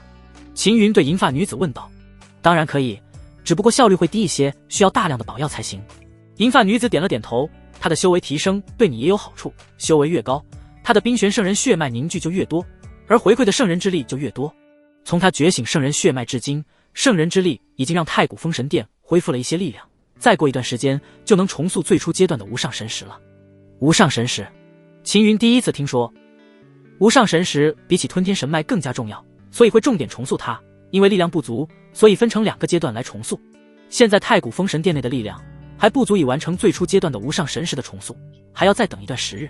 吞天神脉带来的好处，秦云深有体会。如果能重塑最初阶段的无上神石的话，必然会有更强的能力加持。素素，你相信我吗？秦云对钱素素问道。素素相信秦云哥哥。钱素素认真的点了点头，在这个世上，他唯一相信的人也就只有秦云而已。等下我会给你大量的6品宝药，你只需要吸收就行了，不用管其他。当然，如果吸收的时候你身体不舒服了，就停下来，然后告诉我，知道吗？秦云对钱素素交代道。我知道了。钱素素点头。秦云取出了那些6品宝药，自己留下一部分修炼用的，剩余的6品宝药全部给了钱素素。钱素素按照秦云的吩咐，开始吸收起了6品宝药，而秦云在另一边也吸收着6品宝药，一株接一株，在在吞天神脉的炼化下，修为逐步上升。6瓶宝药接连消耗，秦云的修为逐步上升。时间飞逝，秦云和钱素素在修炼室内已经待了3天。反正修炼室内有吃食，饿了就吃，累了就休息。对于修士来说，达到元和境后，精力充沛，就算1个月不眠不休都不会有问题。宝药消耗殆尽，秦云的修为达到了元和境第7重，钱素素的话要慢一些，只达到了元和境第5重而已。此刻，万物阁阴暗处，一道黑影若隐若现，正要潜入万物阁的修炼室，结果被玄天老祖拦住了去路。玄天老祖眯着眼睛说道：“玄丹境的修士，而且还擅长隐匿，看来封家还真是下了血本，竟然会派你来。”黑影脸色变了，下一刻，玄天老祖的手已经抓住了黑影的额头。黑影拼命挣扎，但是却不管如何挣扎，都无法挣脱出玄天老祖的手。你的修为怎么可能这么强？黑影难以置信。你们封家是不是以为凭你一个玄丹境修士就能解决我？玄天老祖哼了一声，随手一震，黑影被赤色雷霆崩碎，然后化为飞灰消散了。玄天老祖收回手，侧过头对藏在暗处的另一道黑影沉声说道：“滚回去告诉封家老祖，再派老一辈修士过来的话，来一个我杀一个。要对秦云动手也可以，让年轻一辈来。封家子弟要是没人，可以请别人出手，只要是年轻一辈，我都不会插手。现在你可以滚了。”藏匿在暗处的中年女子如同大赦，她赶紧掠出万物阁。封家一众高层听完中年女子讲述后，脸色都变得极其难看起来。原本以为派出一个玄丹境修士就能解决掉玄天老祖和秦云了，却没想到玄天老祖的修为会如此强大，瞬间就秒杀了玄丹境修士老祖，并奸王杨轩自诩修为过人，欺辱我封家，还杀了我封家玄丹境修士。要不干脆往上面传消息，让上层天的风族派人下来解决掉他们。风无忌沉声说道：“让风族出手，付出的代价太大，虽然我们能付得起，但就为了杨轩和那个秦云，太亏了。”封家的家主摇了摇头：“难道我封家玄丹境修士就白死了？还有那些子弟，他们到现在还都死不瞑目。”风无忌咬牙切齿道：“不一定要让风族派人，我们可以请其他封家支脉元首。大黎王朝的封家支脉已经掌控了整个大黎王朝，实力还远在我们之上，不妨花费一些代价请他们出手。”封家的家主说道：“杨轩能瞬杀我玄丹境修士，大黎王朝的支脉可不一定愿意派人与杨轩交恶。”一名黑衣老者皱眉说道：“虽然都是风族的支脉，但是大黎王朝可是东域青州排名第6的王朝，实力远在大前王朝之上。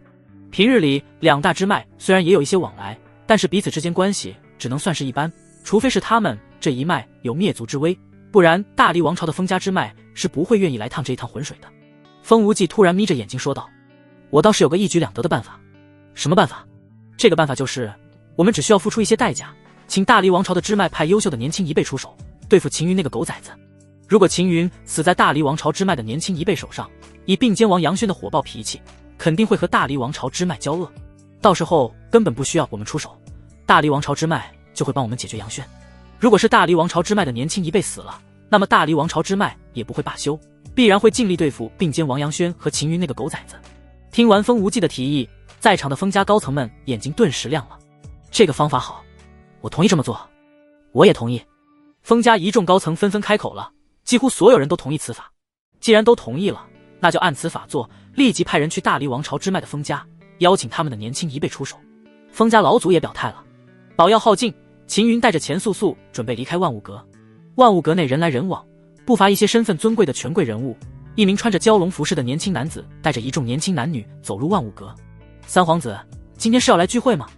一名管事立即迎了上去：“给我开个包间，多来一些好酒，今天我们要尽兴。”三皇子随手抛出一块中品灵石，接过灵石的管事异常激动，赶紧招来4个侍女，准备恭迎三皇子等人进入万物阁内。“等一下！”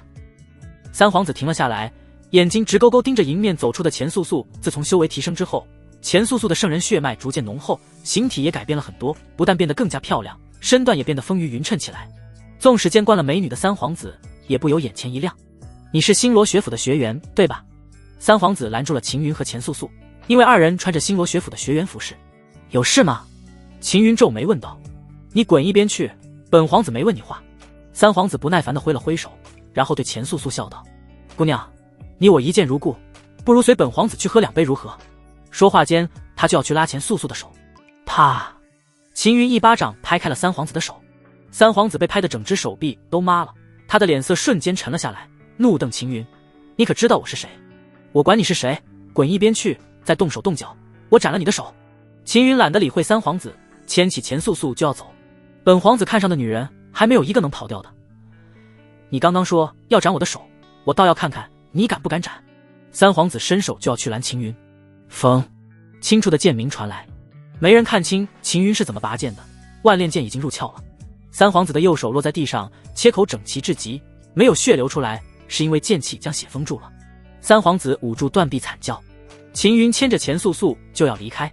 三皇子见到秦云二人要走，强忍着痛苦对侍卫们吼道：你们还愣着做什么？给我抓住他们！侍卫们冲向秦云，不许你们动秦云哥哥！钱素素咬了咬牙喝道，强大的寒意迅速席卷而过，冲过来的侍卫纷纷被冻结。三皇子等人惊呆了。下一瞬间，秦云出现在三皇子面前，单手掐住他的脖子，然后将他缓缓提了起来。三皇子吓得面色惨白。秦云五指收紧，三皇子脖骨发出咔嚓的声响。已经窒息的三皇子胡乱挣扎，试图挣脱秦云的手，但是秦云的手却像是金铁一样坚韧。秦云小兄弟，且慢动手！楚王从远处赶来。爷爷，钱素素乖巧地喊了一声：素素丫头乖。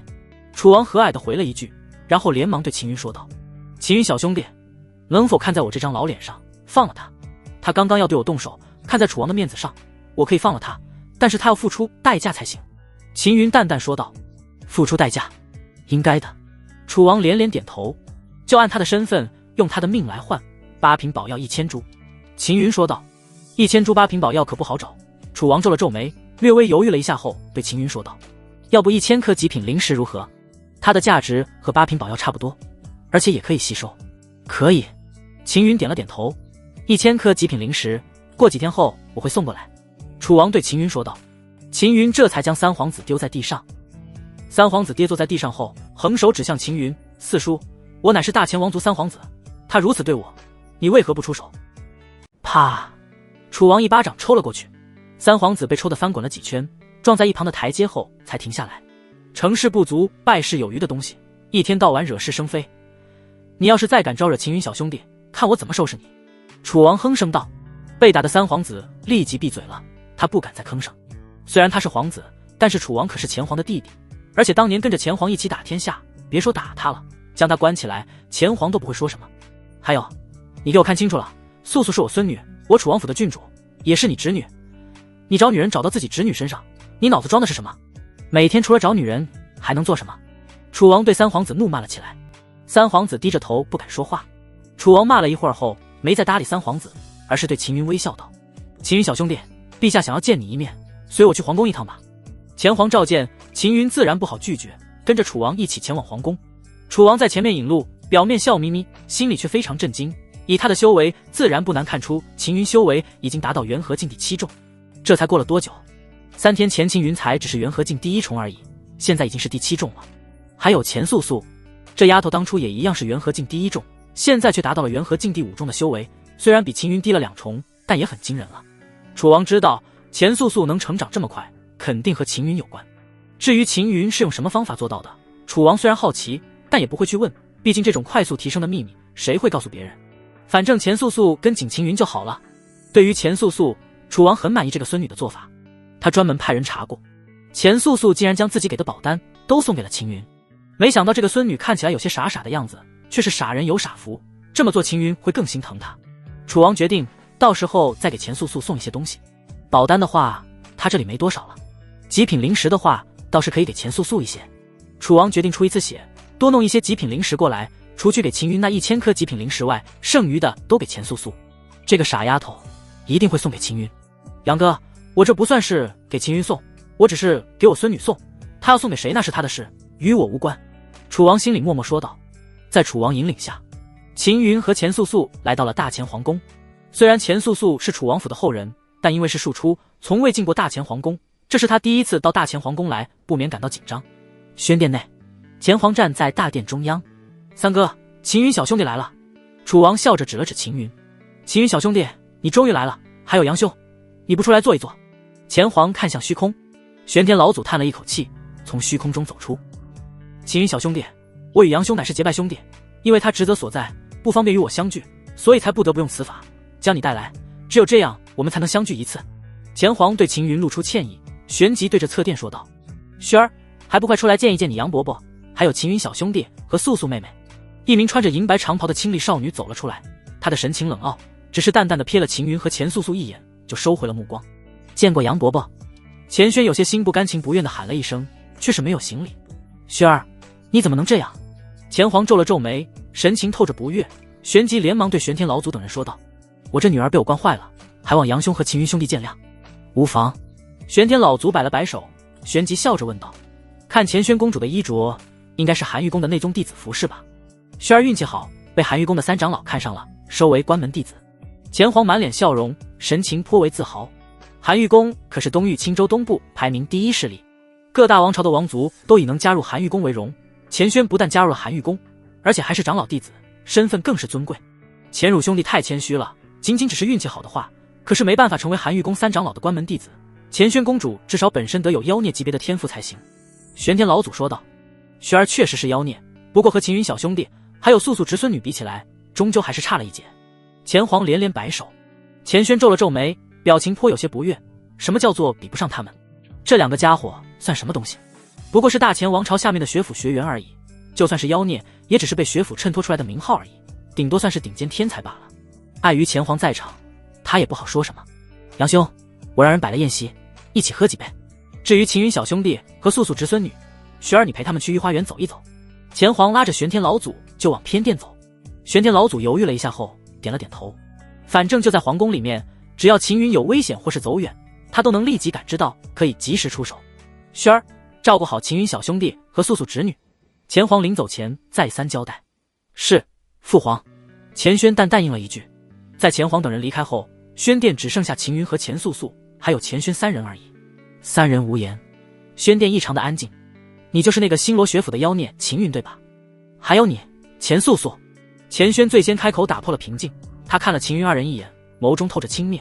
我听说你斩了大钱学府4个天才，连地院主都被你斩了，既然以为敌，自然要斩。秦云回道：好一个既然以为敌，自然要斩。你是不知道封家到底有多强，你可知道你闹出了多大的动静？要不是我父皇给你压下来，你还有机会在这里站着。钱轩哼声道。秦云感觉钱轩话里有话，不由皱了皱眉。你说这些话是什么意思？我说这些话是要让你认清事实，你确实有些天赋，但也只限于大钱王朝范围内而已，放到整个青州，甚至整个东域下层天，你根本不算什么。钱轩傲然地看着秦云。身为寒玉宫三长老的关门弟子，钱轩足以傲视同辈了，但是钱皇竟然让他和秦云交好，他们配吗？关于秦云此人，钱轩派人去查过，一个从洛城走出的所谓妖孽罢了。虽然大钱王朝的妖孽很罕见，但对钱轩来说，他的眼界不只是大钱王朝而已，他在寒玉宫内见到的妖孽不在少数，而且他自己本身也是一个妖孽，所以妖孽在他看来根本就不稀奇，不就是在大钱王朝内横扫了大钱学府的同辈吗？他也能做到，并且会更轻松。不许你这么说秦云哥哥，秦云哥哥的天赋远超你的想象。钱素素拽紧拳头，涨红了脸。我知道你是谁，楚王府的庶出而已，要不是觉醒了血脉，你还在楚王府挣扎求存，现在捡了个郡主当，就这般得意忘形。别忘了，你原本只是个庶出而已，再怎么样也改不了你是庶出的命运。钱轩轻蔑地看着钱素素一眼，眸中闪过浓浓的嫉妒，因为钱素素确实很漂亮，连他见了都有种我见犹怜的感觉。对于比自己漂亮的女人，钱轩有些嫉妒。钱素素眼中泪水滚动，但她依旧咬牙忍着，不能流泪。秦云哥哥在一旁看着，他不能轻易流泪，要坚强起来，不然以后遇到事情都流泪的话，秦云哥哥肯定不会让他跟着了。反正他也习惯了，从小到大都被人看不起。你说我可以，但是我不允许你说秦云哥哥。钱素素咬牙怒瞪钱轩，四周的气流瞬间冻结了，极致的寒意从钱素素身上涌出，随着他的怒意不断攀升。什么？钱轩的脸色变了，因为他感受到自己被这股寒意侵袭之后，身体和四肢竟然变得僵硬起来。虽然没有完全僵化，但也限制了他的行动。钱素素怎么会有这么强的寒意？为什么同为大钱王族的血脉，自己没有觉醒这种血脉，反倒是钱素素觉醒了？如果自己拥有这种血脉的话，在寒玉宫里面肯定能问鼎年轻一辈前三甲。看着钱素素，钱轩满眼嫉妒，甚至还萌生了恨意。你以为有点血脉就很强？我今天就让你明白，什么叫做人外有人，山外有山。钱轩释放出力量，震开了侵袭而来的寒意，然后一掌拍向了钱素素。释放出寒意的钱素素咬了咬牙，也顺着一掌拍了过去。秦云没有阻止，而是在一旁看着。自从上一次在会场出手之后，钱素素像是解开了束缚一样，别看她很弱的样子，但是实际上她很强。更何况钱素素不是一般的修士，她可是觉醒了冰玄圣人血脉的修士，轻视钱素素可是要吃大亏的轰。钱轩和钱素素二女的双掌拍在一起，钱轩脸色顿时变了，因为钱素素手掌心里面涌出了更恐怖的寒意，她的整只右臂瞬间就被冻结了。如果在这个时候追击的话，钱轩肯定会被打伤，但是钱素素没有，而是收手退了一段距离。见到钱素素退离，钱轩面容绷紧，他竟然输给了钱素素。在正面对敌的情况下，他竟然输给了一个庶女，而且这个庶女还是他后辈，按照辈分，钱素素要叫他姑姑。看着钱素素，钱轩的脸色一阵红一阵白，心中的妒火越来越浓。凭什么钱素素比他强？大钱王族中，他才是最强的年轻一辈。我还没输，再来！钱轩冲向钱素素，秦云皱了皱眉，准备出手。轩儿，你在干什么？钱皇的声音传来，然后一道气劲从不远处打来，将冲向钱素素的钱轩给震退了3步。钱轩呆住了，一向疼他爱他的父皇，今天竟然对他出手，并将他震退。浓浓的委屈涌了上来，泪水在眼中转动。轩儿，到底是怎么回事？你怎么会和素素打起来？钱皇沉声喝道。他才刚转身不久，就听到这里传来打斗的动静，所以才赶过来看一下情况，结果见到钱轩和钱素素大打出手。你怎么不问他？钱轩眼眶通红的指向钱素素。是他先说秦云哥哥的，我不许他说秦云哥哥，所以才对他出手。陛下要罚就罚我吧，与秦云哥哥无关。钱素素涨红了脸说道。他已经做好了受罚的准备。钱皇的脸瞬间沉了下来。他原本是让钱轩与秦云接触，并让钱轩向秦云示好，如果可以的话，将钱轩许配给秦云。结果没想到钱轩如此不知好歹，将他的话当成了耳边风。钱轩！钱皇突然喝道。钱轩吓了一跳，然后诧异地看向钱皇，只见钱皇满脸怒容，正瞪着他。钱轩心中的委屈越来越浓烈，从小到大，钱皇别说吼他了，连和他说话的声音都会尽量放小。今天钱皇竟然为了一个外人吼他，一个小城走出的所谓妖孽，连大钱王朝都没走出去过的乡野村夫，还有一个庶出的楚王府庶女，为了这2个人，钱皇竟然吼他。钱轩心中的委屈越来越浓，怒意和恨意也在不断攀升。看着怒瞪自己的钱皇，他的怒意爆发了。你不就是想让我与他交好吗？我乃是寒玉宫3长老的关门弟子，而且还是大钱王族的公主，身份尊贵至极。我是什么身份？他是什么身份？区区一个小城走出的所谓妖孽而已，我岂会自降身份屈从于他？你要与他交好，那是你的事，我才不会与他交好。还有，他算什么东西？有何资格与我并肩而立？你刚刚说我不如他们，凭什么不如？论身份，他们不如我，天赋这一块，就算他们比我强一点又如何？我可是寒玉宫3长老的关门弟子，有寒玉宫指导我，我的未来远在他们之上。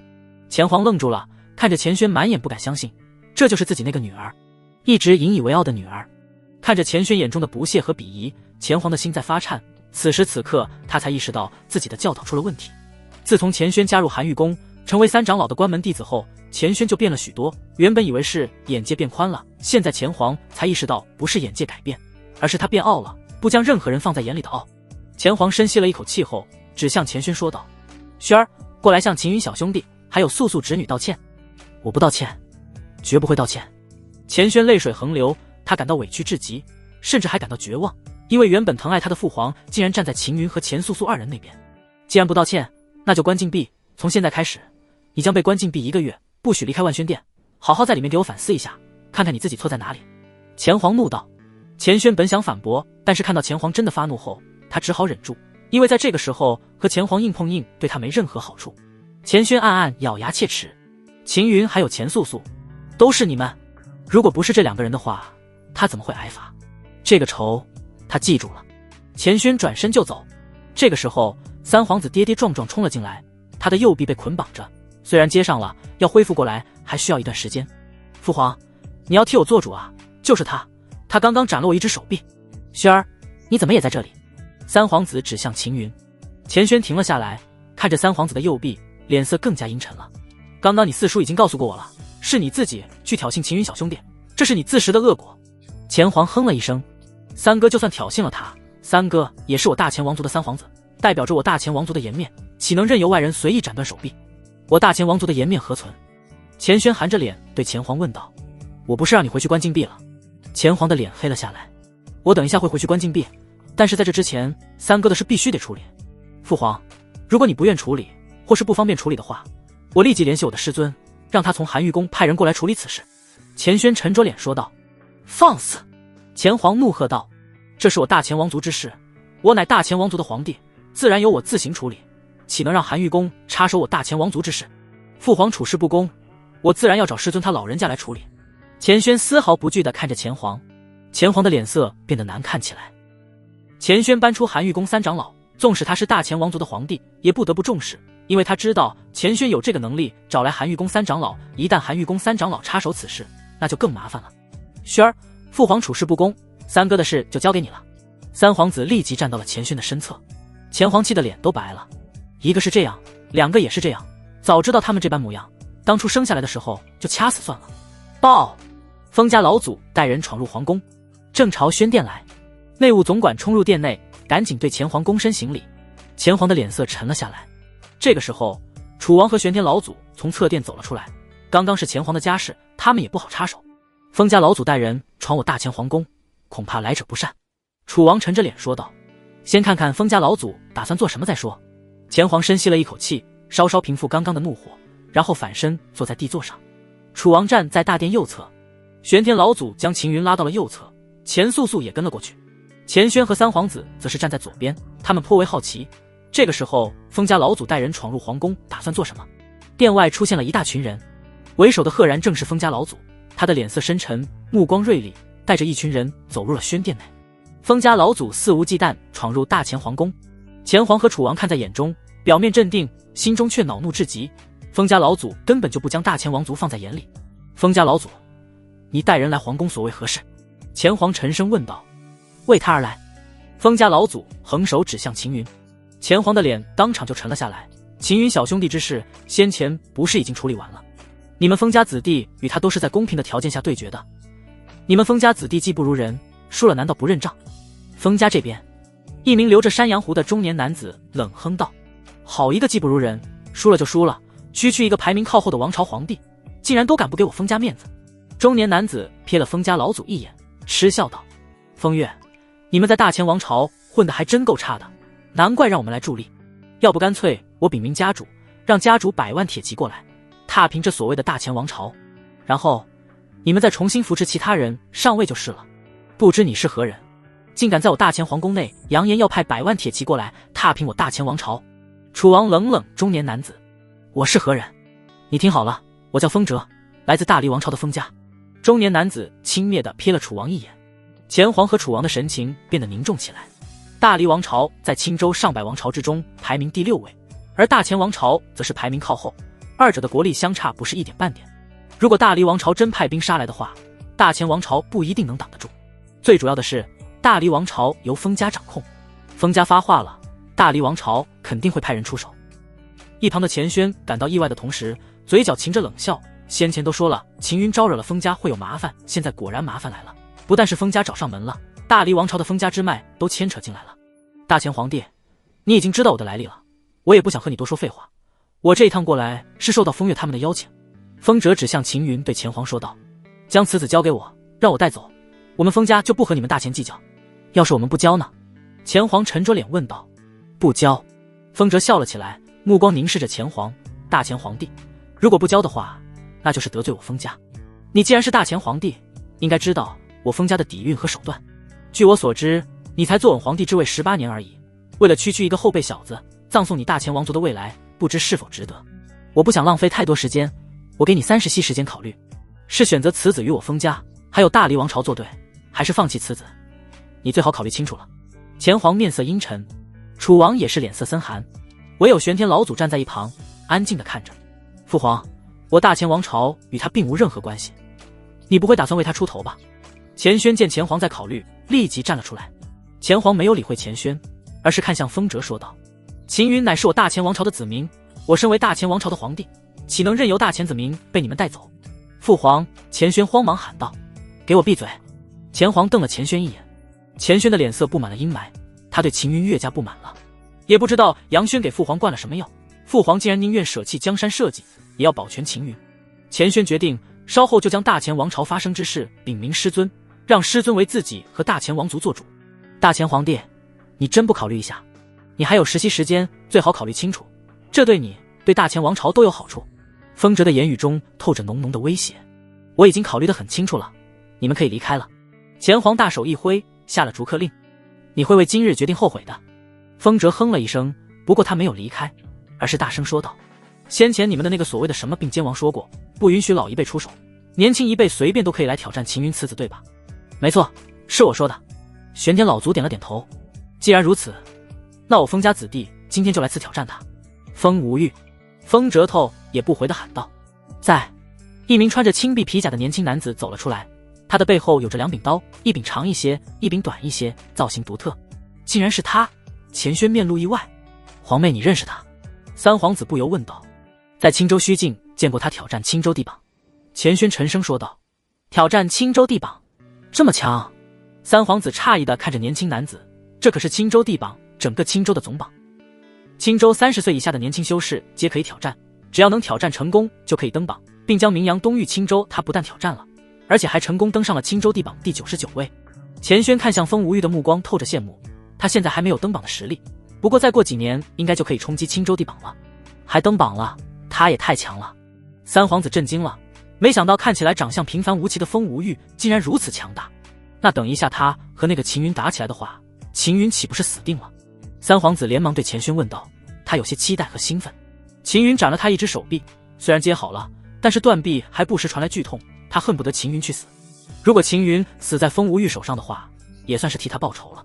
秦云和风无欲打，绝对必死无疑。区区一个小城出身的所谓妖孽，坐井观天的家伙，怎么会是地榜人物的对手？钱轩哼声道，要不是刚刚钱素素这个庶女插手的话，他早就教训秦云了。不过也无所谓了，反正秦云要死了，与风无欲打，秦云将难逃一死。钱皇看着缓缓走出的风无欲，钱皇的脸色顿时变得深沉起来。以他的修为不难看出，风无欲已经是元海境第2重修为的修士了。除去修为外，风无欲的表现极其沉稳，不骄不躁。钱皇这辈子阅人无数，看得出风无欲是那种异常难对付的家伙。秦云只是元和境第7重修为而已，你们派出的子弟已经是元海境第2重了，光是修为还在秦云之上。钱皇沉声说道，是他自己说的，年轻一辈皆可出战，怎么打算食言了？如果年轻一辈不行，可以让老一辈来，我风家不缺人，我立即传讯回去，让我风家长者亲自来大前王朝。风哲眯着眼看着钱皇，如果我风家长老亲临的话，到时候可就不是那么容易就能解决此事了。楚王面色铁青，风哲话里话外都透着威胁。你觉得如何？能不能打？玄天老祖对秦云问道。只要秦云不同意，他就阻止。试一试吧。秦云说道。试一试。玄天老祖深深地看了秦云一眼。从小看着秦云长大，他自然清楚秦云的性格，如果打不过的话，秦云肯定会拒绝。试一试，那就代表着秦云有一定的把握。玄天老祖很好奇，秦云到底成长到了什么程度？虽然他一天到晚都跟着秦云，但是秦云的成长速度太快了，而且还有一些独特的能力。这些能力就连玄天老祖都不是很清楚。钱轩一脸不屑，秦云还想试一试，难道他真以为自己能和风无欲匹敌不成？别说2人修为相差了一个境界，哪怕同一个境界下，秦云也绝对不是风无欲的对手。就以此地为区域，风哲指向大殿中央。风无欲走了上去，秦云也跟着走到了中央。这时风哲随手一丢，一个阵法瞬间覆盖了风无欲和秦云2人，将他们罩在了里面。你这是什么意思？钱皇脸色沉了下来，只是防御阵而已，并无攻击之法在里面。既然要对决，那就生死对决，任何一方死了，对决就结束了。风哲取出一柄扇子，挥动了几下后，笑着说道：对了，提醒你们一句，这是我们风家的风级阵，纵使玄丹境以上的真灵境修为，也别想轻松破开，所以还是别妄想在中途强行打开了。反正只要输赢立判，我就会打开这个防御阵。当然也可以等12个时辰后，风级阵力量耗尽再开启。钱皇等人的脸色变得难看起来。按风哲这么说的话，到时候秦云若是有危险，他们岂不是连救援的机会都没有了？杨兄，钱皇看向玄天老祖杨轩，无需担心，少主实力没你想象中那么差。玄天老祖微微摇头。见玄天老祖如此放心，钱皇微微颔首，算是稍稍放心了。父皇，我认为你现在应该向风家道歉。钱轩走过来说道。你在胡说八道什么？钱皇好不容易压下的脾气顿时冲了上来，这可是他最宠的女儿啊，竟然让他向风家道歉。父皇，我不怕告诉你，这个叫做秦云的小子绝对打不过里面那个风家子弟。你们恐怕不知道他的来历，他叫风无欲，青州地榜第99位。钱轩说道。钱黄和楚王的脸色顿时变了。青州地榜，这可是整个青州的所有年轻一辈争夺的榜单，而争夺榜单者不只是妖孽而已，还是妖孽中拔尖的人物。能登上青州地榜者，无一不是青州年轻一辈中的佼佼者。这样的人，如何能敌？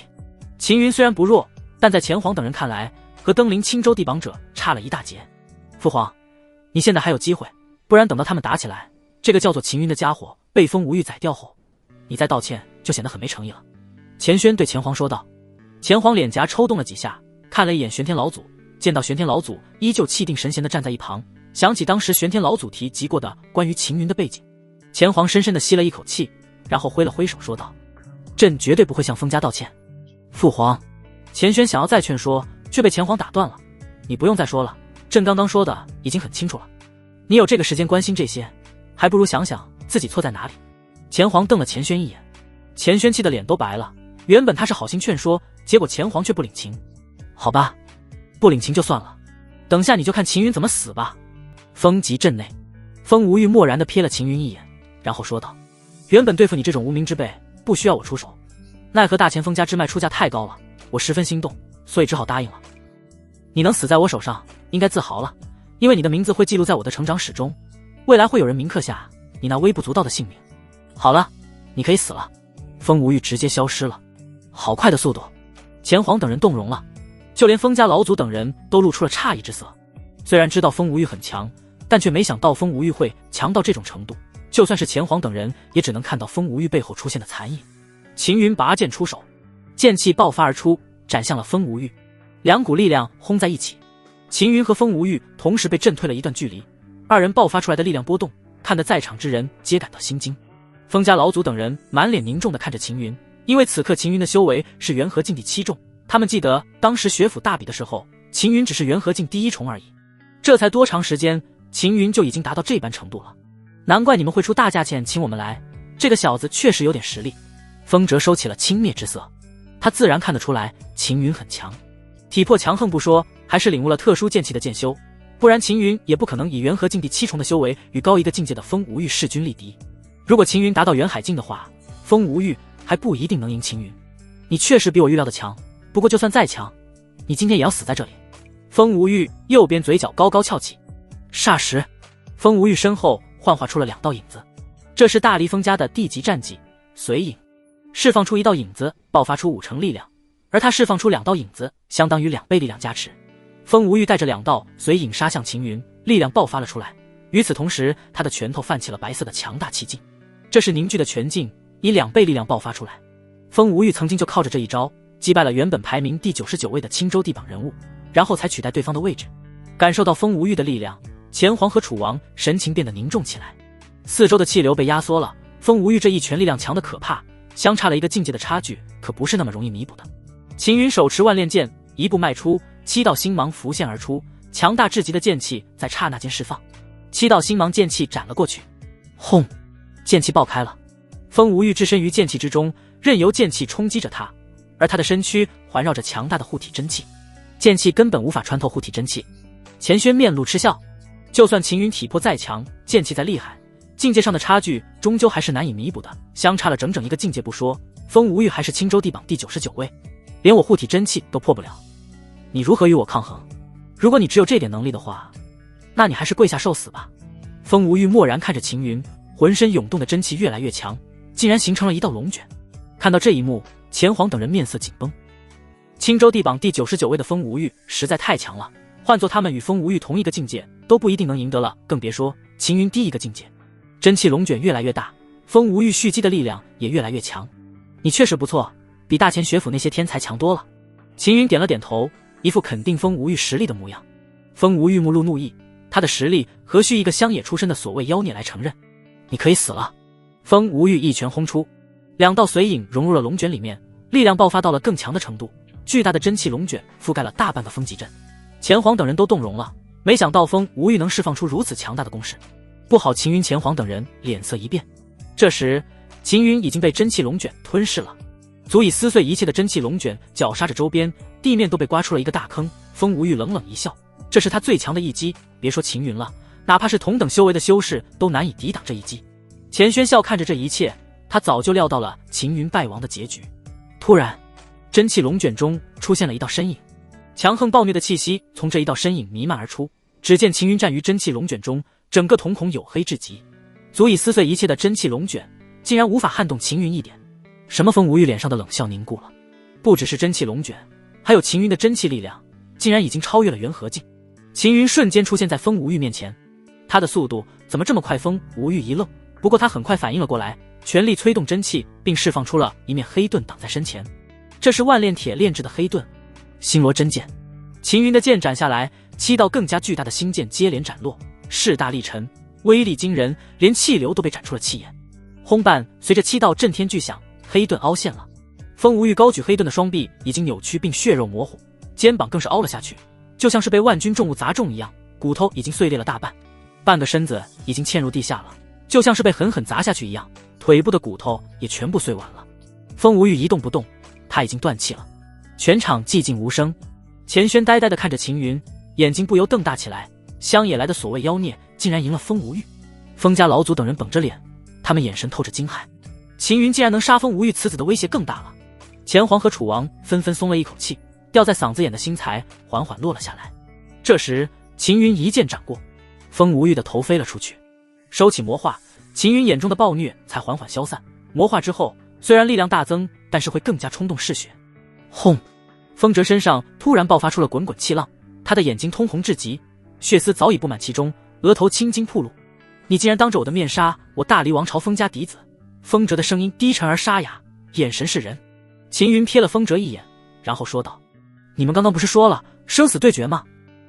既然进了这里面要决胜负，那就先定生死。现在生死已定，我赢了。风哲眼睛更红了，这一次死的可不是一般的风家嫡子，而是他们辛苦培养出来的顶尖嫡子之一。风无玉已经登上青州地榜之末了，他的年纪还小，按照他的成长来看，未来有望冲击青州地榜前列。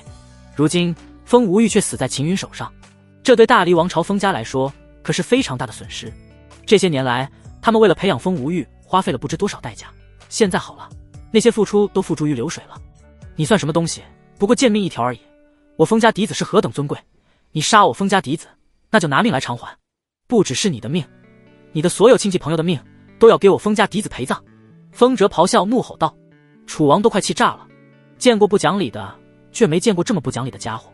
原本约定好了进行生死对决，谁死了谁就输，这本来就是公平约定的对决。最开始的时候风哲还信誓旦旦，并释放出了风极阵，说是为了防止中途有人插手。结果秦云赢了，他就不干了，还要秦云和秦云身边的人偿命。前皇面色沉冷，他没想到大黎王朝的风家竟然会无耻到这般程度，打得赢就算了，打不赢就要耍赖。你刚说什么？玄天老祖出现在风哲面前，满脸森冷地看着他。你说他是贱命一条，是又如何？你能拿我怎么样？风哲高昂着头，我能宰了你。玄天老祖一巴掌拍在风哲额头上，速度之快，连风家老祖等人都没反应过来，伴随着赤色雷霆爆开，风哲陨落了。浑身焦黑的风蛇倒在地上，他眼睛瞪得大大的，直至死他都没想到自己就这么死了。风哲死了，风家老祖反应过来后，对着玄天老祖怒道：你竟然敢杀他！我杀他又如何？玄天老祖默然说道：好一个杀他又如何？你可知道他是谁？他可是大黎王朝风家的使者，你杀了他，大黎王朝风家绝对不会放过你们。风家老祖冷哼：是吗？那我在这里等着大黎王朝风家过来，我倒要看看到底是谁不会放过谁。玄天老祖淡淡说道。风家老祖看了玄天老祖一眼，眸中闪烁着忌惮之色。你们等着。风家老祖丢下这句话后，带着风家众人离开了。这时钱轩走了出来，面色阴沉地说道：现在好了，惹上了大黎王朝风家，我看这一次该如何收场。刚刚我都已经说了，让父皇你去向风家道歉，你偏不愿意。现在好了吧，我大千王族得罪了大黎王朝风家，被推到绝路上了。大黎王朝风家向来睚眦必报，这一次死了一个青州地榜的年轻一辈人物，还死了一个使者，他们绝不会轻易罢休。父皇，我认为你最好将他们2人抓起来，主动派使者将他们押送到大黎王朝风家，让大黎王朝风家自行处置，这样或许大黎王朝风家能看在我们这么做的份上，放过我们大前王族。前皇一听这些话，顿时气不打一处来，本来想训斥钱轩，但最后还是忍住了，而是说道：“杨兄是我结拜大哥，我们昔年联手打下了大前王朝这片江山，你现在让我将他抓拿，送给大黎王朝封家处置。父皇，我是为大前王朝的江山社稷着想。”钱轩说道。够了，不要说了。钱皇打断钱轩的话，父皇，你这么纵容他们，只会给我大前王族带来灭顶之灾。你为皇，他杨轩为臣，你让他死，他难道敢不死吗？钱轩不甘心地说道。啪！钱皇一巴掌打过去，钱轩被打懵了，呆呆地看着钱皇，左脸颊传来的火辣辣的痛，他一脸的难以置信之色。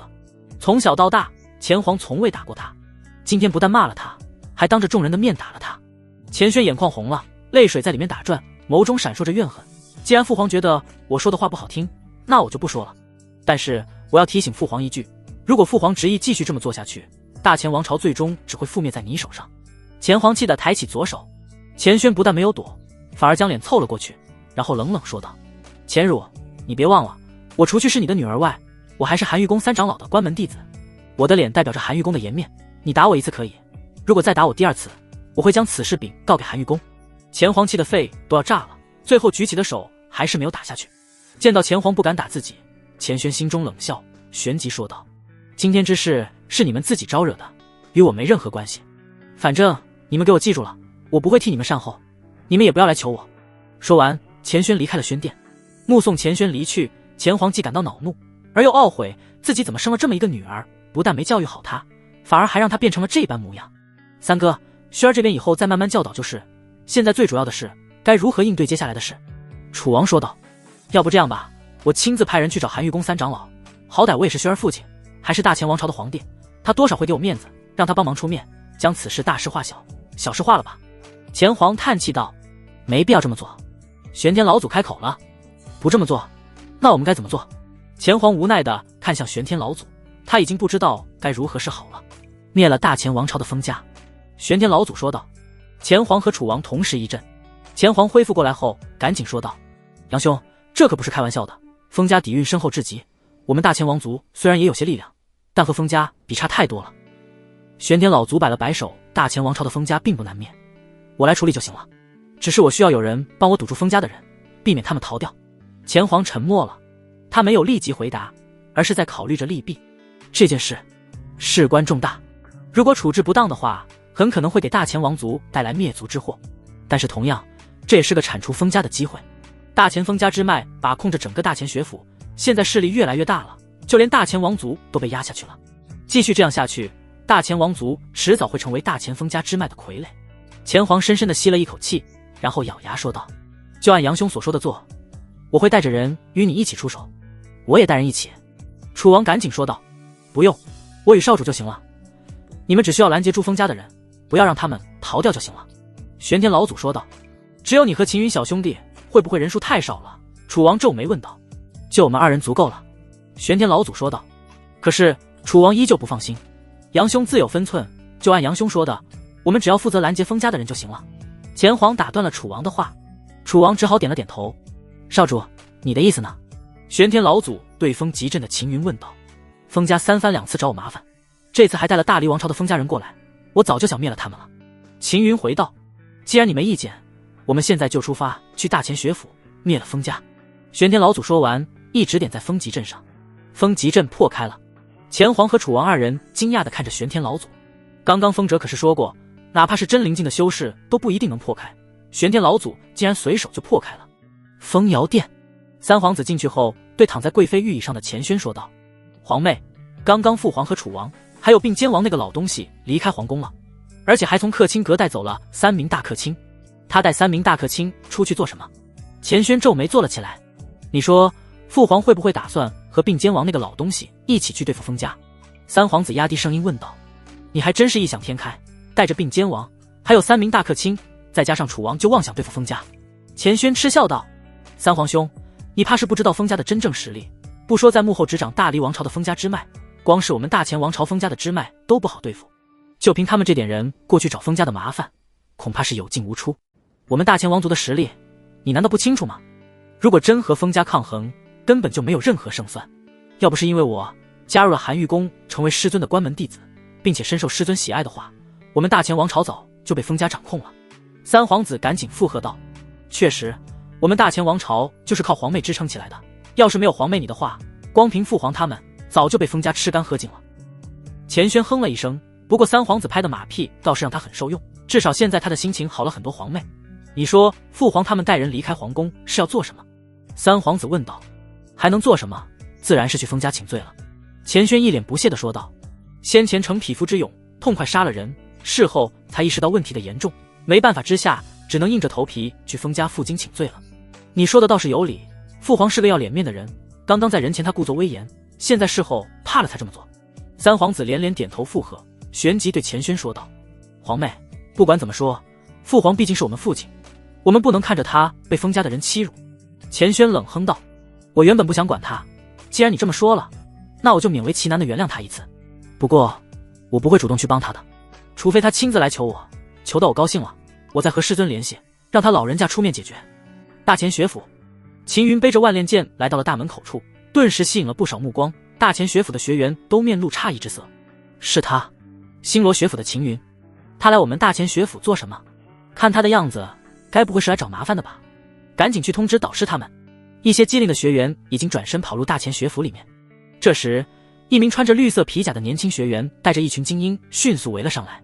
你来我们大前学府做什么？绿色皮甲年轻学员冷冷看着秦云，眸中闪烁着浓浓的恨意。你是封家的人？秦云问道。没错，绿色皮甲年轻学员应声。轰！秦云已经一脚踹在他腹部上，背部骨头都被踢爆了，身后跟随的精英学员被撞倒了一片，惨叫声传来。倒在地上的精英学员有不少骨头都被撞断了。观望的大前学府的学员惊了，他们曾见过秦云在学府大比上出手，虽然也很强，但也没强到这么离谱的程度。现在的秦云更可怕了，杀我封家后人，还伤我大前学府的成员，你真以为我不敢杀你不成？伴随着暴怒的声音传来，风无忌冲了出来。这段时间风无忌一直待在封家，封家老祖等人外出也没有通知他，风无忌也不知道具体是什么情况。刚刚封家老祖等人回来了，但是召集了家主和3位长者进入密室内密谈了。风无忌还没来得及打听是什么事，就听到秦云来大前学府捣乱，立即带人冲了出来。见到秦云独身一人，风无忌心中狂喜，终于等到机会了，这一次可以亲手解决掉秦云了。狗东西，敢来我大前学府闹事，今天我就取你人头，然后悬挂在我大前学府的大门顶上，以儆效尤。风无忌瞬间来到了秦云面前，一掌横切过去。秦云淡淡瞥了一眼，伸手一挡。风无忌的脸色当场就变了，他感觉自己的手就像是打在金铁上一样，震得他整只手发麻。怎么可能？他可是元海境第1重的修为，可不是地院主那般只有元和境第9重修为，同为封家元海境修士，你比那个叫做风无欲的家伙差了可不止一点半点。秦云摇了摇头，秦云只是魔化了而已，并没有动用剑气，光凭体魄就挡住了风无忌的一掌。风无忌脸一阵红一阵白，他自然不能和风无欲这种顶尖人物比，他的修为虚浮，平日里都不怎么凝练真气。你可以死了。秦云一脚狠狠踹在风无忌腹部上，风无忌眼珠都快瞪出来了，他感觉自己就像是被万钧巨石砸中一样。这个时候他才明白秦云的体魄有多恐怖，强大的力道贯穿了风无忌的胸膛，脏腑被震得碎裂。风无忌飞了出去，砸在大前学府门柱上，轰隆，大前学府的门牌倒塌下来，不偏不倚砸在风无忌的身上，原本还剩一口气的风无忌当场就断气了，门牌将他压在里面，死得不能再死了。四周观望的学员都惊呆了，风无忌不只是导师，他原本可是封院的院主，修为更是在3天前突破到了元海境第1重，如此修为竟然都挡不住秦云一脚。这个秦云真的只是刚刚才加入星罗学府的学员。大前学府的学员面露色然。这时天院主和一众大前学府的高层掠了出来，当看到秦云和倒在地上奄奄一息的风无忌的时候，他们的脸色变了。围杀他！不等天院主开口，为首的高层大喝一声，带着3名高层冲向秦云，他们的实力都不在风无忌之下。4人配合得很默契，从各个方位杀向秦云。秦云再次魔化，天罡剑气冲天而起，杀！秦云手持万炼剑斩向4名高层，轰！剑气爆开，4名高层当场就被斩退了。4名高层面露惊骇，他们都4人联手了，竟然还被秦云力压，刚刚要不是退得及时，恐怕已经受伤了。秦云持剑杀入4名高层中，爆发开的剑气更加恐怖，强横的体魄带动着剑气，斩得4名高层连连暴退，他们的神情充满了惊骇之色。送你们上路！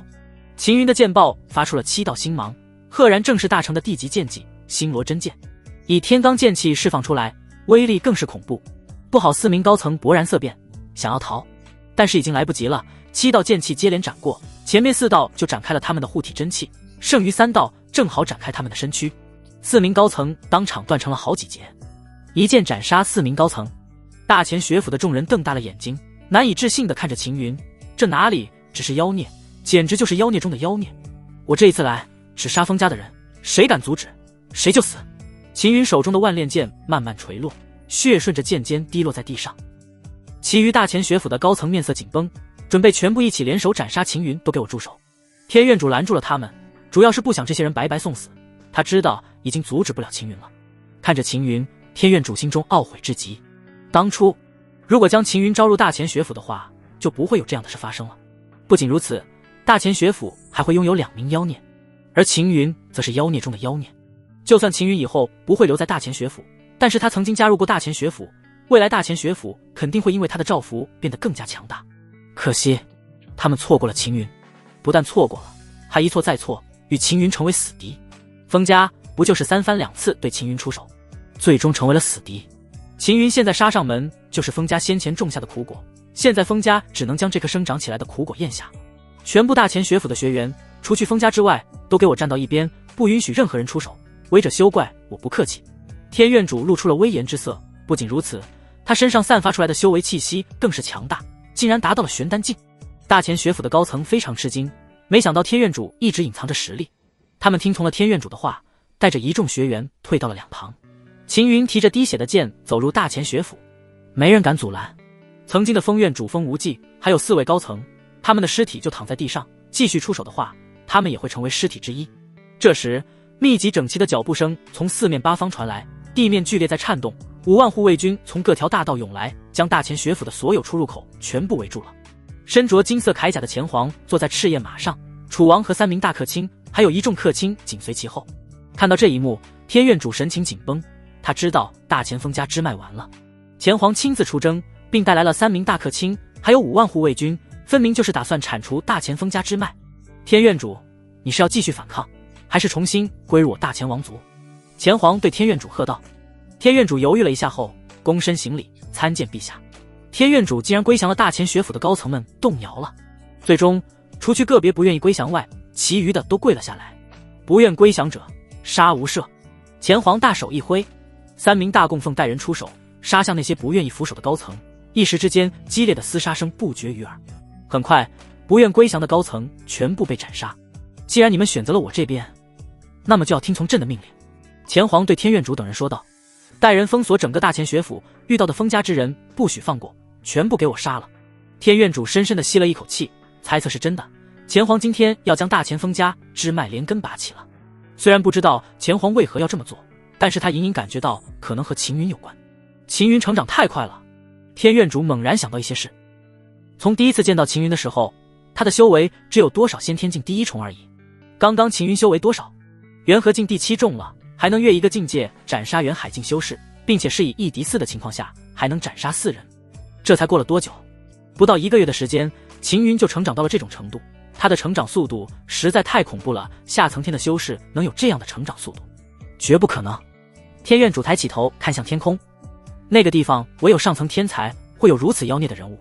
前皇在这个时候对大前封家支脉出手，绝对不是冲动，可能是有所倚仗，而这个倚仗很可能是并肩王杨轩和秦云给的。并肩王杨轩一直在为秦云护道，像杨轩这么傲的人都低头为秦云护道了。天院主顿时醒悟了，他明白了，秦云来历不凡，前皇和并肩王杨轩乃是结拜兄弟，所以他知道秦云的来历，而秦云的背景之深厚，就连封家都无法撼动，所以他们有恃无恐。封家真的要完了。大前学府所有人听我命令，追随陛下一同杀灭封家余孽。天院主当机立断做下决定。一些原本不愿意的高层见到天院主都听令了，他们只好放弃坚持，跟随着一起围堵击杀封家之人。大前学府内，秦云持剑走入里面，是不是封家的人一眼就能辨识出来。他们为了区别于大前学府的学员，只穿封家服饰，不穿大前学府的服饰。一路所过之处，封家人皆被秦云的剑气贯穿倒下。封院主带人掠来，当看到被秦云斩倒的封家人，他的脸色变得极其难看。没想到秦云竟然会主动杀上门。突然，恐怖的力量席卷而来，周边的气流被禁锢了，风家老祖破空而出，以雷霆之势杀向秦云。对于再次出手的风家老祖，秦云不断催动魔化，然后挣脱了气流束缚。什么风家老祖一怔，当看到秦云与自己的指力擦身而过的时候，他不由露出意外之色。秦云回身全力一斩，7道星芒化剑斩落，轰，剑气爆开了。虽然没有完全展开风家老祖的护体真气，但还是有一些剑气刺入他身上，衣袍顿时被展开了一些。风家老祖脸色变了，秦云没有伤到他，但是能斩破他的衣袍，足以说明秦云的实力有多强了。假以时日，秦云必然会成为风家的大祸患。风家老祖眸中杀意浓烈，准备再次出手。玄天老祖出现了，袖口猛地一挥，强大的真气爆发开来，风家老祖被扇得滑退一段距离。杨轩，风家老祖怒喝道：“你竟敢带着此子来大钱学府，杀我风家之人！你可知道你们犯下了何等大罪？你真以为钱汝和大钱王族能保得住你们？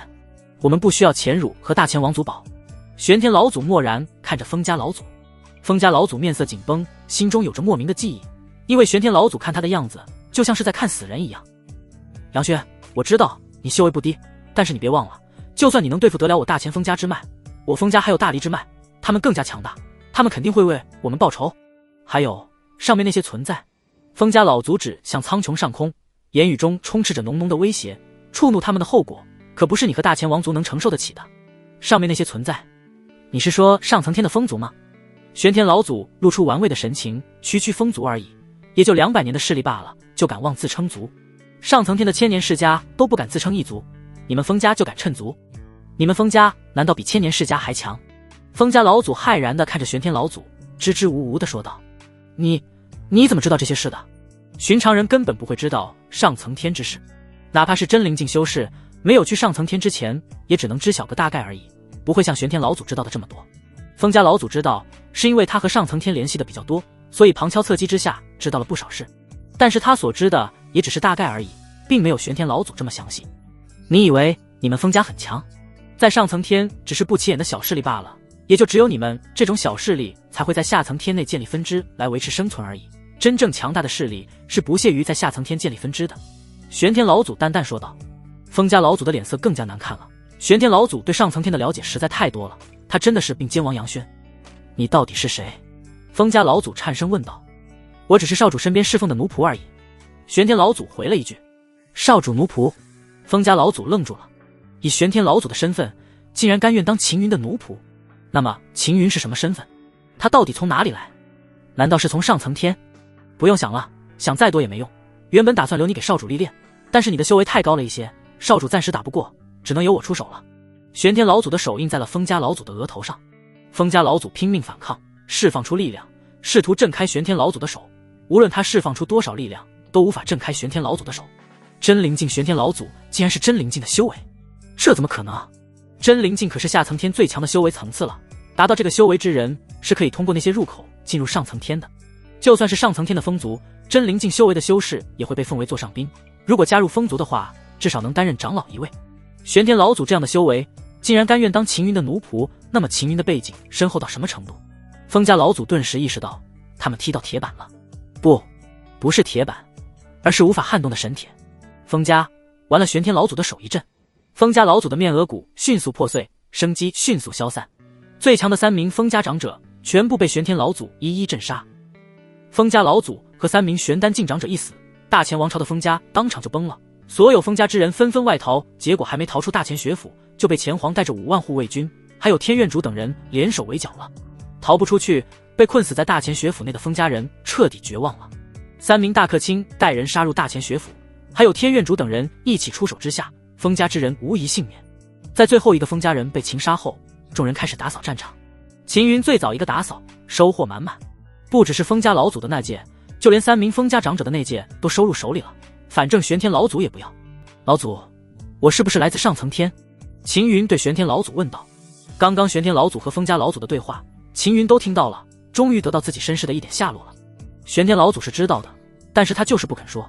秦云多问几遍，玄天老祖就搬出宗主，说是宗主不允许说。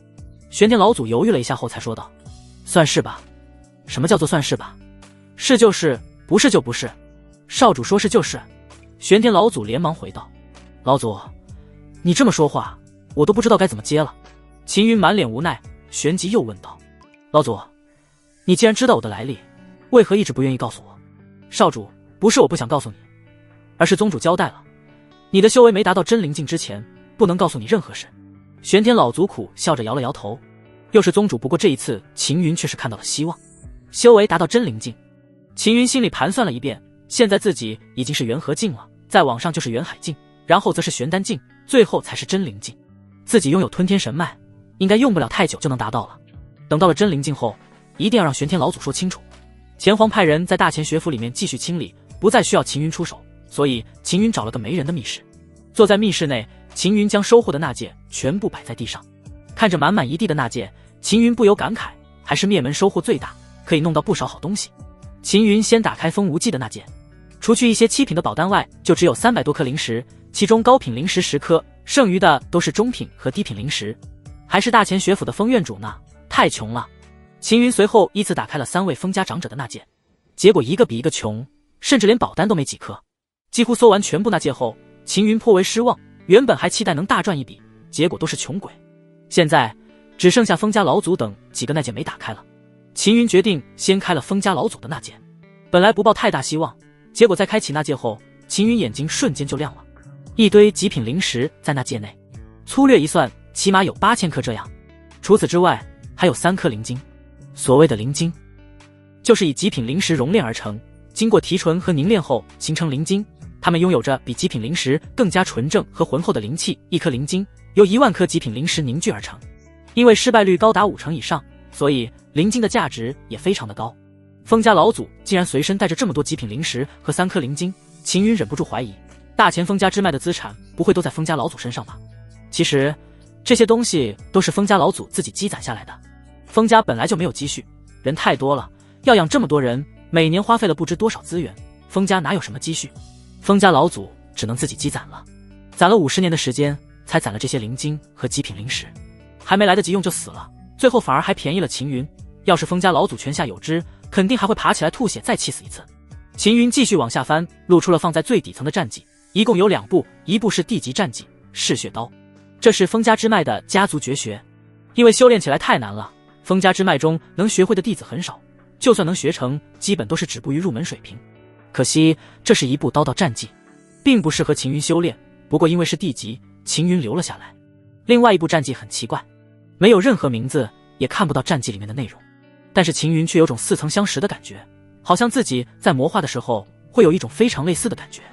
极魔霸体诀，你的运气还算不错，竟然能遇到它。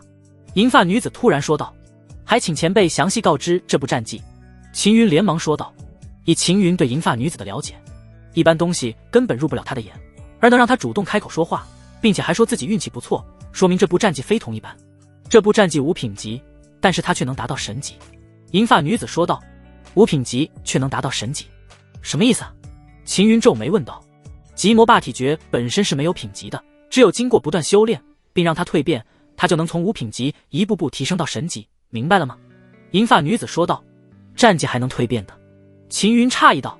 兵器都可以蜕变，战技当然也可以，只是战技蜕变的条件非常苛刻，所以你才没有听说过。极魔霸体诀要达到神级战技层次，需要源源不断的魔气滋养，让它不断蜕变，才能提升品级。你拥有天罡剑道魔魂，你能魔化给它提供魔气，极魔霸体诀的品级越高，威力就越大，威力越大，对体魄和经脉的要求就越高。听到这里，秦云明白了银发女子的意思，这极魔霸体诀简直就是为自己量身打造的战技。前辈，我该如何让极魔霸体诀蜕变？秦云连忙问道。你先将极魔霸体诀修成再说。银发女子说道。秦云点了点头，先进入魔化状态，然后运转极魔霸体诀。轰！秦云的气息再次爆发，气势疯狂攀升，皮肤上浮现出了紫黑色的纹路，就像是真正化魔了一样，眼睛变得通红起来。秦云的意识却很清醒，能感觉到自身体魄大幅度提升了，力道都暴增了2倍以上。好强的战绩！秦云深吸了一口气，这还只是5品级的极魔霸体诀，要是将他的品级提升的话，威力该达到何等程度？不说后面，光凭现在，如果在和风无欲交手，秦云施展出5品级的极魔霸体诀，再不动用星罗真剑下，也能一剑斩了风无欲。要是动用了星罗真剑，再来3个风无欲都难挡一剑。仅仅只是5品级的极魔霸体诀就这么强了，要是达到玄级、地级甚至天级的话，该强到何等程度。秦云不由面露期待。目前对于你来说，极魔霸体诀暂时是够用了，等以后你修为更强了，会接触到更强大的战绩。银发女子说道。更强大的战绩。秦云眼中的期待更浓了，旋即反应了过来，对银发女子问道：前辈，极魔霸体诀这么厉害，它会不会对我有什么影响？越是强大的战绩，缺陷也会越大，更别说极魔霸体诀是魔修的战绩了，可能缺陷会更大。银发女子默然说道：会影响心智，最终变成无意识而嗜血的行尸走肉。秦云的脸色当场就变了。无意识而嗜血的行尸走肉，这和死了有什么区别？为了一部强大的战绩就变成这样的怪物，秦云可不干，大不了不修炼极魔霸体诀了。银发女子继续说道：这是对其他魔修而言，对你的话没有任何影响。极魔霸体诀的侵蚀根本无法进入你的意识，在经过吞天神脉的时候就已经被它吞噬掉了。秦云顿时放心了，不变成行尸走肉，不受到影响的话，肯定要修炼，毕竟极魔霸体诀实在太强大。极魔霸体诀的提升也简单，只需要魔气，你自身魔化产生的魔气远远不够，不过可以借助外物来滋生更多魔气。你刚刚得到了一些极品灵石和灵晶，你可以用它们来催动魔气。银发女子对秦云继续说道：修为这边你可以后面再提升，反正达到元和境第9重后，没有意外的话，需要运养元海雏形，这需要一些时间，与其浪费这段时间，你不如先提升极魔霸体诀。秦云点了点头。其实秦云也是这么想的，反正有吞天神脉，可以用宝药来提升修为，但是宝药却无法提升极魔霸体诀，唯有灵石和灵晶才能。秦云取出了8000极品灵石，还有3颗灵晶。魔化。秦云开始释放魔气，注入极魔霸体诀内。玄天老祖在密室外静静守护着，他不知道秦云在做什么，虽然好奇，但是他从不过问。因为玄天宗主说过，秦云不凡之后会有种种异于常人的行径，让他不要过问，只需要为秦云护道就行了。玄天老祖一直谨守着玄天宗主的交代。时间飞逝，已经过去了2天，8000颗极品灵石已经耗尽。秦云开始动用灵晶，第2颗灵晶吸收到一半的时候，秦云的体魄跟着达到了元海境，因为魔气不断滋生之下，也提升着体魄。极魔霸体诀达到了玄级。秦云继续释放魔气。第3天，秦云将最后1颗灵晶的灵气吸光了。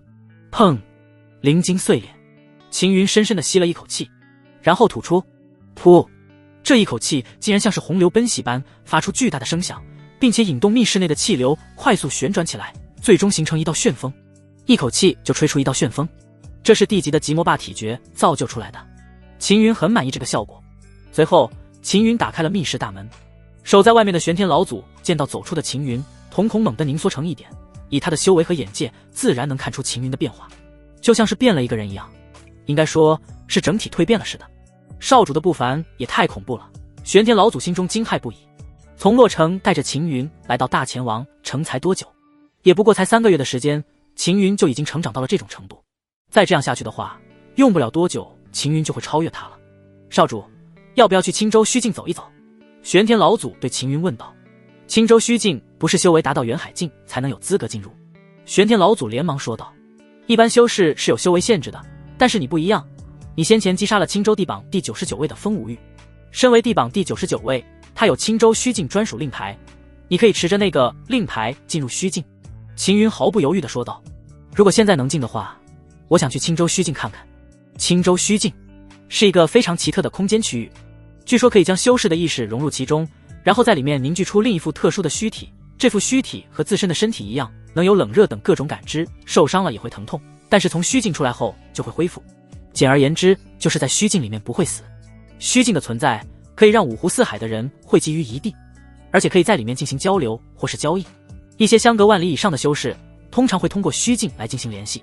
秦云早已听说虚境的种种，一直都很好奇，想去虚境长长见识，顺便体验一下虚体。现在终于有这个机会了。少主，站稳了。玄天老祖的手搭在秦云肩上，瞬息间2人消失了。秦云看到了无数的光从眼前掠过，速度快的他都睁不开眼睛，只能微眯着看到一些光线。片刻后飞掠停止了。秦云睁开了眼睛，诧异地看着这里，四周幽暗至极，就像是进入了地底洞穴一样。这是哪里？秦云问道。这是一座峡谷底部，曾经一个大型宗门遗址，这里有当初留下来的虚境入口。玄天老祖说道。大型宗门遗址。秦云眼睛一亮，遗址往往都会有好东西埋藏。玄天老祖看出了秦云的想法，不由笑道。少主，这座大型宗门遗留之物早就被人搜刮完了，要不是这座虚境入口无法移动，也难以被破坏的话，早就被人挖走了。秦云面露遗憾。随后，秦云跟着玄天老祖来到了虚境入口处。这是一块高达3丈的菱形晶石，下面布置着古老的阵法。它的表面很奇特，并不是坚硬的晶石，而是像水面一样有波光在流动。这就是虚境入口了。玄天老祖指向菱形晶体，然后对秦云说道：虚境内汇集了青州各处的人物，甚至还有诸多年轻妖孽在里面。你进入之后，除去观摩外，如果可以的话，借助虚境去挑战那些妖孽，特别是青州地榜排名靠前的人物。排名越靠前的青州地榜人物，实力就越强，通过与他们的对决，会让你有更大的收获。修炼不仅仅只是提升修为而已，对战经验尤其重要，与那些更强的妖孽交手，会让你成长得更快。如果你想早点知道你的身世来历的话，那就得更加努力一些了。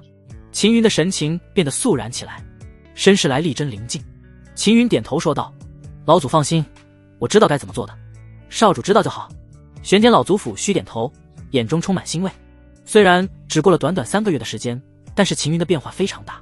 不只是修为这一块，最主要的是秦云成熟了很多，知道修为和自身实力的提升才是最主要的。玄天老祖知道，这和当初秦云在洛城遭受的磨难有关。从小天赋一般，秦云在玄天宗内还好，没人会说什么，但是玄天宗外很多人都看不起他。秦云遭受了诸多白眼和流言蜚语，正因为遭遇过诸多磨难和苦楚，秦云才会更加珍惜现在来之不易的不凡。秦云很清楚自己的短板在哪里，纵使现在变强了，秦云也会努力缩减自己的短板，让自己更加强大。进入虚境后，秦云明显感觉到自己的意识被剥离出体外，然后看到身体存放在了菱形晶体中。意识融入虚境的那一刻，秦云清晰地感受到原本身体拥有的一切，甚至包括天罡剑道魔魂都融入了虚体中。这一幕实在太不可思议了，重塑的虚体和原本的身体竟然没有任何区别，就连身上的服饰都被塑造得一模一样。片刻后，秦云眼前无尽黑暗被驱散了，各种嘈杂的声音传来，秦云视野清晰起来，看到了一些修士在摆摊出售一些东西，其中就包括战绩等物。新来的，一道女子声音从旁侧传来。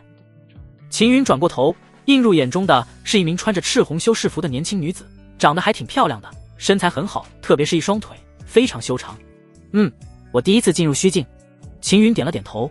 我叫炎霞，需要帮忙吗？年轻女子问道。帮忙是需要支付报酬对吧？秦云反问道。你倒是挺聪明的。炎霞的右边嘴角微微翘起，她见过不少新人，但都是一脸茫然无知的模样，像秦云这样的家伙还是第一次遇到。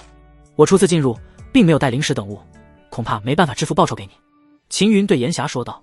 你可以先赊欠，然后以你修行的道起誓，再将报酬通过商行寄给我也行。炎霞笑着说道。是所有进入这里面的修士都这么做？秦云反问道。炎霞点头说道。当然，虚境里面不能带任何外物，摊位上出售之物都是以虚体化出来的东西，如果要交易的话，都会以自身修行的道起誓。起誓后如果反悔，会遭受反噬，轻则影响以后的修行，重则滋生心魔，遭受心魔侵蚀。事关未来修行，没人敢拿自己的前途开玩笑。你需要多少报酬？秦云继续问道。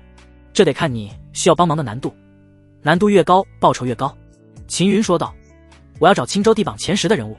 炎霞略感讶异地瞟了秦云一眼，他接过这么多新人以来，还是第一次接到这样的要求。你找青州地榜前10的人物做什么？我要和他们对决。秦云说道。炎霞面露惊讶，上下打量了秦云一遍后，忍不住说道。小兄弟，你确定你真的要挑战青州地榜前10的人物？你可知道青州地榜前10有多强吗？他们可是青州最顶级的年轻人物，每一个都是妖孽中的妖孽，极难战胜。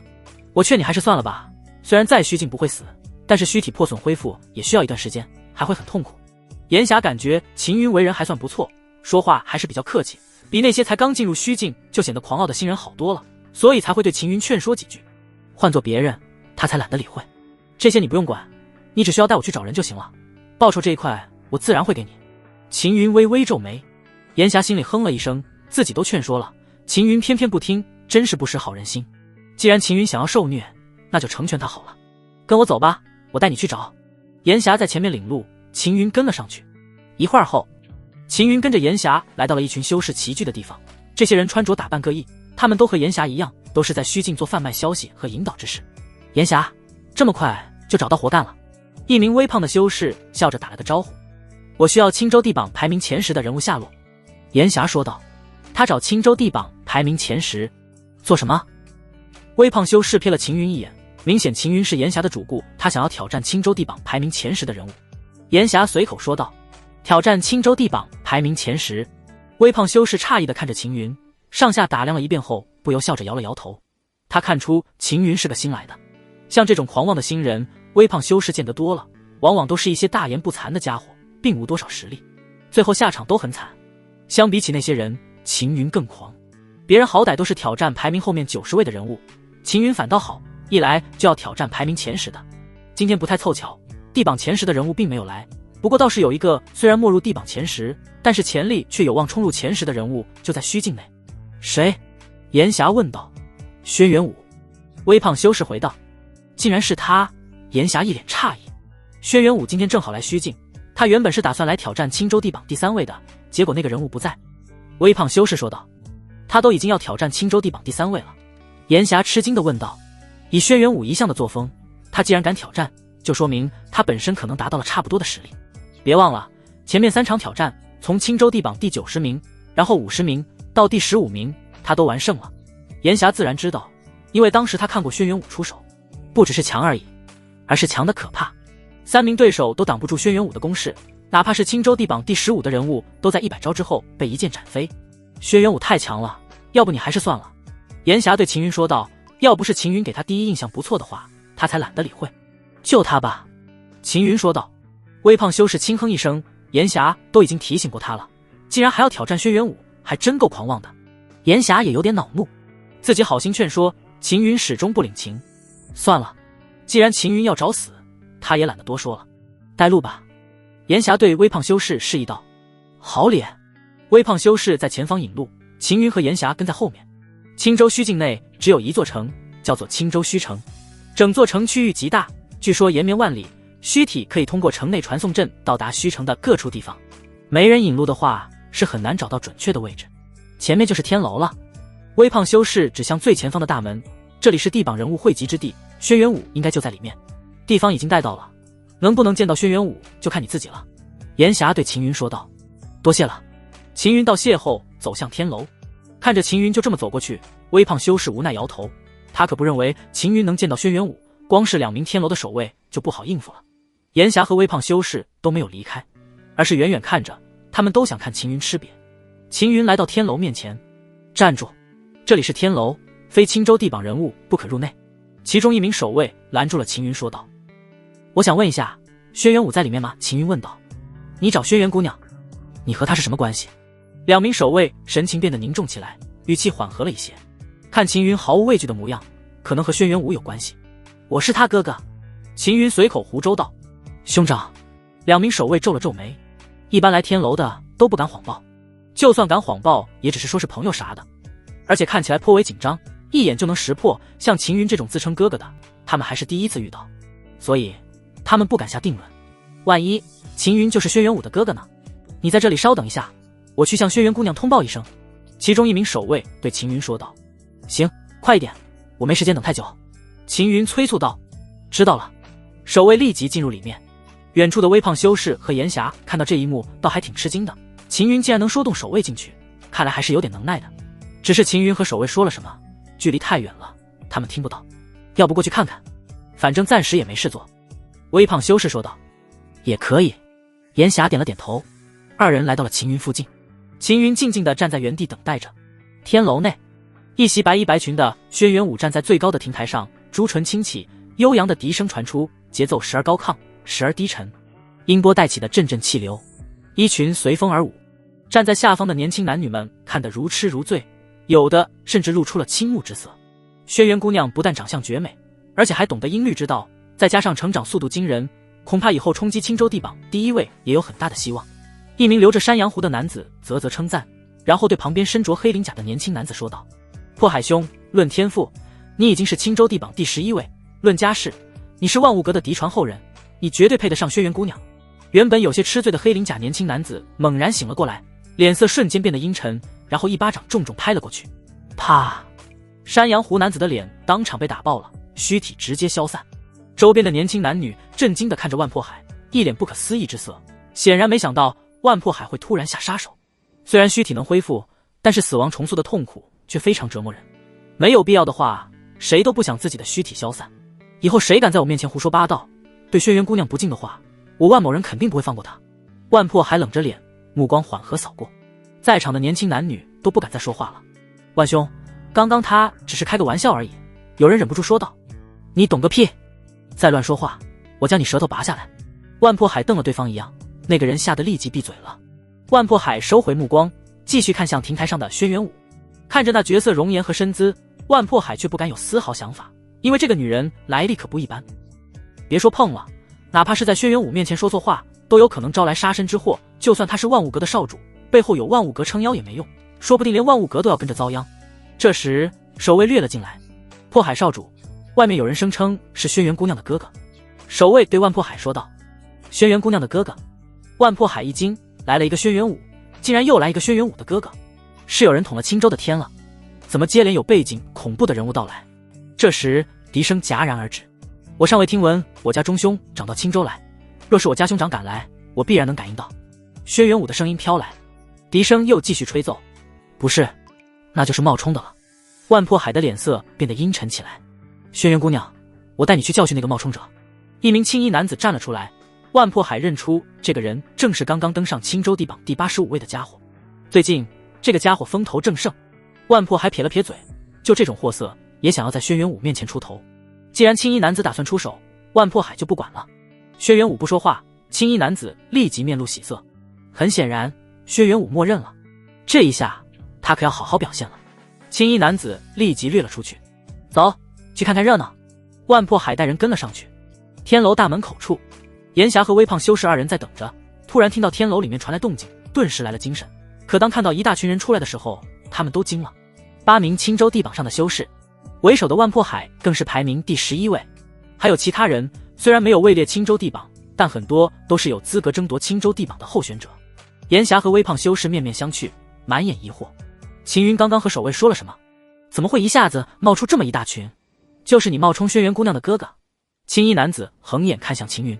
万破海等人也在打量秦云。万破海微微皱眉，秦云外表给他的感觉很文弱，就像是个书生一样，修为也就元和境第7重而已。这样的家伙竟然敢冒充轩辕武的兄长，还真是不知死活啊。万破海默然看了秦云一眼，反正有青衣男子出头，先看热闹再说。一旁的严霞和微胖修士已经镇住了，他们刚刚还在想着秦云怎么会惹出这么一大群人，结果这家伙竟然敢冒充轩辕武的兄长，秦云的胆子也太肥了。秦云没有理会青衣男子，而是目光扫过万破海等人，皱眉问道：你们谁是轩辕武？被忽视的青衣男子脸色变得阴沉至极，他可是青州地榜第85位人物，秦云竟然都不将他放在眼里。不知死活的东西，竟然敢冒充轩辕姑娘的兄长，今天我就在这里好好教训你一顿。青衣男子横移向秦云，右手单掌拍向秦云额头，袁海境的力量灌注右手之中，准备震杀秦云躯体。轰！如同暴雷响起，秦云一拳贯穿气流。远处观望的万破海瞳孔微缩，露出诧异之色。青衣男子感受到这一拳的威胁，脸色微变，好歹也是青州地榜的人物，瞬间释放出了最强的地级战技玄龟天遁，气劲疯狂齐聚胸前，化作了巨大的龟甲气遁。魔化！秦云的拳头内爆发出更恐怖的力量，拳头重重砸在玄龟天遁上，更加巨大的轰隆声传出，玄龟天遁被拳头贯穿了过去。青衣男子胸膛被拳头砸中，躯体当场爆碎了。瞬杀万破海等人的脸色顿时变了。严霞和微胖修士二人瞪大了眼睛，要不是亲眼见到的话，他们真不敢相信青州地榜第85位的人物竟然被秦云一拳震杀。看着秦云，万破海突然笑了起来，真是有意思的家伙，难怪敢冒充轩辕武的兄长了，确实有些实力。你找轩辕姑娘做什么？万破海对秦云问道。我来挑战她的。秦云淡淡说道。你要挑战轩辕姑娘？万破海一脸讶异，不等他开口，身后已经传来了轩辕武的声音。原来你是一个体修，而且体魄还达到了元海境，如果你只有这点能力的话，你还真没资格与我交手。轩辕武悬空而立，一袭白衣白裙随风而舞。虽然不少人都见过轩辕武，但是每一个再次见到他的人都会生出惊艳的感觉，万破海也不例外。他只是瞥了一眼，就立即收回目光了，不敢与轩辕武直视。反倒是秦云没有丝毫忌惮，直视着轩辕武，将他从上到下都看了一个遍，反正不看白不看。原本我以为你足以成为我的对手，但是看到你本人，再听到你说的话，我觉得我该换个对手了。秦云说道。你这句话是什么意思？轩辕武微微皱眉。你还真够蠢的，我都说这么清楚了，你还听不明白？你不够资格当我的对手，明白吗？秦云眉毛微挑，好狂啊！众人脸色沉了下来，特别是青州地榜的人物，一个个神情不太好看。轩辕武现在是青州地榜排名第15位，但是他实际实力可能已经达到了前5的位置了。关键是秦云竟然当着众人的面说轩辕武蠢，万破海脸颊的肉不由自主地抽搐起来。这个家伙还真是活腻了啊，竟然敢触轩辕武的眉头。轩辕武的神情越加清冷，他看向秦云，眸中有着一丝怒意。既然你要挑战我，我就成全你，就等你这句话。秦云咧嘴一笑，魔化后冲向轩辕武，毕竟他的修为在元海境之上。好快的速度，炎霞等人面露诧异。秦云的拳头砸在轩辕武身上，但却被他的裙摆缠住了拳头，拳劲全部被散掉了。但是裙摆也被震得晃动了一下。轩辕武绝美的脸上露出了一丝讶异，秦云的实力比他预料的更强一些，确实有点能耐，但是光凭这点能耐就想要和我对决，你还远远不够。轩辕武淡淡说道。回去吧，再过几年，等你登上青州地榜第1位，我可以陪你打一场。这时轩辕武的裙摆上爆发出了恐怖的力量，仿佛掀起的滔天巨浪，而且是一层接一层，一共有3层力量接驳，竟然是3重力。万破海诧异地看着轩辕武，所谓的3重力就是在瞬间释放出3股相同的力量，并且相互叠加，威力层层递进。能施展出3重力，至少得对自身的力量控制达到入微的程度，能达到入微程度的修士非常少见。轩辕武都施展出3重力了，万破海估计秦云的虚体很可能会被轩辕武当场打爆。即魔霸体诀，秦云瞳孔微缩，体内冲出无匹的力量，整个人就像是变成了厚重至极的山岳一样。轰！恐怖的巨响从秦云身上传来，四周的气流被炸开了，掀起了惊人的气浪，并朝着四周推去。滚滚气浪，除去万破海等几个地榜人物运转真气挡住了之外，其余人都被震退了好几步。秦云一拳捶在裙摆上，轰！裙摆上的3重力被轰灭了，秦云的虚体完整无缺，众人惊呆了，太强了！秦云竟然能硬抗轩辕武如此强大的攻势。原本云淡风轻的轩辕武，此刻神情变得凝重起来，秦云的实力超出了他的预料。不仅如此，秦云的变化让轩辕武感到莫名的躁动，体内的封印竟然有了松动的迹象，而这一切都是因为秦云的缘故。轩辕武犹豫着要不要收手，但是如此难得的对手，他实在舍不得。秦云的强大让他生出了浓厚的对决兴趣。不管了，先打了再说。轩辕武再次出手，白裙的裙摆接连舞动，看似轻柔，但却蕴含着万钧力量，每一次轰击威力都强得可怕。秦云丝毫不惧，拳脚齐上，与轩辕武对轰了起来。二人激战在一起，身影不断交错，力量爆发之下，气流疯狂涌动。炎霞和微胖修士满脸凝重，原本以为秦云是个笑话，却没想到秦云会强到如此程度，竟然能与轩辕武抗衡。时间在推移，秦云和轩辕武对战已经达到了白热化的程度。轩辕武感到颇为畅快，这是他来到青州重修之后第一次遇到能逼他出一部分实力的对手。这时体内躁动的感觉越来越强烈，封印裂痕变大了。不行了，轩辕武面露惋惜，原本还想着和秦云再多打一会儿，现在看来是不可能了，只能先击败秦云了。轰！轩辕武震开了秦云，你还可以，本来想多交手片刻，但是我还有事，只能先击败你了。轩辕武的右手食指缓缓伸出，风，剑鸣声响起，轩辕武周身环绕着惊人的剑气。剑修，炎霞和微胖修士诧异地看着轩辕武，他们才知道轩辕武竟然是一名剑修，那岂不是说轩辕武一直都在隐藏真正的实力？很显然，秦云要输了。不过能与轩辕武对战片刻，秦云也算是不错了，至少从今天开始，秦云将会名声大造风。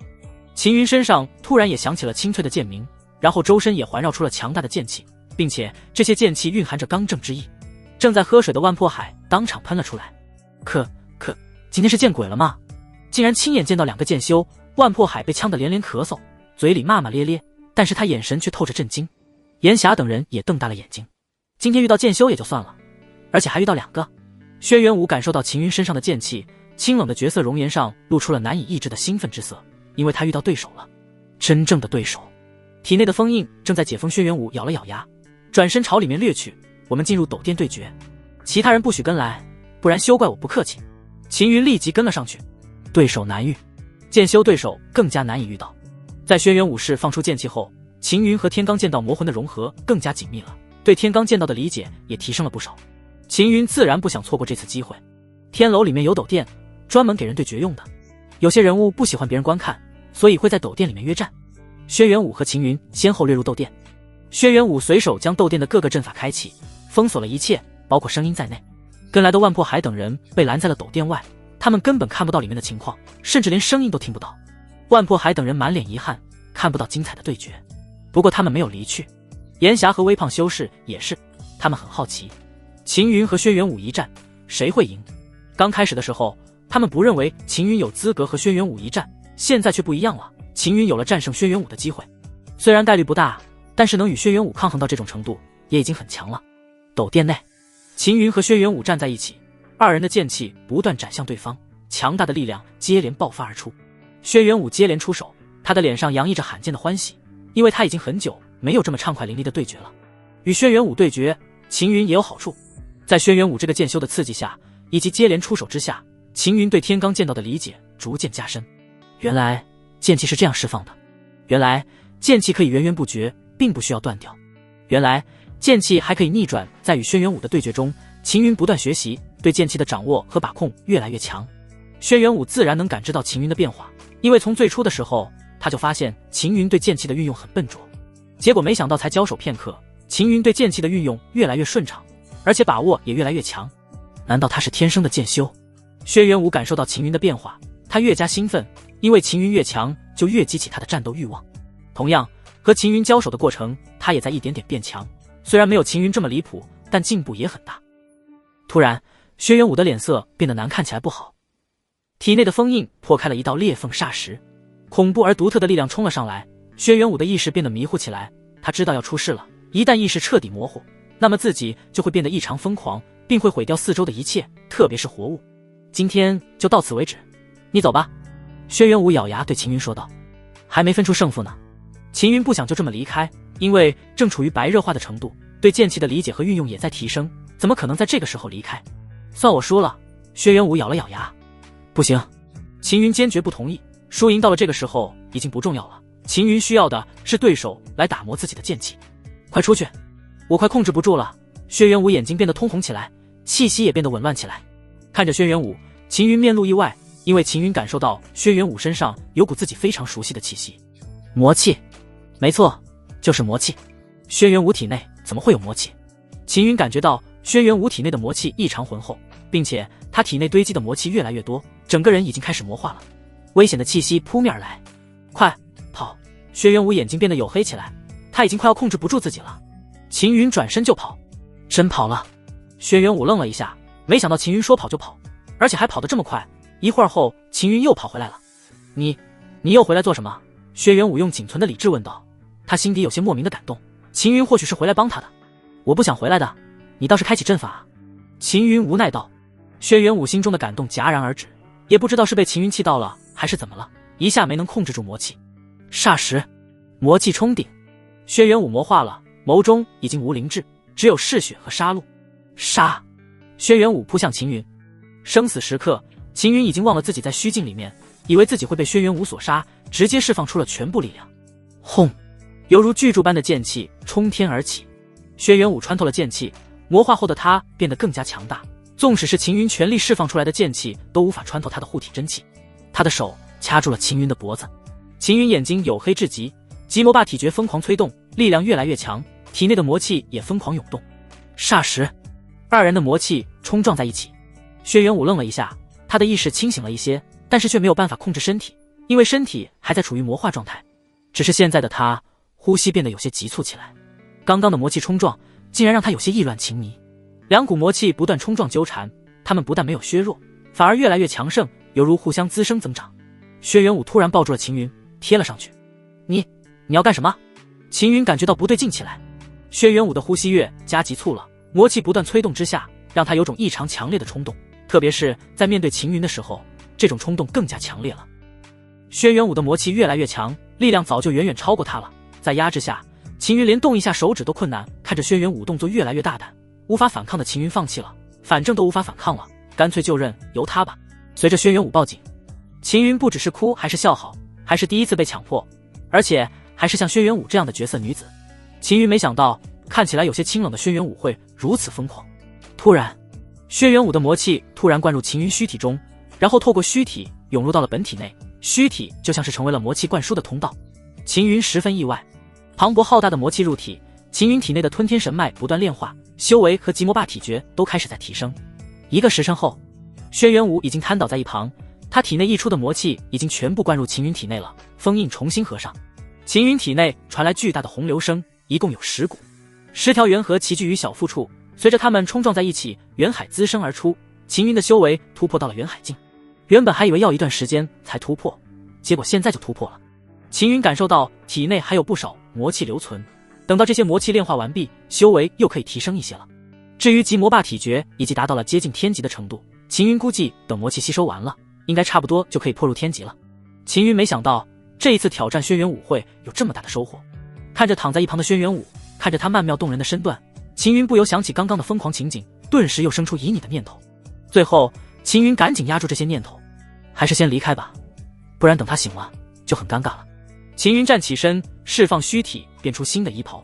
斗殿内有阵眼，可以紧急开启。秦云搜了一圈后才发现的，然后打开了大殿的门，正好见到万破海等人在外面驻足。秦云立即关上门，对着万破海等人说道：轩辕武说了，他要闭关一会儿，不许任何人进去打扰。在下万破海，不知兄弟姓名。万破海迎了上来，他没有问胜负如何，能和轩辕武大战1个时辰，秦云的实力绝对不在轩辕武之下。我叫秦云。秦云回道：秦云兄弟，可否有兴趣一起喝一杯？万破海发出邀请。今天就不用了，我还有些事先走了。秦云连忙拒绝。除去修为上的突破外，秦云最主要的收获就是对剑道的理解，特别是和轩辕武对决过后，对于剑道有所感悟，打算赶紧找一个安静的地方参悟一番。万破海也没因为秦云的拒绝而生气，而是笑着说道：秦云兄弟以后如果有什么需要帮忙的地方，可以直接通过万物阁找我。好。秦云应了一声，然后就离开了。炎霞和微胖修士对视了一眼，二人随后跟了上去。在秦云3人离开后片刻，斗殿的门突然被冲开了，一袭白衣白裙的轩辕武含着脸站在门口处，看到轩辕武的模样，万破海顿时感到不对劲起来，好像轩辕武变了一个人一样，除去依旧还是那般角色外，似乎变得更加娇媚，特别是双颊上的淡淡红晕越加动人。刚刚里面发生了什么事？万破海突然好奇起来，但是他又不敢当面问。他呢？在哪？轩辕武对万破海等人问道。他……万破海愣了一下，才想起轩辕武问的是秦云，连忙指向出口方向说道：他已经走了。去哪了？轩辕武急切地问道。不知道。万破海苦笑摇头，青州虚境太大了，秦云走出天楼后，如果不特意派人跟随的话，是很难找到人的，除非秦云自己再回来。轩辕武没有理会万破海，迅速掠了出去。万破海越加感到不对劲，如果只是单纯的对决，轩辕武不会有这种反常的举动，该不会当时还发生了一些其他事吧？轩辕武掠到天楼大门口，还是看不到秦云的身影，神情变得越加清冷起来。虽然当时他已经失去了理智，但并不意味着他不知道发生了什么事。整整1个时辰，他都察觉到了，包括身体的感觉以及魔气的灌入。秦云既然是魔修，而且他能控制自身的意识和魔气，还有当时发生的整个过程回想起来，轩辕武脸上的红晕更浓了。虽然是虚体，但是感觉却是实实在在的，这还是初次体验。万破海，轩辕武说道。轩辕姑娘可是有需要帮忙的地方？随后跟上来的万破海赶紧问道。尽快给我查清楚他的下落。轩辕武说道。好的。万破海迟疑了一下后连忙点头，他不知道秦云是什么来历，但是可以从炎霞2人那里去查。虚境区域极大，秦云行走在路上，突然一阵风吹来。有风？秦云略感意外，没想到这虚境里面竟然也有风存在。风有些大。秦云看着风吹拂而过，刮起了路边的一些招牌。秦云心中感叹风的力量还真够强大的。哗啦，招牌被风卷烂了。看到这一幕，秦云心中一阵触动，意识中浮现出天罡剑气贯穿对手的护体真气的那一幕。无坚不摧。没错，就是无坚不摧。天罡剑气与其余剑气的区别，就是在于它能贯穿一切，无论任何东西，它都可以贯穿。秦云停下脚步，心中顿悟了。秦云兄弟。炎霞正要开口，微胖修士赶紧拦住了他，不要说话，他顿悟了。顿悟？炎霞诧异地看着秦云，不过他没有再说话，而是闭上了嘴巴，立即为他护道，有人靠近驱逐。微胖修士沉声说道。炎霞点了点头，迅速掠到了前方为秦云护法。微胖修士则是在后面，只要有人靠近就立即上去驱离，以免那些人打扰到秦云顿悟。这时秦云身上突然涌动出了恐怖的剑气，这些剑气爆长到了10丈，有股冲天而起的趋势，严霞和微胖修士二人心中一震，好可怕的剑气！就在这时，10丈剑气迅速收入秦云体内。秦云睁开了眼睛，眸中释放出了恐怖的锋锐，直视秦云的严霞都不由下意识闭上了眼睛，不敢与秦云对视。恐怖的剑鸣从秦云身上传来，严霞和微胖修士二人顿时有种仿佛坠入了深渊的感觉，全身无法动弹。更可怕的是，深渊中穿梭出了密密麻麻的剑，随时都可能将他们刺穿。剑意严霞二人满脸惊骇之色，没想到秦云竟然领悟了剑意，而且这剑意如此的可怕。还好，剑意出现的快，消失的也很快，那种即将被贯穿的感觉消失了。严霞二人紧绷的身子松弛了下来，但是他们的手依旧有些在颤抖，因为就在刚刚，他们竟然有种要死在秦云的剑意中的感觉。秦云恢复了过来，眸中锋芒尽藏，疲惫感涌了上来。秦云面色紧绷，刚刚领悟天罡剑意的瞬间，尝试着释放出来，结果剑意才刚凝聚，真气就被掏空了。只是凝聚剑意，就耗尽了所有真气。秦云意识到自己的修为还不足以释放出天罡剑意，至少得达到玄丹境才能做到。还以为能用，却没想到修为不足以释放。秦云心中有些无奈，不过天罡剑意确实恐怖，如果释放出来的话，秦云有把握战胜魔化的轩辕武。虽然目前不能动用，但是秦云并不在乎，反正自己已经达到元海境了，下一个境界就是玄丹境。以吞天神脉的修炼速度，突破到玄丹境也用不了多久。秦云兄弟，严霞试探性的喊了一声：“刚刚多谢了。”秦云向严霞二人道谢。刚刚顿悟的时候，庆幸有严霞二人帮忙护法，要是这期间被人打扰了的话，会影响到天罡剑意的领悟。举手之劳而已，秦云兄弟无需客气。严霞连忙笑着说道：“先前演捉，不知秦云兄弟有这般能力，先前有得罪的地方，还请秦云兄弟见谅，在下泰周瑜。”微胖修士赶紧说道：“泰周兄。”秦云拱手道：“秦云兄弟，以后有什么需要的地方，尽管找我们。”微胖修士笑着说道：“秦云兄弟想要打探任何消息，只要我们知晓的，知无不言。报酬这一块，”秦云说道：“什么报酬？不用了。”泰周瑜连忙摆手：“秦云兄弟，我等只是想与你结交而已，报酬这一块就算了。”严霞也跟着说道：“那就多谢了。”秦云回道：“无需客气。”严霞二人连忙回了一句：“不知秦云兄弟是否有空，我介绍一些朋友给秦云兄弟认识，多个朋友多一条路。”泰周瑜发出邀请。秦云没有立即回答，要是秦云兄弟现在不方便就算了，下次有时间我再组织聚会。泰周瑜连忙说道：“就现在吧。”秦云说道。泰周瑜顿时面露喜色，严霞也微微一笑。秦云答应，代表着愿意和他们结交。秦云跟着泰周瑜二人来到了一个叫做耀月楼的地方，这里已经汇集了不少年轻男女。泰周瑜，你用几火令招我们过来做什么？是遇到麻烦了？一名紫袍年轻男子瞥了泰周瑜一眼，有些不爽地说道。他刚刚准备离开虚境回去休息，结果就被泰周瑜喊来了。虚体现在都有些发飘，再不回去，可能就会影响到本体。诸位兄弟姐妹，今天我请来了秦云兄弟，大家以后相互多一个照应。泰周瑜笑着向紫袍年轻男子等人介绍起来。紫袍年轻男子等人颇为意外，因为泰周瑜在介绍秦云的时候，对着他自己胸口拍了3下，意思是告诉他们秦云很不一般，不要怠慢了秦云。秦云兄弟，初次相见，我叫游毅。紫袍年轻男子率先站出来自我介绍：“我是于天怒。”其余众人纷纷自我介绍了起来。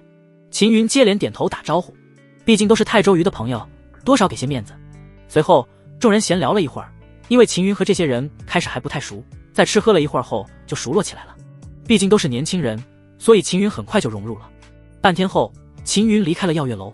在送走秦云后，泰周瑜和严霞回到了包间内。泰周兄，严霞姑娘，刚刚那个叫做秦云的兄弟是什么来历？紫袍男子游毅忍不住问道。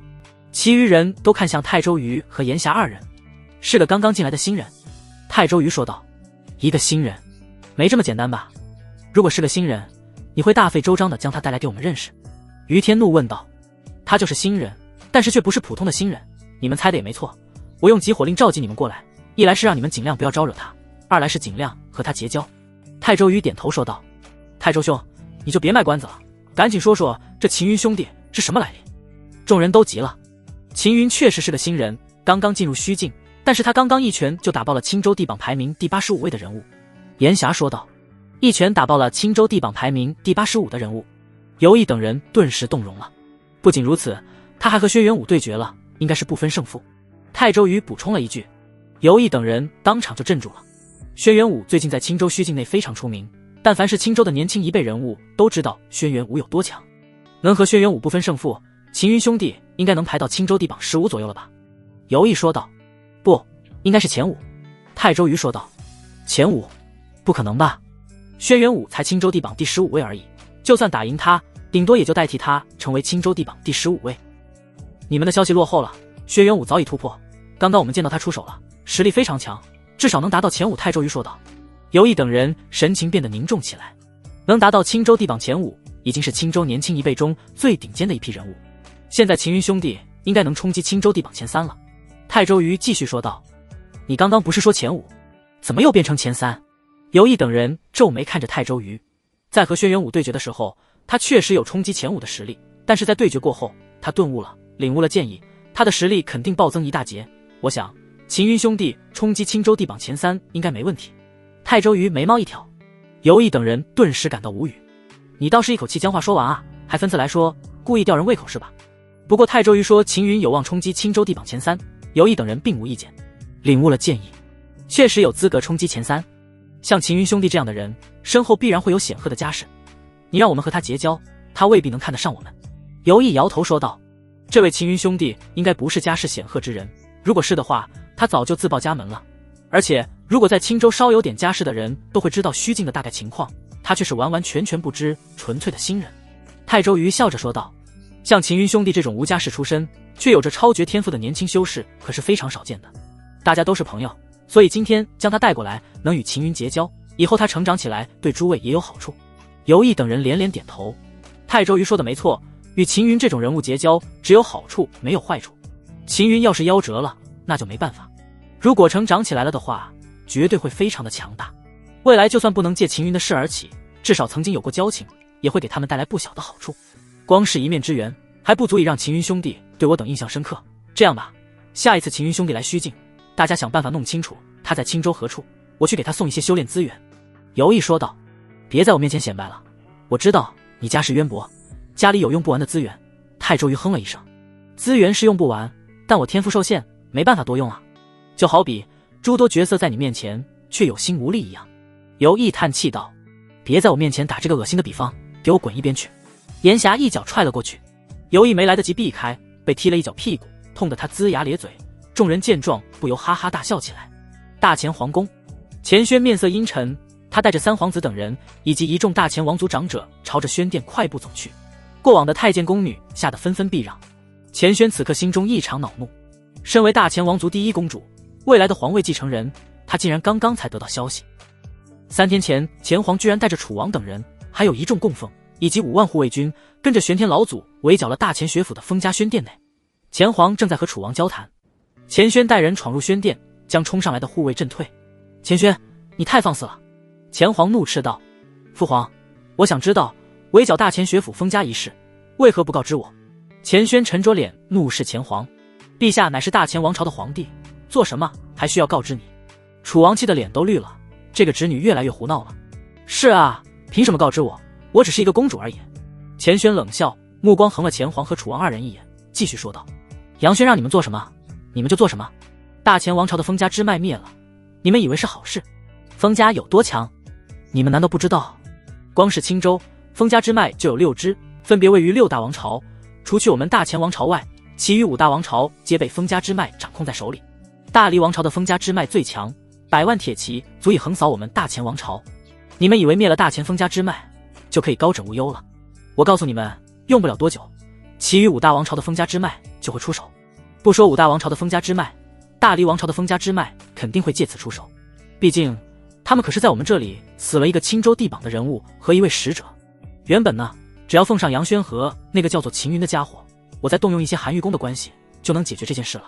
结果你们不知死活，非要灭了大前封家支脉，现在闹出这么大的动静，我看你们如何收场。钱皇和楚王的脸色变得铁青起来。这件事我们自己会处理，不需要你操心。钱皇沉着脸挥了挥手，示意钱轩等人退下。不需要我操心。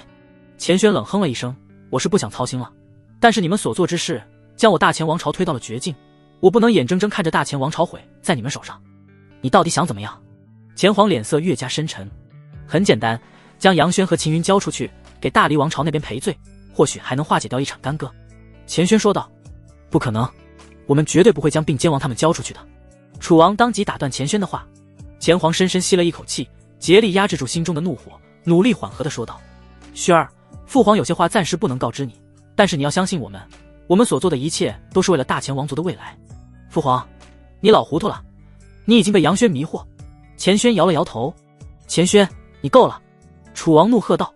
好了，这件事就到此为止，不许再提了。至于该如何做，朕自有分寸，不需要向你们过多解释，都退下吧。钱皇面露威严，他怕继续说下去会忍不住对钱轩动手。这个女儿原本是他的骄傲。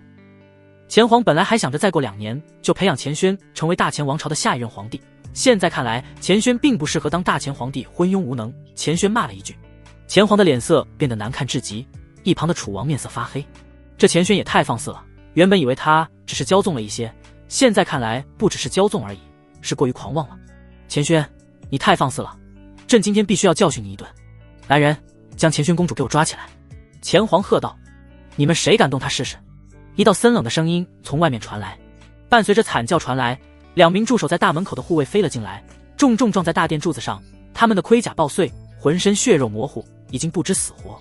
滚滚气浪从大殿门口涌入，头戴金冠的年轻男子走了进来，强大的气息弥漫着，气浪不断冲撞着四周，导致轩殿颤动不已。众人都感受到了窒息的压力，特别是三皇子等小辈，一个个面色惨白，双腿止不住颤抖，犹如被千钧巨石压着，随时都可能会倒地不起。就连钱皇和楚王2人都露出了凝重之色。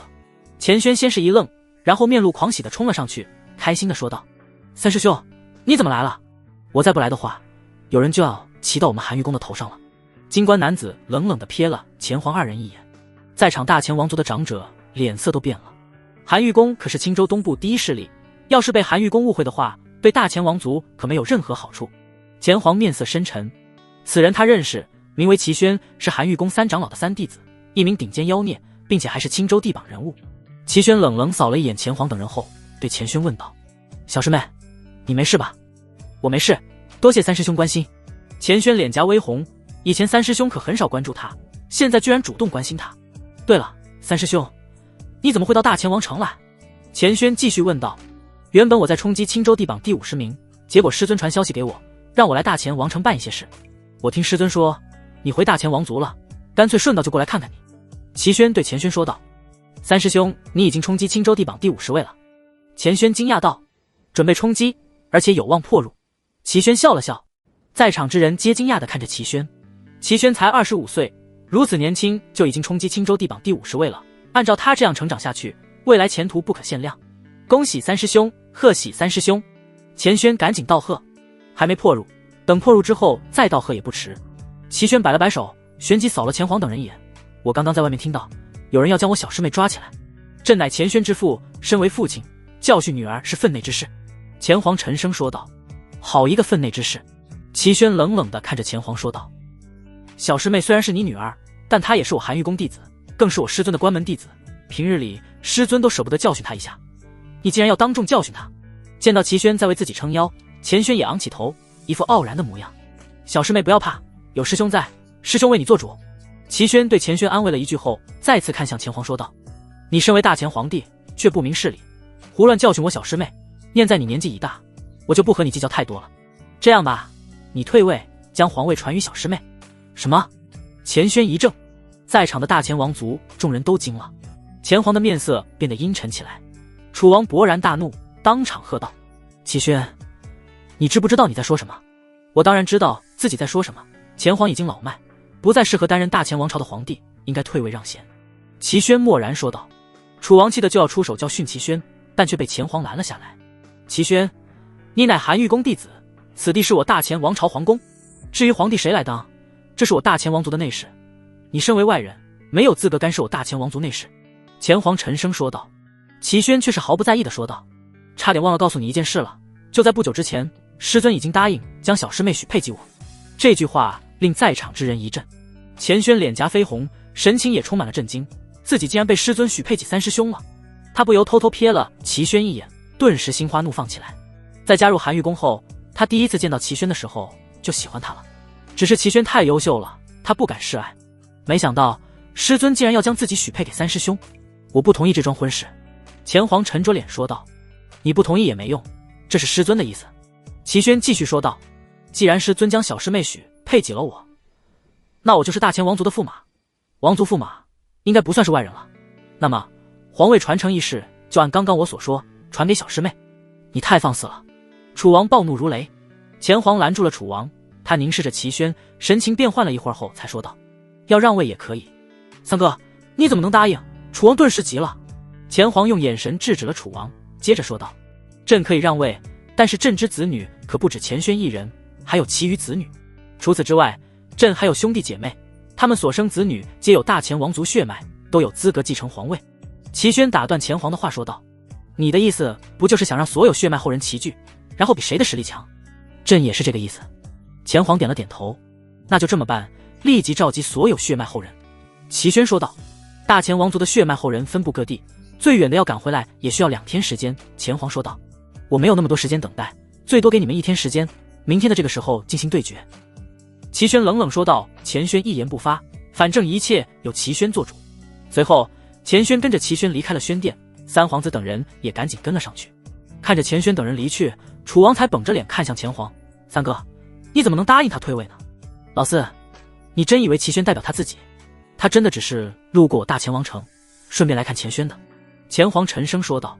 楚王脸色一变，然后说道，你的意思是这是韩玉公授意的？有可能是韩玉公，也可能是三长老授意。前皇叹气道，三长老已经是韩玉公长老，位高权重，怎么可能看上我们大前王朝？楚王沉声说道，我也不知道，但是齐宣明显就是冲我们大前王族来的，而且还要掌控我大前王族，说不定是出了什么事，亦或是急需我大前王族的力量。前皇面色深沉地说道。楚王没有说话，因为这些都是猜测而已，具体是什么暂时还不清楚。不过前皇这么一说，他倒是发现齐宣确实有些急切，似乎想要尽快掌控大前王族。我们没办法和韩玉公斗，所有只能用这个办法。前皇说道。可是谁能和钱轩比？他的修为早已达到元海境，而且还得到了韩玉公三长老亲自指点，我们的后人恐怕没有一个能和他比的。楚王无奈摇头说道，你的孙女钱素素是妖孽，她或许可以。前皇说道，三哥，素素才修炼多久？就算她是妖孽，现在她也不过是元和境的修为而已，光是修为上就不如钱轩。楚王摇了摇头，那就没办法了，我只能这般拖延，就权当一试吧。我也知道肯定是钱轩继位，但总要反抗一番，不能让他们这般轻易得手。前皇无奈叹气道，这是他唯一能做的了。楚王能理解前皇的无力，如果只是齐宣一个人的意思的话，前皇可以不用理会，但是这很有可能是韩玉公授意，前皇根本无法反抗。别说前皇，哪怕整个大前王族都无法和韩玉公这等庞然大物抗衡。从虚境出来后，秦云回到了星罗学府。秦云师兄，师兄好。过往的学员纷纷恭敬地向秦云行礼，秦云纷纷向这些学员回应，在外面野了这么长时间才回来，我还以为你已经退出星罗学府了呢。炼心院主没声好气地说道，秦云只是有事外出罢了，更何况以他现在的修为，我们都没什么可交给他的了。司空月破空而来，他现在什么修为？炼心院主忍不住问道。他还真看不出来，但是明显感觉秦云变得更加强大了。目前是元海境第2重。司空月说道。元海境第2重。炼心院主瞪大了眼睛，一副难以置信的模样，你会不会看错了？哦，现在他已经第3重了。司空月接着说道。第3重？你在开玩笑吧？炼心院主不愿相信。府主，你是怎么看出来的？秦云反而吃惊地看向司空月，因为就在刚刚，魔气炼化完毕，修为突破到了元海境第3重。司空月竟然在一瞬间就看透了。炼心院主震惊地看着秦云，真的元海境第3重了？秦云是顶尖妖孽吗？不，这家伙简直就是怪物。才多长时间？当初秦云加入星罗学府的时候，连元和境都不到，现在竟然都已经元海境第3重了。司空月双手附在背后，看向秦云问道，想不想学能看穿修为的能力？想。秦云连忙点头。等一会儿我教你。司空月说道。别听他的，那种战绩难如登天，也就只有他运气好才能修炼成功，我们根本没办法修成。炼心院主连忙制止，瞪了司空月一眼后，继续对秦云说道，别将时间浪费在这些特殊的战绩上，过度沉迷这些没用的特殊战绩，只会耽误了你。秦云听说过特殊战绩，没有攻击威力，只有特殊作用的战绩，很多战绩奇奇怪怪的，有的甚至能让身体变得柔软如泥。特殊战绩数量不多，因为没有攻击威力，只有特殊用途，而且很多特殊战绩都很难修成，所以很少会有人修炼特殊战绩。渐渐的，很多特殊战绩失传了，像司空月这种可以看穿他人修为的特殊战绩，秦云挺感兴趣的。秦云知道炼心院主是为自己好，连忙说道：“我等下试一试，不会将心思放在特殊战绩上的。既然你要试，那就是吧，但是别像他这样沉迷就行了。”炼心院主也知道劝不动秦云，但还是忍不住唠叨几句。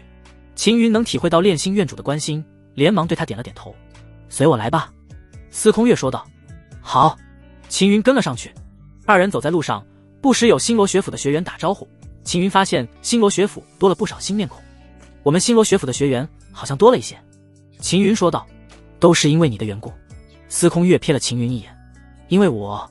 各大学府大比之后，你的表现已经传遍了大前王朝各城，所以有了不少优秀的年轻修士来加入，我们收了不少新学员，而且天赋都不错。”司空月说道：“这是好事。”秦云笑了笑：“确实是好事。”司空月说到这里，转移话题道：“你们和前皇等人联手灭封家支脉一事，我已知晓。我身为星罗学府的府主，要为星罗学府考虑，没办法帮你。不过，如果有需要我的地方的话，我会以个人名义出手。”多谢府主。秦云连忙道谢：“你是我星罗学府的学员，奈何我星罗学府不够强大，如果有强大的实力，就可以直接派人助你了。”司空月叹气道：“没关系的，我能应付。”司空月的难处，秦云能理解。身为星罗学府的府主，要顾及的太多，特别是要顾及整个星罗学府。原本呢，我打算让你当下一任府主，但是现在看来，你并不适合。以你现在的成长速度，大前王朝这个小地方是留不住你的。”司空月说道：“我也不喜欢当府主。”秦云说的是实话，他喜欢一个人逍遥自在，不喜欢被某个地方束缚住，至少目前不喜欢被束缚。司空月不再说话，带着秦云来到自己的住处，取出那一部特殊战绩。这部战绩没有品级，或许他有，但是我也不知道他品级有多高，反正我能看透他人修为，靠的就是这部战绩天眼。秦云接过特殊战绩后，立即翻阅了起来，并根据上面所说，按照运转路线来释放真气进入双眼。你可以尝试修炼，但是别浪费太多时间在它上面。从星罗学府存在至今，这部特殊战绩就已经存在了，不知多少人修炼过，但是能修成的也就只有我一人而已。司空月微微昂起头，略有些骄傲：“你的修为竟然已经达到真灵境了。”秦云吃惊地看着司空月，透过天眼能明显看到司空月体内涌动着浑厚至极的真气在游走。“你修成了，还达到大成了。”司空月一副仿佛见鬼的表情。特殊战绩天眼，修成入门可以看到同境界的修为，小成可以跨一个境界看到对方的修为，也就是说，如果秦云小成的话，他可以看穿玄丹境的修士的修为；大成的话，就可以跨2个境界。以秦云现在元海境的修为，可以看到真灵境。已经完成了，还挺简单的。秦云点头说道：“原本以为挺难的，结果才刚运转了几下，就突破到大成的层次了。简单。”司空月哼哼了2下，他是真的被打击到了。星罗学府创建至今，他是第一个修成特殊战绩天眼的，也是第一个达到小成的。这个过程花费了半年时间，然后就无法再突破了。结果呢？秦云才刚修炼不到片刻，就已经大成了。咦，极境的天眼竟然能看到真气运转路线。秦云突然惊讶地说道：“你说什么？你能看到真气运转路线了？”司空月眼睛都快要瞪出来了。秦云点了点头。司空月倒吸了一口冷气，能看清真气运转路线，这是将天眼修到了极境才有的迹象。秦云才刚修炼几下，就达到极境了。司空月看着秦云，不知该说什么好了。这小子简直就是妖孽中的怪物。素素呢？秦云对司空月问道。最近都没见到钱素素，也不知道她现在情况如何了。整个大前王城内，也就只有钱素素能让秦云牵挂。这个丫头太容易被人欺负了，所以秦云得护着她。她正在暗殿修炼，这段时间素素这丫头一直都在念叨你。你现在有空就去见一下她吧，她见到你肯定会很高兴。司空月对秦云说道。你不去？秦云问道。我就不去了。司空月挥了挥手，被秦云打击到了，他的心情不是很好。秦云转身离开了。看着秦云消失在视野中，司空月叹了一口气。他待在这里的时间已经不多了，现在的大前王朝局势不稳，谁也不知道会发生什么。大前封家支脉已经被灭，封家其他支脉肯定会来找大前王族和秦云的麻烦。如今的大前王城看似表面安宁，但是却有种风雨欲来的感觉。还有一些时间，在离开之前，秦云如果遇到麻烦的话，我还能出手解决，就怕我离开之后麻烦才来。司空月再叹了一口气。秦云进入暗殿，才刚走下台阶，就看到钱素素坐在一块1丈长的血色玉石上修炼。秦云还是第一次见到这块血色玉石，不由有些好奇。这是低阶血晶，滋生血脉用，适合他用。银发女子突然说道：“它能让素素滋生圣人血脉。”秦云忍不住问道：“当然可以，只是像他这种用法，10年8载才会滋生出一缕圣人血脉。”秦云一听就知道银发女子有办法加快了，不然他也不会突然跑出来说这么一句话，还请前辈传授方法。秦云赶紧说道：“你对他倒是挺上心的。”银发女子冷声说道。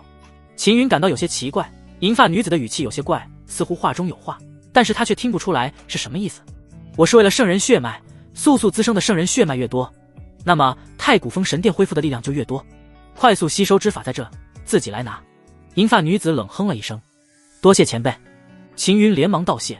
从太古封神殿内获得快速吸收之法后，秦云走下台阶。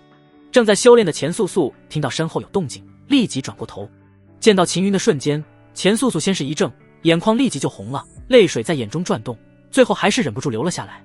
秦云连忙问道：“怎么哭了？是谁欺负你了？”没有。钱素素连连摇头。那是怎么了？秦云问道。我前天做梦，梦到你出了意外，我想去找你，但是师尊让我不用太担心，安心修炼。钱素素支支吾吾地说道。秦云忍不住笑着刮了钱素素的鼻子一下：“傻丫头，一个梦而已，我这不是好好的吗？”钱素素的脸顿时红了，不能离开暗殿，只能待在这里，又不知道秦云现在的状况。钱素素这几天始终无法安心修炼，除去担心秦云外，她还很想念秦云，特别是一个人独处的时候，更是想念。别哭，再哭脸就花了，不好看了哦。秦云连忙帮钱素素擦拭眼泪。我真的不好看吗？钱素素抬起头，泪眼婆娑地看着秦云，模样更是楚楚动人。没有，素素很漂亮，比以前漂亮多了。秦云连忙说道。钱素素的脸颊绯红，心里却非常高兴。相比起别人，她更在意秦云对她的看法。素素，你想不想修炼速度更快一些？秦云透过天眼看出钱素素的修为已经达到元和境第6重。在这之前，钱素素和秦云分开的时候，修为已经达到元和境第5重了，短短一段时日就突破1重，已经算是快的了。但是钱素素是拥有冰玄圣人血脉的后人，而且血脉已经觉醒，只是现在她的血脉比较稀薄。就算是这样，钱素素也不是一般修士能比的。如果能快速提升修为，钱素素当然愿意，因为这样的话她就有力量自保，甚至帮秦云的忙了。我传授你一个方法，你直接吸收这块晶石，这样你就可以快速提升了。还有，记住了，不要告诉任何人你所用的方法，知道吗？秦云对钱素素说道。秦云哥哥放心，素素绝对不会告诉第2个人。钱素素认真的答应，同时在心里默默发誓，就算是死，她也不会泄露半个字，因为这是她和秦云的约定。随后，秦云将吸收血晶之法告诉了钱素素。血晶是提升血脉用的，秦云拥有的是吞天神脉，血晶对吞天神脉并无任何作用。钱素素按照秦云所说，运转吸收之法，只见他的周身变得幽暗起来，然后诸多光点浮现，这些光点环绕着幽暗游走，看起来如同暗夜苍穹一般。这时，血晶迅速融化，血气纷纷注入那些光点中，然后透过光点再注入钱素素的体内。恐怖的圣人血脉气息从钱素素身上弥漫而出，气流疯狂涌动。钱素素的修为开始攀升，旧的元核变得饱满，最后一出，新的元核滋生并开始凝聚，如此反复，直至第10条元核滋生而出，最后10条元核凝聚在一起。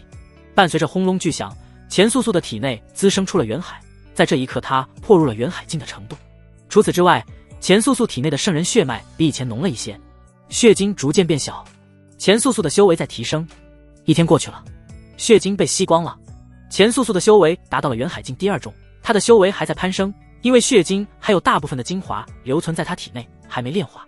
秦云透过天眼看到了，钱素素体内还有70%的血晶精华遗留，目前没办法快速吸收，只能等钱素素自己慢慢炼化了。秦云哥哥，我这一次提升了好多。钱素素对秦云欣喜地说道。这是好事。秦云哥哥，我现在有实力了，应该可以帮你了吧？钱素素连忙对秦云问道。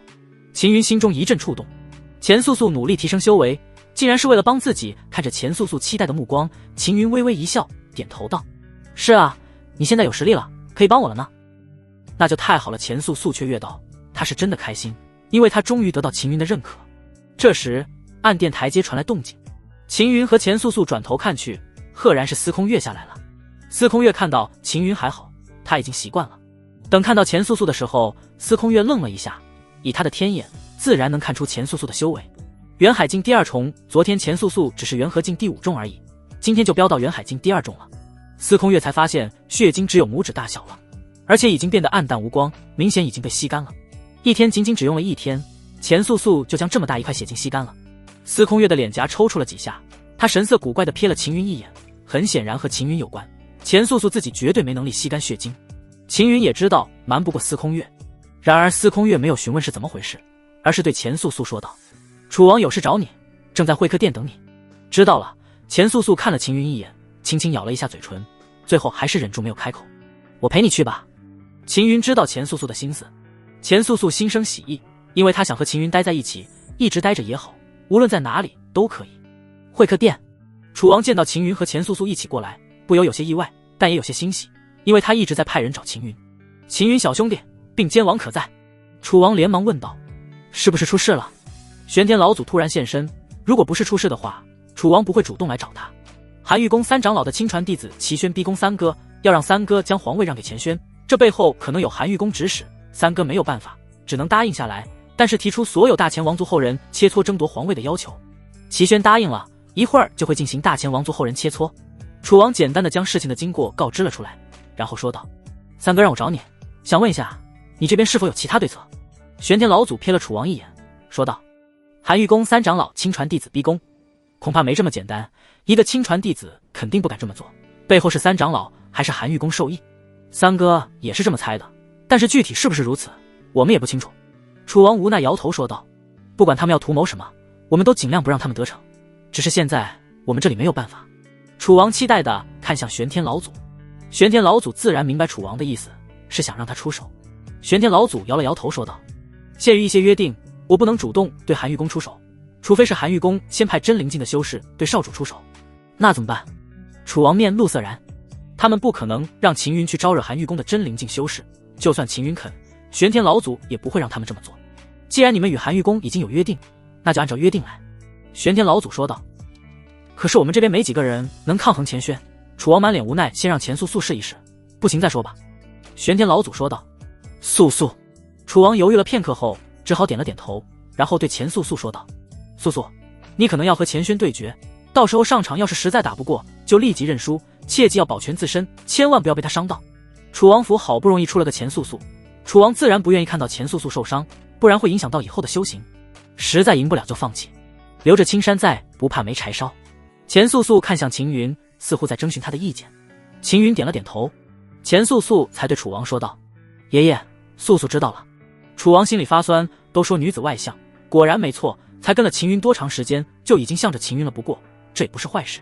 钱素素懂事听话，必然能在秦云那里留有一席之地。还有大概1个时辰左右就到约定时间了，我们赶紧过去吧。楚王连忙说道。秦云和钱素素跟着楚王离开了星罗学府，马车停在星罗学府旁边。楚王邀请秦云先上马车，然后是钱素素，最后他才登上马车，并让手下驱赶马车，尽快前往大前皇宫。这时另一辆奢华的马车停在路边，在马车上的蓝衣年轻男子震惊地看着离去的楚王马车，他连忙擦拭了一下眼睛，再看楚王马车已经跑远了。是他，竟然是他，没想到会在青州的边界遇到他。蓝衣年轻男子顿时激动起来。于少主，您这是怎么了？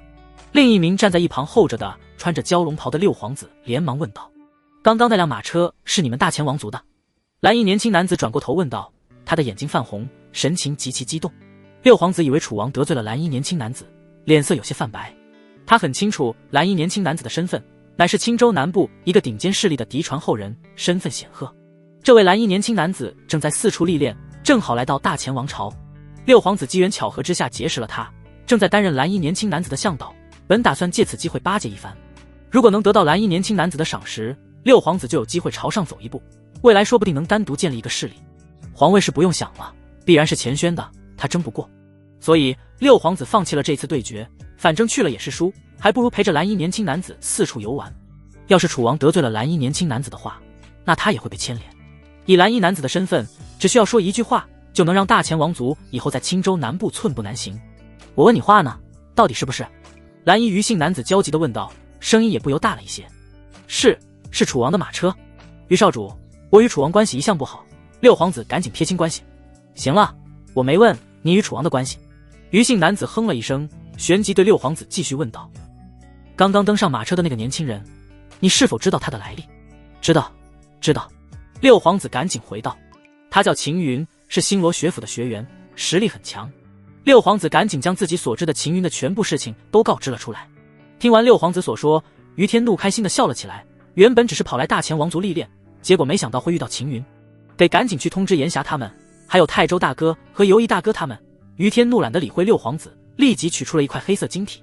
六皇子认出这是非常珍贵的传讯黑晶，可以进行100万里传讯，价值不菲，一般只用来传递重要消息。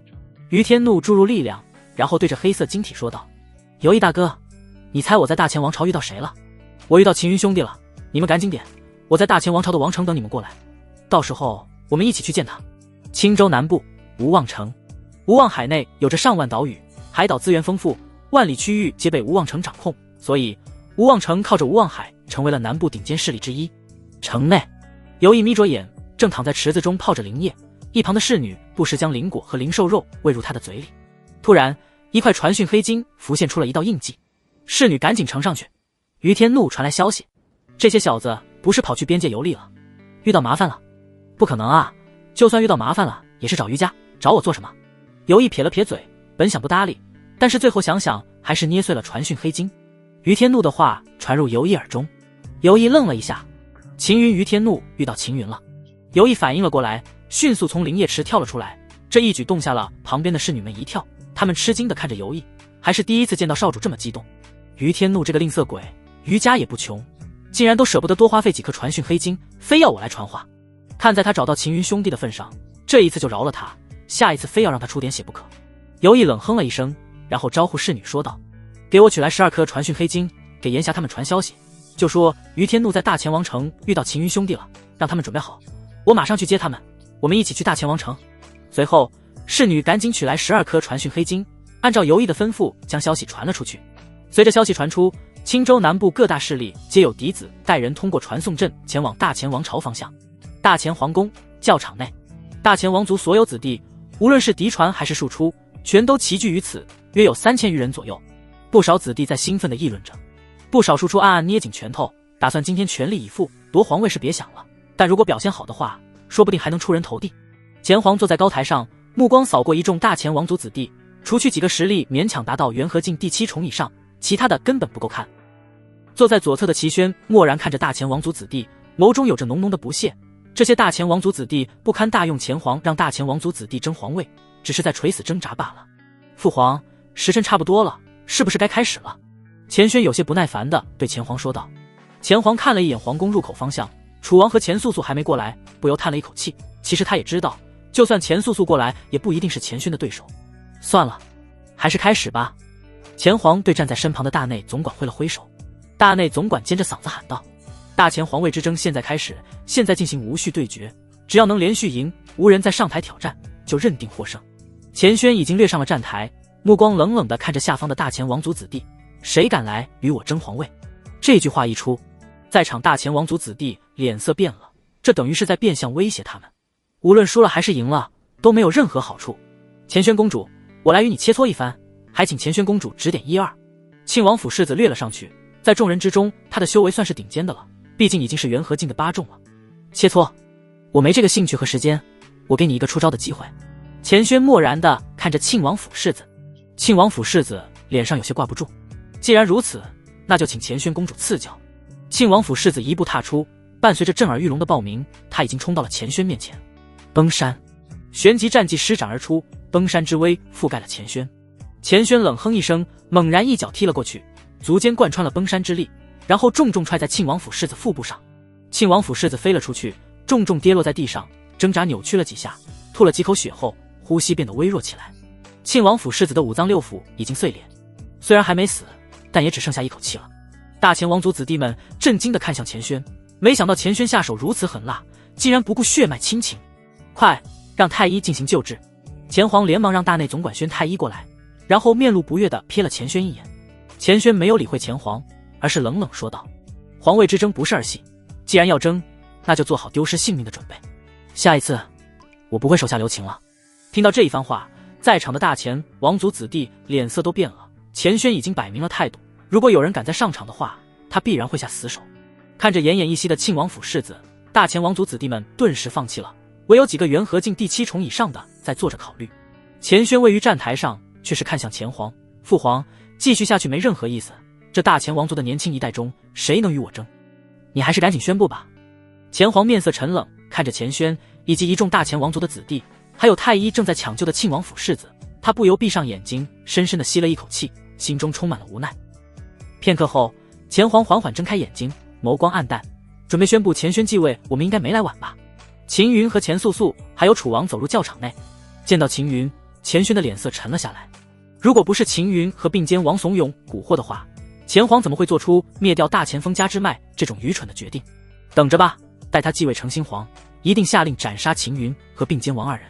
见到钱素素，钱皇眼中燃起一丝希望，但是很快他又将这一丝希望亲自掐灭了，因为他知道现在的钱素素还不是钱轩的对手。朕现在宣布，钱轩为下一任大前皇帝，立即继位。钱皇站起来宣布。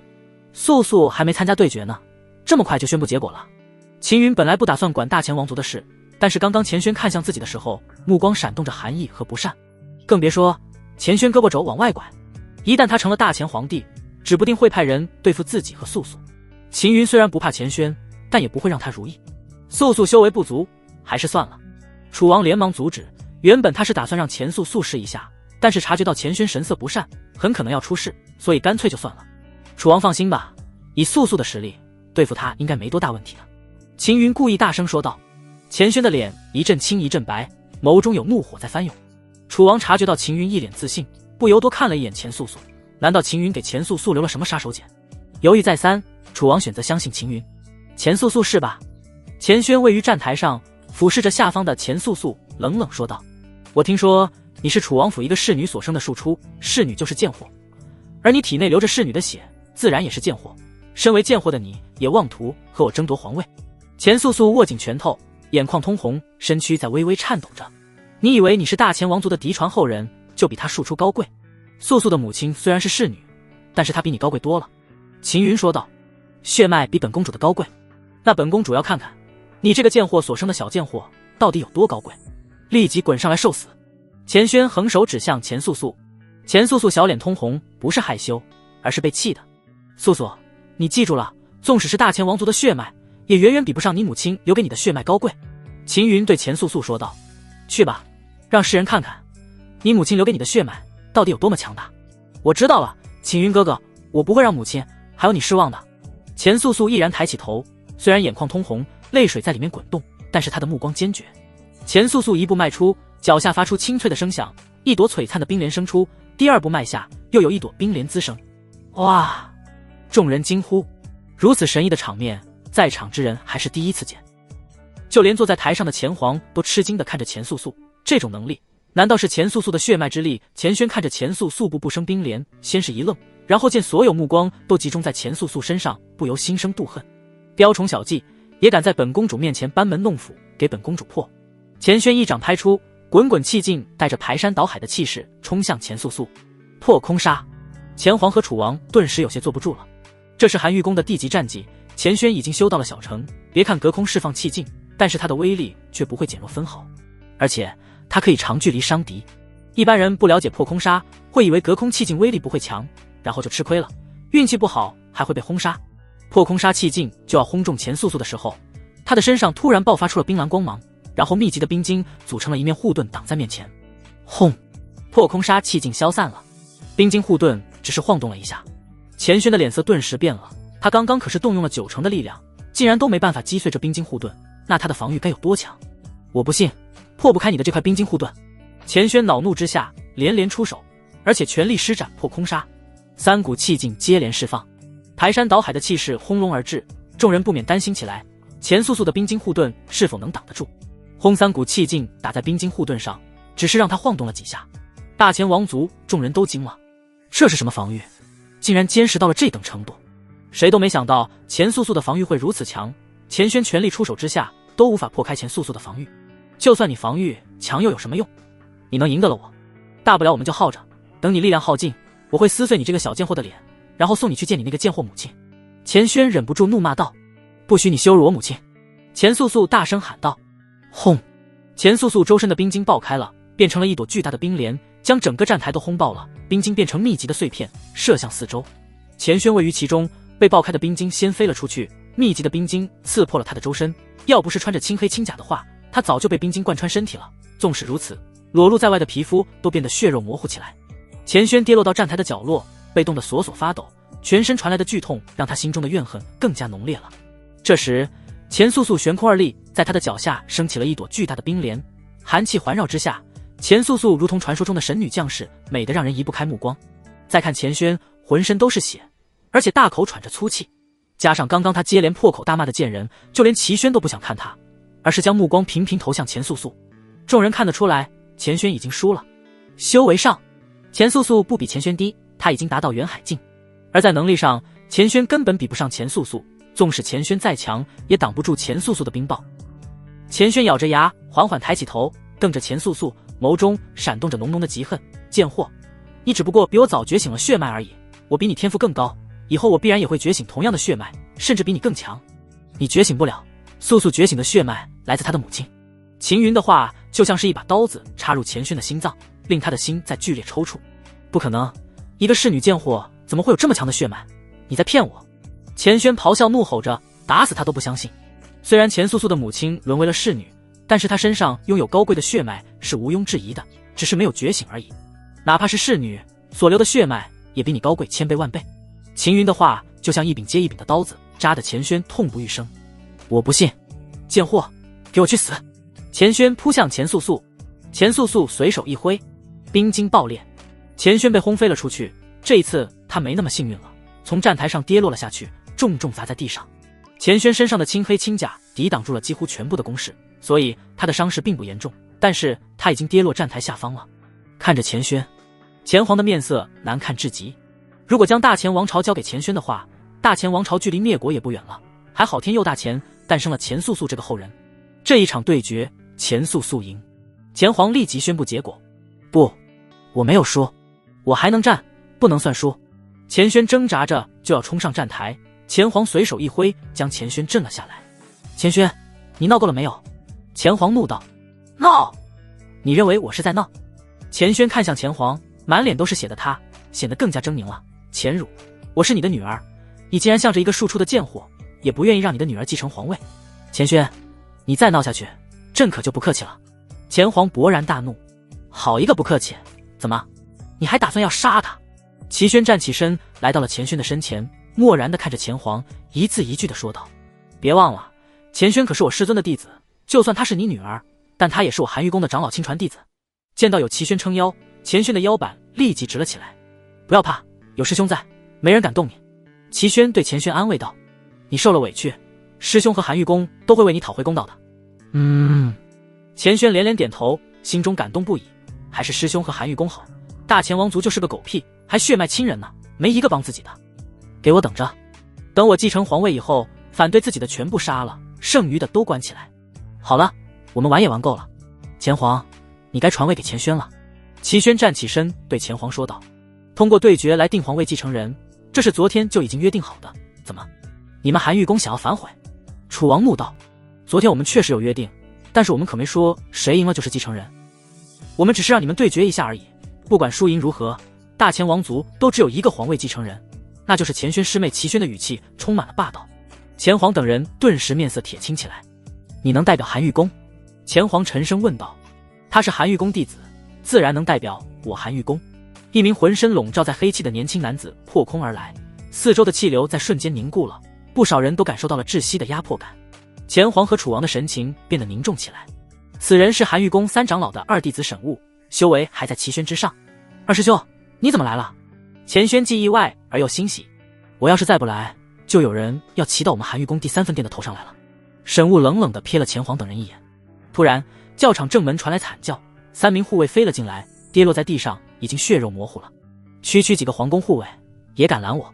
要不是看在小师妹的份上，早就宰了你们了。一名高达9尺、体型壮硕至极的年轻男子走了进来。五师弟，都让你不要下这么重的手了，这里可是小师妹的家，毁了她的家该怎么办？娇滴滴的声音传来，随后走进来的是穿着红色纱衣的美艳女子，她的右手却呈现出枯骨的外形，上面流动着淡淡的绿色光泽，明显修炼了剧毒战技。四师姐，五师兄！钱轩激动地喊道：“我听说小师妹被人欺负了，不知道是谁竟然敢欺负我们寒玉宫第3分店的小师妹。”红衣女子笑容消失了，冷冷扫过众人。大钱王族的年轻一辈后人不敢与之对视，钱皇和楚王皆面色凝重。寒玉宫3长老的6位弟子，竟然一下就来了5位。2师兄、4师姐、5师兄！钱轩赶紧迎了上去。现在的他既激动而又兴奋。小师妹不要怕，有师兄和师姐在这里，是谁欺负你？告诉师兄师姐，我们为你报仇。9尺男子沉声说道：“是他在欺负我，要不是他的话，我怎么会输？”钱轩指向钱素素，咬牙切齿地瞪着钱素素，恨不得将他咬死。9尺男子见到钱素素的面容，眼睛顿时一亮，还挺漂亮的，而且一副柔柔弱弱的模样，我最喜欢这种类型的女子了。9尺男子舔了舔发干的嘴唇。5师兄若是喜欢就带走，随便你怎么处置。钱轩眯着眼说道。钱轩，你敢？楚王掠了出来，怒瞪钱轩。老东西，给我滚一边去！9尺男子冷冷说道。这里乃是我大钱王朝的皇宫，岂能容你再次放肆？楚王怒斥道。一众大钱王朝的长者纷纷掠了出来，站在楚王身侧。钱素素可是大钱王朝的后人，岂能眼睁睁看着钱素素被他人羞辱？一群老东西，真以为我不敢动你们？9尺男子猛然动了，瞬间消失在了众人面前。好快的速度！钱皇脸色一变，赶紧提醒老四小心。轰！9尺男子像是一座大山一般，重重撞在了楚王身上。只听到骨头发出咔嚓的声音，楚王飞了出去。身后的一众大钱王族的长者纷纷出手，释放出力量抵挡。他们连同楚王一起被震得滑退了一大段距离。楚王脸色泛白，大钱王族的长者们面色也不太好看。刚刚他们集合了8人之力，才卸掉了楚王身上的力量。这个9尺男子的力量也太恐怖了，大钱王族的后人们都镇住了。同为元海境的修为，差距怎么会这么大？楚王和大钱王族的8位长者都是元海境的修为，9尺男子也是，但是9尺男子一个人就撞退了他们9人。沈雾等人默然看着，他们早就已经习惯了。要知道，他们可是从诸多精英同辈中脱颖而出，被寒玉宫3长老收为亲传弟子的妖孽。除去钱轩之外，他们都拥有登临青州地榜的实力。就凭你们，也妄图和我抗衡？刚刚我只用了8成力量而已，现在来感受一下我10成的力量。9尺男子咧嘴一笑，再次消失了。气流被撕裂的声音传来，9尺男子的速度已经快到了惊人的程度。这一次，就连楚王都只能隐约看到9尺男子的残影而已。他面色紧绷，意识到这一次恐怕在劫难逃了。就算不死，这身老骨头也要断上一些。这时，秦云出现在楚王面前。楚王一愣，还没反应过来，9尺男子已经撞在秦云身上了。轰的一声巨响，沙尘飞扬，9尺男子滑退了出去，地面被犁出了2条沟，沙土已经到了9尺男子的膝盖位置。众人震惊了，秦云竟然将9尺男子震退了。钱轩难以置信地看着秦云，沈雾等人微微皱眉，神情变得凝重起来。他们很清楚9尺男子的实力有多强，在惊人的速度下带起的强大冲撞力，就算是他们也不敢正面硬挡。秦云不但正面硬挡，并且还震退了9尺男子。没想到这小小的大钱王朝还有这样的家伙。红衣女子眯着眼看着秦云，眸中的兴趣越来越浓，不由悠悠说道：“我好想让他做我的师奴啊。”9尺男子神情变得阴冷起来：“敢拦我，你找死！”9尺男子咆哮着冲向秦云。秦云不但不躲，反而迎面冲了过去。砰的一声巨响，9尺男子再次被震飞了，背部重重撞在了较长的假山上，整座假山当场爆碎了。大钱王族众人惊骇地看着秦云，原本9尺男子已经够强了，却没想到秦云竟然不比他弱多少。他竟然是体修。齐轩瞳孔微微一缩，他的体魄很强，至少达到了元和境以上。5师弟一人不是对手，4师妹，你和5师弟一起联手对付他。沈雾沉声道：“终于轮到我出手了，我一定要将他练成我的师奴。”红衣女子怪笑起来，然后冲向秦云。钱素素打算出手帮秦云，可才刚走出一步，就浑身瘫软，差点摔倒。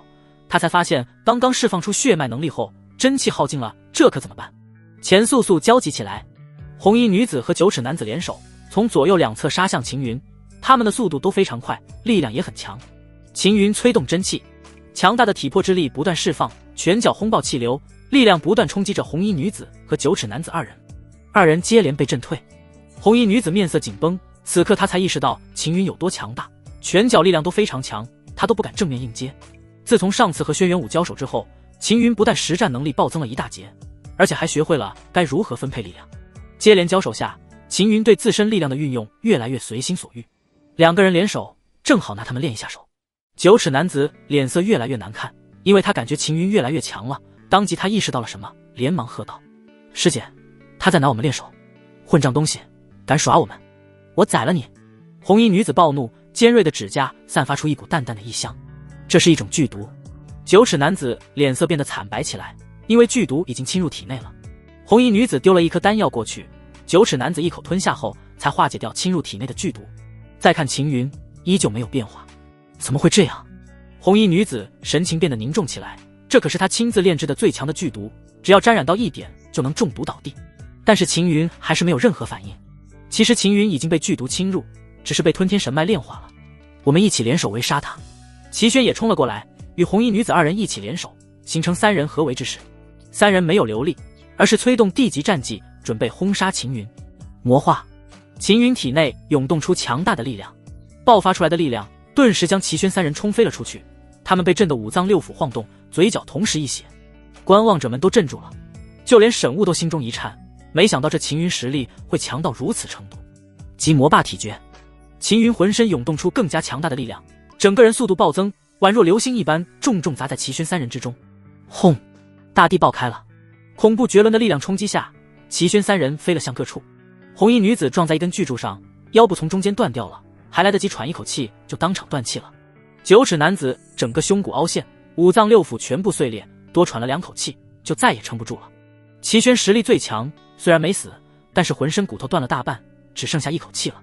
两死一重伤，在场众人都一脸难以置信，是齐轩等人太弱了，不是秦云太强了。钱轩目瞪口呆，身子不由自主站立起来。你胆敢杀我寒玉宫长老亲传弟子，我寒玉宫绝对不会放过你。沈雾对秦云怒喝道：你现在还有一个机会，立即跪下，自废修为，等候我寒玉宫发落，不然我寒玉宫的怒火倾泻下来，你和大前王族都将会为此付出惨重的代价。大前王族众人的脸色煞白，寒玉宫向来睚眦必报，别说长老亲传弟子死了2个，哪怕是死一个普通弟子，都会遭受到寒玉宫的报复。大前王族根本承受不住他们的报复。秦云瞥了沈雾一眼，你这是什么眼神？我让你跪下，你没听到，还是耳聋了？沈雾怒瞪秦云，他们要杀我，并对我下毒，你是只字不提。他们可以杀我，那我为何不能杀他们？秦云说道。他们是什么身份？你是什么身份？你能和他们比？他们是寒玉宫长老亲传弟子，你只是大前王朝毫不起眼的普通修士而已，你怎么配合他们相提并论？沈雾傲然看着秦云，寒玉宫长老亲传弟子就尊贵，就能随意对别人下杀手，然后只准他们杀别人，而不准别人杀他。秦云眼角余光瞥了齐轩一眼，重伤的齐轩正捂着胸口，脸上表情痛苦，但是秦云察觉到齐轩看向自己的目光充满了怨毒。秦云突然出现在齐轩面前，什么？齐轩一愣，秦云一脚踹在齐轩脖子上，伴随着脊骨碎裂，齐轩倒地咽气了。四周瞬间安静了下来，大前王族的众人都愣住了，就连钱轩都呆呆地看着齐轩的头颅滚到一旁。沈雾眼睛变得通红起来，他没想到秦云竟然敢对重伤的齐轩下杀手。哟，大前皇宫还挺热闹的。一道声音从教场入口处传来，为首的是一名身着蓝甲的年轻男子，在他身后跟着一群年轻男女，这些人穿着打扮皆是不凡。林月兄，沈雾面露欣喜，我和一些兄弟在聚会，得到沈兄的消息，就过来助阵了，顺便带这些兄弟过来热闹一番。林月笑着说道，在别的地方我们不敢说，但在这大前王朝，无论沈兄想做什么，我们都可以给你撑着。区大前王族而已，要不今天干脆灭掉算了。灭族？上次灭族还是在半年前，当时灭了一个王朝的大家族，要不就在今天吧。有人兴奋了起来，大前王族的众人脸色变得难看起来，一众皇子面色惨白，浑身索发抖，他们都很清楚这些人的身份，青州南部一流家族的后人。这些一流家族和大前王朝内的家族是不一样的，他们的势力极其强大，哪怕是排名靠前的王朝都不敢招惹这些一流家族。林月兄，灭族的事稍后再说，现在先解决一个人，此人刚刚杀了我3位师兄妹。沈雾指向秦云，他杀了你3位师兄妹？林月等人意外地看向秦云，沈雾可是寒玉宫长老亲传弟子，他的3位师兄妹自然也是，秦云竟然敢下杀手，胆子倒是挺肥的。林月打量了秦云一遍，面露嗤笑，像秦云这样的家伙他见得多了，有一些修为和实力就很嚣张，以为能战天斗地，却不知道有些人是秦云这样的家伙招惹不起的。要杀秦云其实也很简单，他只需要动一动手指，跟着他们来护道的修士就会当场出手斩杀秦云。如果你没杀沈无兄的师弟师妹，我倒是可以给你留一条性命，让你成为我的家奴。可惜，你动了不该动的人。林月冷冷看着秦云，然后说道：“先用剑卸掉自己的左手和左腿，然后待在一旁等候沈无兄处置就行了。”钱黄面色紧绷，不由站起身说道：“林月少主，是沈雾等人先对秦云兄弟动手在先，秦云兄弟才还手，只是下手重了一些。我让你说话了吗？”林月冷冷瞥了钱黄一眼，钱黄脸色变得难看起来。见秦云一动不动，林月面色阴沉，冷冷说道：“你是不是耳朵聋了？没听到我说的话吗？”秦云默然看着林月，手中的剑微微泛起剑芒，准备出手。林月，你要卸掉秦云兄弟的手脚，你敢动他一下试试？一名穿着紫黑长袍的年轻男子带人走了进来。他们是谁？大前王族众人一惊。沈雾皱了皱眉，虽然不认识来人，但是从对方的穿着打扮，还有敢和林月这么说话，来历肯定不一般。于天怒，你怎么来这里了？林月诧异地看着年轻男子，你这个狗东西都能来，难道我还不能来？于天怒哼了一声，林月的脸顿时一阵青一阵白，虽然恼怒，但是他却是不敢多说半句，因为于天怒可是于家的继承人，而他只是林家的嫡传而已，身份上相差了半截。林月，给你一个机会，立即滚过来，让我打你几巴掌。于天怒瞥了林月一眼。什么？在场之人诧异地看着于天怒。于天怒，你别欺人太甚了。林月怒道。林月，念在是表亲的份上，我已经给你机会了，你自己不珍惜，那么等一下你别后悔。于天怒哼了一声。林月脸色阴晴不定起来，他隐隐感到强烈的不安，但是哪里不对劲又说不上来。就在这个时候，一大群人迅速涌入教场，这些人穿着打扮更加不凡，特别是为首的男子，浑身衣袍，包括身上带着的各种手环等物，全部都闪烁着耀眼的宝物光芒。见到这些人，沈雾愣住了，林月等人顿时张大了嘴巴。他们自然认得这些人，后面来的这一群人都是青州南部一流家族，甚至是顶尖势力的嫡传。这些人跑到大前皇宫来做什么？林月越加感到不安。秦云兄弟，终于见到你了。于天怒，你好不要脸，明明说好了大家一起来的，你却先跑过来了。严霞一脚踹过去，还好我早点来了，不然秦云兄弟要被人欺负了。于天怒躲过这一脚后，连忙说道：“原本热闹打招呼的众人都安静了下来，然后大前王族所有人都安静了，因为他们不敢不安静。”严霞等人脸色已经变得阴沉起来了。是谁欺负秦云兄弟？大前王族为首的泰州鱼冷声问道，目光横扫过去。我想知道谁在和我泰州鱼的兄弟过不去。泰州大前王族众人脸色都白了，这个姓氏他们并不陌生，乃是青州南部排名第3的家族泰州家，竟然连这个家族的人都来了。不是他们，是林月这个狗东西，还有他带来的人，打算仗势欺负秦云兄弟。于天怒指了指林月等人，林月的脸都绿了。跟在林月身后的家族子弟面色惨白，有的战战兢兢，连屁都不敢放一个。家族子弟也是有层级之分的，他们最多只能算是第2阶梯的位置而已。于天怒等人可都是第1阶梯，别说于天怒一人了，其余人都不是他们能惹的。你是林家的嫡子？尤毅眯着眼看着林月。是的。林月战战兢兢回道，相比起于天怒等人，他更怕尤毅，因为尤毅可是吴望城的少主。吴望城是什么地方？整个青州南部最富的势力，自然也是顶尖的势力之一。最主要的是，林家和吴望城有不少合作，很多生意都是林家好不容易求来的。可以这么说，林家有70%的收入都靠着吴望城。你稍后回去和你父亲说，就说我们吴望城打算收回一些和林家的合作，大概1成左右吧。尤毅淡淡说道。尤毅少主，我错了，我再也不敢了。林月面色惨白，别小看这1成的合作，一旦吴望城收回的话，林家不但损失惨重，而且今年收入还会锐减不少。要是让林家知道，林月就算不被打死，也得脱一层皮。林月咬了咬牙，重重跪了下来，膝盖砸在地上，咚的一声巨响，他没有运转力量，而是任由膝盖被砸得鲜血直流。尤毅少主，我错了，我真的错了。林月苦苦哀求。大前王族的众人呆呆地看着，都不敢说一句话。甚至有一些后辈的呼吸重了，都被长辈死死捂住嘴巴，就怕他们惊扰了尤毅等人。看到林月这副模样，跟随来的家族子弟肠子都悔青了。他们很清楚，林月要完了，他们也要完了。得罪别人还好，得罪吴望城的少主尤毅，以后就别想在青州南部混下去了。尤毅瞥了林月一眼，没有说话。尤毅少主，我们也错了。跟着林月一起的家族子弟赶紧上前跪了下来。虽然丢人，但也总比回去后被家族打断腿，然后再被家族长辈拖着前往吴望城负荆请最好。我倒是无所谓，只是秦云兄弟受了这么大的委屈，如果他愿意原谅你们，这件事就算了；要是他不愿意，那我会好好和你们的家族谈一谈。尤毅冷声说道。林月迅速爬起来，然后来到秦云所在之处跪了下来。秦云大哥，我错了，我再也不敢了。你要打要骂要罚都随便，我绝无半点怨言。秦云大哥，我们错了，求你放过我们吧，我们以后再也不敢了。一众家族子弟连连求饶，有的甚至当场哭出声来了。他们不是假哭，是真的在哭。秦云微微皱眉，也不知道该如何处理。秦云兄弟，要不这样吧，让他们赔礼道歉如何？于天怒连忙说道。就按你说的做吧。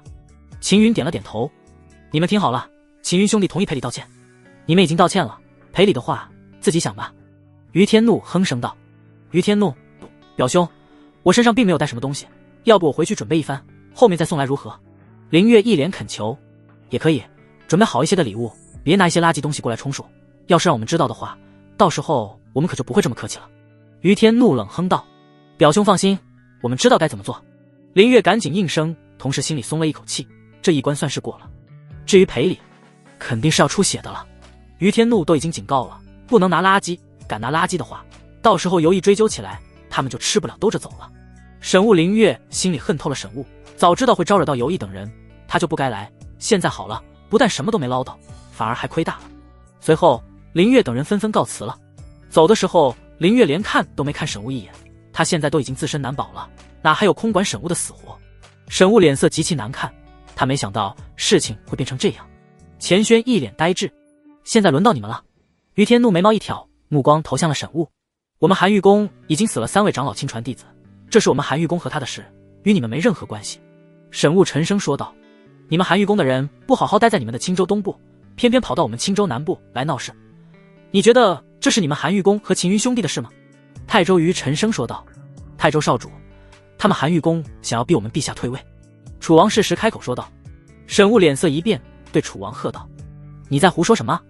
我们根本就没有这么做，你注意你的言辞。我是不是胡说，在场之人都知道。楚王沉声说道。四叔，你怎么能乱说？二师兄他根本就没有。钱轩焦急开口辩解。还不快闭嘴！沈雾勃然色变，慌忙喊道。然而已经迟了，钱轩的话已经说出口了。你刚刚喊他四叔，你是大钱王族的人？泰州瑜对钱轩问道。她是我的女儿。钱皇率先开口说道。他知道肯定是瞒不过去了，还不如尽快坦白。大钱皇帝，你好大的胆子！你的女儿乃是我青州南部之人，不入我青州南部势力，却加入东部韩玉宫，你这是公然违反青州4部的约定，你可知罪？泰州瑜沉声喝道。我愿意认罪。钱皇连忙说道。你的罪等一下再定。泰州瑜冷冷地看向沈雾。你韩玉宫身为东部势力，只能在东部招揽弟子，却偷偷跑到我南部招揽弟子，还试图操控大钱王朝，你真以为你是韩玉宫长老亲传弟子，就敢这么胡作非为？沈雾的面颊连连抽搐了起来，他没有辩解，因为辩解没有用，他不由咬了咬牙，转身就冲向教场外面。你以为你能跑得掉？既然敢在我青州南部闹出这般动静，那你就别想离开了。泰州瑜冷声说道。轰！虚空中出现了一名青衣老者，此人乃是泰州瑜带来的人，修为在玄丹境之上，直接抓向沈雾。沈雾试图反抗，但是青衣老者实力远在他之上，2招过后，沈雾就被青衣老者擒拿了。看到沈雾被擒，钱轩双腿一软，当场跌坐在地上，满脸的绝望。他知道自己也完了。他呢？怎么办？于天怒指向钱轩，也带下去，然后通知青州南部联盟，让他们派人过来处理此事。泰州瑜说道。青衣老者一并将钱轩也带走了。他们会怎么样？秦云对泰州瑜问道。违反青州4部约定，青州的南部联盟会带他们去韩玉宫问罪，然后韩玉宫会给予赔偿。至于他们2人，以韩玉宫的作风，应该不会留下他们。泰州瑜回道。钱皇呢？秦云指了指钱皇。你和他关系如何？泰州瑜反而对秦云问道。还不错，钱皇对我挺关照的。秦云说道。这个简单，回头我们和南部联盟那边说一声，就说大钱王族的现任皇帝受到韩玉宫弟子的胁迫，不得不这么做。南部联盟那边应该不会为难他。泰州瑜说道。多谢了。秦云连忙道谢，举手之劳而已。秦云兄弟无需这般客气。钱皇顿时满脸意外，原本他以为自己跑不掉了，肯定要被南部联盟重罚，却没想到泰州瑜随口一句话就帮他开脱了罪名。别人的话自然没办法做到，泰州瑜可是泰州家的后人，南部联盟那边有泰州家的长者任职，说几句话为他开脱是很简单的事。当然，前皇也知道泰州瑜是看在秦云的面子上才帮他开脱的。大前王城，一名身着白衣白裙的绝色女子悬立于城门处，绝美动人的身段让人看了心颤不已。过往之人皆都看呆了，就算是女子也不由当场失神。根据刚刚得到的消息，他就在大前王城，没想到这个家伙竟然会躲在这种偏远的小王朝里面，难怪到处找不到他。绝色女子身形晃动了一下，然后消失了。秦云少主，楚王连忙走过来。少主于天怒等人表面不动声色，但是却暗暗留意了下来。虽然楚王只是大前王族的一个亲王而已，但是能让他称呼为少主，看来秦云的身份也不简单。秦云没有说自身来历，于天怒等人也不好过问，就当作不知道。陛下说是否让人现在就安排宴会？楚王对秦云征询道。于天怒等人皱了皱眉，他们不太喜欢和大前王族的人待一起，这一次来是为了见秦云而已。陛下说了，等下会让所有闲杂人等离开，包括我等，只有秦云少主和诸位参与宴会。楚王连忙说道。于天怒等人紧皱的眉头才松弛开来，要不干脆就在这里聚一聚。秦云看向于天怒等人，听秦云兄弟的。泰州瑜率先开口了，也行。严霞也点了点头，尤毅和于天怒等人也没意见，反正大家一起聚一聚而已，只要闲杂人等不在这里就行了。素素，跟爷爷先回去吧。楚王对钱素素说道。钱素素有些不舍，他不想和秦云分开，就让素素留在这里。秦云对楚王说道。闻言，钱素素顿时眉开眼笑。那好吧。楚王点了点头。钱素素留在这里也是好事，像尤毅这个层次的圈子，不是谁都能融入的。钱素素在尤毅等人面前露脸了，就有机会跻身入这个圈子了。这位是？泰州瑜看向钱素素，他注意到钱素素和秦云关系颇为亲密。严霞瞥了钱素素一眼，虽然没有一眼惊艳的感觉，但是钱素素给他的感觉相当不错，很漂亮，而且那种柔弱的气质，就连身为女子的严霞都有种我见犹怜的感觉。她是我妹妹。秦云说道。妹妹？钱素素一怔，心中生出难以抑制的激动。她从未奢望过和秦云有什么亲密的关系，她只认为自己能当一个侍女陪在秦云身边就不错了，却没想到秦云竟然将她当成妹妹来看待。原来是秦云兄弟的妹妹，初次见面，我身上也没什么好东西，这块凝神玉就送给你吧。泰州瑜随手取出一块拇指大小的凝神玉，一旁的楚王和大前王族众人皆面露诧异，这可是非常罕见之物，虽然没达到宝物级别，但是价值不低。拇指大小的凝神玉可是价值连城之物，因为它可以辅助修炼，让修士静心凝神，常年佩戴不但能加快修炼速度，而且还可以避免外物滋扰。钱素素不敢接，而是看向秦云。既然是泰州兄送的，你就收下吧。秦云对钱素素说道。钱素素接了下来，然后轻声道谢。多谢泰州大哥，一个小玩意而已，无需客气。泰州瑜笑了笑。泰州大哥都送见面礼了，我要是不送就不好了，我身上也没什么好东西。这块9纹阵盾给你，上面有9个防御阵法，全部释放后能释放出9个阵盾，至于阵盾威力大小，看你能提供多少力量。你提供的力量越强，他们的防御越强，如果有足够的力量，甚至能抵挡真灵境修士的攻击。尤毅微笑着递出9纹盾阵，大前王族的众人眼睛都直了，这可是货真价实的宝物啊！尤毅竟然连这个东西都舍得送出。尤毅可是无望城的少主，他身上好东西多得很，区区一个9纹盾阵而已，他还是拿得出来的，快收下吧。泰州瑜笑着说道。钱素素看了秦云一眼，得到秦云的确认后才道谢收下。看到钱素素这般乖巧的模样，尤毅等人都不由有些羡慕秦云，竟然有这么一个听话的妹妹，不像他们的妹妹，没有一个是听话的。素素妹子，我比不上他们，只能送个小小的见面礼。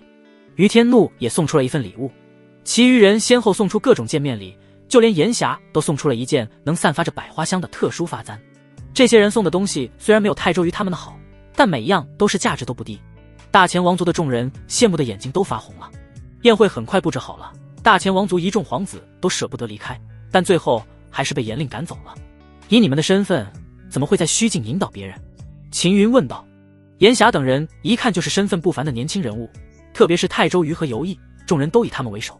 虽然我们都是各大家族的后人，但是我们早些年修为不够高，很少外出，长辈也不带我们出去，只让我们在虚境走动。泰州瑜笑着说道。虚境太大了，最早的时候都不知道该怎么结交别人，后来发现一些向导可以引导新人，干脆我就做起了向导，然后认识了严霞还有尤毅他们。原来是这样。秦云点了点头。这时教场外突然传来呵斥声，还有皇宫护卫拔刀的声音，紧接着一道白色的身影掠入教场中央，霎时，泰周瑜等人都安静了下来。轩辕武、游毅禁不住脱口而出。泰周瑜等人满脸诧异，他们想都没想过轩辕武竟然会跑来大乾皇宫。虽然不是第一次见轩辕武了，泰周瑜等人再次见到后，还是会有种非常惊艳的感觉。钱素素怔怔地看着轩辕武，纵使身为女子，钱素素都感觉到轩辕武好漂亮，无论是容颜还是身材，简直无可挑剔。只是轩辕武为何一直盯着秦云哥哥？钱素素迅速反应了过来，下意识朝秦云挪了2步，与此同时运转真气，随时准备出手。他不知道轩辕武的来历，他怕轩辕武会伤害秦云。秦云感到一阵头疼。泰周瑜等人过来也就算了，轩辕武竟然也找来了。秦云最不想见到的人就是轩辕武。你果然在这里？轩辕武神情复杂地看着秦云。找我有事？秦云问道。我有话和你说，找个安静的地方，我们单独聊一聊。轩辕武说道。去那边吧。秦云指了指教场后面的御花园。轩辕武点了点头。二人走向御花园，看着秦云和轩辕武背影消失，于天怒才开口说道：看来虚境对决应该是胜负未分，不然轩辕武不会跑到这里来找秦云兄弟的。确实，我也听说轩辕武好战，如果轩辕武赢了的话，那么他肯定不会找秦云兄弟，应该可能是不分胜负。有人说道。泰周大哥，你们当时不是在那边吗？情况如何？你们不知道？于天怒对泰周瑜二人问道。当时他们在斗殿交手，整个斗殿都封闭了，我们哪里知道情况，他们也没说谁胜谁负，所以就以平手来论了。泰周瑜摇了摇头。那到底是怎么回事？于天怒皱眉道。我们也想知道。泰周瑜瞥了一眼御花园，心中充满了好奇。轩辕武找秦云单独说什么？恐怕不只是对决这么简单，说不准轩辕武可能喜欢上了秦云兄弟。游毅突然说道。一旦激起千层浪。游毅的话令泰周瑜等人都不由瞪大了眼睛。轩辕武喜欢秦云，这个消息太震撼了。游毅，你别胡说八道，被人听到了不好，要是被轩辕武知道了，他肯定要找你麻烦。泰周瑜瞪了游毅一眼。我可没胡说，我是从轩辕武看秦云兄弟的眼神察觉到了一些不一样的东西。游毅眯着眼说道。修为等方面我不如你们，但在了解女人这一块，你们是远远不如我的。如果是别人说这句话，泰周瑜等人肯定会嗤之以鼻，但是游毅的话那就不一样了。游毅是真的了解女人，身为无望城的少主，游毅想要什么样的女人都有，但是他不喜欢招手就能得到的女人，他喜欢隐瞒身份，游戏花丛中。这些年来，游毅可谓是阅女无数，只要是和女人有关，他一眼就能看出一些东西来。游毅，要是你猜错了呢？于天怒哼声道。我怎么可能会猜错？你不信是吧？我证明给你看一下。游毅指向众人中的一个年轻女子。柳青，我问你，你是不是喜欢于天怒？年轻女子的脸刷得红了起来，心中又羞又恼，恨不得找个地方躲起来。于天怒呆住了。泰周瑜还好，他见过游毅的本事，其他人则是瞪大了眼睛。众人回想起柳青这段时间，他有事没事经常跑去找于天怒，而且总拉着于天怒闲聊。再看柳青脸红的模样，众人意识到被游毅说中了。要按你这么说的话，轩辕武真喜欢上秦云兄弟了？别胡扯了，怎么可能？轩辕武可不一般。严霞皱紧眉头问道。再不一般，她也是女子，当然也不能算是完全喜欢，而是有一些喜欢，有一些恨意，又有一些纠结等情绪夹杂在里面。游毅笑道。喜欢就喜欢，怎么会喜欢又恨，还纠结的有人撇了撇嘴。你这个大老粗，根本不了解女人。你想想，轩辕武和秦云兄弟只见过一面，怎么可能一下就喜欢上？说不准在对决的时候发生了什么，让他对秦云兄弟又爱又恨。游毅说道。对决的时候发生了什么？众人顿时来了精神。男女对决难免会触碰到一些地方，说不准当时秦云兄弟一个不小心。游毅说到这里不再继续下去。泰周瑜等人顿时恍然大悟，应该是这样了，不然轩辕武怎么会突然跑来找秦云？说不准当时秦云不小心真碰到了轩辕武一些地方，所以惹恼了他，所以他才亲自跑来找秦云。钱素素听着泰周瑜等人的对话，心不在焉的模样，双手下意识揉搓着衣角，目光频频看向御花园。御花园中，所有皇宫护卫早已被秦云驱散，现在只剩下他和轩辕武二人。当时可是你自己主动的，我当时已经奋力反抗了，但是被你束缚住了，我没办法。秦云看着轩辕武说道。轩辕武整个人一滞，他来找秦云可不是为了旧事重提，是自己主动的没错，但是你能不能别说出来，原本轩辕武已经利用特殊的方法压制住了当时的记忆，所以才能保持平静的面对秦云。秦云这一说，那段被压制的记忆疯狂涌了出来，想起当初在斗殿的一幕幕，轩辕武的脸颊绯红，呼吸也变得急促起来，心中的那股躁动越加强烈。他和一般人不一样，从小经常魔化的缘故，导致他的欲念比常人来的更加强烈。当时确实是你在主动，所以不能怪我。秦云继续说道。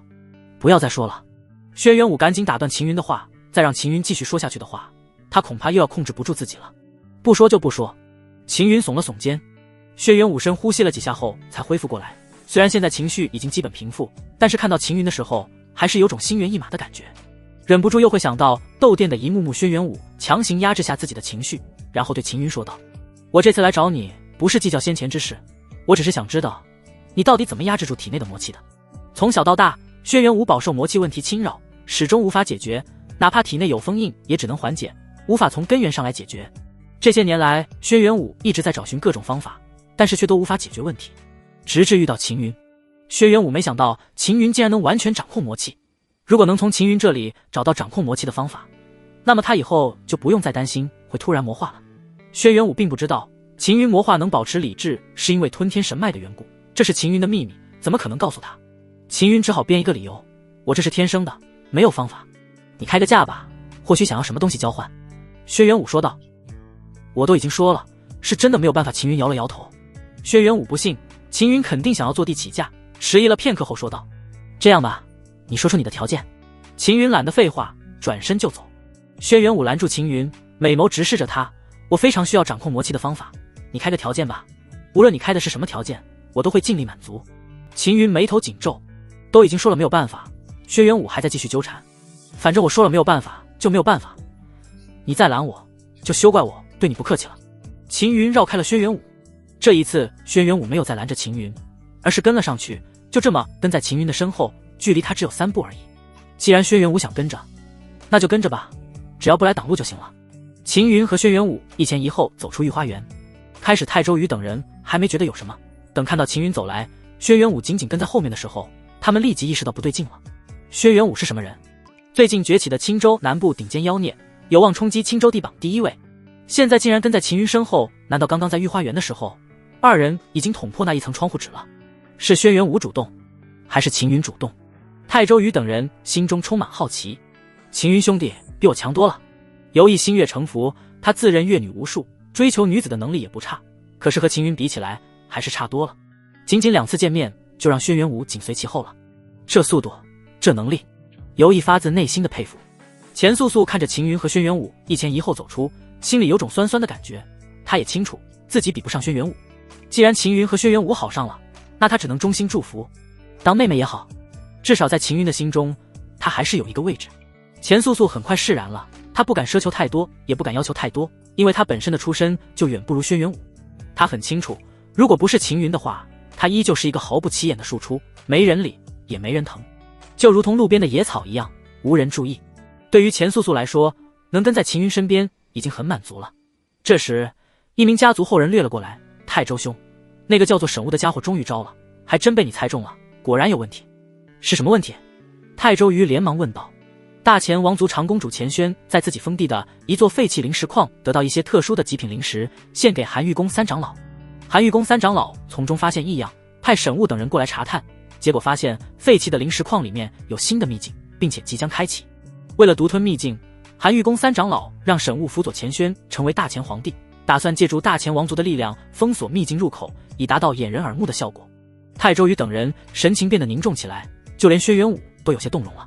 新出的秘境是非常少见的，以往旧的秘境出世都能在青州引起不小的波澜，各大势力都会进行争抢，更别说新的秘境了。新的秘境肯定会有好东西，说不准会有举世罕见的宝物出世。要不这件事大家都不要外传，我们自己带人进去探索。于天怒忍不住提议道。众人都不由心动起来。新的秘境开启，首批进入者收获肯定是最大的，而且也有可能获得不小的好处，不可能不外传的。泰周瑜摇了摇头，别忘了韩玉宫3长老，他的计划失败了，他肯定不会让我们独吞，必然会将消息传给韩玉宫，韩玉宫肯定会派人过来。而且刚刚我已经通知南部联盟了，他们应该很快就会派使者赶来，他们也会知道。可惜了。于天怒满脸惋惜。这是没办法的事，如果韩玉宫3长老不知道的话，我们还能操作一下，但是他知道了，消息肯定会散布出去，他绝对不会让我们南部独吞的，肯定会横插一脚，到时候青州的西部和北部都会知道。泰周瑜摇头说道，要不我们干脆现在就去看看，万一能进去呢？于天怒还是有些不甘心，毕竟好不容易发现了新的秘境，如果能进去，韩玉宫三长老的弟子早就进去了，新的秘境开启必然会有大动静。现在还没有动静，说明还没到开启的时候。不过应该也快了，毕竟已经出世了，必然会在近期开启。泰周瑜说道。好不容易遇到一个新的秘境，却没有先进入的机会，于天怒无奈叹气。不过我们先发现的，倒是可以争取多一些名额，这也算是好处。泰周瑜说道。于天怒等人立即反应了过来，我得赶回去一趟了。我也是，本来打算和秦云兄弟还有你们喝个尽兴的，但是现在看来是没办法了，等下一次吧。于天怒等人纷纷说道。你们赶紧回去禀报吧，毕竟新的秘境重要一些，聚会的话我们随时都可以聚。泰周瑜摆了摆手。于天怒等人纷纷告辞，他们是最先发现新的秘境的一批人，将此事禀报给自己家族的话，家族可以派代表找南部联盟谈判，从中获取更多进入秘境的名额，这对他们来说也是一件功劳。我也准备走了，秦云兄弟，改天我们再聚。泰周瑜对秦云拱了拱手。行。秦云点了点头。炎霞，走了，还有游艺，你还待着做什么？你不回去禀报吗？泰周瑜用眼神对游艺示意了一下。我又不用禀报。游艺随口回了一句，突然察觉到泰周瑜的眼神后，看向了秦云身边的轩辕武，顿时恍然大悟。秦云和轩辕武才在一起，必然需要一些独处的时间。对，我也要回去禀报，我就先走一步了。秦云兄弟，改天我们再来找你。游艺跟上了泰周瑜等人。随着众人散去，原本热闹的教场变得冷清起来，只有秦云和轩辕武还有钱素素三人而已，气氛显得有些尴尬。素素，走吧。秦云对钱素素招了招手。钱素素愣了一下，秦云不是应该喊轩辕武吗？为何只喊他一个人？他看了看轩辕武，然后不解地看向秦云。不用管他。秦云摆了摆手。哦。钱素素乖巧地跟了上去。轩辕武一言不发地跟在秦云后面，以往都是别人求他，他还从未求过任何人，哪怕是面对秦云，他也不知道该如何求。既然秦云不愿意，那就跟着秦云好了，只要跟着他，到时候秦云看在他一片赤诚的份上，必然会松口。你们怎么都走了？待在外面的楚王诧异地看着秦云等人，当看到轩辕武的时候，他不由一阵失神。楚王不是没见过绝色，但是像轩辕武这种气质独特的绝色女子，他有生以来第一次见。特别是轩辕武的举动带着一种独特的高贵，这是一般女子没有的。他们有事回去了，我累了，先回去休息，有什么事后面再说。秦云丢下这句话就离开了。楚王点了点头，反正他们还有一堆事要处理，特别是钱轩的事，让他和钱皇感到焦头烂额。至于轩辕武跟着秦云，楚王也没过问，只是有些担心钱素素，毕竟好不容易才跟了秦云，轩辕武对钱素素来说可是很大的威胁。秦云回到星罗学府。秦师兄，钱师姐。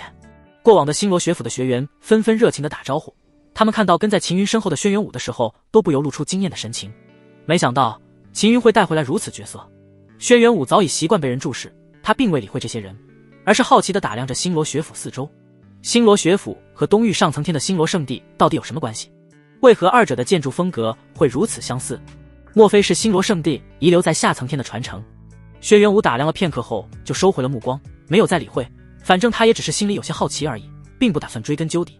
因为二人的住处不在一个地方，钱素素有些不舍得和秦云分开了。回到住处，秦云见轩辕武还跟着，不由皱了皱眉。你还要继续跟着我到什么时候？只要你将压制魔气之法给我，我就会立即离开，绝不再纠缠。轩辕武说道。我都说了我没有。秦云沉着脸说道。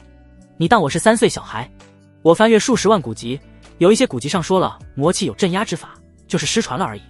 你既然能镇压体内的魔气，那么说明你身上肯定有压制之法。轩辕武咬牙说道。我有我也不给你，滚吧。秦云直接下逐客令。滚！轩辕武愣住了，一直以来还从来没有人让他滚过，秦云竟然会让他滚。你不给，那我就从你手上拿。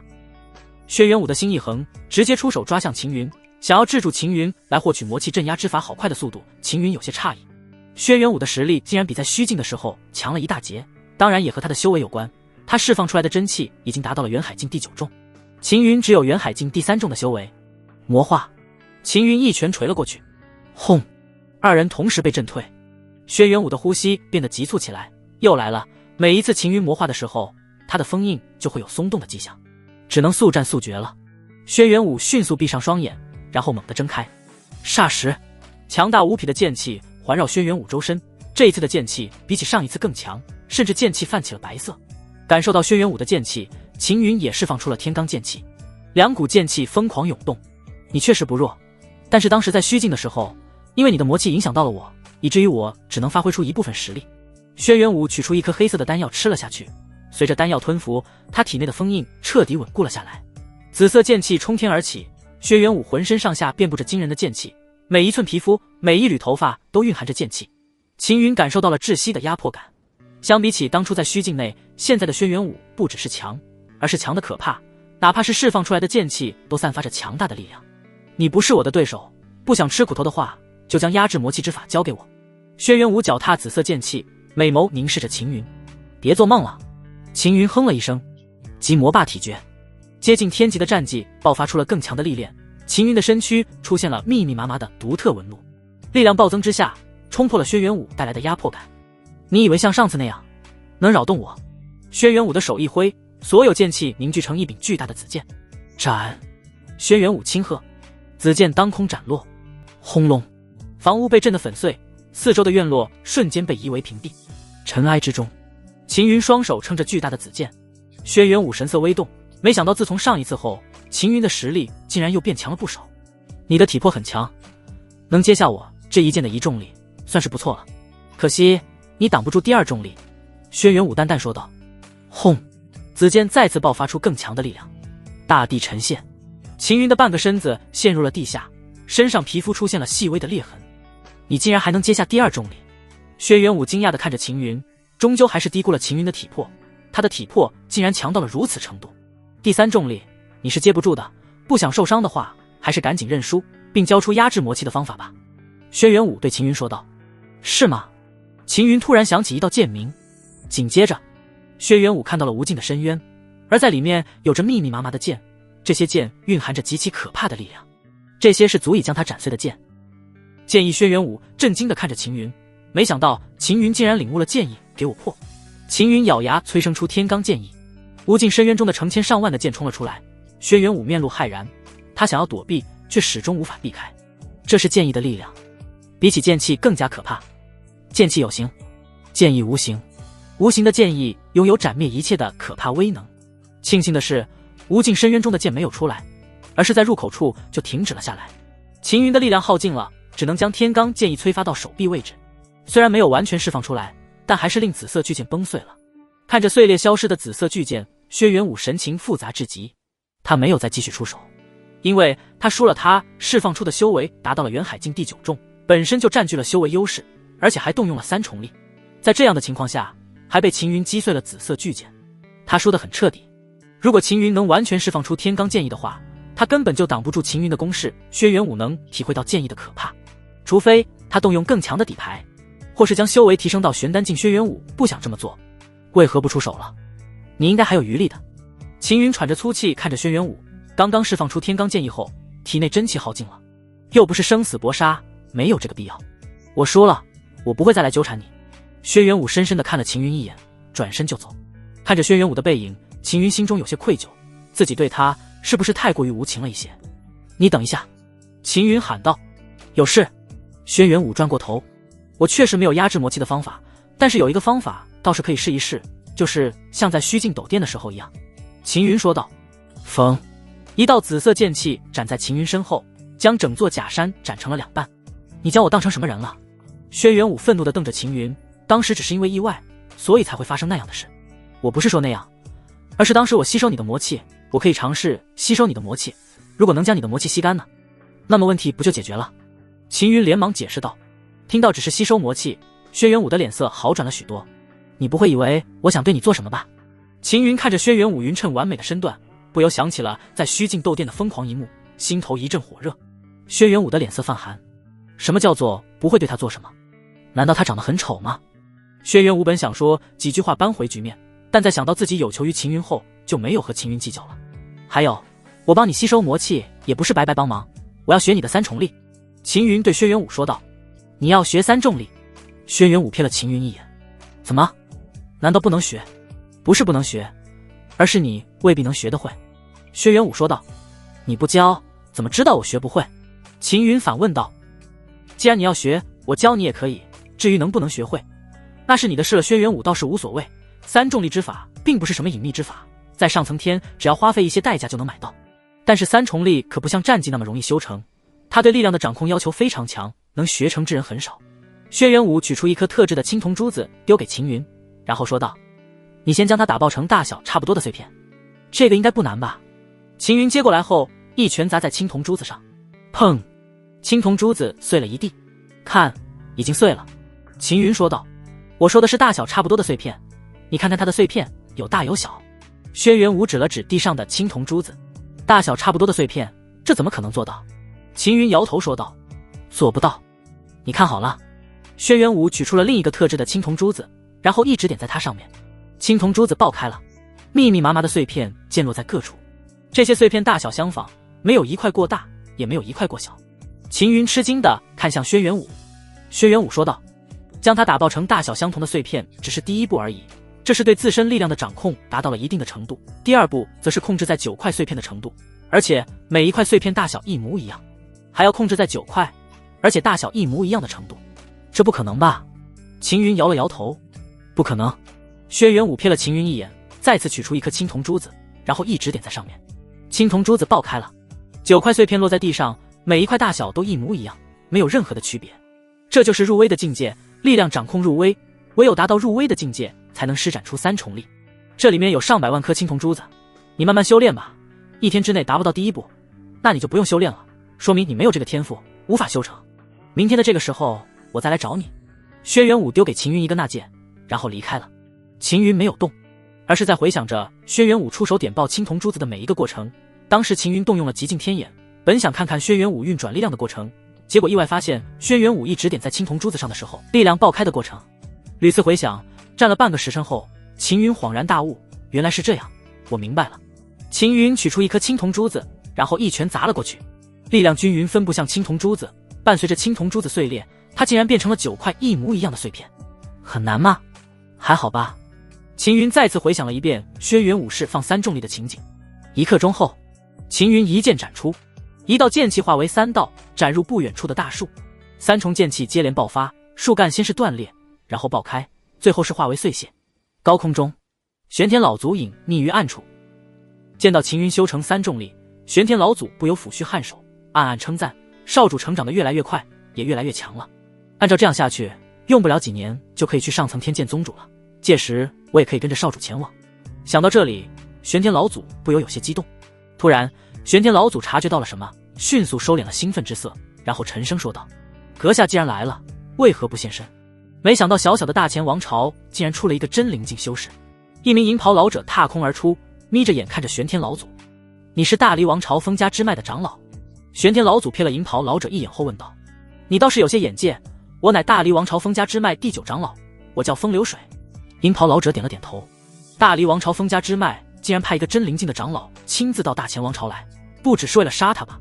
玄天老祖指了指下方的秦云：“大前王城的封家之脉被灭，我们自然要来讨回公道。今天过来，除去解决掉你们之外，还要灭掉大前王族。”风流水眯着眼说道：“就凭你，也妄想解决掉我们？”玄天老祖面露不屑：“我知道你很强，所以我们这一次是有备而来的，专门为了对付你，还布了这个阵法。”风流水虚空一指，只见四周出现了一些人，赫然是大离封家之脉的修士，他们迅速排布阵法。轰隆，整座星罗学府瞬间被巨大的阵法笼罩。玄天老祖的脸色一变，这不是一般的阵法，而是蕴含了上古大阵一角的阵法。这种阵法一旦布置出来，要破开则非常困难。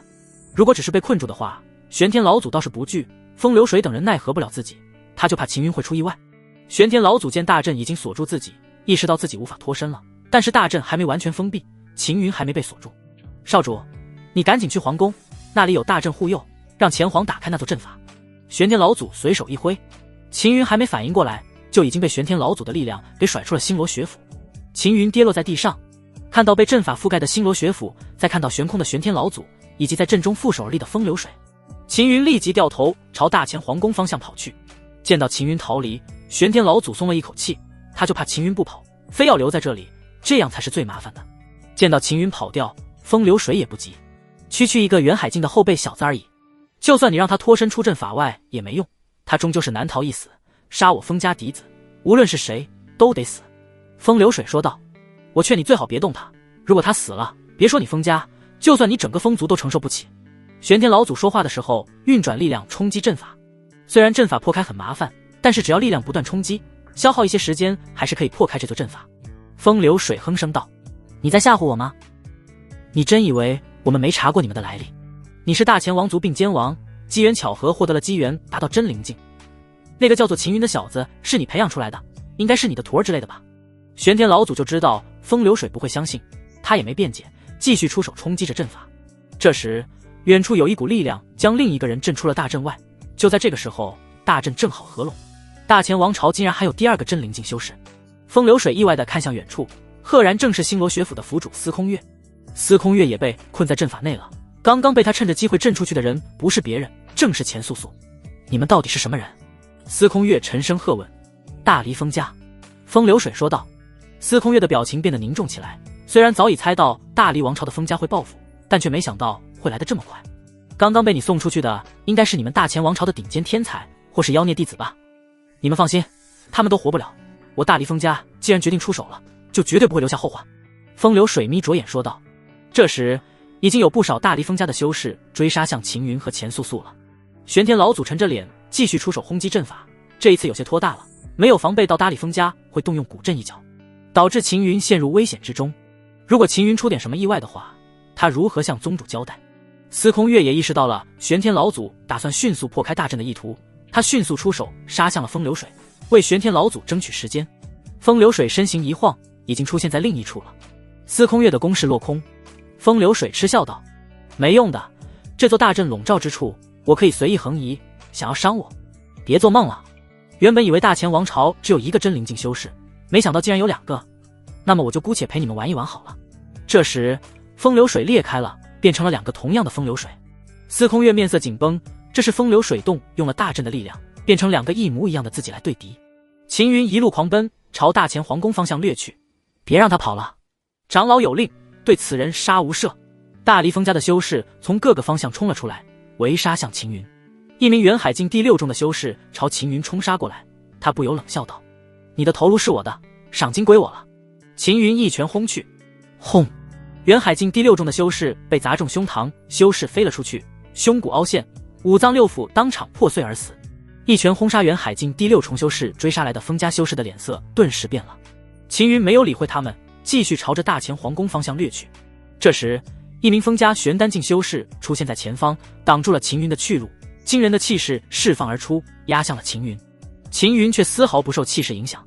封家玄丹境修士诧异地看着秦云说道：“难怪能杀已经登上青州地榜第99位的风无欲，你的实力很强，应该能问鼎青州地榜前30了。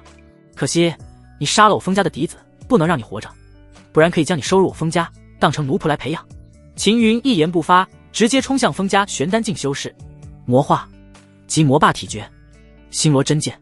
秦云拔剑，浑身爆发出强大的剑气，化作7道星剑斩向玄丹境修士。玄丹境修士嘴角微微翘起，露出不屑，伸手一压，斩来的7道星剑竟然停在了他的面前。好强的剑气，难怪你这么嚣张了。要不是你我修为相差了整整一个境界，玄丹境以下的修士都可能会被你斩杀。玄丹境修士瞥了秦云一眼，轰！7道星剑突然爆发出了2外2股力量。什么玄丹境修士一惊，万炼剑贯穿了玄丹境修士的护体真气，斩在他的肩上，衣袍破碎，皮肉被斩开，鲜血流淌了出来。受伤了玄丹境修士脸色变得难看起来，肩膀传来的火辣辣的痛令他的神情逐渐扭曲。身为玄丹境修士，竟然被一个区元海境第3重的家伙伤到，要是传出去，肯定会被人笑掉大牙。你这该死的狗东西，我宰了你！玄丹境修士一掌压向秦云的头，强大无比的真气爆发了出来。生死瞬息，秦云心神紧绷到了极限，在这一刻他极力催动力量，虽然头不能避开这一掌，但是打在身上也一样会重伤。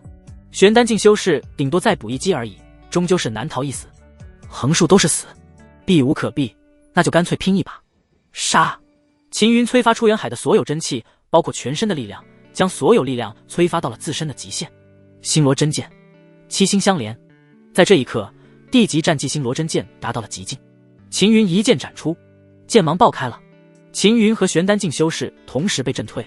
没想到你竟然能挡住我这一掌！玄丹境修士面露震惊，看向秦云的目光蕴含的杀气越来越浓。此刻的他已经意识到秦云的潜力有多可怕了。如果不杀秦云，那么将会给大离封家留下一大祸患。未来很可能会成为大黎风家的劲敌。此子必须死！玄丹进修士再次杀向秦云，这一次他全力出手，并且动用了强大的战技，整个人身上爆发出了山洪般的声响。这是战技催发传出的音爆，带着震耳欲聋的声势袭杀而来。他不信秦云还能挡得住他这一击，秦云却是突然笑了起来：“想杀我？你还没这个能力。”秦云的身躯突然膨胀起来，瞬间达到了1丈左右。与此同时，他的身上布满了密密麻麻的魔纹，可怕的气息从秦云身上弥漫而出。玄丹进修士惊骇地看着秦云，此刻的秦云就像是变成了巍峨的大山，拥有着极致的厚重。天级战技即魔霸体诀。就在刚刚，秦云的极魔霸体诀突破到了天级，突破的那一刻，力量暴增了不知多少。这时，秦云消失了。没错，彻底消失在视野中了。不是消失，而是速度太快了。玄丹进修士满脸骇然，因为他只看到秦云的残影。秦云出现在玄丹进修士面前，斩下一剑，极尽星罗真剑，七星相连。哗啦，玄丹进修士的护体真气被斩爆，身躯被斩开。追杀来的大黎风家修士镇住了，呆呆地看着这一幕。他们风家的玄丹进修士竟然被一个元海境第3重的修士斩了。秦云看向大黎风家修士们，大黎风家修士们的脸色变得惨白起来，有的浑身直冒冷汗，还有的下意识朝后退了几步。这时秦云消失了。轰！秦云撞在大黎风家修士中间，强大无匹的力量爆发，还有剑气纵横，大黎风家修士接连倒地。围杀他，一起上，解决掉他！大黎风家修士咬牙联手，可却骇然地发现他们的攻势连碰都碰不到秦云。秦云的速度太快了，快到他们都无法看到的程度。更可怕的是秦云的力量，没人能挡得住秦云的一击。哪怕有的修士将盾牌挡在面前，都被连盾牌拦腰斩断了。死的人越来越多，大黎风家的修士的心越来越凉，他们才意识到自己遇到的对手有多么的可怕。我们打不过他，快逃啊！离开这里！大黎风家的修士们四散而逃。秦云可不会放过这些人，持剑追了过去，一剑一个接连斩落。死的大黎风家的修士越来越多，剩余逃跑的大黎风家修士也越来越绝望。他们后悔了，就不该来大前王朝。秦云一路追杀，直至将最后一个风家修士斩倒才收手，而他已经浑身都是血，就连剑上都沾满了血，应该都解决了。秦云四下眺望，确认是否还有漏网之鱼。轰！突然东南面一道冰晶冲天而起，冲到了10丈左右。速！秦云的神情顿时一变，这是钱素将血脉力量爆发出来了，很明显他遇到危险了。秦云全速冲向冰晶所在的位置，冰晶之中蕴含着强大的寒意，有不少大黎风家的修士被冻住了，虽然没死，但也被冻成了冰雕。钱素位于冰晶中间，他力量耗尽了，昏昏沉沉的模样，他已经尽全力了，不过总算冻住了这些人。钱素虚弱的准备离开这里。这时2名风家修士破空而来，来人乃是一男一女，他们都是玄丹境的修士。男的满脸络腮胡，女的左眼角上有一条长长的蜈蚣疤痕，并蔓延到了右下巴的位置。血脉苏醒，难怪出动这么多人都抓不到他。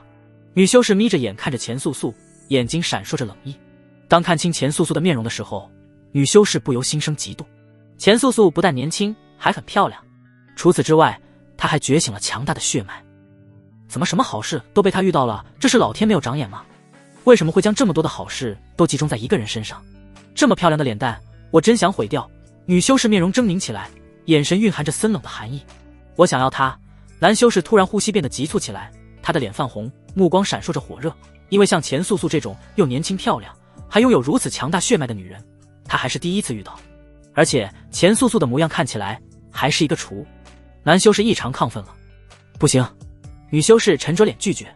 她的血脉如此强大，如果留下我的种，说不定能继承她的血脉，那么我大黎风家就有更强大的血脉了。男修士连忙说道。再说了，你不是不喜欢这么漂亮的女子吗？我等下动她的时候，你可以一边欣赏，一边划破她的脸，到时候你可以看到她极度痛苦的模样，那样你岂不是更加开心？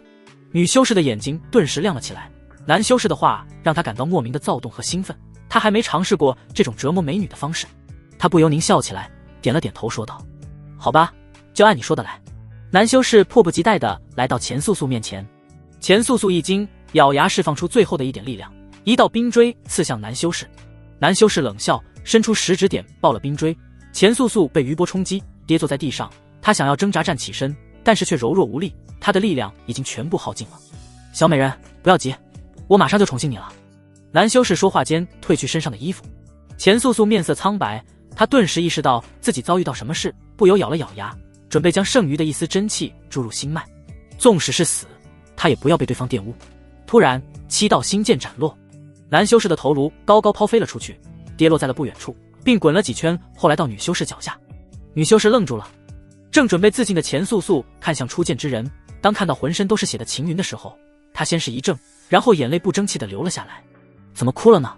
被吓到了。秦云抱歉一笑，哥哥，你受伤了。钱素素哭道，一些小伤，嘘，都是别人的。秦云顿时明白了钱素素为何会哭了，她不是被吓到了，而是担心自己受伤才会哭。确认秦云没有受伤后，钱素素才停止哭泣。在这里等一下哥哥，哥哥先去解决掉那个丑女人。秦云提剑朝着女修士冲了过去，好快的速度，女修士从呆滞中恢复过来，看到秦云杀来，她的脸色顿时变了变，当即沉声道，你以为偷袭杀了他就能杀我？你太天真了。女修士的指甲暴长起来，然后横手抓了过去，指力足以贯穿金铁，更别说修士的身体了。极尽星罗真剑，万炼剑斩落。女修士接触到万炼剑的瞬间，脸色彻底变了，她才意识到这一剑的威力有多么可怕，想要避开已经来不及了。整只手臂被斩断，万炼剑顺势而上，半边头颅也被斩飞了出去。女修士呆呆地看着秦云，一脸难以置信，她可是玄丹境修士啊，竟然就这么被秦云一剑斩了。女修士意识消散，倒在地上，生机也跟着消失了。钱素素紧绷的心松弛了下来，她刚刚很怕女修士会伤到秦云，偏偏她又没有力量出手帮秦云。现在看到女修士倒下，钱素素终于放心了。秦云将男女修士2人的那戒收了起来，然后来到钱素素面前，你不嫌弃我身上有血吧？钱素素连忙摇头，她怎么可能会嫌弃秦云，她还怕秦云嫌弃自己呢。这时秦云将她抱了起来。啊！钱素素惊呼，等她反应过来，已经落在秦云背后了。她竟然被秦云背了起来。钱素素惊呆了，随后红晕从脖子根往上攀升，小脸很快红了起来。现在的她既惊又喜，还有些手足无措。秦云宽阔的背部让钱素素有种被幸福冲击的眩晕感，她从未想过自己能和秦云这么亲近。素素，搂好我的脖子，我带你杀人去。秦云说道。钱素素立即搂住了秦云的脖子，身子贴了上去，不贴还好，这一贴上去脸颊更红了，但是她没有松开，而是紧紧抱着秦云。这个时候的钱素素呼吸很急促，小脸越来越红，都已经滚烫了，眼眸中蕴含秋水。背部传来的异样感令秦云愣了一下，这小丫头看起来不大，实际上却是很大啊。秦云没空多想，持剑朝前方奔去，被冻住的大离峰家的修士正在挣脱，秦云自然不能让他们逃了。虽然背着钱素素，但是对秦云来说却没有任何影响。在绝对的实力下，秦云的剑连连斩过，大离峰家的修士一个接一个地倒地，连玄丹境修士都挡不住的剑，更何况是他们。钱素素开始还不敢看，但是最后她强撑着抬起头，因为她知道以后跟着秦云遇到类似的事会越来越多。如果今天畏惧了，那么以后她再也不敢出手，也不敢帮秦云杀敌了。这些人都是秦云的敌人，不是他们2个的敌人。他们要伤害秦云哥哥，他们都该死。钱素素看着秦云一剑接一剑斩敌，不由暗暗捏紧拳头。秦云哥哥越来越强了，自己也要更加努力，不然以后不但帮不了秦云哥哥，反而还会成为秦云哥哥的累赘。大离王朝的修士开始溃逃，秦云背着钱素素追杀了过去。正在阵中对付玄天老祖和司空月的风流水微微皱眉，他感到不对劲起来，派人去追杀秦云和钱素素已经很长一段时间了，怎么还没有人回消息？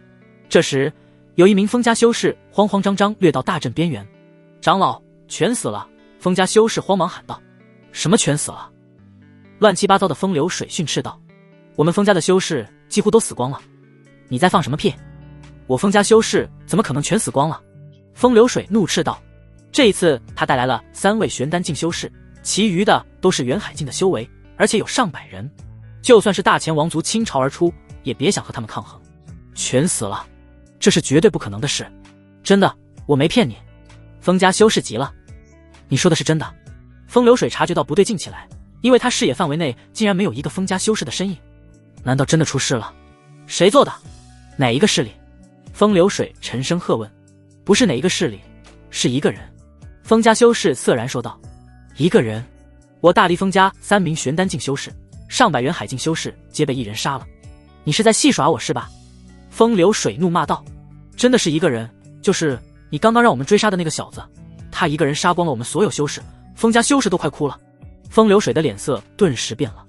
原本他是不相信的，但是他看到了一个浑身是血的年轻人，还背着一个同样全身都是血的少女，正在赶来此地。秦云司空月一脸吃惊，这小子真的杀光了上百风家修士。他来了，长老救我！风家修士满脸惨白，他就要冲入大阵内，但是秦云的速度更快，先一步一剑斩下。风家修士伸手一触，风流水顿时满脸狰狞，这可是元海境第8重的修士，就这么被秦云一剑斩了，而且还是当着他的面。我宰了你！风流水暴怒之下冲出大阵，真灵境的修为带动着恐怖的力量席卷向秦云。秦云立即震开前素素，一剑斩出，全部力量注入剑中，天罡剑意融入万炼剑内。在真灵境的压迫下，3重力之中爆发出天罡剑意，直接贯穿了真灵境的力量，从风流水的脸颊划过，一道清晰可见的伤痕呈现而出，鲜血缓缓溢出。风流水面露惊骇，他可是真灵境修士，秦云不过区区元海境，竟然能催发出如此强大的剑意，而且还伤了他，虽然只是皮外伤而已，但却让风流水感受到了潜在的威胁。此子不死，大离峰家难安。风流水眸中生出浓浓杀意，一掌盖压向秦云，恐怖的力量爆发而下，准备震杀秦云。这时一股更加强大的力量从后面传来，不好！风流水勃然色变，迅速收手，将全部力量拿来防御。轰！一道赤色雷霆打在风流水身上，将他的护体真气打爆，雷霆之力贯穿了风流水周身，轰爆了他的五脏六腑。风流水当场七窍一血，他呆呆地看着浑身被赤色雷霆环绕的玄天老祖。此刻的玄天老祖散发着极其恐怖的力量气息。风流水颤声道：你怎么可能拥有超越真灵境的力量？要不是因为少主的话，我岂会动用更强的力量杀你？玄天老祖冷冷瞥了风流水一眼，五脏六腑已经爆碎，风流水再也支撑不住了，从高空坠落而下，重重砸在地上，已经咽气了。司空月神情复杂地看着玄天老祖，他自然知道玄天老祖刚刚动用的力量有多恐怖，这是已经超越真灵境的力量。能拥有如此修为之人，不应该还待在下层天才队。看着玄天老祖，再看秦云，司空月意识到秦云的背景恐怕比他想象的还要深厚。唉，终究还是忍不住出手了，违反了规定。玄天老祖无奈叹气，随后落回到秦云身旁，对秦云说道：少主，我可能要离开一段时间了，此物留给你，如果遇到解决不了的麻烦，你就捏碎它，自然会有人来帮你。玄天老祖将一颗黑色的珠子递给秦云。你要去哪？秦云问道。我去躲避一些麻烦，等这一次麻烦过去之后，我再来找你。玄天老祖拍了拍秦云肩膀，少主，好好修炼，等你达到真灵境，我会告诉你我所知的，并带你去一个地方。不等秦云开口，玄天老祖已经破空离开了。司空府主，我家少主在下层天历练期间，还请你帮忙看护1、2。玄天老祖以秘法催动力量，将声音传入司空月耳中。放心，我会的。司空月点了点头。多谢了，这个恩情我记下了，以后在上层天你有麻烦，尽可来找我。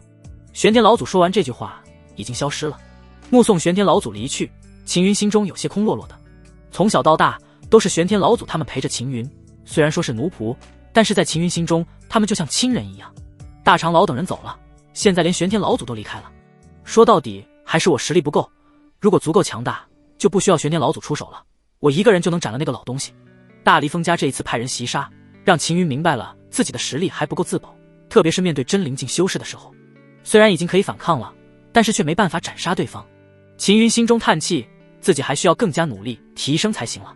你的修为已经是元海境第3重了，星罗学府的暗库内还有一部分存放的资源，你需要什么和我说，我去给你准备。司空月对秦云说道。虽然他能帮秦云，但帮不了太长时间，他在下层天逗留的时间不多，在这期间是可以护住秦云。在他离开之后呢，靠别人不如靠自己。秦云的潜力很恐怖，而且还领悟了剑意，如果达到玄丹境的话，就算不能抗衡真灵境，也应该能自保了。秦云的修行方式异于常人，可能像钱素素那样只需要激发血脉就能快速提升。司空月也不知道秦云具体需要什么，所以干脆直接问秦云，我需要妖兽精血，越多越好，最好是高阶以上的妖兽。秦云现在的体魄已经达到元海境了，再往上走就是玄丹境。体魄只要达到玄丹境，再加上天级战绩及魔霸体诀，到时候秦云遇到真灵境修士，就算不敌也能自保。大离峰家这一次死了不少人，还陨落了一个真灵境修士，他们绝对不会罢休，肯定还会出手。在大离峰家下一次出手之前，秦云得尽快提升自己，以应付大离峰家接下来的手段。我去帮你找，不过光靠我们星罗学府的资源恐怕不够，我等下去找钱皇问一问，看大前王族能否帮忙搜集妖兽精血。司空月没有问秦云要妖兽精血做什么，反正只要秦云需要，他负责去弄来就是了。劳烦府主了。秦云说道。你是我星罗学府的学员，我岂能看着你不管？司空月摆了摆手。司空府主放心，只要我秦云活着，星罗学府未来若遇到任何麻烦，我都会前来援手。秦云承诺道。你有这份心就足够了。司空月点了点头，他就知道自己没看错人，秦云是个重情义的后辈。随后秦云将风流水的那戒取了下来。司空月也没说什么，毕竟风流水是玄天老祖杀的，风流水的那戒自然归秦云所有。司空府主，你让人来将大阵挪入星罗学府，他的防御肯定不差，到时候可以成为星罗学府的守护大阵。秦云指向风流水布置的大阵。你不要。司空月看向秦云。我要来做什么？我又不能背着这座大阵到处走。秦云摇了摇头。它的价值可不低，里面有古阵一角，你可以拿来卖给其他势力，此物价值很高。司空月对秦云说道。他确实能换来不少好东西，但是星罗学府更需要他。秦云说道。如果大离峰家杀来的话，有这座大阵在，星罗学府可以护佑自身，也可以帮助大前王族，可以救下不知多少人。司空月看向秦云的目光透着赞许，如果不是秦云来历不凡的话，他还真想将星罗学府的府主之位传给秦云。好吧，我马上安排人过来布置这座大阵。司空月点了点头。素素，你先去暗殿修炼，我有空再去找你。秦云对钱素素说道。钱素素乖巧地点了点头，然后回暗殿修炼了。他也知道自己待在这里帮不上忙，还不如回去修炼。他也迫切想要快速提升修为。秦云越来越强了，他也不能落后。次日，轩辕武来到了秦云住处。他昨天并未在城内，而是去外面游历了一圈，入夜后才回到大前王城。见到秦云已经在等待，轩辕武不由感到有些意外。那戒还给你。秦云丢出那戒。轩辕武接过那戒后瞥了一眼，发现只是少了几颗特殊的青铜珠子而已，不由皱了皱眉。原本以为秦云会努力修炼一天，结果才尝试几下就不碰了。对于秦云这种人，轩辕武见得多了。原本对秦云还挺看好的，现在秦云在轩辕武心里的位置下滑了一大截。如果秦云努力尝试了，就算最后不成，轩辕武也会高看秦云几分，毕竟就算不行也曾经努力过了。可是秦云呢，才动几下就不动了。早知如此，当初何必学三重力。轩辕武也懒得说秦云，反正这是秦云自己的事。现在可以开始了吗？轩辕武对秦云问道。可以了。秦云点了点头。轩辕武盘膝坐了下来，缓缓举起右手。这个时候他有些忐忑，也有些害怕，就怕会出现当时在虚境里面失控的迹象。当时只是虚境画出的虚体而已，现在可是他自己的身体，而且这里一片空旷，万一有人路过的话，轩辕武的心有些乱了。秦云举起左手，与轩辕武掌心印在一起，那股柔弱无骨的感觉让秦云有些莫名的躁动。不得不说，轩辕武的手很柔软，也很滑，感觉非常不错。秦云都有种忍不住捏两下的想法。秦云怕轩辕武会暴走，赶紧压下念头。轩辕武深吸了一口气，此刻他感觉到体内的魔气已经有躁动的迹象了，还好在他的控制之下。秦云立即魔化。霎时，轩辕武体内的封印撕裂了一角，魔气疯狂涌出，他立即就控制不住了。在那一刻，他的呼吸变得急促起来，那股躁动感再次涌了上来，比起在虚境的时候更强烈。不好，轩辕武后悔了，早知道就不该答应秦云这么做。现在好了，又控制不住自己了，眼看就要失控了。轩辕武咬了咬牙，他知道自己抵抗不住了。罢了，反正在虚境的时候都已经历过了，多一次少一次又有什么区别？这个念头一冒出，轩辕武的坚持瞬间被瓦解。霎时，轩辕武拉起秦云，朝着不远处的一栋房屋冲去。他也顾不上有没有人，反正先闯入进去再说。还好，房屋内并无其他人，而且还有一座密室。轩辕武慌乱间震开了密室，然后带着秦云冲入里面。从头到尾，秦云连动都没办法动，不是他不想动，而是轩辕武实力太强了，特别是魔化之后，他体内的魔气力量非常恐怖。轩辕武的疯狂又开始了。秦云满脸无奈。疯狂过后，魔气再次灌体，秦云的修为开始飙升，极魔霸体诀也跟着提升。虽然提升速度没有以前那么快了，但这么多的魔气灌输下去，也能让极魔霸体诀提升不少。密室内，轩辕武已经恢复了意识，这一次他反而很平静，因为他也知道这件事并不怪秦云。谁能想到会二次失控？不过这一次秦云吸走了不少魔气，他体内的魔气好像少了很多，至少短期内是不会被魔气侵扰。虽然没有完全解决掉所有问题，但是至少问题解决了一部分，他可以动用更强的力量，而不需要担心会被魔气侵扰。看着轩辕武坐在那里一动不动，秦云感觉到不对劲，原本是打算跑掉的，但是最后还是取消了念头。你没事吧？秦云对轩辕武问道。虚境和这里发生的事，不允许你告诉任何人，不然就别怪我对你不客气。轩辕武瞪了秦云一眼，虽然他故意装出凶狠的表情，但是两颊霞红，这副模样却别有滋味，就像是在娇嗔一样。秦云心中微动，不由看向轩辕武绝美的身段，实在不敢相信轩辕武外表清冷，实际却是如此疯狂，就像是冰与火一样。不许你乱想，快给我移开！轩辕武脸颊绯红，秦云的目光却是让他感到意乱情迷，浑身发软。既然事情已经发生了，我会对你负责的。秦云叹了一口气。轩辕武含着脸一口回绝，我不需要你负责，这件事是我答应的，既然发生了这种事，也是我的缘故，不能全由你担责。就这样吧，我们互不相欠了。轩辕武不等秦云开口，直接掠出密室。星罗学府的上空，轩辕武悬空而立，美眸遥望向那座房屋，心情复杂至极。原本来找秦云只是为了解决自身魔气，结果呢，再次陷落。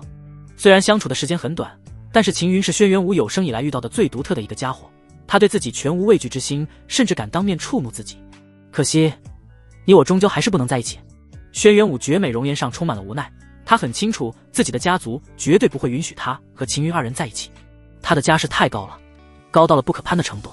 秦云潜力不弱，如果未来能成长起来，达到与他比肩的高度，或许还有机会，但是这个希望太渺茫了。他所处的位置也太高了，再过不久，他的血脉就会觉醒，到时候他的力量会再次发生蜕变，秦云想要追上就更难了。如果有缘，我们会再见；若是无缘，那就没办法了。轩辕武轻声叹息，然后破空离开了。密室内，秦云不断吸收着体内的魔气，随着魔气逐步被炼化，修为也开始朝上攀升。元海境第7重了，等到体内残留的魔气全部吸收完，达到元海境第9重，应该没多大问题了。秦云感受着体内游走的魔气，在吞天神脉不断炼化下，这些肆虐的魔气纷纷被吸收。秦云，你可在里面？司空月的声音传来。在。秦云连忙打开密室。你先前的房子被毁掉了，为何不和学府的执事说一声，让执事给你安排？司空月问道。不想麻烦执事，这里不是还有空置的房屋吗？我干脆就住进来了。秦云连忙回了一句，突然发现司空月神情古怪地盯着密室内。秦云才发现密室内散落的白衣白裙碎片，这是当时疯狂的时候轩辕武留下来的，刚刚忘了处理了。秦云感到异常尴尬，年轻人要懂得节制啊。司空月随口劝了一句，然后接着说道，我去见过前皇他们了，并奸王在离开之前已经告知他们了，让他们帮忙照顾你，所以我提出你需要妖兽血，他们就立即派人去搜集。司空月递出一枚纳戒给秦云，然后说道，里面的都是高阶以上的妖兽血，甚至还有一些妖族的精血，特别是妖族的精血是前皇他们从大钱国库里面取出来的。妖族精血可是比妖兽血更好的东西，高阶妖兽之上就是妖族，而妖族能变成人形，也可以变成妖兽形态，妖族拥有更强的血脉力量，并且他们的灵智不比修士低。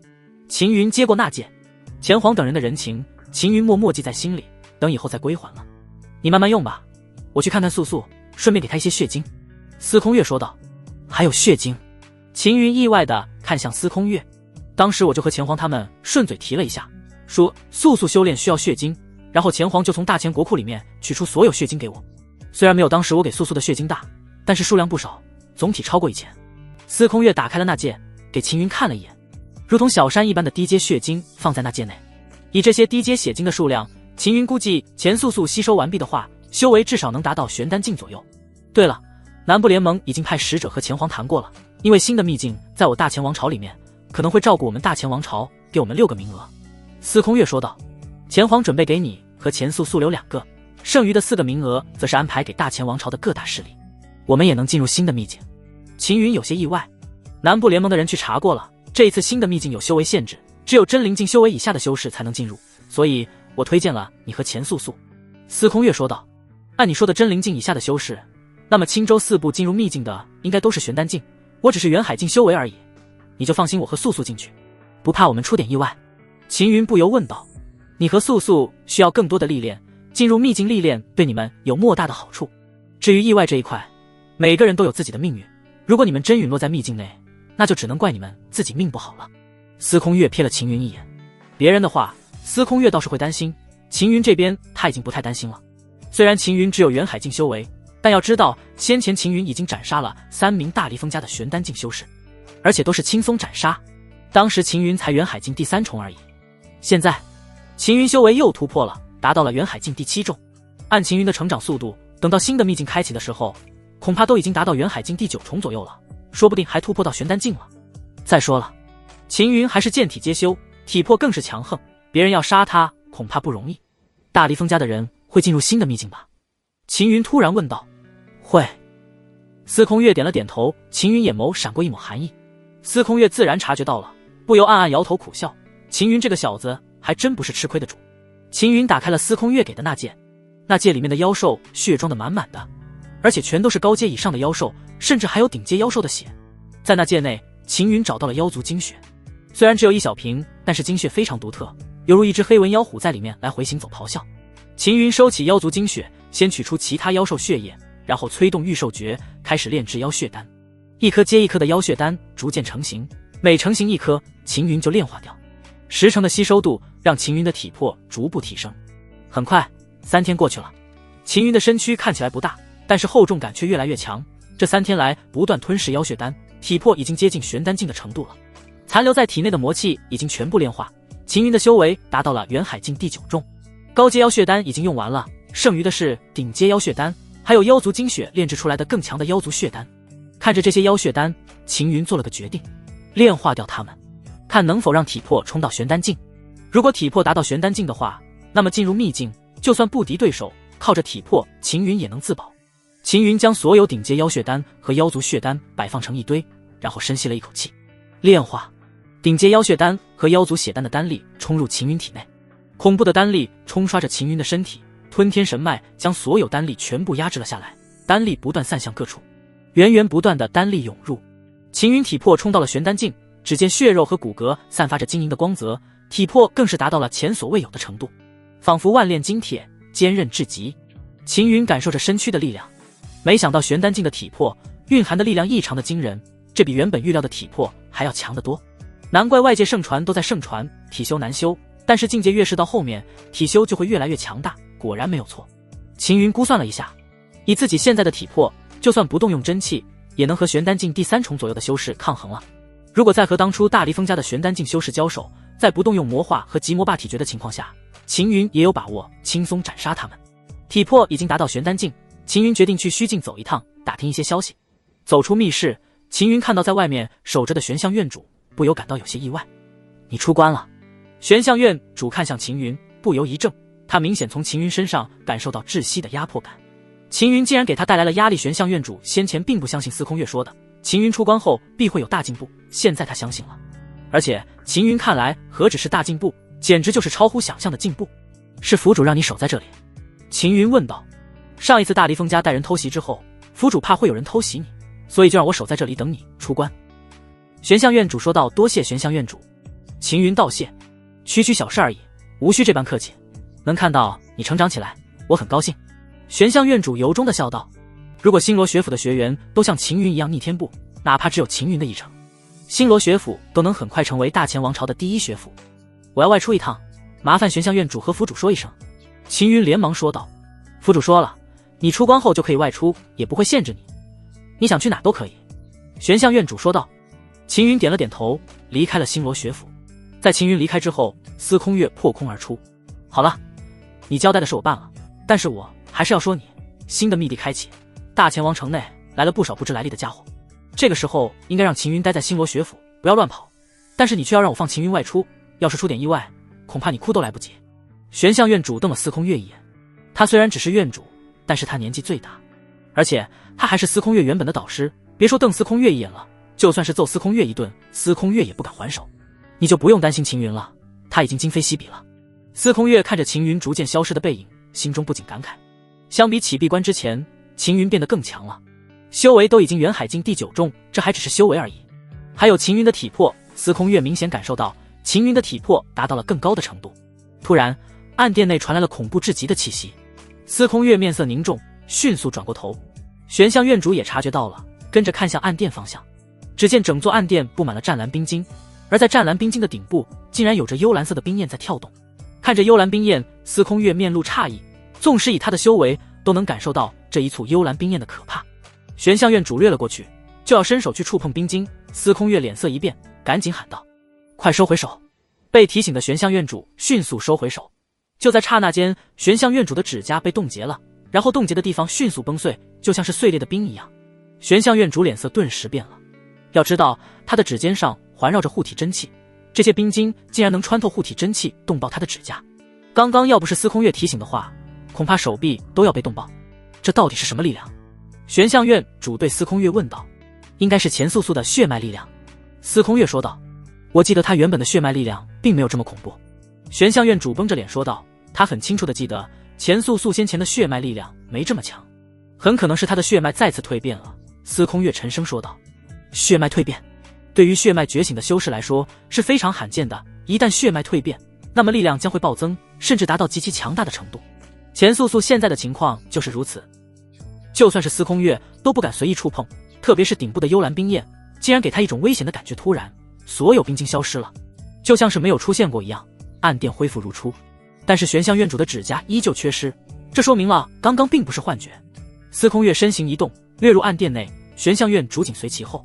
暗殿中央，一朵朵的湛蓝冰莲绽放，最中间湛蓝冰莲最大，钱素素盘息坐于其中，她全身弥漫着湛蓝的寒气，她的气息强大至极，在她的头顶上悬着一颗湛蓝色的丹丸。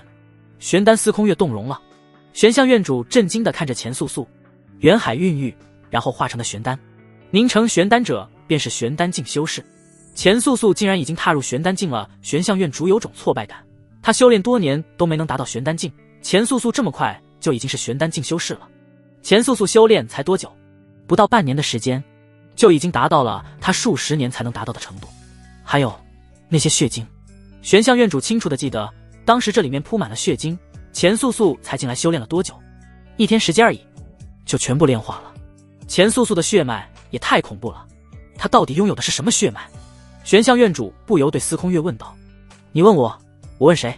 司空月瞥了玄象院主一眼。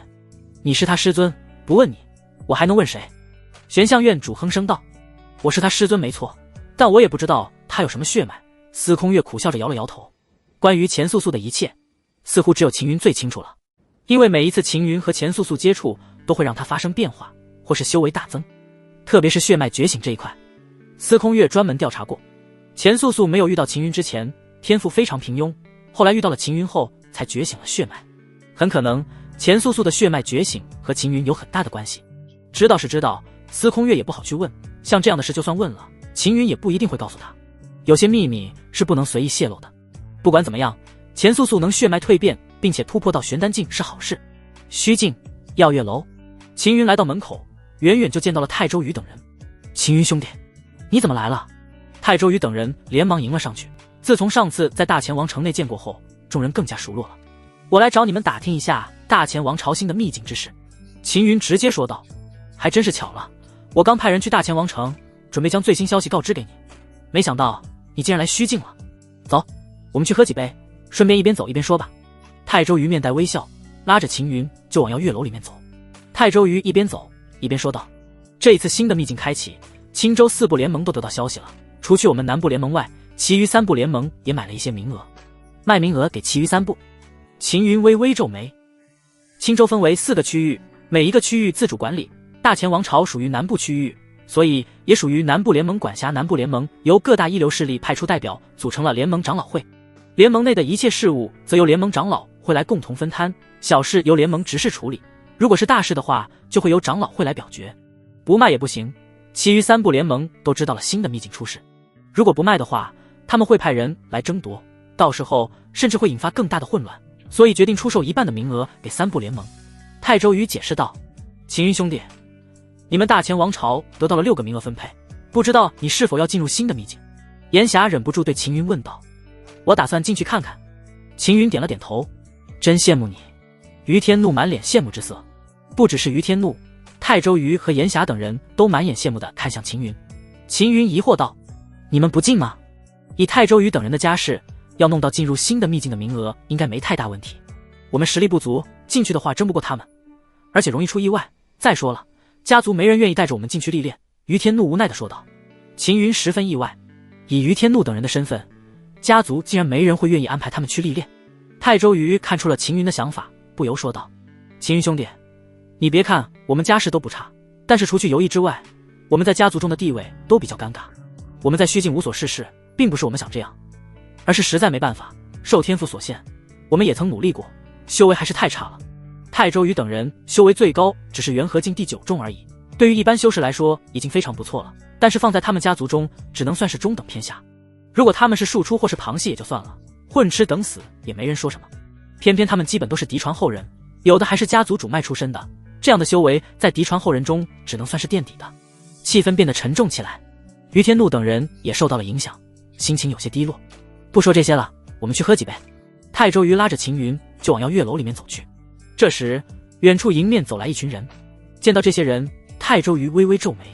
于天怒脸色一变，当即悄悄挪步到泰周瑜等人身后，并且低下头，唯恐被对方发现。咦，那不是于天怒吗？前方一群人停了下来。于天怒的面部抽动了几下后，他没有抬头，也没有说话，而是默默跟着泰周瑜。于天怒，见到你的堂兄，你连个招呼都不打。为首的白袍男子默然看着于天怒。我和你不熟。于天怒咬牙回了一句，不熟。于天威右边嘴角翘起一抹弧度，伸手拦住了于天怒。身为我于家嫡子，不好好待在家里修炼，天天跑到虚境来厮混，还和一群废物到处乱跑，你简直就在丢我于家的脸。废物泰周瑜等人停了下来，面色铁青。怎么说你们是废物，你们还不服气？于天威身边的黑衣男子冷冷扫了泰周瑜等人一眼，你们家族花费了诸多资源，而你们的修为连元海境都没达到，不是废物又是什么？泰周瑜等人的脸一阵青一阵白，脾气火爆如炎霞，就要冲上去，但是却被泰周瑜拦住了。因为泰周瑜知道出手的后果会很严重，他们不但会在这里被虐，甚至在虚境外还会被这群人找麻烦。这些人非常不好惹。于天威，你闹够了吧？于天怒抬起头怒道。于天威脸色变得阴沉起来，俯视着于天怒，冷冷说道：你敢用这种语气和我说话？你最近是越来越硬气了，就是不知道你的实力和你这些废物朋友的实力能不能硬得起来。于天怒脸色变了，他后悔了，不该说这句话。现在好了，连累到泰周瑜他们了。南部联盟各大家族的后人之间也是有圈子的，于天威等人属于上面的圈子，而于天怒等人属于下面的圈子。各大家族基本不会管年轻一辈的矛盾，只要不是太过分，如果出现冲突的话，只要不打死就行了。平日里于天怒都尽量不得罪于天威等人，今天实在冲动了，于天怒决定认怂道歉。虽然他很不想这么做，但是不这样做的话，泰周瑜他们就会有麻烦，他不想因为自己让泰周瑜等人惹上麻烦。我错了。于天怒低下头，此刻他的身躯在颤抖，拳头紧捏，心中充满了屈辱和不甘。你说什么？你向我认错？你刚刚不是很硬气吗？还对我吼那么大声，你现在才知道怕了？你是怕惹上麻烦对吗？你怕你那些废物朋友也跟着你一起遭殃对吧？于天威冷笑道。威哥，我错了。于天怒咬牙说道。你错了，晚了，你惹得我很不开心，从今天开始你们都别想好过了，我会专门等着你们。你是泰周家的是吧？还有其他人，你们都给我等着，我一个个收拾你们。于天威目光横扫而过，泰周瑜等人的面色发黑，他们知道于天威的手段绝对会让他们痛苦不堪，而且家族还不会帮他们。泰周家的小子，我记住了，到时候我会好好收拾他一顿。还有严家那个女的，到时候交给我，我找严家让她嫁给我，反正一个废物而已，他们严家肯定愿意将她嫁给我，等她过门之后，我再慢慢对付她。一名身着紫甲的男子对严霞冷笑道。严霞面色惨白，泰周瑜等人心中一沉，这下完了，严霞要出事了。严霞比起泰周瑜等人更惨，他在严家并不受待见。紫甲男子可是青州地榜排名前40的人物，如果去求亲的话，严家肯定会愿意将严霞嫁过去。一旦嫁过去，严家就不会管严霞，哪怕她死了，严家也不会追究，毕竟严霞已经嫁出去了。紫甲男子娶了严霞后，严霞肯定会被折磨，甚至可能会死。这位大哥，我们并无仇怨，没必要这样做吧，还请大哥放过严霞。泰周瑜赶紧上前陪笑。你是什么东西？有什么资格和我说话？要我放过他也可以，等下我在药月楼开个包间，让他来服侍我，只要服侍好了，我就考虑放过他。紫甲男子冷冷说道。服侍严霞脸色更难看了，眼中流露出绝望。我死都不会服侍你。严霞红着眼睛冲向紫甲男子，从背后抽出双刀斩了过去。就凭你也想伤我？紫甲男子面露不屑，一指虚点2下，严霞手中的双刀被弹飞了。下一刻，紫甲男子已经伸手抓向了严霞，严霞脸色一变，想要避开，但是双方修为差距太大，根本避不开。突然，秦云出现在紫甲男子面前，紫甲男子一惊，秦云一巴掌扇了过去，砰！紫甲男子躯体的脸被拍得粉碎，整个人翻飞了出去，还没等落地，躯体就飞散了。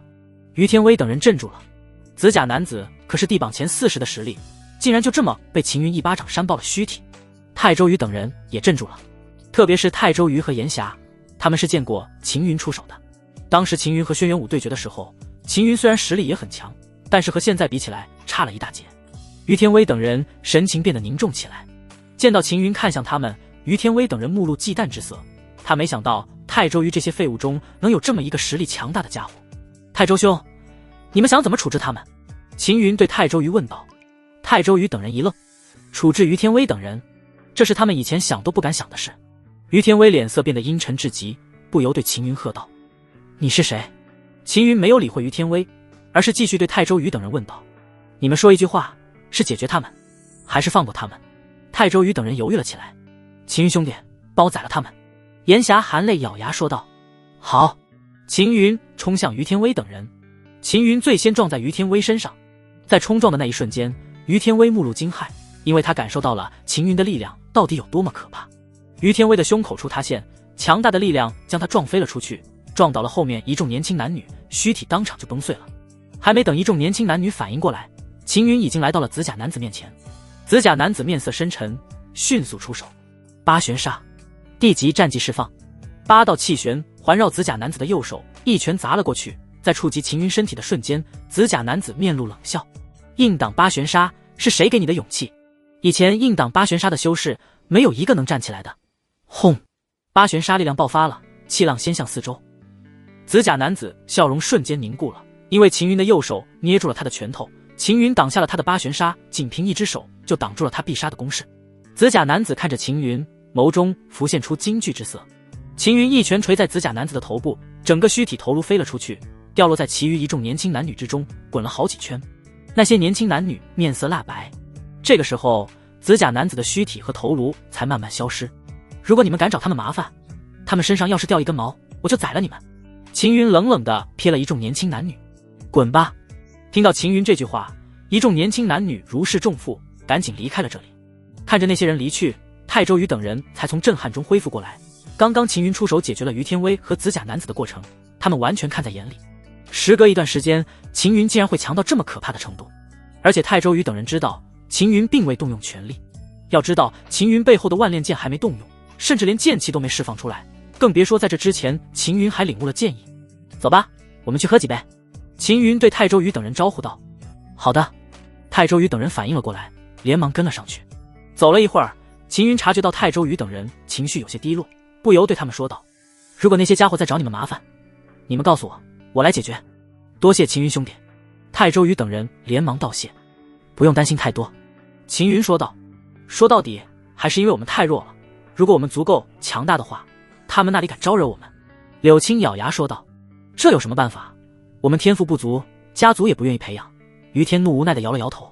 行了，不要再说这些扫兴的话了。泰周瑜打断了于天怒的话。如果我们能进入新的秘境就好了，说不定能获得机缘改变我们。有人还是忍不住说了一句。泰周瑜等人眸中闪过一丝希望，但是他们很快就将这一丝希望掐灭了。他们的家族是不会派人护着他们进入新的秘地，这等于是在浪费家族的力量和名额。新的秘境内能让你们变强？秦云问道。只能说有这个机会而已。泰周瑜回答道。300年前，青州东部就出现了一个新的秘境，当时其余3部都不知道，东部联盟各大势力趁机派人进入，当时就有韩玉宫在内。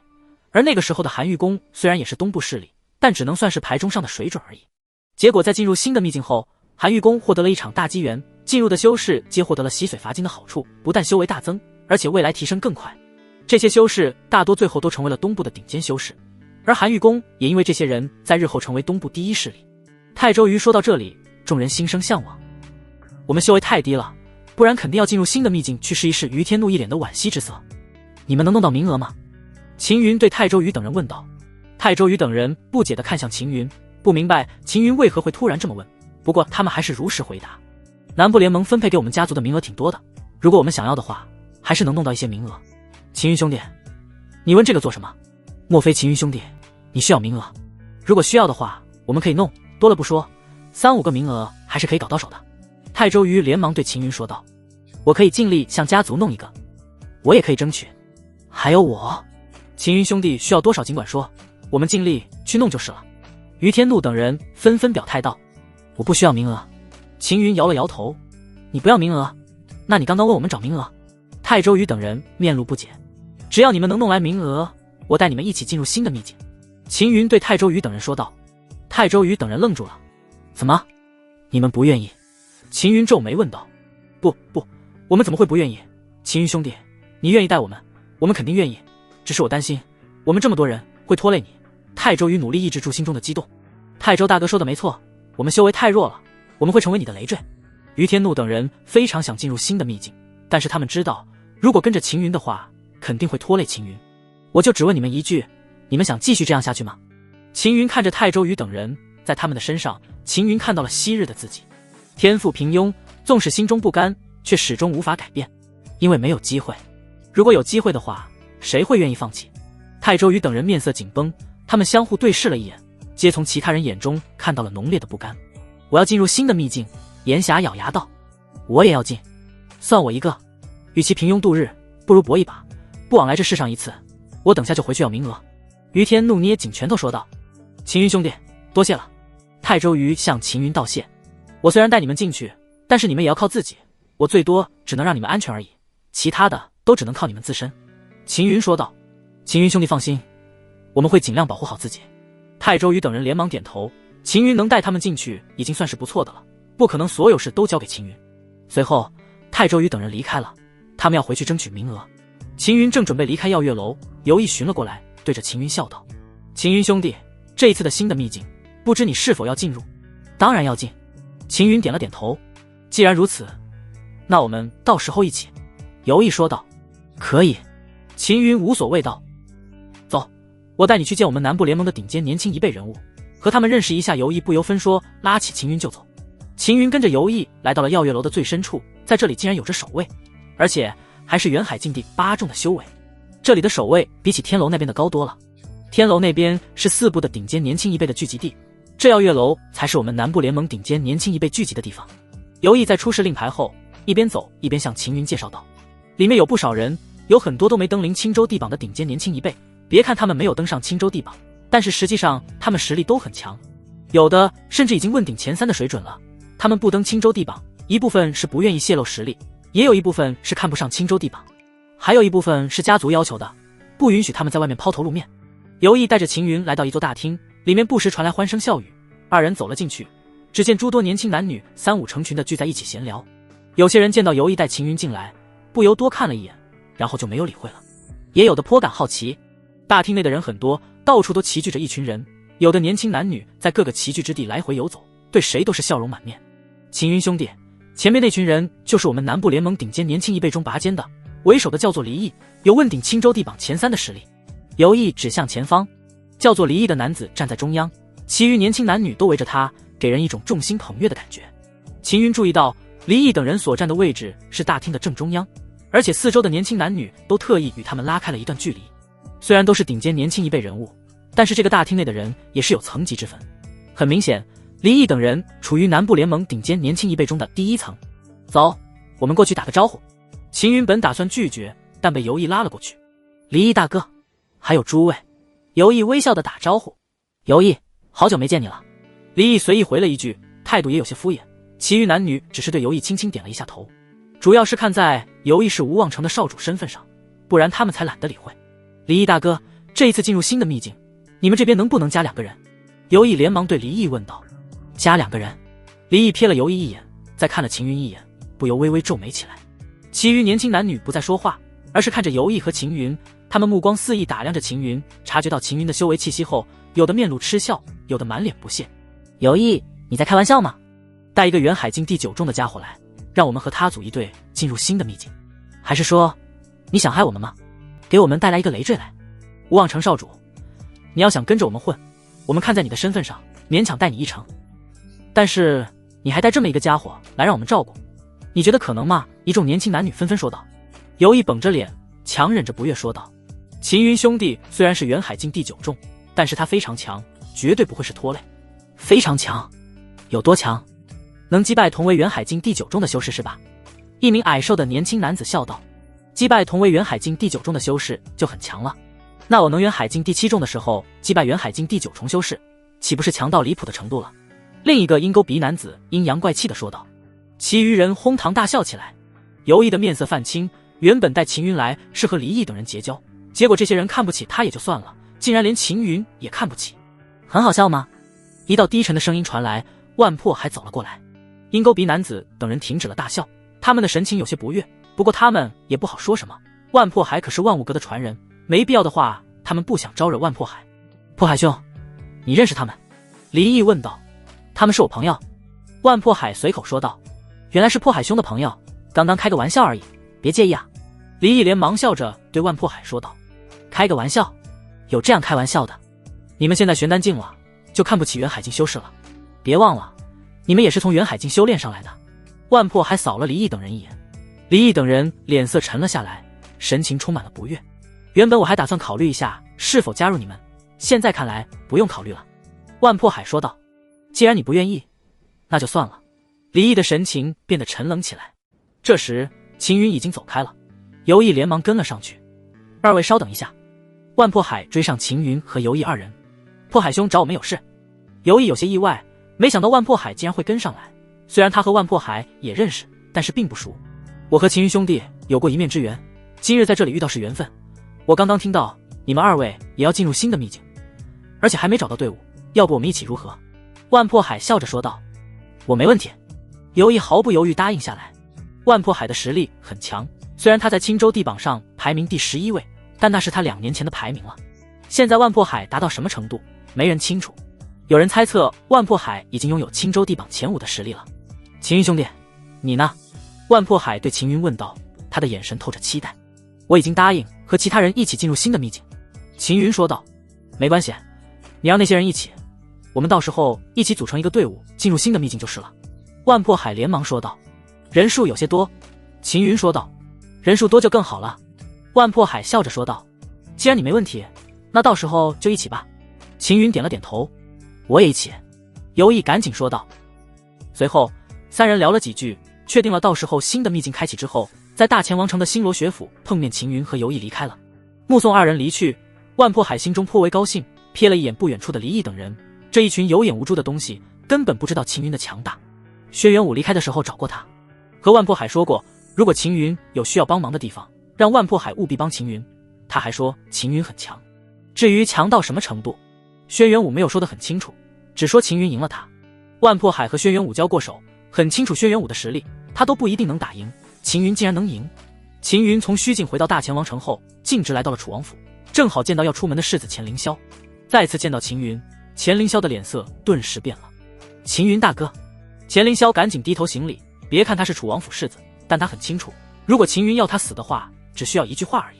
没看到大前的长公主钱轩已经被押送到南部联盟关押起来了吗？这辈子能不能出来都很难说。而且前皇已经下旨了，大前王族上下谁敢招惹秦云，必定重罚，甚至还会斩立决。一段时间不见，你的修为倒是提升了2重。秦云看着钱凌霄说道。和秦云大哥比起来，小弟差远了。钱凌霄艰涩地笑了笑，其实他心虚得很，就怕秦云会追究当初得罪之事。这段时间以来，钱凌霄痛改前非，努力修炼，所以才会有不小的进步，但是他知道自己和秦云比起来差远了。你原本那柄万炼剑不错。秦云说道，现在背上还是那柄万炼剑，而且灵性比以前强了不少。钱凌霄犹豫了一下后对秦云说道。秦云大哥，实不相瞒，我这柄不，你的万炼剑不是一般之物，它曾经是一件地器。哦，地器。秦云有些意外，地器威力巨大，每一件地器价值都极高，关键是很少见，哪怕是大前王朝都不一定能找到一件地器。它曾经是300年前被灭的大炎王朝的国宝，剑上有一颗剑晶，内中蕴含着万炼剑最重要的剑灵。钱凌霄继续说道。那颗剑晶的下落，我专门派人调查过，好像是流入了大前封家支脉的封家老祖手上，至于到底是不是真的，我也不是很清楚，反正我只能查到这里。秦云的眼睛闪过一抹异色，好像在封家老祖的那剑内见过一颗晶体之物，里面还有着繁复的纹路，当时也不知道这东西有什么用，索性就留在那戒里面了。先前我教训过你，现在你会这么好心告诉我这件事，是不是别有用心？秦云瞥了钱凌霄一眼。钱凌霄脸色一变，赶紧说道。秦云大哥，我哪敢对你怎么样，我告诉你这些，是因为我知道，就算自己得到了剑胚，也没办法得到剑晶。再说了，就算我找到了剑晶，以我的修为，持有地气，岂不是自寻死路？到时候不但会害了我自己，还会害了我楚王府，甚至是整个大前王族。匹夫无罪，怀璧其罪。大哥，你上次教训我是对的，如果没有你的教训的话，我也不会醒悟过来，也不会明白我所拥有的一切是多么的幸运。钱凌霄说的是实话，自从被秦云教训后，他就醒悟了。然后钱勋的遭遇，一流家族后人的威胁，让他明白了很多事，也让他知道自己该做什么，不该做什么。你说出剑经，不怕我宰了你，保住这个秘密？秦云说道。我怕，但我还是要说。钱凌霄连忙说道。秦云深深地看了钱凌霄一眼，钱凌霄没有说话，而是低着头，一副任由秦云处置的模样。你确实变了很多，大前王族的皇储，你可有兴趣？秦云问道。皇储？钱凌霄猛地抬起头，震惊地看着秦云，自己能当皇储？别人是肯定没有办法让他成为皇储，但是秦云有。他很清楚，秦云当初保住了前皇，在秦云身后有着一群一流世家的后人朋友，甚至还有吴望城的少主游艺。别说秦云有能力让他当皇储了，哪怕让他立即继位，成为新一任前皇都没问题。秦云大哥，皇储一位，我爷爷和皇爷爷都有意立素素。钱凌霄连忙说道。素素不会当皇储的，他未来不会留在大前。秦云瞥了钱凌霄一眼后说道。皇储这件事，我会和你爷爷还有前皇提一下，具体能不能行，我不能保证，只能说尽量。钱凌霄顿时惊喜交加，连忙躬身行礼，多谢秦云大哥，以后大哥有需要小弟的地方尽管提，小弟赴汤蹈火都在所不辞。你爷爷可在里面？秦云问道。爷爷就在书房内，我带大哥你前往。钱凌霄赶紧在前面带路，此刻的他激动至极。以前他认为自己能继承楚王之位就已经不错了，成为大前王朝的皇帝，他做梦都不敢这么想。现在有了秦云的这句话，就算不能完全保证，但至少他也有机会了。想到自己能有机会成为大前皇帝，钱凌霄兴奋无比，与此同时暗暗庆幸自己醒悟的早，不然就要错过如此的大机缘了。大哥，这里请。钱凌霄亲自引路，无人阻拦，很快来到了楚王的书房外面。正在歇息的楚王听到声音，立即快步走了出来。当看到钱凌霄满脸兴奋地为秦云引路，不由露出诧异之色。他是知道钱凌霄和秦云的矛盾的，当初钱凌霄可是招惹了秦云，虽然当时他已经解决了，但是他也知道钱凌霄和秦云心中肯定都会有芥蒂。没想到钱凌霄今天竟然亲自引秦云进来，还一口一个大哥，喊得多亲热，钱凌霄这小子开窍了。楚王心里也高兴，他就怕钱凌霄不开窍，如果再不开窍的话，他就准备换一个后人当世子了。素素不在府内，他还在星罗学府呢。楚王以为秦云来找钱素素的，连忙对他说道。我知道，我来找楚王你问一些事。秦云说道。哦。楚王有些意外。秦云大哥，我就先告退了，有什么事需要我的地方尽管说。钱凌霄说完就告退了。楚王吃惊地看了退出书房区域的钱凌霄一眼，这小子还真的变了不少。他变了不少。秦云说道。是啊，没想到这小子开窍了。秦云兄弟，当初他有眼不识泰山得罪了你，还请见谅。楚王连忙说道。只是小事罢了，而且当时也教训过他了。秦云说到这里，看向楚王问道。现在大前王族这边的皇储还没定吧？楚王心中一怔。秦云问这话是什么意思？难道是打算让他们立素素为皇储？目前皇储还没定，其实三哥和我心中还没有最佳人选，如果素素想要当皇储的话，这并不是什么难事。楚王连忙说道。素素未来不会留在大前王朝。秦云摇了摇头。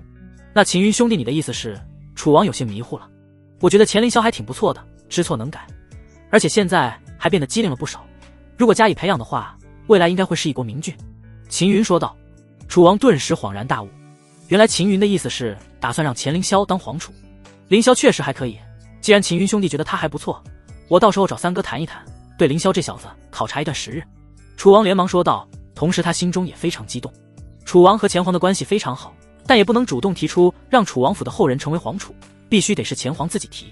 当然别人提也可以，其他人自然是没资格，但是秦云有这个资格，因为他救了前皇的命，背后还有一群背景深厚的朋友。以泰周瑜等人的力量，别说换个皇帝，哪怕是掀翻大前王朝也是轻而易举的事。秦云支持钱凌霄当储君，楚王自然激动和高兴，毕竟是他楚王府的后人，成为大前王族的储君。对了，我这次来找你是想让你帮我看看这个东西代表了什么。当初老祖离开的时候留下了此物，只要我捏碎它，就会有人来帮我。秦云取出那颗黑色的珠子，放在手掌心上，竟然是隐神珠。楚王惊呼出声。秦云眉毛一挑，来找楚王找对了，楚王果然认得此物。当时秦云就想着楚王和玄天老祖那么熟，会不会认识这个东西，所以干脆就拿过来问一问，本身也不抱太大希望。见秦云看着自己，楚王迟疑了一下后才说道：此物是隐神教之物，而这个隐神教据说曾经来历不一般，因为某些原因在我大前王朝的边境附近建立了教坛。当初并肩王奉命前往查探，后来回来后我们才知道并肩王帮了隐神教，所以得到隐神珠，只要捏碎隐神珠就可以获得整个隐神教的帮助。因为此物是并肩王自己所获，我们就让他自己留着了，没想到现在还能看到此物。秦云点了点头，终于弄清楚了这颗黑色珠子的来历。隐神教实力很强，还好他们人数不多，而且他们有自己的教义，不能随意杀生，不然我们大前可就麻烦了。楚王说道。隐神教有多少人？秦云好奇地问道。据并肩王说，隐神教也就数十人而已，这些年有没有发展就不清楚了，我们没办法靠近隐神教所在之地。楚王摇了摇头。随后秦云问了一些关于隐神教之事，楚王都回答了，不过都很含糊，他对隐神教的了解也并不是很多。秦云告别楚王后回到星罗学府，从执事那里得知钱素素在闭关，司空月和炼心院主正在亲自教导钱素素。住所内，秦云把玩着黑色珠子，虽然玄天老祖说了只要捏碎了黑色珠子就会有人帮他，而从楚王那里了解到了此物的来历，帮秦云之人自然是隐神教。大前王朝对隐神教也没办法，甚至没敢招惹，连玄天老祖当初都没有灭掉隐神教并与之交好，说明隐神教的力量不弱。秦云看着黑色珠子，沉思片刻后眸光闪动了一下，做下了一个决定，然后任由其滚入手掌心中，猛地一用力，砰！黑色珠子碎裂了，一道微弱的黑光冲天而起，窜入苍穹之中，瞬间消失得无影无踪了。秦云丢掉碎片，运转真气修炼起来。修为达到元海境第9重之后，必须凝练真气，等到真气变得无瑕无垢之后，才能凝聚玄丹。这是一般修士必经的过程，除非血脉觉醒，动用血脉力量快速凝练。我教的隐神珠怎么会在你手里？伴随着苍老的声音传入秦云耳中，一名身着黑色金边长袍的白发老妪从黑暗中走了出来。原本他满眼期待之色，可是在看到秦云之后，眼中涌动出了难以抑制的怒火，但是他还是压制下来了。杨轩给我的。秦云收起真气后说道。他在哪？白发老妪的语气充斥着急切，不过他很快就收敛了急切之色，而是凝视着秦云。白发老妪的眼睛闪烁着某种奇特的光芒，仿佛能洞穿人心一样。秦云体内的吞天神脉迅速吞噬着这些光芒。白发老妪眼睛恢复回原本的目光，她的脸色当场就变了，因为她的迷幻之法竟然对秦云没有任何作用。看着秦云，白发老妪的神情阴晴不定，她还是第一次遇到竟然不受她的迷幻之法影响的人。杨轩在哪？白发老妪沉声问道。我不知道。秦云说道。你不知道？白发老妪看着秦云，脸色不断变换，她在考虑着是否要出手逼秦云说出来。你逼我也没用，我不知道他去了哪里。当时他离开的时候将这颗黑色珠子给了我，然后说让我有事就捏碎珠子。秦云说道。白发老妪深深地看了秦云一眼，收起了逼问秦云的念头。既然你获得了我隐神教的隐神珠，那么你可以让我教帮你做一件事，当然必须是我教能做的事情，如果不能做就算了。现在我暂时没事让你做，捏碎珠子只是想看看到底是谁会来而已。秦云随口说道。白发老妪脸色变得难看起来，怒瞪秦云，小子，你可知道隐神珠的价值？你捏碎它只是为了看看谁会来，要不是限于教义，他还真想一巴掌拍死秦云。对你们来说隐神珠价值不菲，但是对我来说就是一件没多大用处的东西罢了。秦云淡淡说道。没多大用处？白发老妪气得七窍生烟，多少人求都求不来的隐神珠，秦云竟然还看不上了，这不等于是看不上他们隐神教？根据你刚刚赶到的时间来算，已经过了半个时辰了。如果我遭遇生死危机，命悬一瞬的时候捏碎它，你们能救得了我吗？秦云对白发老妪问道。白发老妪一怔，如果真像秦云所说，他们还真救不了。既然救不了，我要他来做什么？秦云瞥了白发老妪一眼，我不想和你争辩这些，既然你已经用了隐神珠，又没有提出要求，那么这颗隐神珠就作废了。白发老妪转身就走，他不想在这里继续和秦云浪费时间。说实话，就算我提出要求，你也帮不了。你身上的毒都已经深入五脏六腑了，只要出手，你就压制不住体内的毒。秦云的声音传来。白发老妪猛地停下脚步，他迅速转过头，目光死死盯着秦云。你怎么知道我中毒已深？他中毒之事从未告诉过任何人，哪怕是玄天老祖也没说过，秦云怎么会知道的？而且他身上的毒很不一般，很懂隐秘，就算是释放真气入他体内查探，都不一定能查到。白发老妪并不知，秦云的极境天眼不但能看透他的真气运转，就连剧毒如何在体内游走都看得清清楚楚。秦云没有回答银发老妪的话。霎时，银发老妪出现在秦云面前，恐怖的真气弥漫而出，覆盖了秦云周身，试图以真气弥漫出的力量镇压秦云身体。然而秦云却是一动不动。你的体魄。银发老妪似乎察觉到了什么，当即压出一道更强一些的真气打在秦云身上。秦云体表有着淡淡的光泽浮现。玄丹净体魄。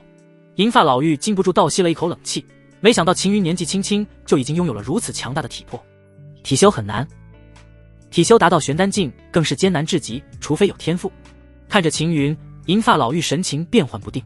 你体内的剧毒挺有趣的，还能四处游走藏匿，你无法清除，是察觉不到这些剧毒的位置吧？如果我能帮你找准位置，你能否清除剧毒？秦云对银发老妪问道。你为何帮我？银发老妪沉着脸问道。我需要一些人帮我做一些事，你的实力不错。这是秦云找银发老妪来的真正目的。未来肯定要面对大离峰家，一个人要灭掉大离峰家恐怕不容易，如果有一些人手帮忙的话，那就轻松很多了。而且秦云还需要一些人守护星罗学府。司空月未来肯定会离开，然后秦云也不可能一直留在大前王朝，那么星罗学府就没有了人坐镇。还有前皇和楚王，这些人都帮过秦云，秦云自然要回报他们。你让我为你做事？银发老妪笑了，他是被气笑的，他可是堂堂隐神教大护法，身份是何等尊贵，秦云竟然要让他做事。一般为人做事基本都是属下或是奴仆，你既然不愿意，那就走吧。秦云挥了挥手，一副不打算挽留的模样。银发老妪懒得理会秦云，转身就消失在黑暗中。在银发老妪离去后，秦云继续闭目修炼了起来，反正也不急，而且可以肯定银发老妪还会回来的。离开星罗学府后，银发老妪面色深沉，她在想着秦云到底是什么来历，活了这么多年，还是第一次见到这样的后辈小子。玄丹净体魄，还有能看穿他体内的潜龙剧毒，并且知道他能藏匿，这样的手段太不一般了。除此之外，并肩王杨轩还给了他隐神珠。以杨轩的脾气，唯有极为信任之人才会将隐神珠给对方。这个小子到底是杨轩什么人？他的后人？想到这里，银发老妪神情变得不自然起来。银发老妪没有继续多想下去，身形一晃，从高空掠向了楚王府，无声无息地落入楚王的书房外。楚王正要回去休息，突然见到站在外面的银发老妪，不由一怔：你怎么又来了？并肩王杨轩他。银发老妪眼睛闪烁起来，楚王的神情变得呆滞起来，整个人像是被控制住了一样。见到楚王被自己的迷幻之法控制，银发老妪心情才好一些。刚刚在秦云那里碰壁了，他都怀疑是不是自己的迷幻之法出问题了。银发老妪心神沉入楚王记忆中，观看了这一段时间楚王的所有记忆，包括他与玄天老祖相遇的所有过程。银发老妪震惊了，少主，并肩王杨轩竟然成为了秦云的奴仆，并且这些年都藏匿在洛城的玄天宗内，以玄天老祖的称号为名，为秦云护道。并肩王杨轩还改变了模样，难怪他几乎搜遍了整个大前王朝，都找不到并肩王杨轩，原来他竟然藏得这么深。杨轩，你如此傲的人，竟然会成奴？银发老妪神情复杂至极，要不是从楚王这里查看记忆的话，他还真不敢相信并肩王杨轩会成为别人的奴仆。关于秦云的来历，银发老妪从楚王这里看过记忆，没有任何真实来历，只有玄天老祖说的一些话。不过从玄天老祖的话中可以判断出秦云来历不凡。随后银发老妪继续观摩记忆，直至看到玄天老祖和楚王道别，并告诉他们后面会回来一事。还好他还会回来，银发老妪紧绷的神情松弛了下来。银发老妪继续催动迷幻之法，搜索楚王关于秦云的记忆。开始还没什么，随着不断搜索，他越来越感到震惊。秦云来到大前王城的时候还不到先天境修为，现在已经是元海境第9重了，仅仅几个月的时间，这种提升速度简直骇人听闻。银发老妪还没听说过有谁能在几个月内从先天境达到元和境，然后再突破到元海境。那小子竟然还是渐修。银发老妪查看完所有记忆后，收回了迷幻之法，现在他有些疲惫，但是他顾不上那么多，立即赶往大前皇宫。在前皇寝宫内，银发老妪对前皇再次施展迷幻之法，很快从前皇这里查看了最近的记忆。虽然和楚王差不多，但是从前皇的角度来看，秦云确实非同一般。哪怕是见多识广的银发老妪，也是第一次见到这样的后辈。让前皇重新入睡后，银发老妪离开大前皇宫，重新回到了星罗学府，秦云暂时居住的地方。这个时候，秦云还在凝练真气。你来了。秦云看向黑暗处，你竟然能发现我。银发老妪的表情更加凝重了，要知道他动用的可是隐神之法，哪怕是同等修为的修士在面前都察觉不到，更别说修为仅有元海境第9重的秦云。秦云没有回答。银发老妪的隐匿倒是让秦云发现了极尽天眼的另一个用处，就是可以看到隐匿之人。修士隐匿能力再强都要运转真气，只要有真气运转，极尽天眼就能看到对方。也就是说，隐匿对秦云没什么用。见秦云不回答，银发老妪也没有强迫他回话，而是问道：你真能看到我体内的毒？你要是来说这些废话的话，那就没必要浪费彼此的时间了。秦云淡淡说道。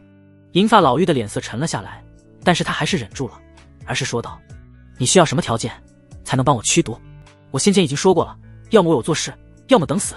银发老妪脸色变得难看起来，片刻后他说道：我不当奴仆，你就算想当我奴仆，我还不一定收你，帮我做1年的事就行了。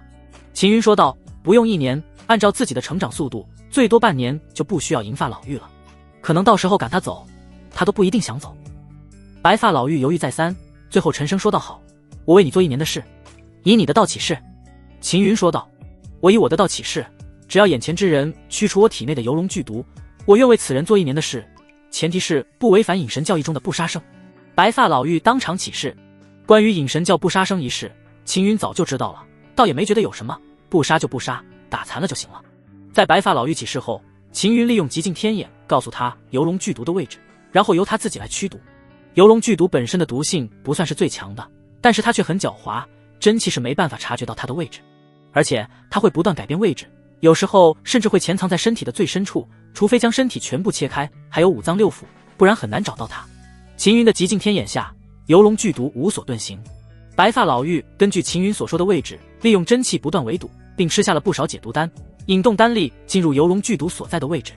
半天时间过去了，白发老妪吐出了一大口青黑色的血，原本萎靡的模样变得神采奕奕起来，她顿时轻松了很多。留在体内多年的剧毒终于解开了。白发老妪十分激动，不过她没有表现出来。我要离开一趟，1天之后我会回来。白发老妪对秦云说道。可以。秦云点了点头。白发老妪转身破空离开了。秦云打开了纳戒，开始翻找了起来，很快在纳戒的深处找到了那一颗剑晶，它只有小拇指大小，通体为淡金色，除去造型有些独特外，并没有什么稀奇的地方，但是它却是地气剑的根本所在。透过极尽天眼，秦云看到了蕴含在剑晶内的恐怖力量，那是属于地气剑独有的威能。秦云取出万炼剑，经过上一次的蜕变后，它已经具有了一丝灵性，不过它依旧只是剑胚而已，没有完全成器。在万炼剑的剑柄位置，秦云看到了一个凹陷处，正好是镶嵌剑晶的地方。万炼剑似乎感应到了剑晶的存在，发出嗡鸣。秦云准备将剑晶镶嵌回去，突然停了下来，看了万炼剑一眼后，进入了住处的密室内。然后秦云将剑晶放入凹陷中，霎时万炼剑上浮现出了密密麻麻的剑纹，金芒环绕它周身。这时万炼剑表面碎开了一层，露出了里面金色的层面，与此同时，强烈的金芒从剑上爆发开来，恐怖的金色剑芒冲天而起。轰隆，密室差点被贯穿。秦云惊了，密室可是由厚达10寸的金铁炼制而成，竟然差点就被贯穿了，剑中蕴含的力量也太恐怖了。秦云握住了完整的地气剑，感受着剑内蕴含的恐怖力量，不由感到一阵心惊。别说将力量释放出来了，哪怕是持有的玄丹境修士的经脉都不一定能承受得了冲击的力量。秦云的手轻轻抚过的气剑的剑身，感受着它里面蕴含的恐怖威能。有了它之后，等于多了一个底牌大前王朝北面边境。这里有着连绵起伏的山脉，诸多高阶妖兽盘踞于此地，甚至传闻此地还有妖族。因为大山深处，所以几乎人迹罕至。在这里有着一座避世的村落，在村子中央有着一座银色的大殿，里面供奉着一尊女神像。白发老妪破空而来，落在大殿中。大护法，你终于回来了。一名紫衫妇人带人迎了上来，当看到白发老妪皮肤红润，不由意外道：大护法，你的毒解了，运气好，解开了困扰多年的剧毒。白发老妪笑道：实在太好了。紫衫妇人等人皆为白发老妪高兴，但是代价是我要离开1年。白发老妪说道：为什么？紫衫妇人皱眉，其余人也看向白发老妪。有人为我解了身上的剧毒，让我为他做事1年。白发老妪连忙说道：这下层天中竟然有人能解开你的剧毒，不知这个人是谁？还有，他既然有解开你剧毒的手段，自然实力不弱，为何要让你做事1年？是不是那个人有什么图谋？另一名紫发老妪沉着脸走来。二护法，紫珊夫人等人纷纷行礼。只是一个少年而已，他有特殊能力，可以看到我体内的剧毒潜藏在何处，所以我借助他的能力解毒，才答应他为他做事1年。隐神教大护法连忙说道：一个少年，修为多高？二护法皱眉问道。元海境第9重。隐神教大护法说道：仅仅元海境第9重而已，你的毒解了就走了，管他做什么？二护法哼声说道：此子虽然年轻，但可不简单，他先让我发下誓言，才帮我解毒。隐神教大护法摇了摇头说道：倒是有些心机，不过敢用在你身上，胆子还真够大的，区元海境第9重修为而已。这样吧，我去解决他，这样你就不用履行誓言了，反正他都已经不在了。二护法沉声说道：我隐神教的教义不可杀生，二护法你别再犯戒了。大护法赶紧提醒二护法：我不会亲手杀他，这样就不算犯戒了。二护法眉毛一挑：此子来历不简单，不许你动他，反正我今天回来就是和你们说一声，我1年后会返回。大护法拦住二护法说道：如果没有此子的话，我最多只能活几个月，此子帮我去除了剧毒，只是为他做事1年而已，我已经赚大了。二护法脸色深沉，瞥了大护法一眼：你走了，我们的教坛怎么办？你可是大护法，而且寻找我教圣女一事还需要你继续主持，我走了的话，就由紫珊护教带人外出继续找。大护法说道：为何不让我来主持？二护法的脸色沉了下来：你要负责教坛之事，主持仪式就交给紫珊护教，这是我的命令。大护法出示了隐神教令牌，紫珊护教等人纷纷跪了下来。二护法迟疑了一下后也绷着脸跪下。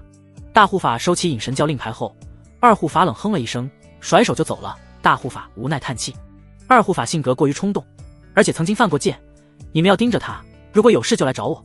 大护法对紫珊护教交代了一番，随后大护法来到教坛神殿跪拜了下来。女神像五官绝美至极，以星月为衣，背后则是独特的银发。时间飞逝，1个月过去了。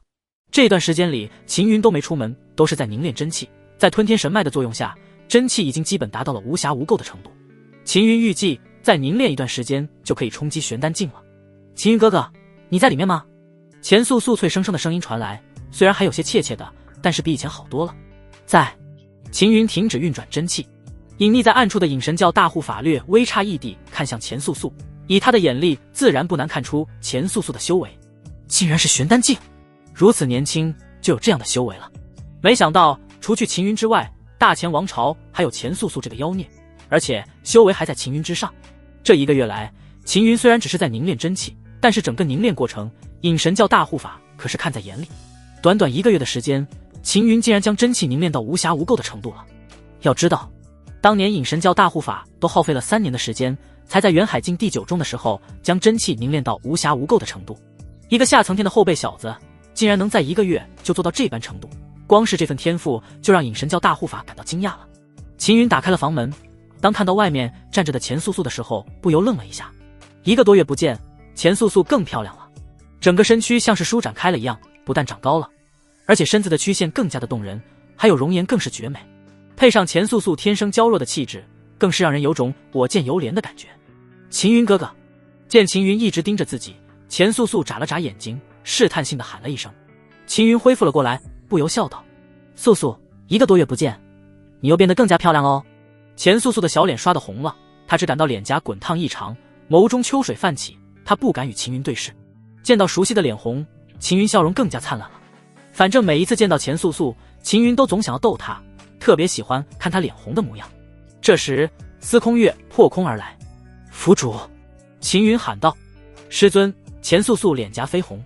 司空月一看就知道秦云又在逗钱素素了，咳了一下后说道：你们2人准备一下，新的秘境即将开启，我现在就护送你们进入。终于开启了。秦云目露期待。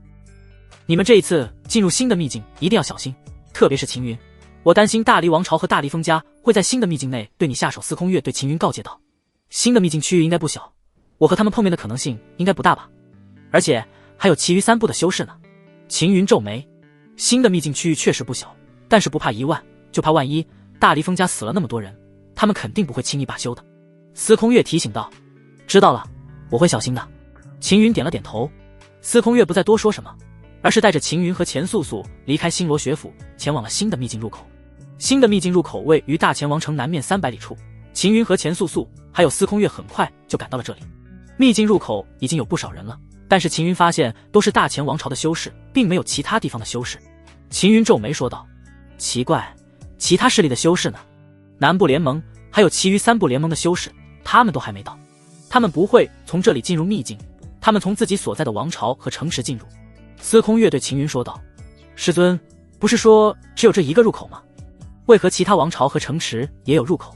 钱素素好奇地问道。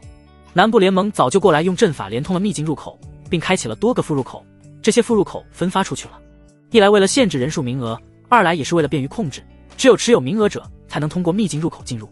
司空月解释道：其实这么做，青州4部各个势力都愿意，这样可以避免长途跋涉，中途被人偷袭，他们可以直接从自己的地方进入。其实简单来说，副入口就是特殊的传送阵，他们会通过传送直接进入秘境入口内。听完司空月的解释，秦云和钱素素明白的点了点头。秦云兄弟，一道激动的声音传来，只见于天怒带着一群人快速走了过来，泰周瑜和严霞也在里面。我们还以为你已经进去了呢。严霞悠悠地瞥了秦云一眼，不过在看到钱素素后，他很快就收回了目光。严霞早就知道钱素素大前王朝郡主的身份了，虽然秦云对外宣称是妹妹，但是他看得出来钱素素喜欢秦云，特别是2人在一起的时候，钱素素的眼睛里只有秦云，没有其他人。1个多月不见，钱素素比先前见到的更漂亮了。司空月转身离开了，毕竟都是年轻人，他也不好待在这里。不过他也没离开，而是在不远处护道：都来齐了吧？秦云对泰周瑜等人问道。来齐了。泰周瑜连忙点头。虽然这1个月获取名额的过程有些波折，但是好歹众人都如愿得到名额了。我们现在进去吗？于天怒已经有些迫不及待了。再等等，还有人。秦云说道。还有人？谁？泰周瑜等人好奇地问道。秦云正要回答，已经有3个人走来了。泰周瑜等人见到这3个人的时候都不由怔住了，其中一个是游毅，他们自然认得，另一个则是万破海，这家伙可是万物阁的少主。还有一名少女跟在万破海身旁，泰周瑜等人认出这个少女是万破海的妹妹万祈雨。相比起万破海，万祈雨在南部联盟更出名一些，因为她已经达到青州地榜第13位了，而且她更年轻，天赋更高，未来有很大希望问鼎青州地榜前列。秦云兄弟，咦，泰周兄，你们怎么都在这里？是来送秦云兄弟的吗？你们竟然全都来了，你们这阵仗还真够大的。游毅连忙和泰周瑜等人打招呼。万破海也认识泰周瑜等人，不过他和泰周瑜等人并无太大的交情，只是点头之交而已，所以他对泰周瑜等人点了点头。万祈雨则是看都没看泰周瑜等人一眼，神情颇为冷傲。我们不是来送秦云兄弟的，而是跟着秦云兄弟一起进入新的秘境。秦云兄弟说他愿意带着我们。泰周瑜连忙说道。秦云兄弟带着你们？游毅愣住了。万破海面容一僵，因为他想起了先前秦云说过要带一些朋友进入，他当时也没多想，能成为秦云朋友的人实力肯定不差，如果秦云能带来的话，那是多多益善。当时他还让秦云尽量带来，说人多力量大。结果呢，让万破海抠破脑袋都想不到，秦云要带的人竟然是泰周瑜这些家伙。大哥，你别这么玩，我行不行？秦云兄弟，这一次新的秘境汇集了4部的玄丹境修士，最差都是玄丹境以上的修为，带泰周兄他们一起进入的话，我说句不好听的话，对你和对他们都没有任何好处。游毅说道。你是他们的朋友吗？秦云反问道。当然是。游毅迟疑了一下后点了点头。我也是，他们帮过我，身为朋友，我自然要帮他们。秦云说道。游毅面色尴尬，不知该说什么了。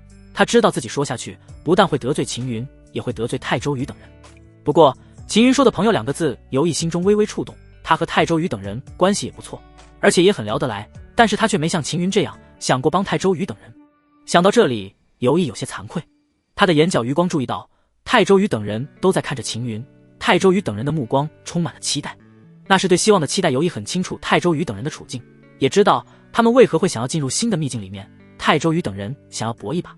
他和泰周瑜等人认识已经好几年了，而秦云和泰周瑜等人认识还不到1个月。秦云愿意帮泰周瑜等人，而他却想着怎么避开泰周瑜等人，说到底还是认为泰周瑜等人是累赘。游毅心中充满了惭愧。秦云兄弟，受教了。游毅对秦云说道。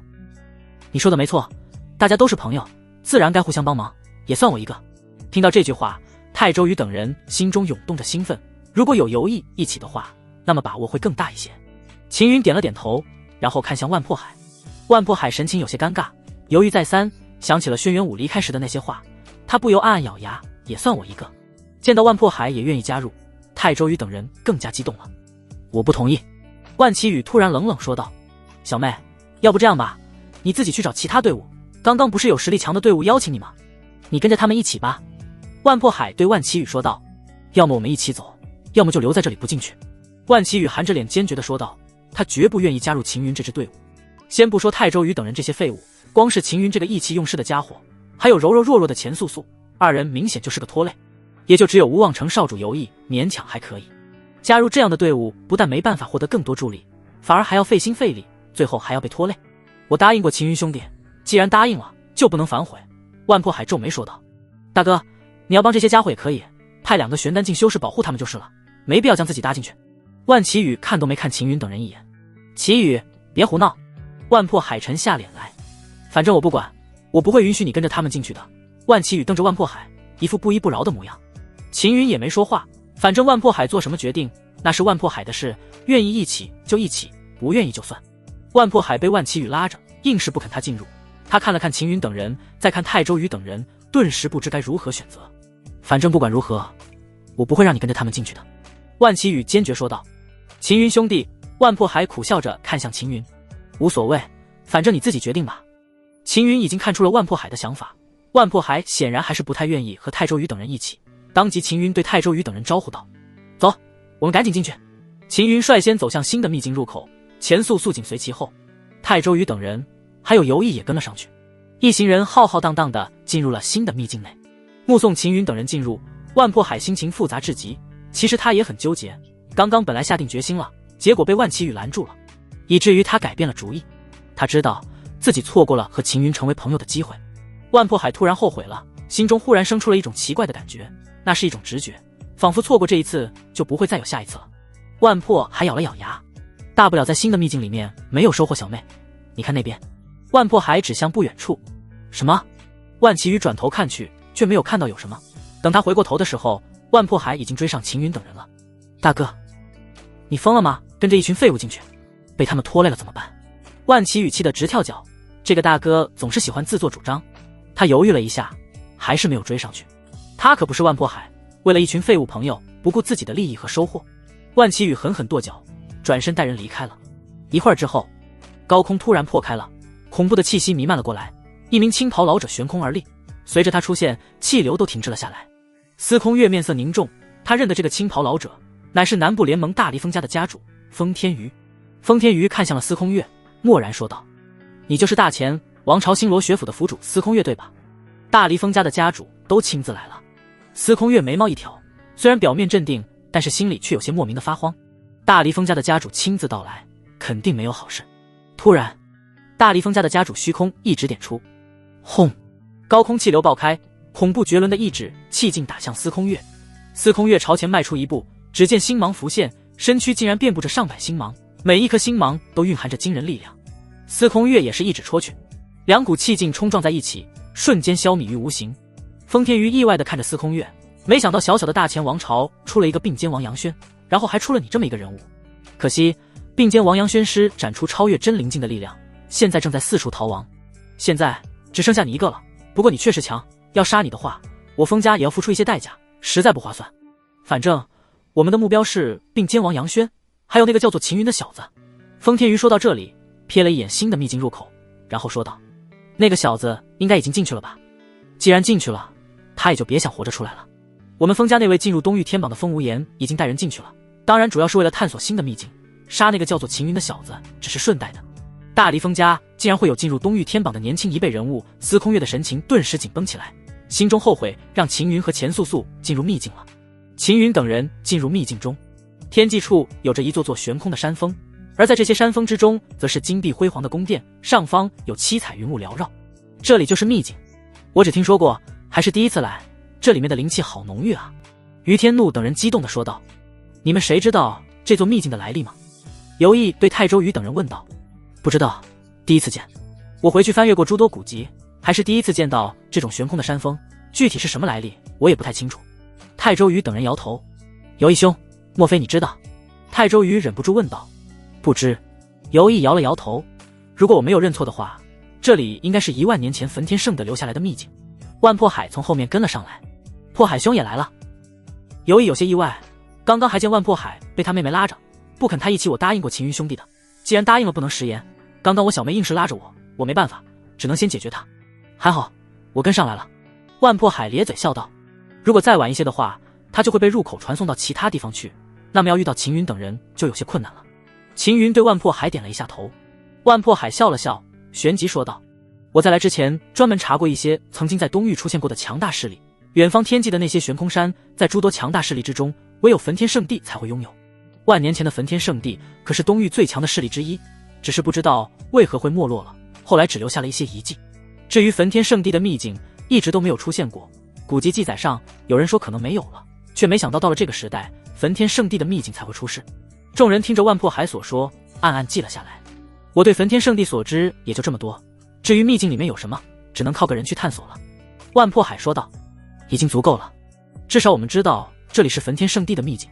泰周瑜等人笑着回道。轰！震天巨响传来，仿佛雷暴一般。紧接着好几声惨叫传来，只见3名玄丹境修士冲了出来。万破海等人面色凝重，从服饰来看，3人都是北部联盟的修士。尤毅面色紧绷起来，他看得出来这3名玄丹境实力都很强，已经达到玄丹境第9重了。咻！犀利的破空声传来，一道红芒如同雷霆一般打在其中一名玄丹境修士的背部，直接贯穿了他的要害，然后连带着玄丹境修士砸在地上。轰！大地剧烈颤动，地面炸出一个深坑。泰周瑜等人倒吸了一口冷气，深坑内一柄血色长矛将玄丹境修士钉在地上，玄丹境修士已经死得不能再死了。另外2名玄丹境修士勃然色变，迅速朝着另外2边跑去。另一道红芒从另一侧飞出，一名玄丹境修士还没反应过来，已经被红芒斩过脖子，头颅当场高高抛起。红芒落地后，化为一名身着赤甲的年轻男子。剩余的最后一名玄丹境修士拼命逃逸，赤甲年轻男子蓦然瞥了一眼，虚空伸手，血色长矛像是活物一样弹飞起来，落入他的手里。赤甲年轻男子随手一抛，血色长矛消失了，下一瞬间已经贯穿了逃到远处的最后一名玄丹境修士的身体。泰周瑜等人神情紧绷到了极致，太强了，不，何止是强大，简直就是强的可怕。3名玄丹境第9重的修士随手就斩了，就像是杀鸡屠狗一样简单，他们甚至连反抗的机会都没有。要知道，3名玄丹境第9重的修士实力都不弱，能有资格进入秘境的修士至少都是精英，像泰周瑜等人靠着运气和关系弄到名额的并没有几个。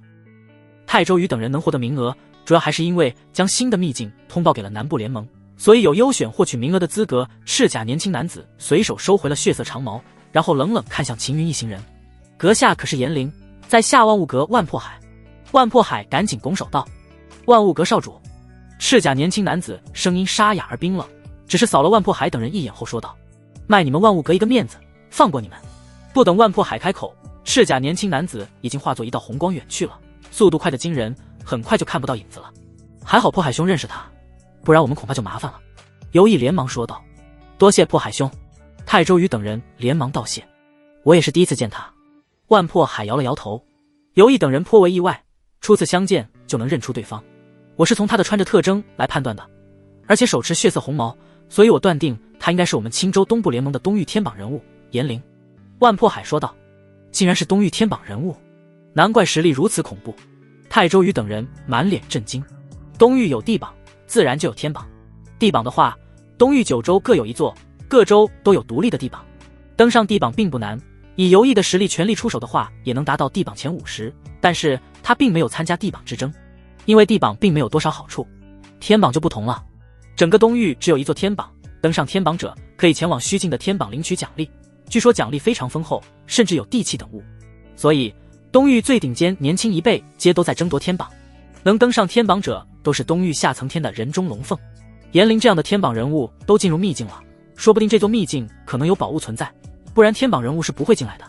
尤毅面色凝重地说道，天榜人物那边可以进入天榜书库查探，严灵都来了，说明他可能通过天榜书库查探到焚天圣地内有宝物，说不准其他州的天榜人物也会进来。万破海神情也变得肃然起来，一般天榜人物不会随意浪费自己的时间，没有足够的好处，他们是不会进入秘境的。我们又争不过那些天榜人物，我们只需要找一些机缘就行了。泰周瑜不由说道，泰周兄说的没错，我们又不和他们争。尤毅笑着点了点头，紧绷的神情松弛了起来。尤毅等人在聊着，秦云却微微皱眉。秦云哥哥，你在想什么呢？钱素素小声问道。我在想，刚刚那个家伙手里的血色长矛是不是地气？秦云说道。地气？钱素素眨了眨眼睛，她并不知道什么是地气，但是她看得出来秦云很感兴趣。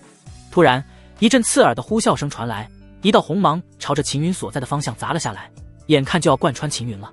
魔化，天级战技及魔霸体诀。秦云身上浮现出了密密麻麻的魔纹，整个人的身躯变得厚重无比，瞬间像是变了一个人一样轰。秦云一拳砸在红芒上，红芒爆开，颜灵被震得滑退了一段距离，他的目光透出了难以抑制的惊讶之色。万破海露出了震惊之色，他没想到颜灵会突然杀回来，更没想到秦云竟然一拳砸退了颜灵。看着此刻的秦云，万破海竟然有种面对巍峨高山的感觉，他感觉秦云就像是变了一个人一样。尤毅等人已经愣住了，原本打算全部解决掉你们，以免将我进来的消息泄露，没想到竟然遇到了你这么一个家伙。玄丹境以上的体修实在难得。颜灵眯着眼看着秦云，饶有兴趣地说道：有没有兴趣加入我的家族？以你的潜力，我也不让你当奴仆，你就当我的左右手，为我办事好了。秦云上下打量了颜灵一眼，然后说道：你给我当奴仆，我都不一定要你。说实话，你太弱了。太弱了。颜灵愣住了。万破海等人瞪大了眼睛。大哥，你说话的时候能不能先看看人？这可是东域天榜的人物啊，既然说人家太弱了，东域天榜人物在秦云眼里都算弱的话，那他们呢？岂不是弱到了连站在一旁的资格都没有了？颜灵笑了，他是被气笑的。我见过狂妄的，却没见过像你这么狂妄的家伙。我倒是想看看你有什么能力说我太弱。颜灵就要动用血色长矛，动用地气之威，也算是你的实力。秦云面露不屑。你，颜灵气的肺都要炸了，谁规定不能动用地气的？拥有地气也是实力的一部分。但是为了打服秦云，颜灵决定不动用血色长矛，而是取出了一柄银色的长矛，这是万炼长矛。咻！颜灵手持银色长矛，瞬间化作银龙杀向秦云，这一击蕴含着强大至极的穿透力量。轰！秦云照样一拳砸在银色长矛上，颜灵再次被击退了出去，他的脸色变得深沉起来，因为刚刚这一拳威力更强，震得他手臂发麻，要不是其早将力量卸掉的话，恐怕手臂经脉都要被震裂。这绝对不是一般的体修。颜灵面色深沉，他见过玄丹境的体修，虽然也很强，但是绝对没有像秦云这么离谱。要不是他懂得独特的卸力之法，再加上修为还在秦云之上的话，恐怕难敌秦云。这是你逼我的。颜灵咬牙说道，瞳孔闪烁着银芒，瞬间化作了一道更加巨大的银龙。秦云罕见地露出了凝重之色，当即随手对一旁的太周瑜说道：借你的剑给我。好。太周瑜反应过来后，迅速将手上的万炼剑抛给秦云。秦云接过万炼剑后，看向了颜灵，只见高达10丈的银龙狂吼一声，冲杀了过来，四周的气流像是掀起的惊涛骇浪一样。太周瑜等人脸色变了，迅速释放出护体真气，纵使如此，他们还是差点被掀倒在地上，连激荡出来的气浪都如此强，可见颜灵的这一击威力有多恐怖了。看着杀来的银龙，秦云一剑斩出，三重力，一道巨大的剑气斩穿了银龙，颜灵被震飞了出去，两股剑气在他身上爆开，要不是身上的赤甲挡住了这两股剑气的话，他恐怕早就受伤了。纵使如此，他的头发还是被爆开的剑气斩掉了2缕，甚至脸颊上都出现了一道被剑气切开的细微伤痕。当看到秦云浑身环绕着强大的剑气的时候，颜灵脸色顿时变了。秦云既然是剑修和体修就已经很强了，再加上剑修的实力，那就更可怕了。而且秦云看起来比他还年轻，假以时日，秦云肯定在他之上。南部联盟什么时候出了这么一个变态的家伙？就在颜灵思索的时候，秦云已经持剑杀来了，浑身冒着璀璨的星芒，7道星芒相连。颜灵浑身紧绷起来，与生俱来的强大感知让他感受到了窒息的危险。他意识到秦云肯定还没出尽全力。颜灵咬了咬牙，想要取来准地气长矛，但是秦云直勾勾盯着他。颜灵突然有种感觉，如果自己取出准的气长矛出手的话，下场可能会更惨。最后颜灵放弃了。颜灵没敢硬拼，利用速度转身就跑。此刻的他心里非常憋屈，从修炼到现在，向来都是他在追杀别人，何曾被人追杀过。见到颜灵跑了，秦云持剑追了过去。尤毅等人已经惊呆了，要不是先前从万破海这里得知颜灵是东域天榜人物的话，他们还真会认为颜灵只是实力比较强的修士而已。万破海倒吸了一口冷气，心中震撼至极。虽然早已从轩辕武那里得知秦云实力很强，但也只是得知而已，并未亲眼见到。现在他亲眼看到了，何止是强，简直就是变态。难怪秦云敢带着泰周瑜等人拥有堪比东域天榜人物的实力，别说带着泰周瑜等人了，哪怕再多带几个都没问题。万破海暗暗庆幸，也颇为激动。还好当时不顾自己的小妹万绮羽的反对，执意跟上秦云。现在他为自己所做的决定感到兴奋，因为他做了正确的决定，得到了秦云的承认，成为了秦云的朋友，结交到了秦云这个人物。万破海从小在万物阁长大，见过的人不知多少，秦云这种人不会轻易交朋友。如果成为朋友的话，秦云对待朋友绝不会含糊，就像对待泰周瑜等人一样，哪怕影响到自己探索秘境，也要带着泰周瑜等人。远处正在奔逃的颜灵面色紧绷至极，甚至还有些发白。原本他以为凭着自己的速度能轻易甩开秦云，结果不但没有甩开，秦云反而越追越近，已经快要追上他了。你真要拼死相搏？如果你这么做，我会拼命出手，最后鹿死谁手都很难说。你我并无什么大恩怨。颜灵回过头对秦云咬牙说道。秦云已经一剑斩过去了，在天级的极魔霸体诀的加持下，天罡剑气不但更强，而且力道更是恐怖。颜灵面色紧绷，眼神凝重，因为他看到气流竟然被切出了火花，可见斩来的剑气有多么强大。颜灵面色泛白，全力避让。天罡剑气斩落在后面的岩石上，高达10丈的岩石当场爆碎，掀起的气流更是差点令颜灵栽倒。你玩够了吧？颜灵勃然大怒，取出了赤红长矛。他是真的怒了，决定动用准地气出手，一定要给秦云一个教训。至于公不公平，颜灵已经不考虑这些了，反正拥有准地气也是实力的一部分。你非要逼我，今天我不给你一点教训，你还真当我好欺负了？颜灵脸色沉冷，手持赤红长矛，气息顿时变得更加强大起来。秦云将手上的剑插在地上，然后从那剑里面取出了一柄剑，并双手持着剑柄。只见剑柄延伸变长，剑体也快速蔓延，从7尺变成了1丈左右的重剑。颜灵看到这柄剑的瞬间，脸色顿时白了。地气，你竟然拥有地气剑！颜灵惊呼。